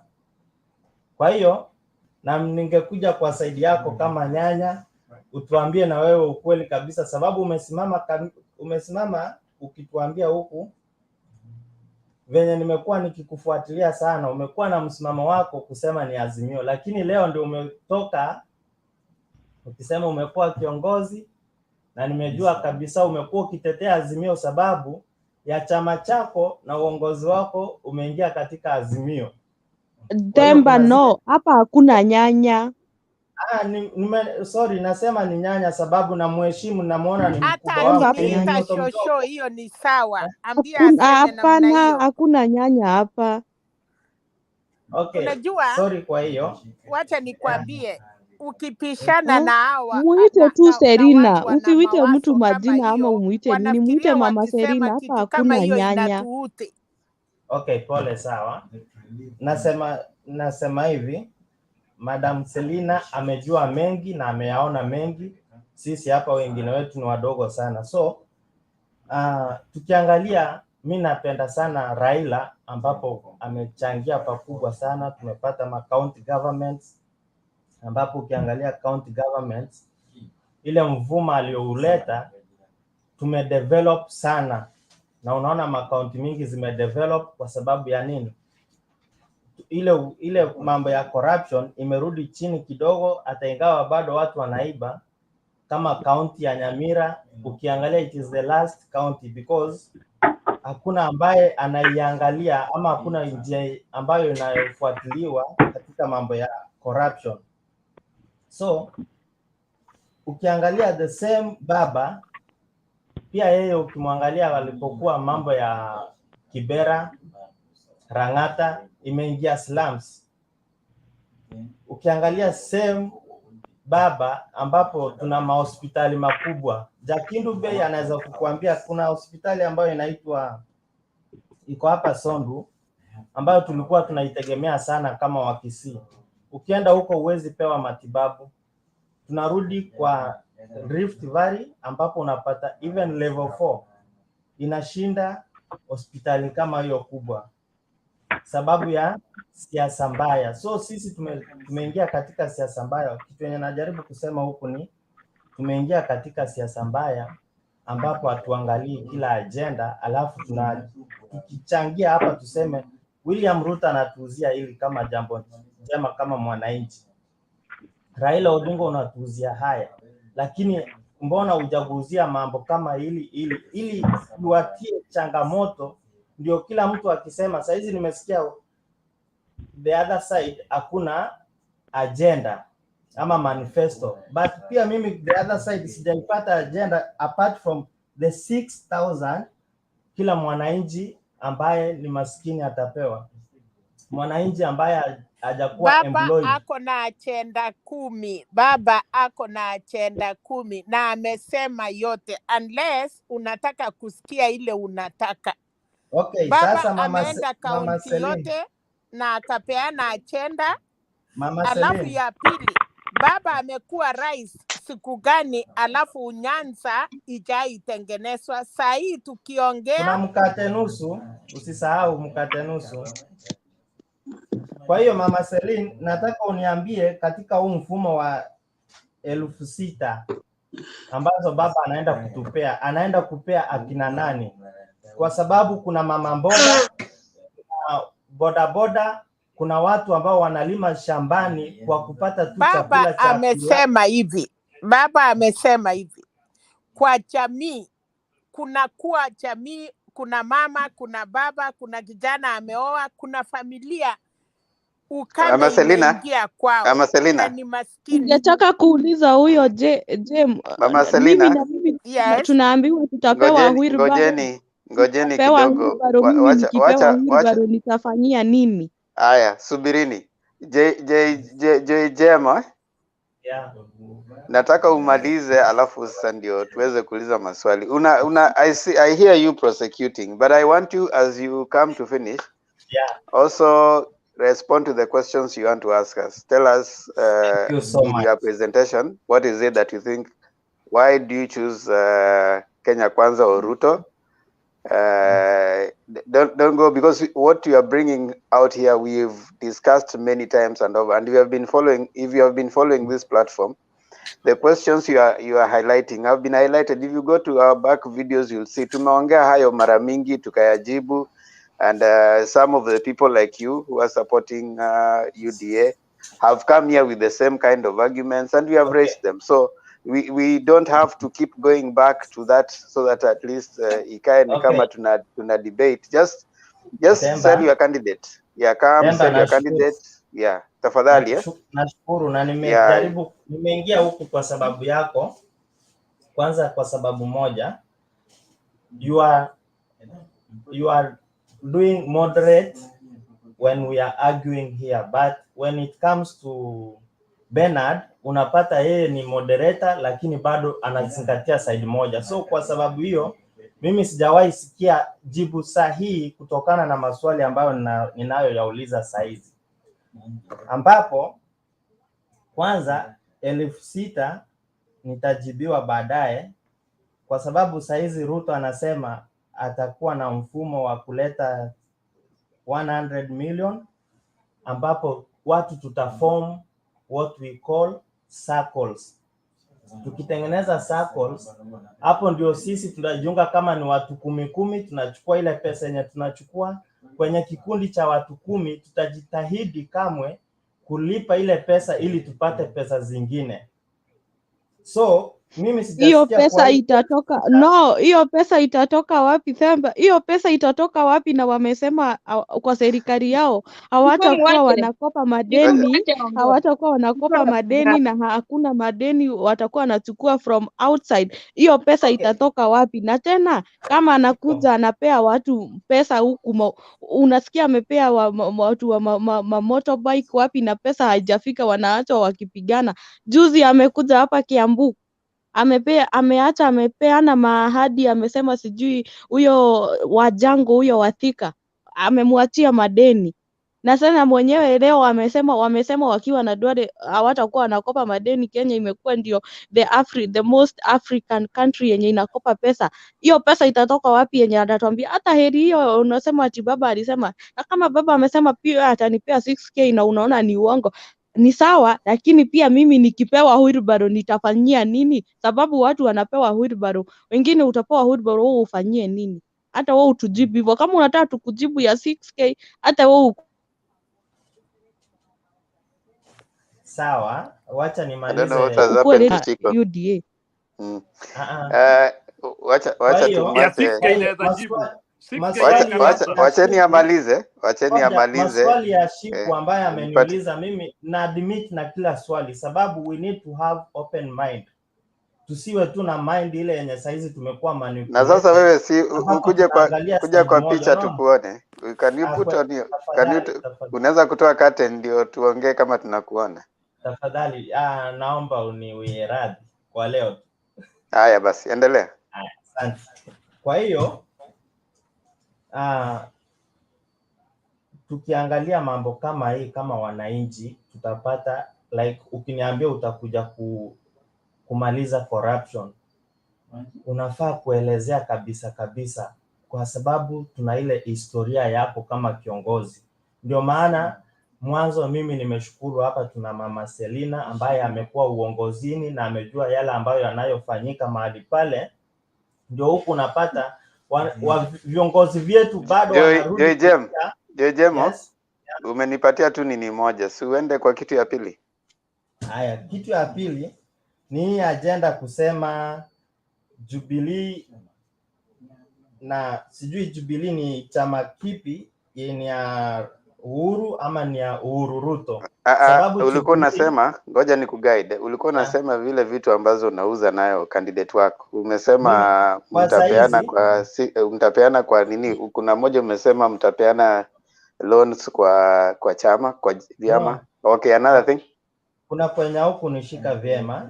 Mimi nimekuja kusema hivi, wacha tusiwe kwenye, nilisema mwanzo kusema hii platform ni watu wenye tuko nje, tumeona mambo mengi ambapo sioni vyema ambapo tunauziana yale propagandas ambazo tumepata huko. Instead tuje hapa kuangalia yale ambayo wamesema kutoka midomoni mwao na imekuwa kwenye manifesto zao, tuangalie njia ya kuwafanya nini, kuwatia changamoto zingine. Kama ukiangalia Nairobi, MCA haezi fanya kazi Westlands, aende kuuliza kura. Mwenye Westlands atamuuliza kaka, umekuja kufanya nini hapa ama dada, sababu they are well off.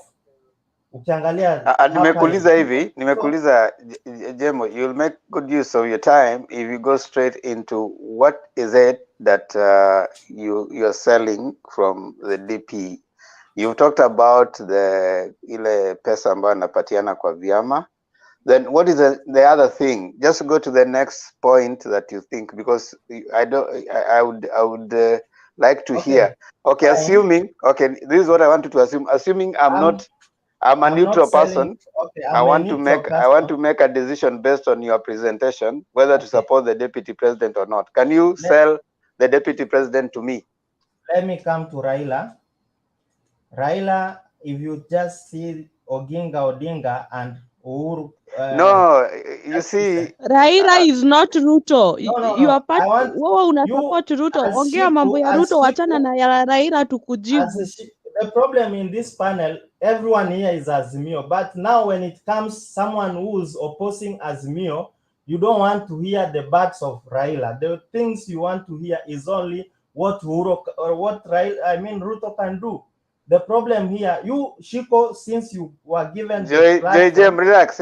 I've said this, Hold on, James, James, ngoja. Don't address Shiko. Okay, hold on, Shiko. Kwa Mutembei TV, wewe ongea mambo ya sema Mutembei TV. Shida ya Mutembei TV. Mimi si mwenye Mutembei. Wewe ongea mambo ya Mutembei TV, usiseme Shiko. Tafadhali, ongea mambo ya Ruto. Okay, hold on, Shiko. Okay, JM, you don't have to be agitated. I'm giving you the time, Yes, and what I'm doing is this. What I'm doing, giving you the time is I want you, because whatever you want to raise, attacking Raila and all is something. Can you sell some attacking Raila? Because no, wait. You're not listening to me. You're not listening to me. You have heard a lot about. We would want to hear. It is for us to talk badly about Ruto. We've not heard the goods about Ruto. Now that you are here, can you help us understand these goods about Ruto, so that also us from here will be talking some things that are good about Ruto? So can you do that to us? Can you give me this some time also to break myself down the way you people, you have been doing the same process since I entered this platform? No, we don't owe you that. You are just supposed to tell us what is good about Ruto, and then of course now you can't start by like, for example, when you see us. Hold on, because I was trusting that you will be a moderate person, neutral, to moderate this platform. Hold on. Yeah. You know, we can't talk and I can't talk and you're talking. Now what I'm saying is, when you see us talking, we start first of all by giving the reasons why we think Raila is the best president now, and then now we go out of there, we attack Ruto. Okay, now what we want you to do is start by telling us what is it that you think Ruto is gonna do, and then from there now you can go on attack Raila the much you want. So what I'm going to say, Ruto is more good than Raila, since he's going to protect the government sectors. Like for instance, I think the Kimwareli Dam that has been quoted here, I remember very well. The first person who mentioned about Kimwareli Dam is our president, Uhuru Kenyatta. he forgot that they had conflict about airport, whereby he wanted to take Jomo Kenyatta Airport as individual project, as a private project. When he failed, as you can see right now, they are doing the process of taking away Wilson Airport.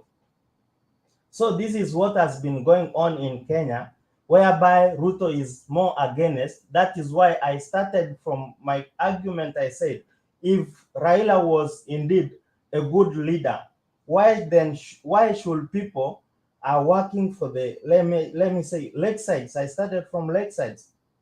People are doing fishing, but there is no industry of fishing in lakesides. It is in Thika.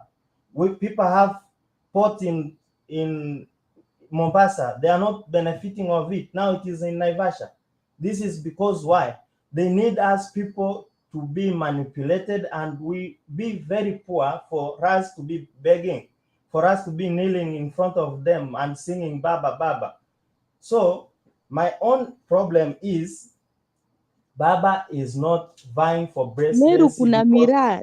Kwa Meru kuna miraa. Miraa inapelekangwa kwa viganda za Meru. Inaendanga wapi? Hizo gari mnaonanga zikiwa hii Keno na huku Thika Road zikipeleka nini JKIA. So ni kumaanisha kama miraa ni yenu, mnafaa tu muiconsume, ama juu samaki ni zenu lazima mkuwe na viganda huko. I'm not getting it.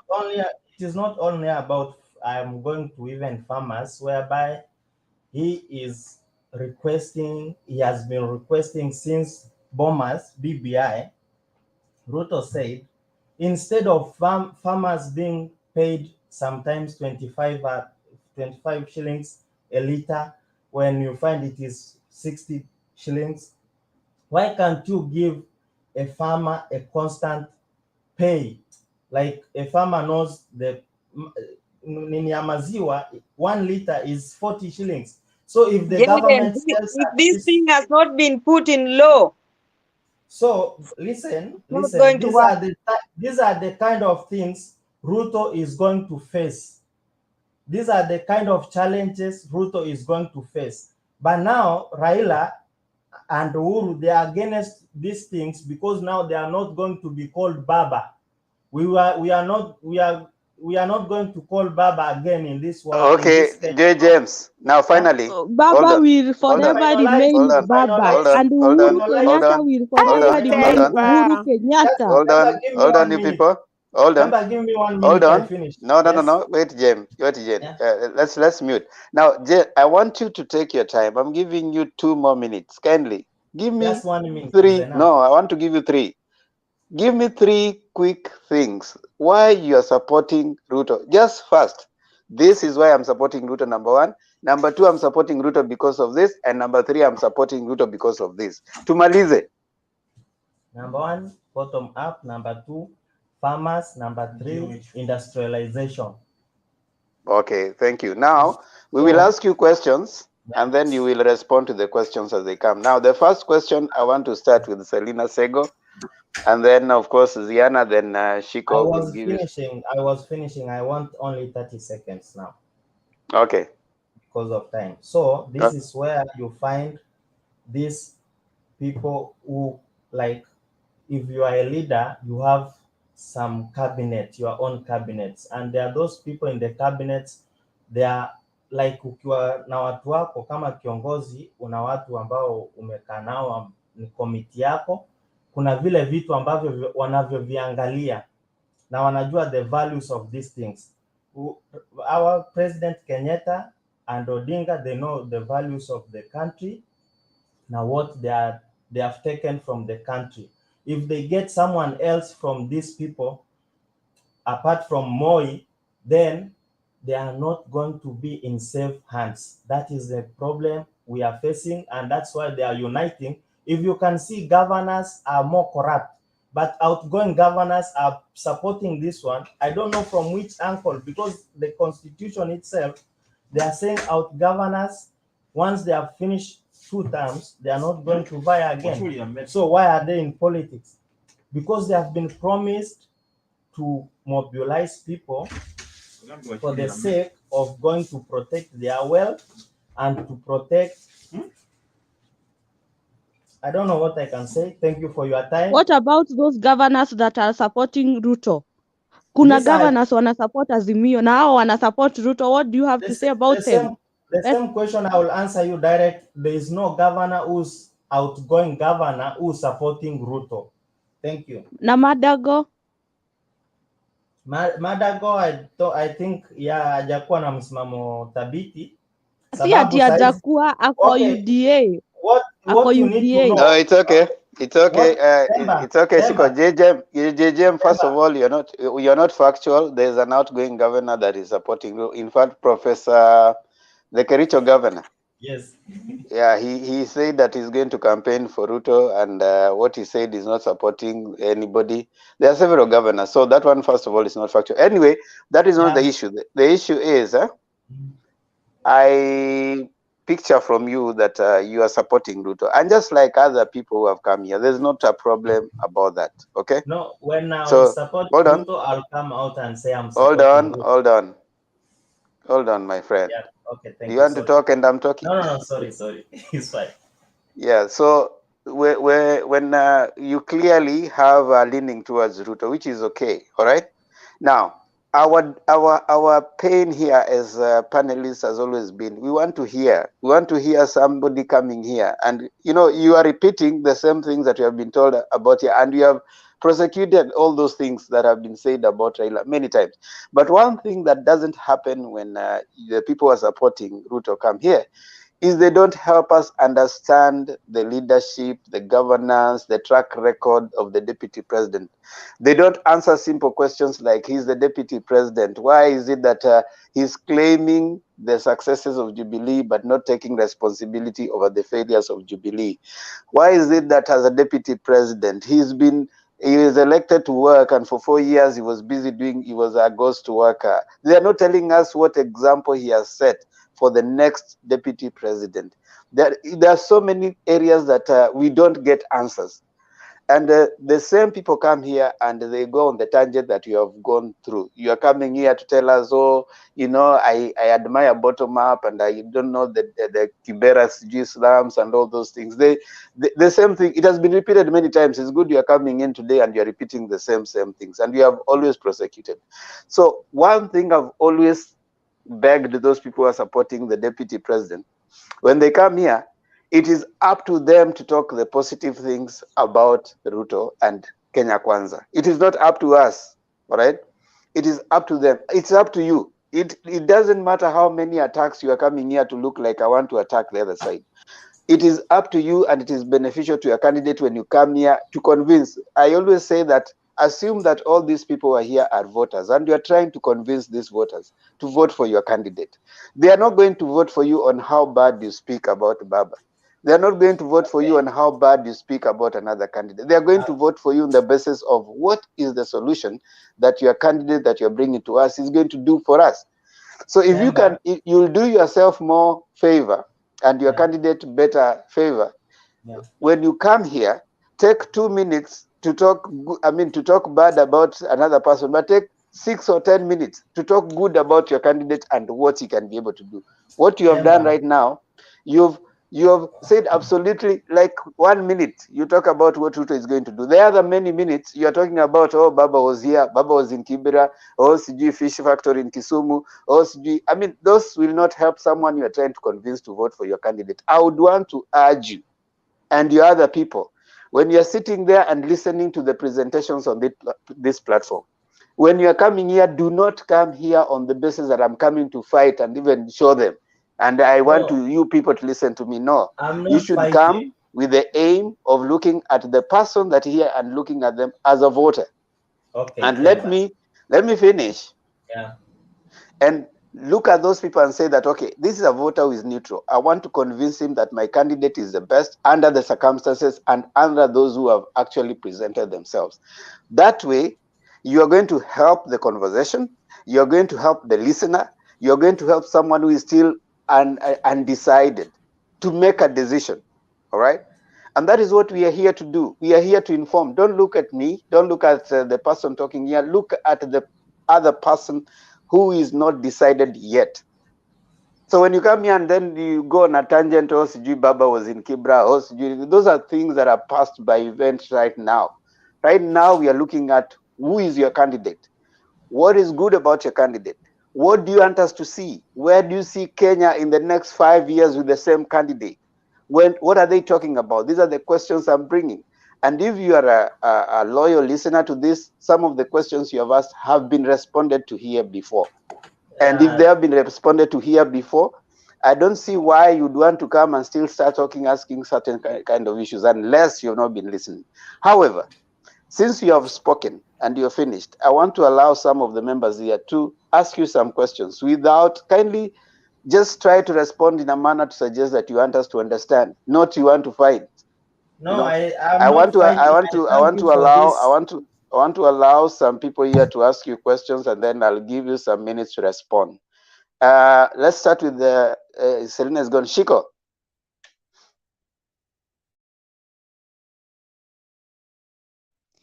Yes, Demba. Amesema nini za Ruto, mi nataka niambie what is bottom up. I want to understand from him what is bottom up. Juu yeye ni wa UDA na ana support bottom up. Okay, thank you. Ziana, any other question we had? There was a question from Ziana. Ziana, you had a question? Nauliza tu JJ ya kwamba amesema Ruto atapeana pesa kwa wafugaji wa maziwa, wale wanaleta maziwa. Hiyo kama haiko kwenye sheria watafanya namna gani? Atapeana kivipi? Ndio nataka kujua. Atapeana hizo pesa kivipi? Hiyo ni swali tu nataka kujua. Vile atapeana hizo hela. Okay, thank you. Harun, kuna swali? Niko na swali kwa Jmo. Naomba Jmo atuambie that Kenya is ripped off by corruption. How is Ruto going to offer bottom up manenos when he is not speaking of which mechanism he is going to lay in fight against corruption?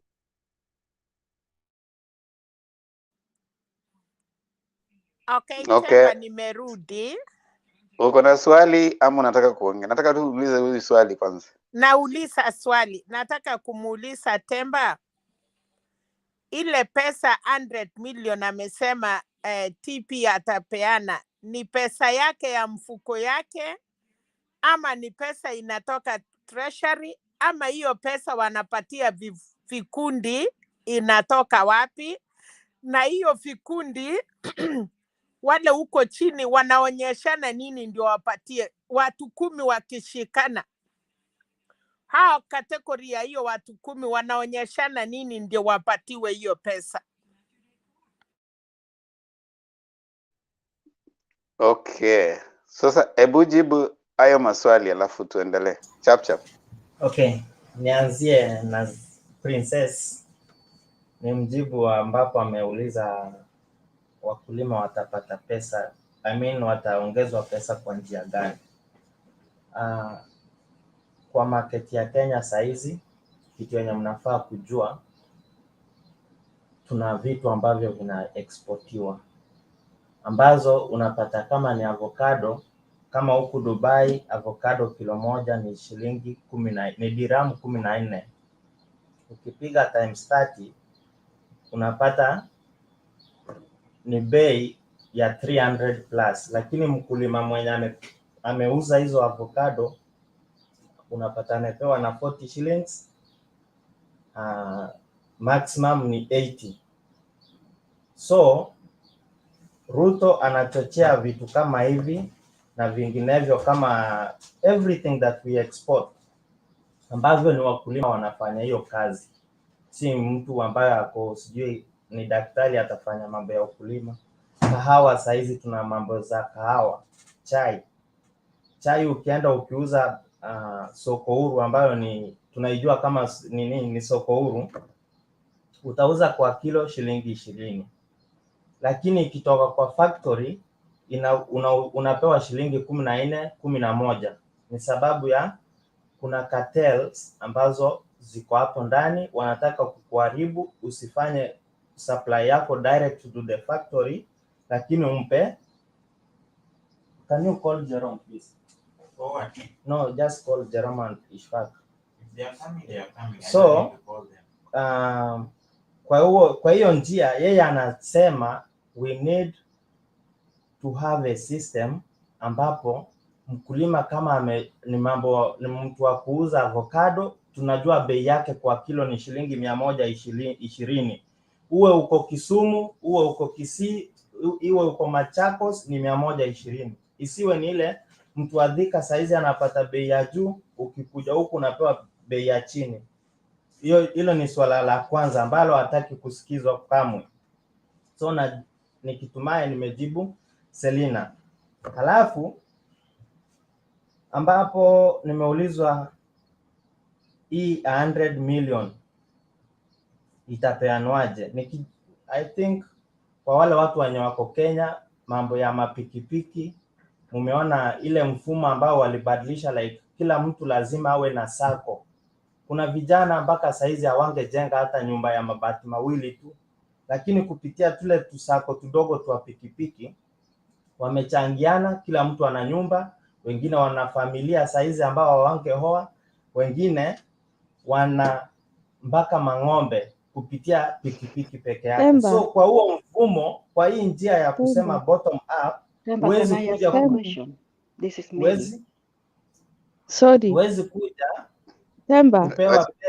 wacha amalize Mimi Shiko. siwezi nyamaza nidanganywe. Wakati Ruto alikuwa Minister of Agriculture kulikuwa na corruption, na sababu yeye anasema hizo vitu anaambia watu hizo ahadi za uongo ni sababu anajua zile corruption alifanya. Sasa mnataka wakati Peter Amunya amekuja saizi, ukisoma saizi angalia kama unafuata news, uangalie saizi wakulima wanalipwa pesa ngapi, au wa majani chai au wa kahawa au huko ukienda Murang'a wenye wanakuza hizo maavocado, usiongee vitu zenye na nini, na sababu Ruto anawasema hizo vitu alikuwa Minister of Agriculture and he was very corrupt. Yeye alifanya nini wakati alikuwa kwa hiyo Minister of Agriculture yenye anataka? Si ni sababu anajua ile nini alifanya na wizi wa mahindi. Usitudanganye hapa, tuongeangi uongo, tuna shoot straight. Wacha nisukume hiyo maswali ya Shiko. Mimi ni Megi. Haya Megi. Ruto amekuwa JJ mgoja kidogo Ruto amekuwa deputy president since 2013. Mpaka wa leo bado ni deputy president. Amewahi kufanya hizo zote, ana promise saizi, because deputy president is just as similar to a president. Mbona hajawahi kuweka hata proposal yoyote for the ya kufanya hizo unani JJM is saying now, because he would have done it, alafu sasa anatafuta tu njia ya kufanya nini, kusukuma, na hajafanya lolote. Saa hizi ndio unaniambia akiwa president atafanya. Thank you so much for that question. Kwangu nina ile imani moja ambapo the same question unayoiuliza mkate nusu ulipokuja, nina maswali kwenye mkate nusu, ambapo saizi nikiingilia the all of this panel mtarudi kwangu. Unaona, ndio maana unaona, ndio nasema mkate nusu ilitusaidia sababu wakati Raila alikuwa prime minister wakiwa na Kibaki tulijengewa Thika super highway na prime minister Raila Amolo Odinga hakukataa tujengewa super highway. Just relax JJ. Tulisaidika hata kwa mkate nusu. Whether tulikuwa watu wa Kibaki ama wapi, tulisaidika. Wachana na hii mkate nusu ameingia 2018. Sasa from 2013 to 2017 alifanya gani ambaye anaenda kusukuma? Sasa JJM ukitaka kujibu swali usijibu na kutoshanisha. Hatuko mahali pa kusawazisha ati sijui kwa sababu Raila. Wewe jibu. Nimeongea hivyo sababu unajua Alafu kuna Shiko, alafu shida nafikiri umesikia swali ya Shiko So tafadhali jaribu tu kujibu upesi. Kama hujui, sikia JJ, si lazima uyajue yote. Kama hujui unasema tu hiyo sijui, alafu uendelee kwa nyingine. Ni sawa Temba. Shida yenye kwa hapa ambapo ni shida ambayo haitaisha kwenye Mtembei TV ni mtu ukiongea against Raila unapata panel haitaisha na uongo. Sasa wewe Huwezi uko na self stigma, Relax tu, uongee, jibu swali. Uongee ukweli tunyamaze. Kuna kitu nataka kusema jibu tu swali. Temba, mimi nimenyamaza lakini sielewi chochote kile Jem anasema. Hata yani najaribu kunyamaza ndio nisikize jibu na sioni. Hakuna venye hakuna unajua nikiwa huku kwingine mimi ni nani sasa. Kuna hata nikikuja hapa kuna uongo siwezi kubali niambiwe nisikie. Aniambie wakati nimemwambia hata wakati Raila alikuwa kwa nusu mkate tulisaidika na Thika Super Highway. Whether walikuwa na Kibaki ama ni nusu mkate, shida yetu na nini yetu ni tusaidike sisi tupate projects na development. Sisi hatutaki kujua ni nusu mkate ama ni nini, na hiyo sijui inakujia wapi. Shiko, hii watu wote wanaongea uongo kama mkubwa yao. Wote wanafanana, hawataki kusema kitu direct, anataka kusungusha watu tu.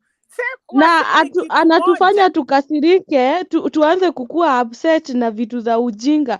Na nilisema hapa juzi hao ndio watu wa UDA. Tena Mama Serina RUTO ndiye alikuwa Minister of Agriculture. Na anajua zile vitu alifanya. Hiyo wakati RUTO alikuwa Minister of Agriculture alifanyia watu kama wanasema Raila hakuweza kujengea watu wa Kisumu ama Nyanza fishing factory ama an industry. RUTO yeye alitengeneza nini ama yeye alifanyia watu wa Rift Valley nini?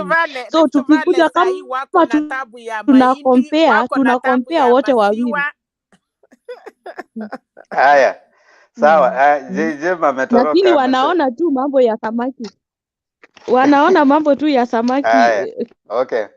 Asante Shiko. Na kitu mzuri Temba, wamama Kisumu na wanafukusanga hii wanaume. Wakikuta tu wanakutana na sisi na wanatuita manyanya. Kwani hata akiniita nyanya iko tabu gani? Haya, wacha tusonge mbele. Kuna Mulumbu amefika na kuna Megi amefika wajaongea. Nataka waongee alafu tuanze kuchukua closing remarks. Mulumbu utaongea alafu nipatie Magi nafasi pia aongee alafu Mulumbu ametoroka tena. Haya. Sasa Magi ataongea alafu tuanze kuchukua closing remarks tufunge studio. Asanteni sana kwa wale ambao mmeanza kufika. Watu wa Facebook walitupwa kitambo. But nyinyi mkae hapa mpaka mwisho ndio tuweze kuimba wimbo wa taifa. Najua mnatoroka saa zingine tukifika kwa wimbo wa taifa. Haya Megi, karibu. Asante sana Bwana Temba. Bado lakini mimi leo nina furaha sana vile niliona Ukambani vile wali endorse baba hadharani watu wakiona. So I know we are getting somewhere. So wenye wanatu drill nyuma kama yule ametolewa na Shiko, I think those people you'd rather block them because they don't even know way forward. We want those who are taking us forward, not taking us backward. Hii backwardness ndio imeuma Kenya mpaka Kenya do not know where they are now. It is good that the Mount Kenya people, the Central Kenya people, sasa wameamua. The only person who has really fought for all this we are looking for is Baba. So we must put this person on hii kitu ndio tuone, because hatumweki hapo kwamba hatakuwa na anything to for question. We have to question him asipofanya vizuri. How many have been there?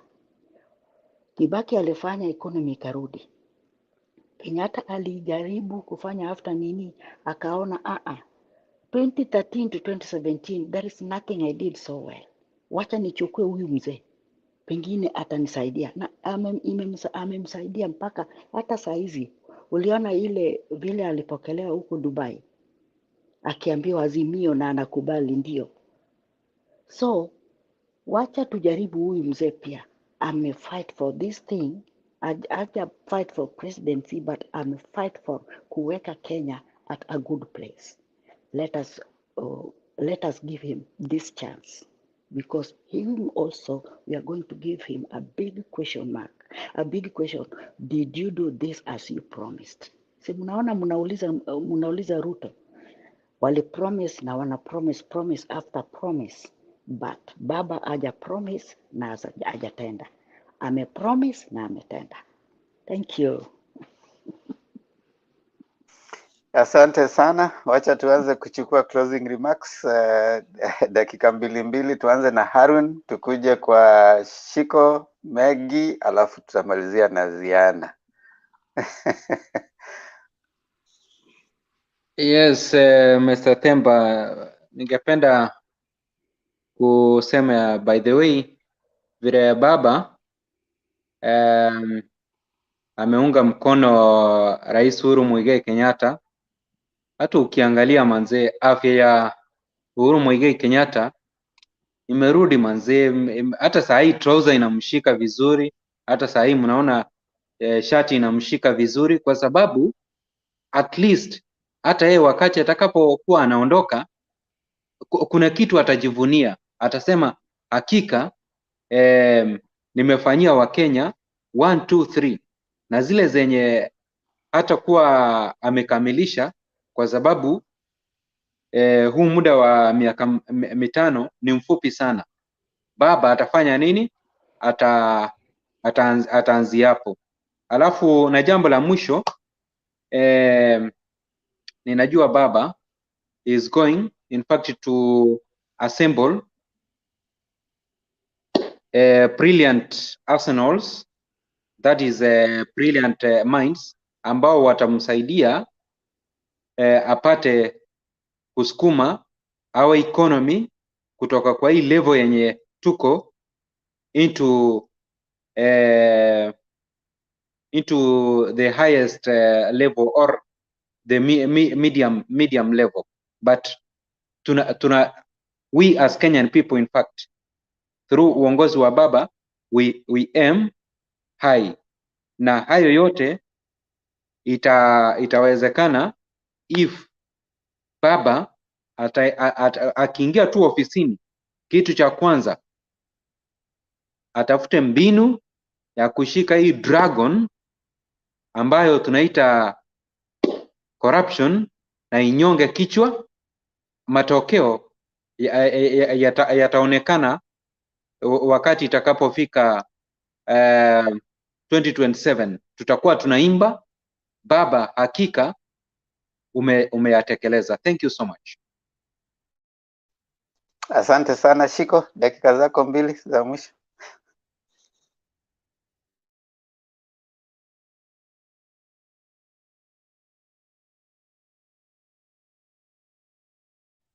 Shiko amelala. Megi, dakika zako 2 za mwisho. Okay, mimi naweza tu kusema, okay, wacha nikuulize swali kwanza. Umeanza kueducate wenye hawajapata kura, wapate kura, utajibu baadaye nikishaongea. Sasa I can see we are going towards the lead. In fact, the last time Raila wanted to take people to Canaan, I think this time he's taking Kenya to Canaan. So tuendeleeni tu, na Mungu naye ako na sisi, tuko mbele yake, ako mbele yetu na tuko nyuma yake, na tena anatufuata, tuko hapo katikati. He's never left us. In that case, we know we are forging forward. So vijana, wa mama, wa baba na kila mtu tuwe tu na amani na tujue at least Mungu is leading us to a place we really need. Thank you. Princess chukua, alafu mimi nitaomba. I want to pray for people today after everybody are closing. Okay, sasa Megi, asante. Aya, Princess. Nimeshukuru sana Bwana Themba kunipa nafasi tena. Mimi nikizungumza kuhusu hii jambo ya Mandago, kwanza nilifurahi sana. Mandago ana mambo mengi sana.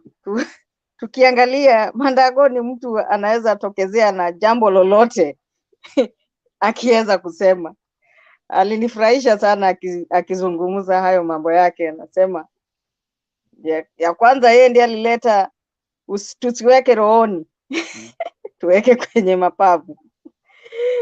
Sasa tena sasa hivi anasema mengine, yani Mandago is a funny politician. Amesema yeye amekuja baadaye, lakini ameelewa mengi katika serikali. Sasa nikienda na hiyo maneno ya Mandago anasema nyinyi watu wa Kenya, yale mnayaona mbele hapa kwa TV, hayo sio yale yanatendeka nyuma ya TV. Kwa hivyo Wakenya, saa zile unapigia hata mtu wako ule unampenda kabisa kabisa kabisa, jua kana kwamba yule jirani wako angali ni jirani wako. Kwa hivyo tuwe tunashirikiana. Kile tunataka ni kuwachagua wale ambao watatufanyia kazi, wajakazi.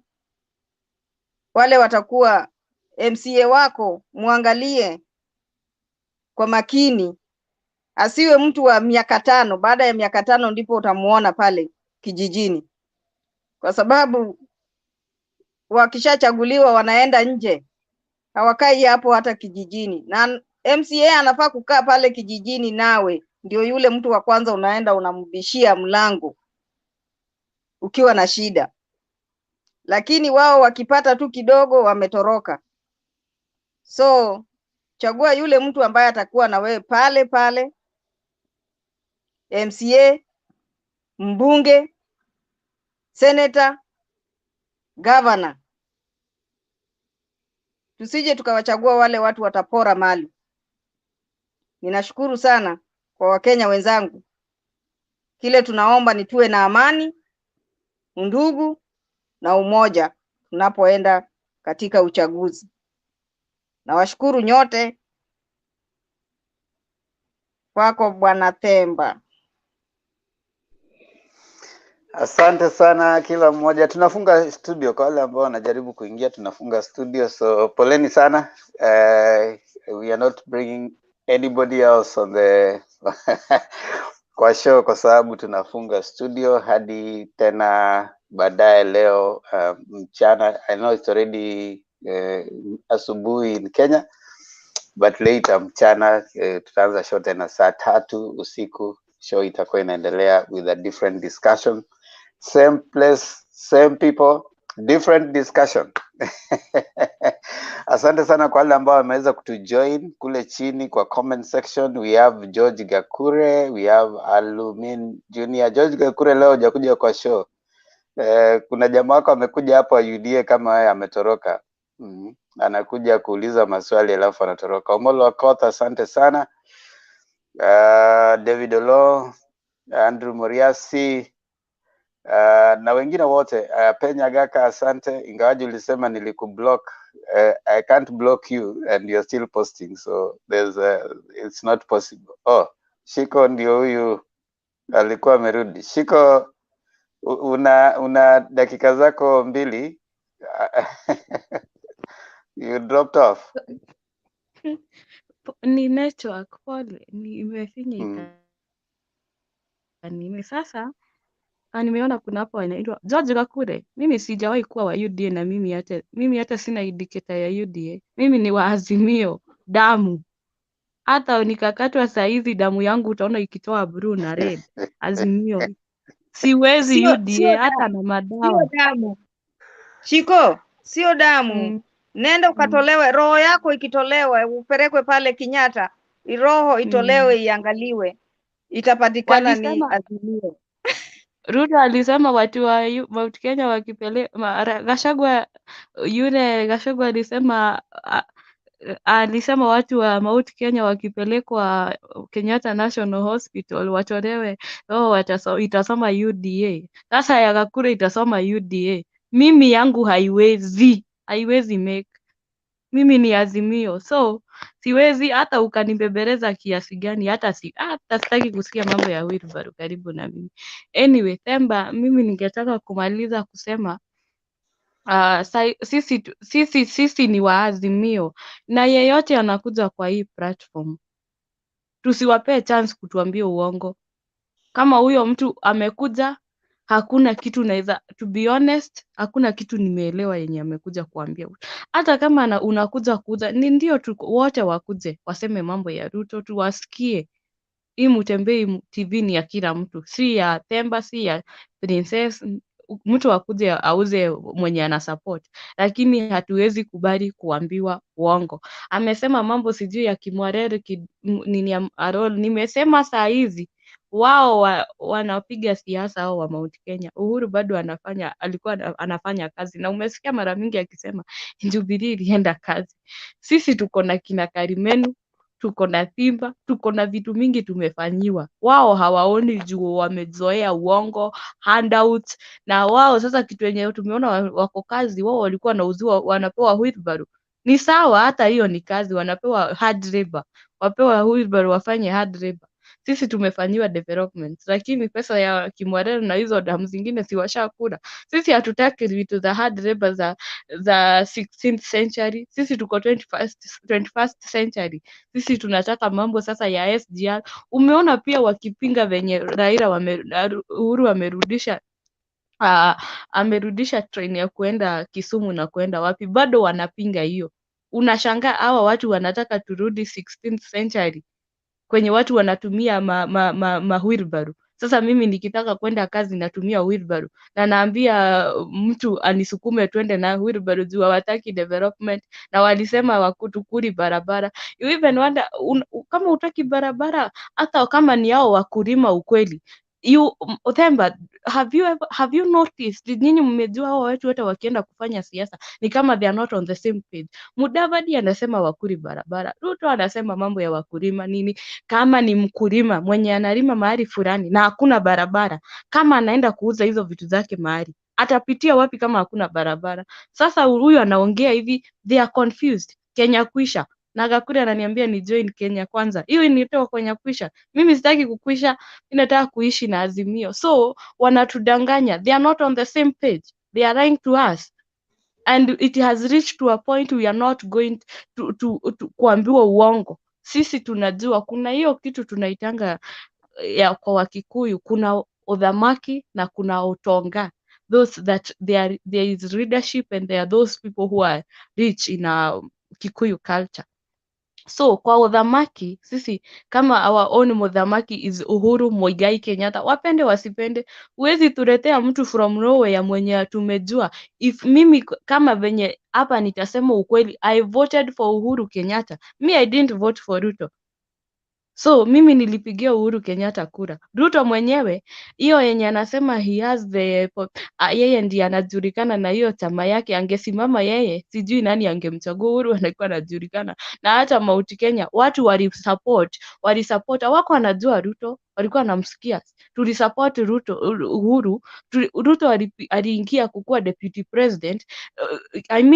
Uhuru Kenyatta is the one who made Ruto to be the deputy president. It's not Ruto who made who made Uhuru to be the president. They should know that. Si yeye alimfanya akuwe president, yeye Uhuru ndiye alifanya nani akuwe deputy. Na sasa kusema ati Uhuru hawezi fanyia, kwani Uhuru si Mkenya mwenye anafaa kufanyia? Ama hana yeye say ya kusema mimi nitapigia fulani kura? Ama sasa juu yeye, because they know he's still our leader, ni muthamaki wa Gikuyu Gakure uiguo Uhuru niwe toi, najua is a mobilizer na watu wataingia Jubilee ndio kule ni kwenda tuko Jubilee ni red mukuona kiria mukuona red. Sasa hawataki juu wanajua obvious wanajua sasa Uhuru akiongea ni hivyo. Ameongea juzi, umewaona wakikimbizana wakimdea, wengine wanasema sijui nini, because they are in panic mood. Sisi tunajua Uhuru, na kuna hiyo ingine inaitwa Otonga. Kama venye umeona, there is no way Themba you come here and attack people and tell them you want bottom up. Mama Boga kina Mudavadi, umeona, nimekwambia alipewa cabbage. Nitakutumia hiyo picha one, alikuwa anapewa cabbage huko Githunguri na anacheka sana akiona cabbage. Anyway, tunamjua juu yeye alipewa tu nini tumbo yake kwanza, mambo mengine baadaye. So unaona kama venye wanakuja kama sorry, what I was saying, unaona kama wakati Ruto anakuja Central, anakuja na hii, wakati Uhuru ameongea anageuza anasema hii ingine. Hakuna venye utakuja huku uanze kutuambia wewe ndiye unataka kutufanyia hii na hii, tena ikuwe wewe unakuja kuattack those people, the Mount Kenya Foundation. Let me tell you, kwa Wakikuyu kuna Itonga and those who are listening, wenye wanasikia Kikuyu wanaelewa hivyo. Kuna hiyo watu wenye sasa Itonga and they have a say in our community, nao ndio anapiga na they are not supporting him. So you want to tell me those people, they will do whatever they have to make sure hiyo kiti hataona, because they feel they are not protected in his presidency, in his leadership they are not protected. Juu ni dynasty, juu wao ni matajiri. Yeye anataka Mama Boga wavae apron, awapee wheelbarrow kama wenye wanapewa Ruiru, mpewe wheelbarrow ndio nyinyi sasa mjulikane. Nyinyi sasa juu ni bottom up, nyinyi watu wenye the rich in the community hataki. Na sasa hiyo ndio imemharibia. Kwanza huko kwenye anaenda, they should tell him huko Murang'a kwenye anasema ni UDA majority there, wengi wenye unasikianga hao kina wale wa Equity. Mwingine amekufa juzi anaitwa Joe Kifeki na SK Macharia, anapigana na watu kama hii au ako na kiburi. He's not humble. What I know, I also have a boss and I'm not, it's not a requirement for me to be, it's not a command that I should be humble. You know, it's not like I have to, it's mandatory. I have to be like, kwa bosi wangu nafaa kumheshimu na nafaa nisikie venye anasema. Sasa for Ruto, he's not humble. Yeye anataka kukuja atukarie na atuambie yeye ndiye the Mount Kenya kingpin tangurini, na wanamuita ati Kamau, kutuharibia majina.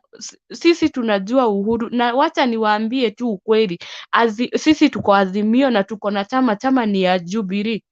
A kiss for Uhuru Kenyatta. Sisi tunajua Uhuru, hata akisema nini huyo ndio tunafuata. Waache kudanganya watu UDA. Ground imeshift saa hizi. Si saa zenye walikuwa wanasema ati Raila sijui ni mchawi, Raila si nini.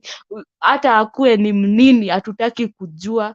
Yeye ndiye tunataka akue president. Do we know in his government we are protected and we know that he is able. Yeye akuangi ujisikia Raila akienda kidanganya watu atafanyia nini. Huyu mzee ametuletea devolution, ametuletea hii Thika super highway. Mwenyewe kama hangetaka Kibaki afanye atengeneze Thika super highway wakati wa nusu mkate, si angekataa?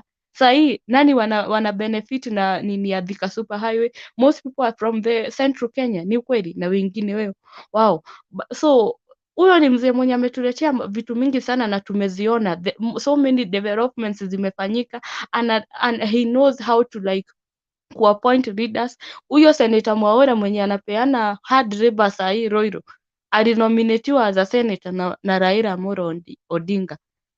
Huyo mwenye anapeana hard labor Roiro, au watu wote yeye ndiye amewaleta. So you can't tell me ati sasa yeye sasa hizi ndio wanajua ni mganga, wanajua ni mchawi. People are not fools.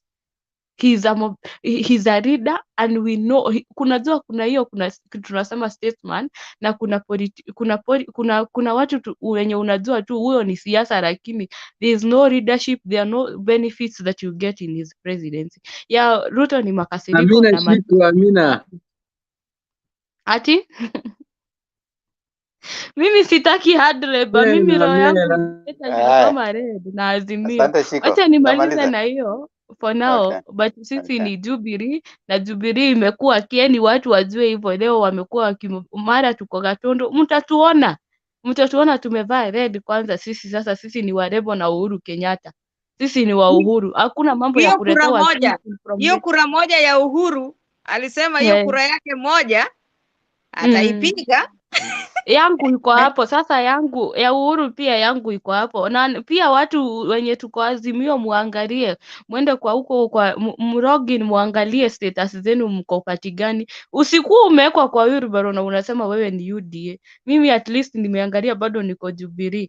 Mimi yangu haiwezi, hata uwe hao wenye wanabadilisha waliona jina yangu haiwezi fit huko. Mimi ni Azimio, mimi bado niko Jubilee. Watu waangalie, mtoke hizo nini. Kama umewekwa wheelbarrow, toka haraka sana wewe kuja nini, usiambukizwe hiyo what do we call it, hiyo ugonjwa ya wheelbarrow. Hii ukiambukizwa utaanza mambo ya hard labor, na tutaki Ugonjwa ya kurudi yellow, eh yellow fever.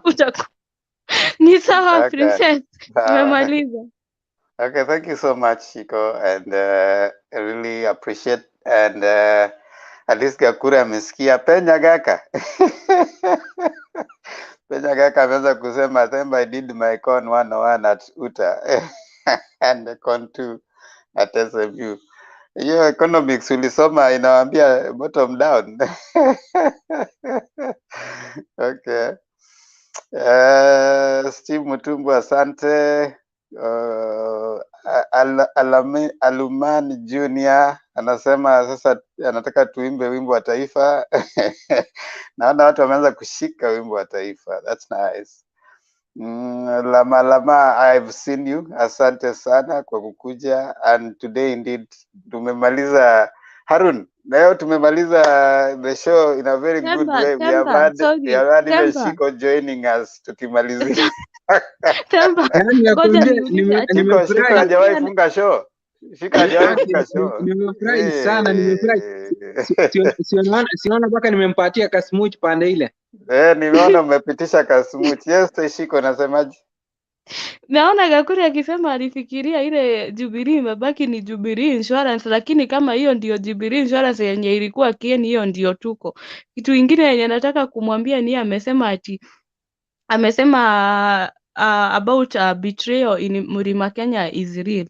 Wacha nataka kumuuliza swali. Ningekuwa saizi mimi niko na boyfriend saizi na nione hatupelekani mahali, so nikipata boyfriend mwingine mzuri ni vibaya, hiyo itakuwa betrayal. Mimi niendelee kuteseka na yule toxic na nimepata mwingine mzuri, ninakuacha mara hiyo na nachukua mwenye naona mzuri na tunasonga, maisha inaendelea. Nimemjibu.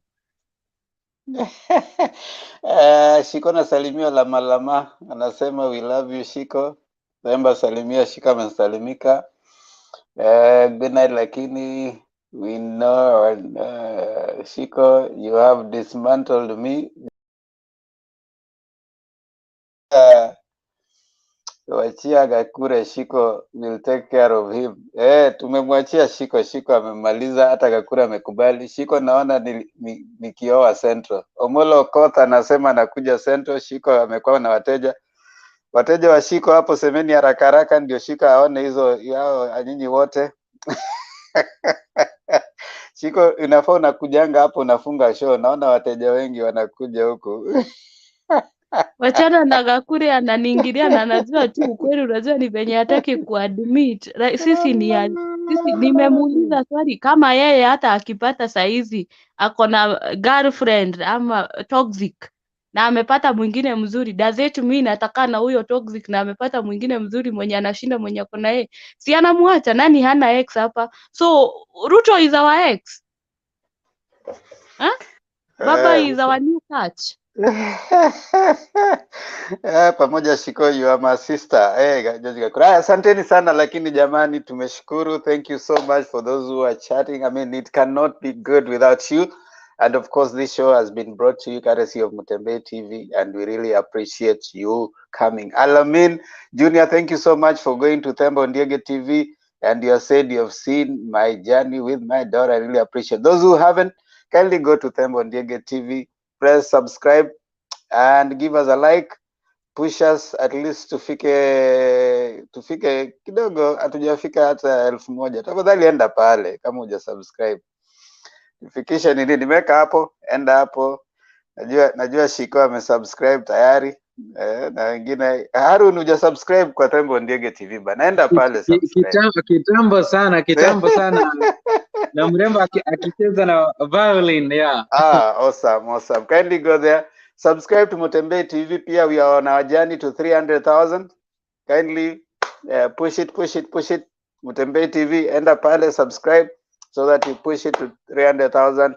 Share so that we reach as many people. Here in Mutembei TV, we discuss matters Kenya, governance, leadership, and politics as it happens every single day. That is our business, because we want to make Kenya a better place, not only for us, but for the future generations. So anything happening in politics in Kenya and governance and leadership, this is where you find concise, precise, and incisive discussion, so that we are able to appreciate, we are able to give our thoughts, because we believe everyone has something to say, and we have to keep talking, because when we stop talking, we start fighting. We don't want to fight, so we must keep talking. And we say, here you come, you only need 4 things. 1, a working gadget, a phone or a computer. Second thing, what you need is connectivity, bundles, Wi-Fi. Connectivity is good. Third, something to share. Uko an idea, there's something you have seen, whatever it is that you think is good, that is going to help the debate of the day. Log in. And then finally, a willingness to learn. We say that iron sharpens iron. I can learn from you, he can learn from me. The only time we stop learning is when we expire out of this world. That's when we stop learning. So as long as you're still alive, you can breathe, you can learn something new. So come in, stay here, and hope that you get out of here better than you are before. Socrates says that cursed be the day that ends and you have learned nothing. So that means every single day you should be on a learning trajectory. When you wake up, breathe in, learn something, then you move on. This is a place where you can learn, and this is a place where we meet every single day. Kenyan time, 9 p.m. up to pretty late. Global time, you can always see what time we logged in. And then when you check in, the studio can only take 10 people. If you see it's full, don't worry. Stay on the background and keep trying.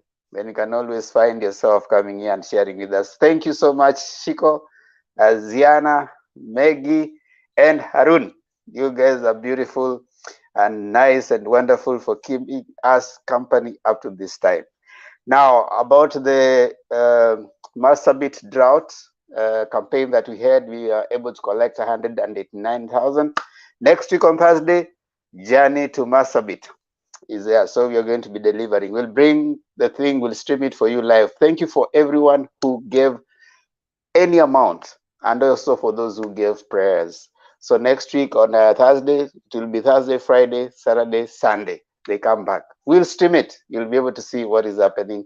189,000. If it were not for your shilling, that would not have happened. So thank you very much.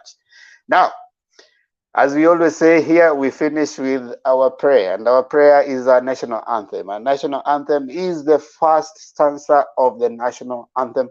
We allow all of us, at least one of us, take us through. And you're saying it, you're not singing it. And today, the person who has offered to give the national anthem, stanza 1 of the national anthem as our final prayer, is Maggie. Maggie, kazi kwako. Pemba, please, sijui hiyo offhand. Oh God of all creation, okay, I know just a few, but let me just do a prayer and then you'll do the national anthem. It's just a short prayer. That's okay. That's okay. Go ahead. Kenyans, Go ahead. okay? Go ahead. Okay. Okay, let me pray. O thou, from whom all goodness flows, we Kenyans lift our hearts to thee in all our struggles, sorrows, conflicts. Ooh, good Lord, remember us. Amen. Thank you. Amen. Amen. Amen. Amen. Thank you. Arun aseme Mungu. Arun Haya, yuko wapi? Arun wewe sema Mungu nguvu yetu, na unasema si yetu kuimba. Haya, twende kazi. Mungu nguvu yetu, ilete baraka kwetu, haki iwe ngao na mlinzi, tukae na undugu, amani na uhuru, raha tupate na ustawi. Awesome. Awesome. Thank you. That is a prayer by itself. So I knew it and I didn't know that I know it. When you see someone, ukiona mtu unaona huyo ni ndugu. Tukiona mwingine unasema kwamba raha na tupate na ustawi. Raha tupate na ustawi. That's the last part. Lakini tunasema haki iwe ngao na mlinzi.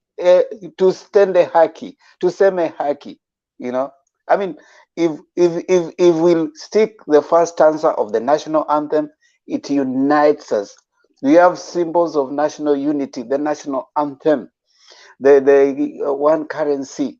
If we stick to those the things that unite us, symbols of national unity, we'll remember that huyo jamani ndugu, tuko na ndugu Harun, tuko na ndugu, yani we will remember that. So Remember what I love there so much is undugu. What you are saying, undugu. Then we will have amani.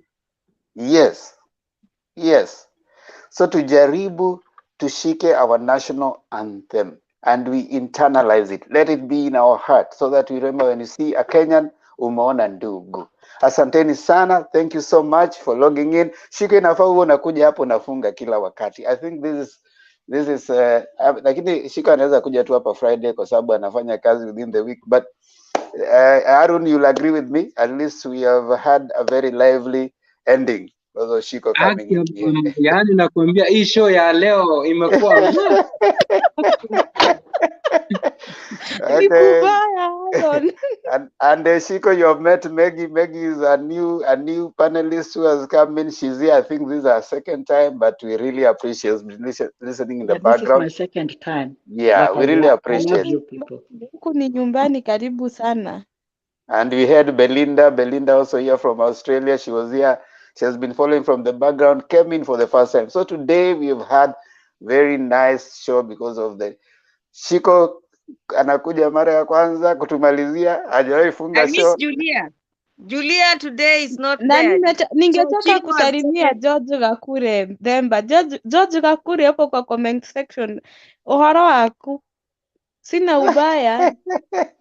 Ni vile kwa politics kizani. Lakini salamu tu, we ni ndugu yangu. Ndiye nao rumodo wa nyumba. Aya, safi. Aya, inshallah, good people, see you later today in our next discussion. Adios. God bless you. Be blessed.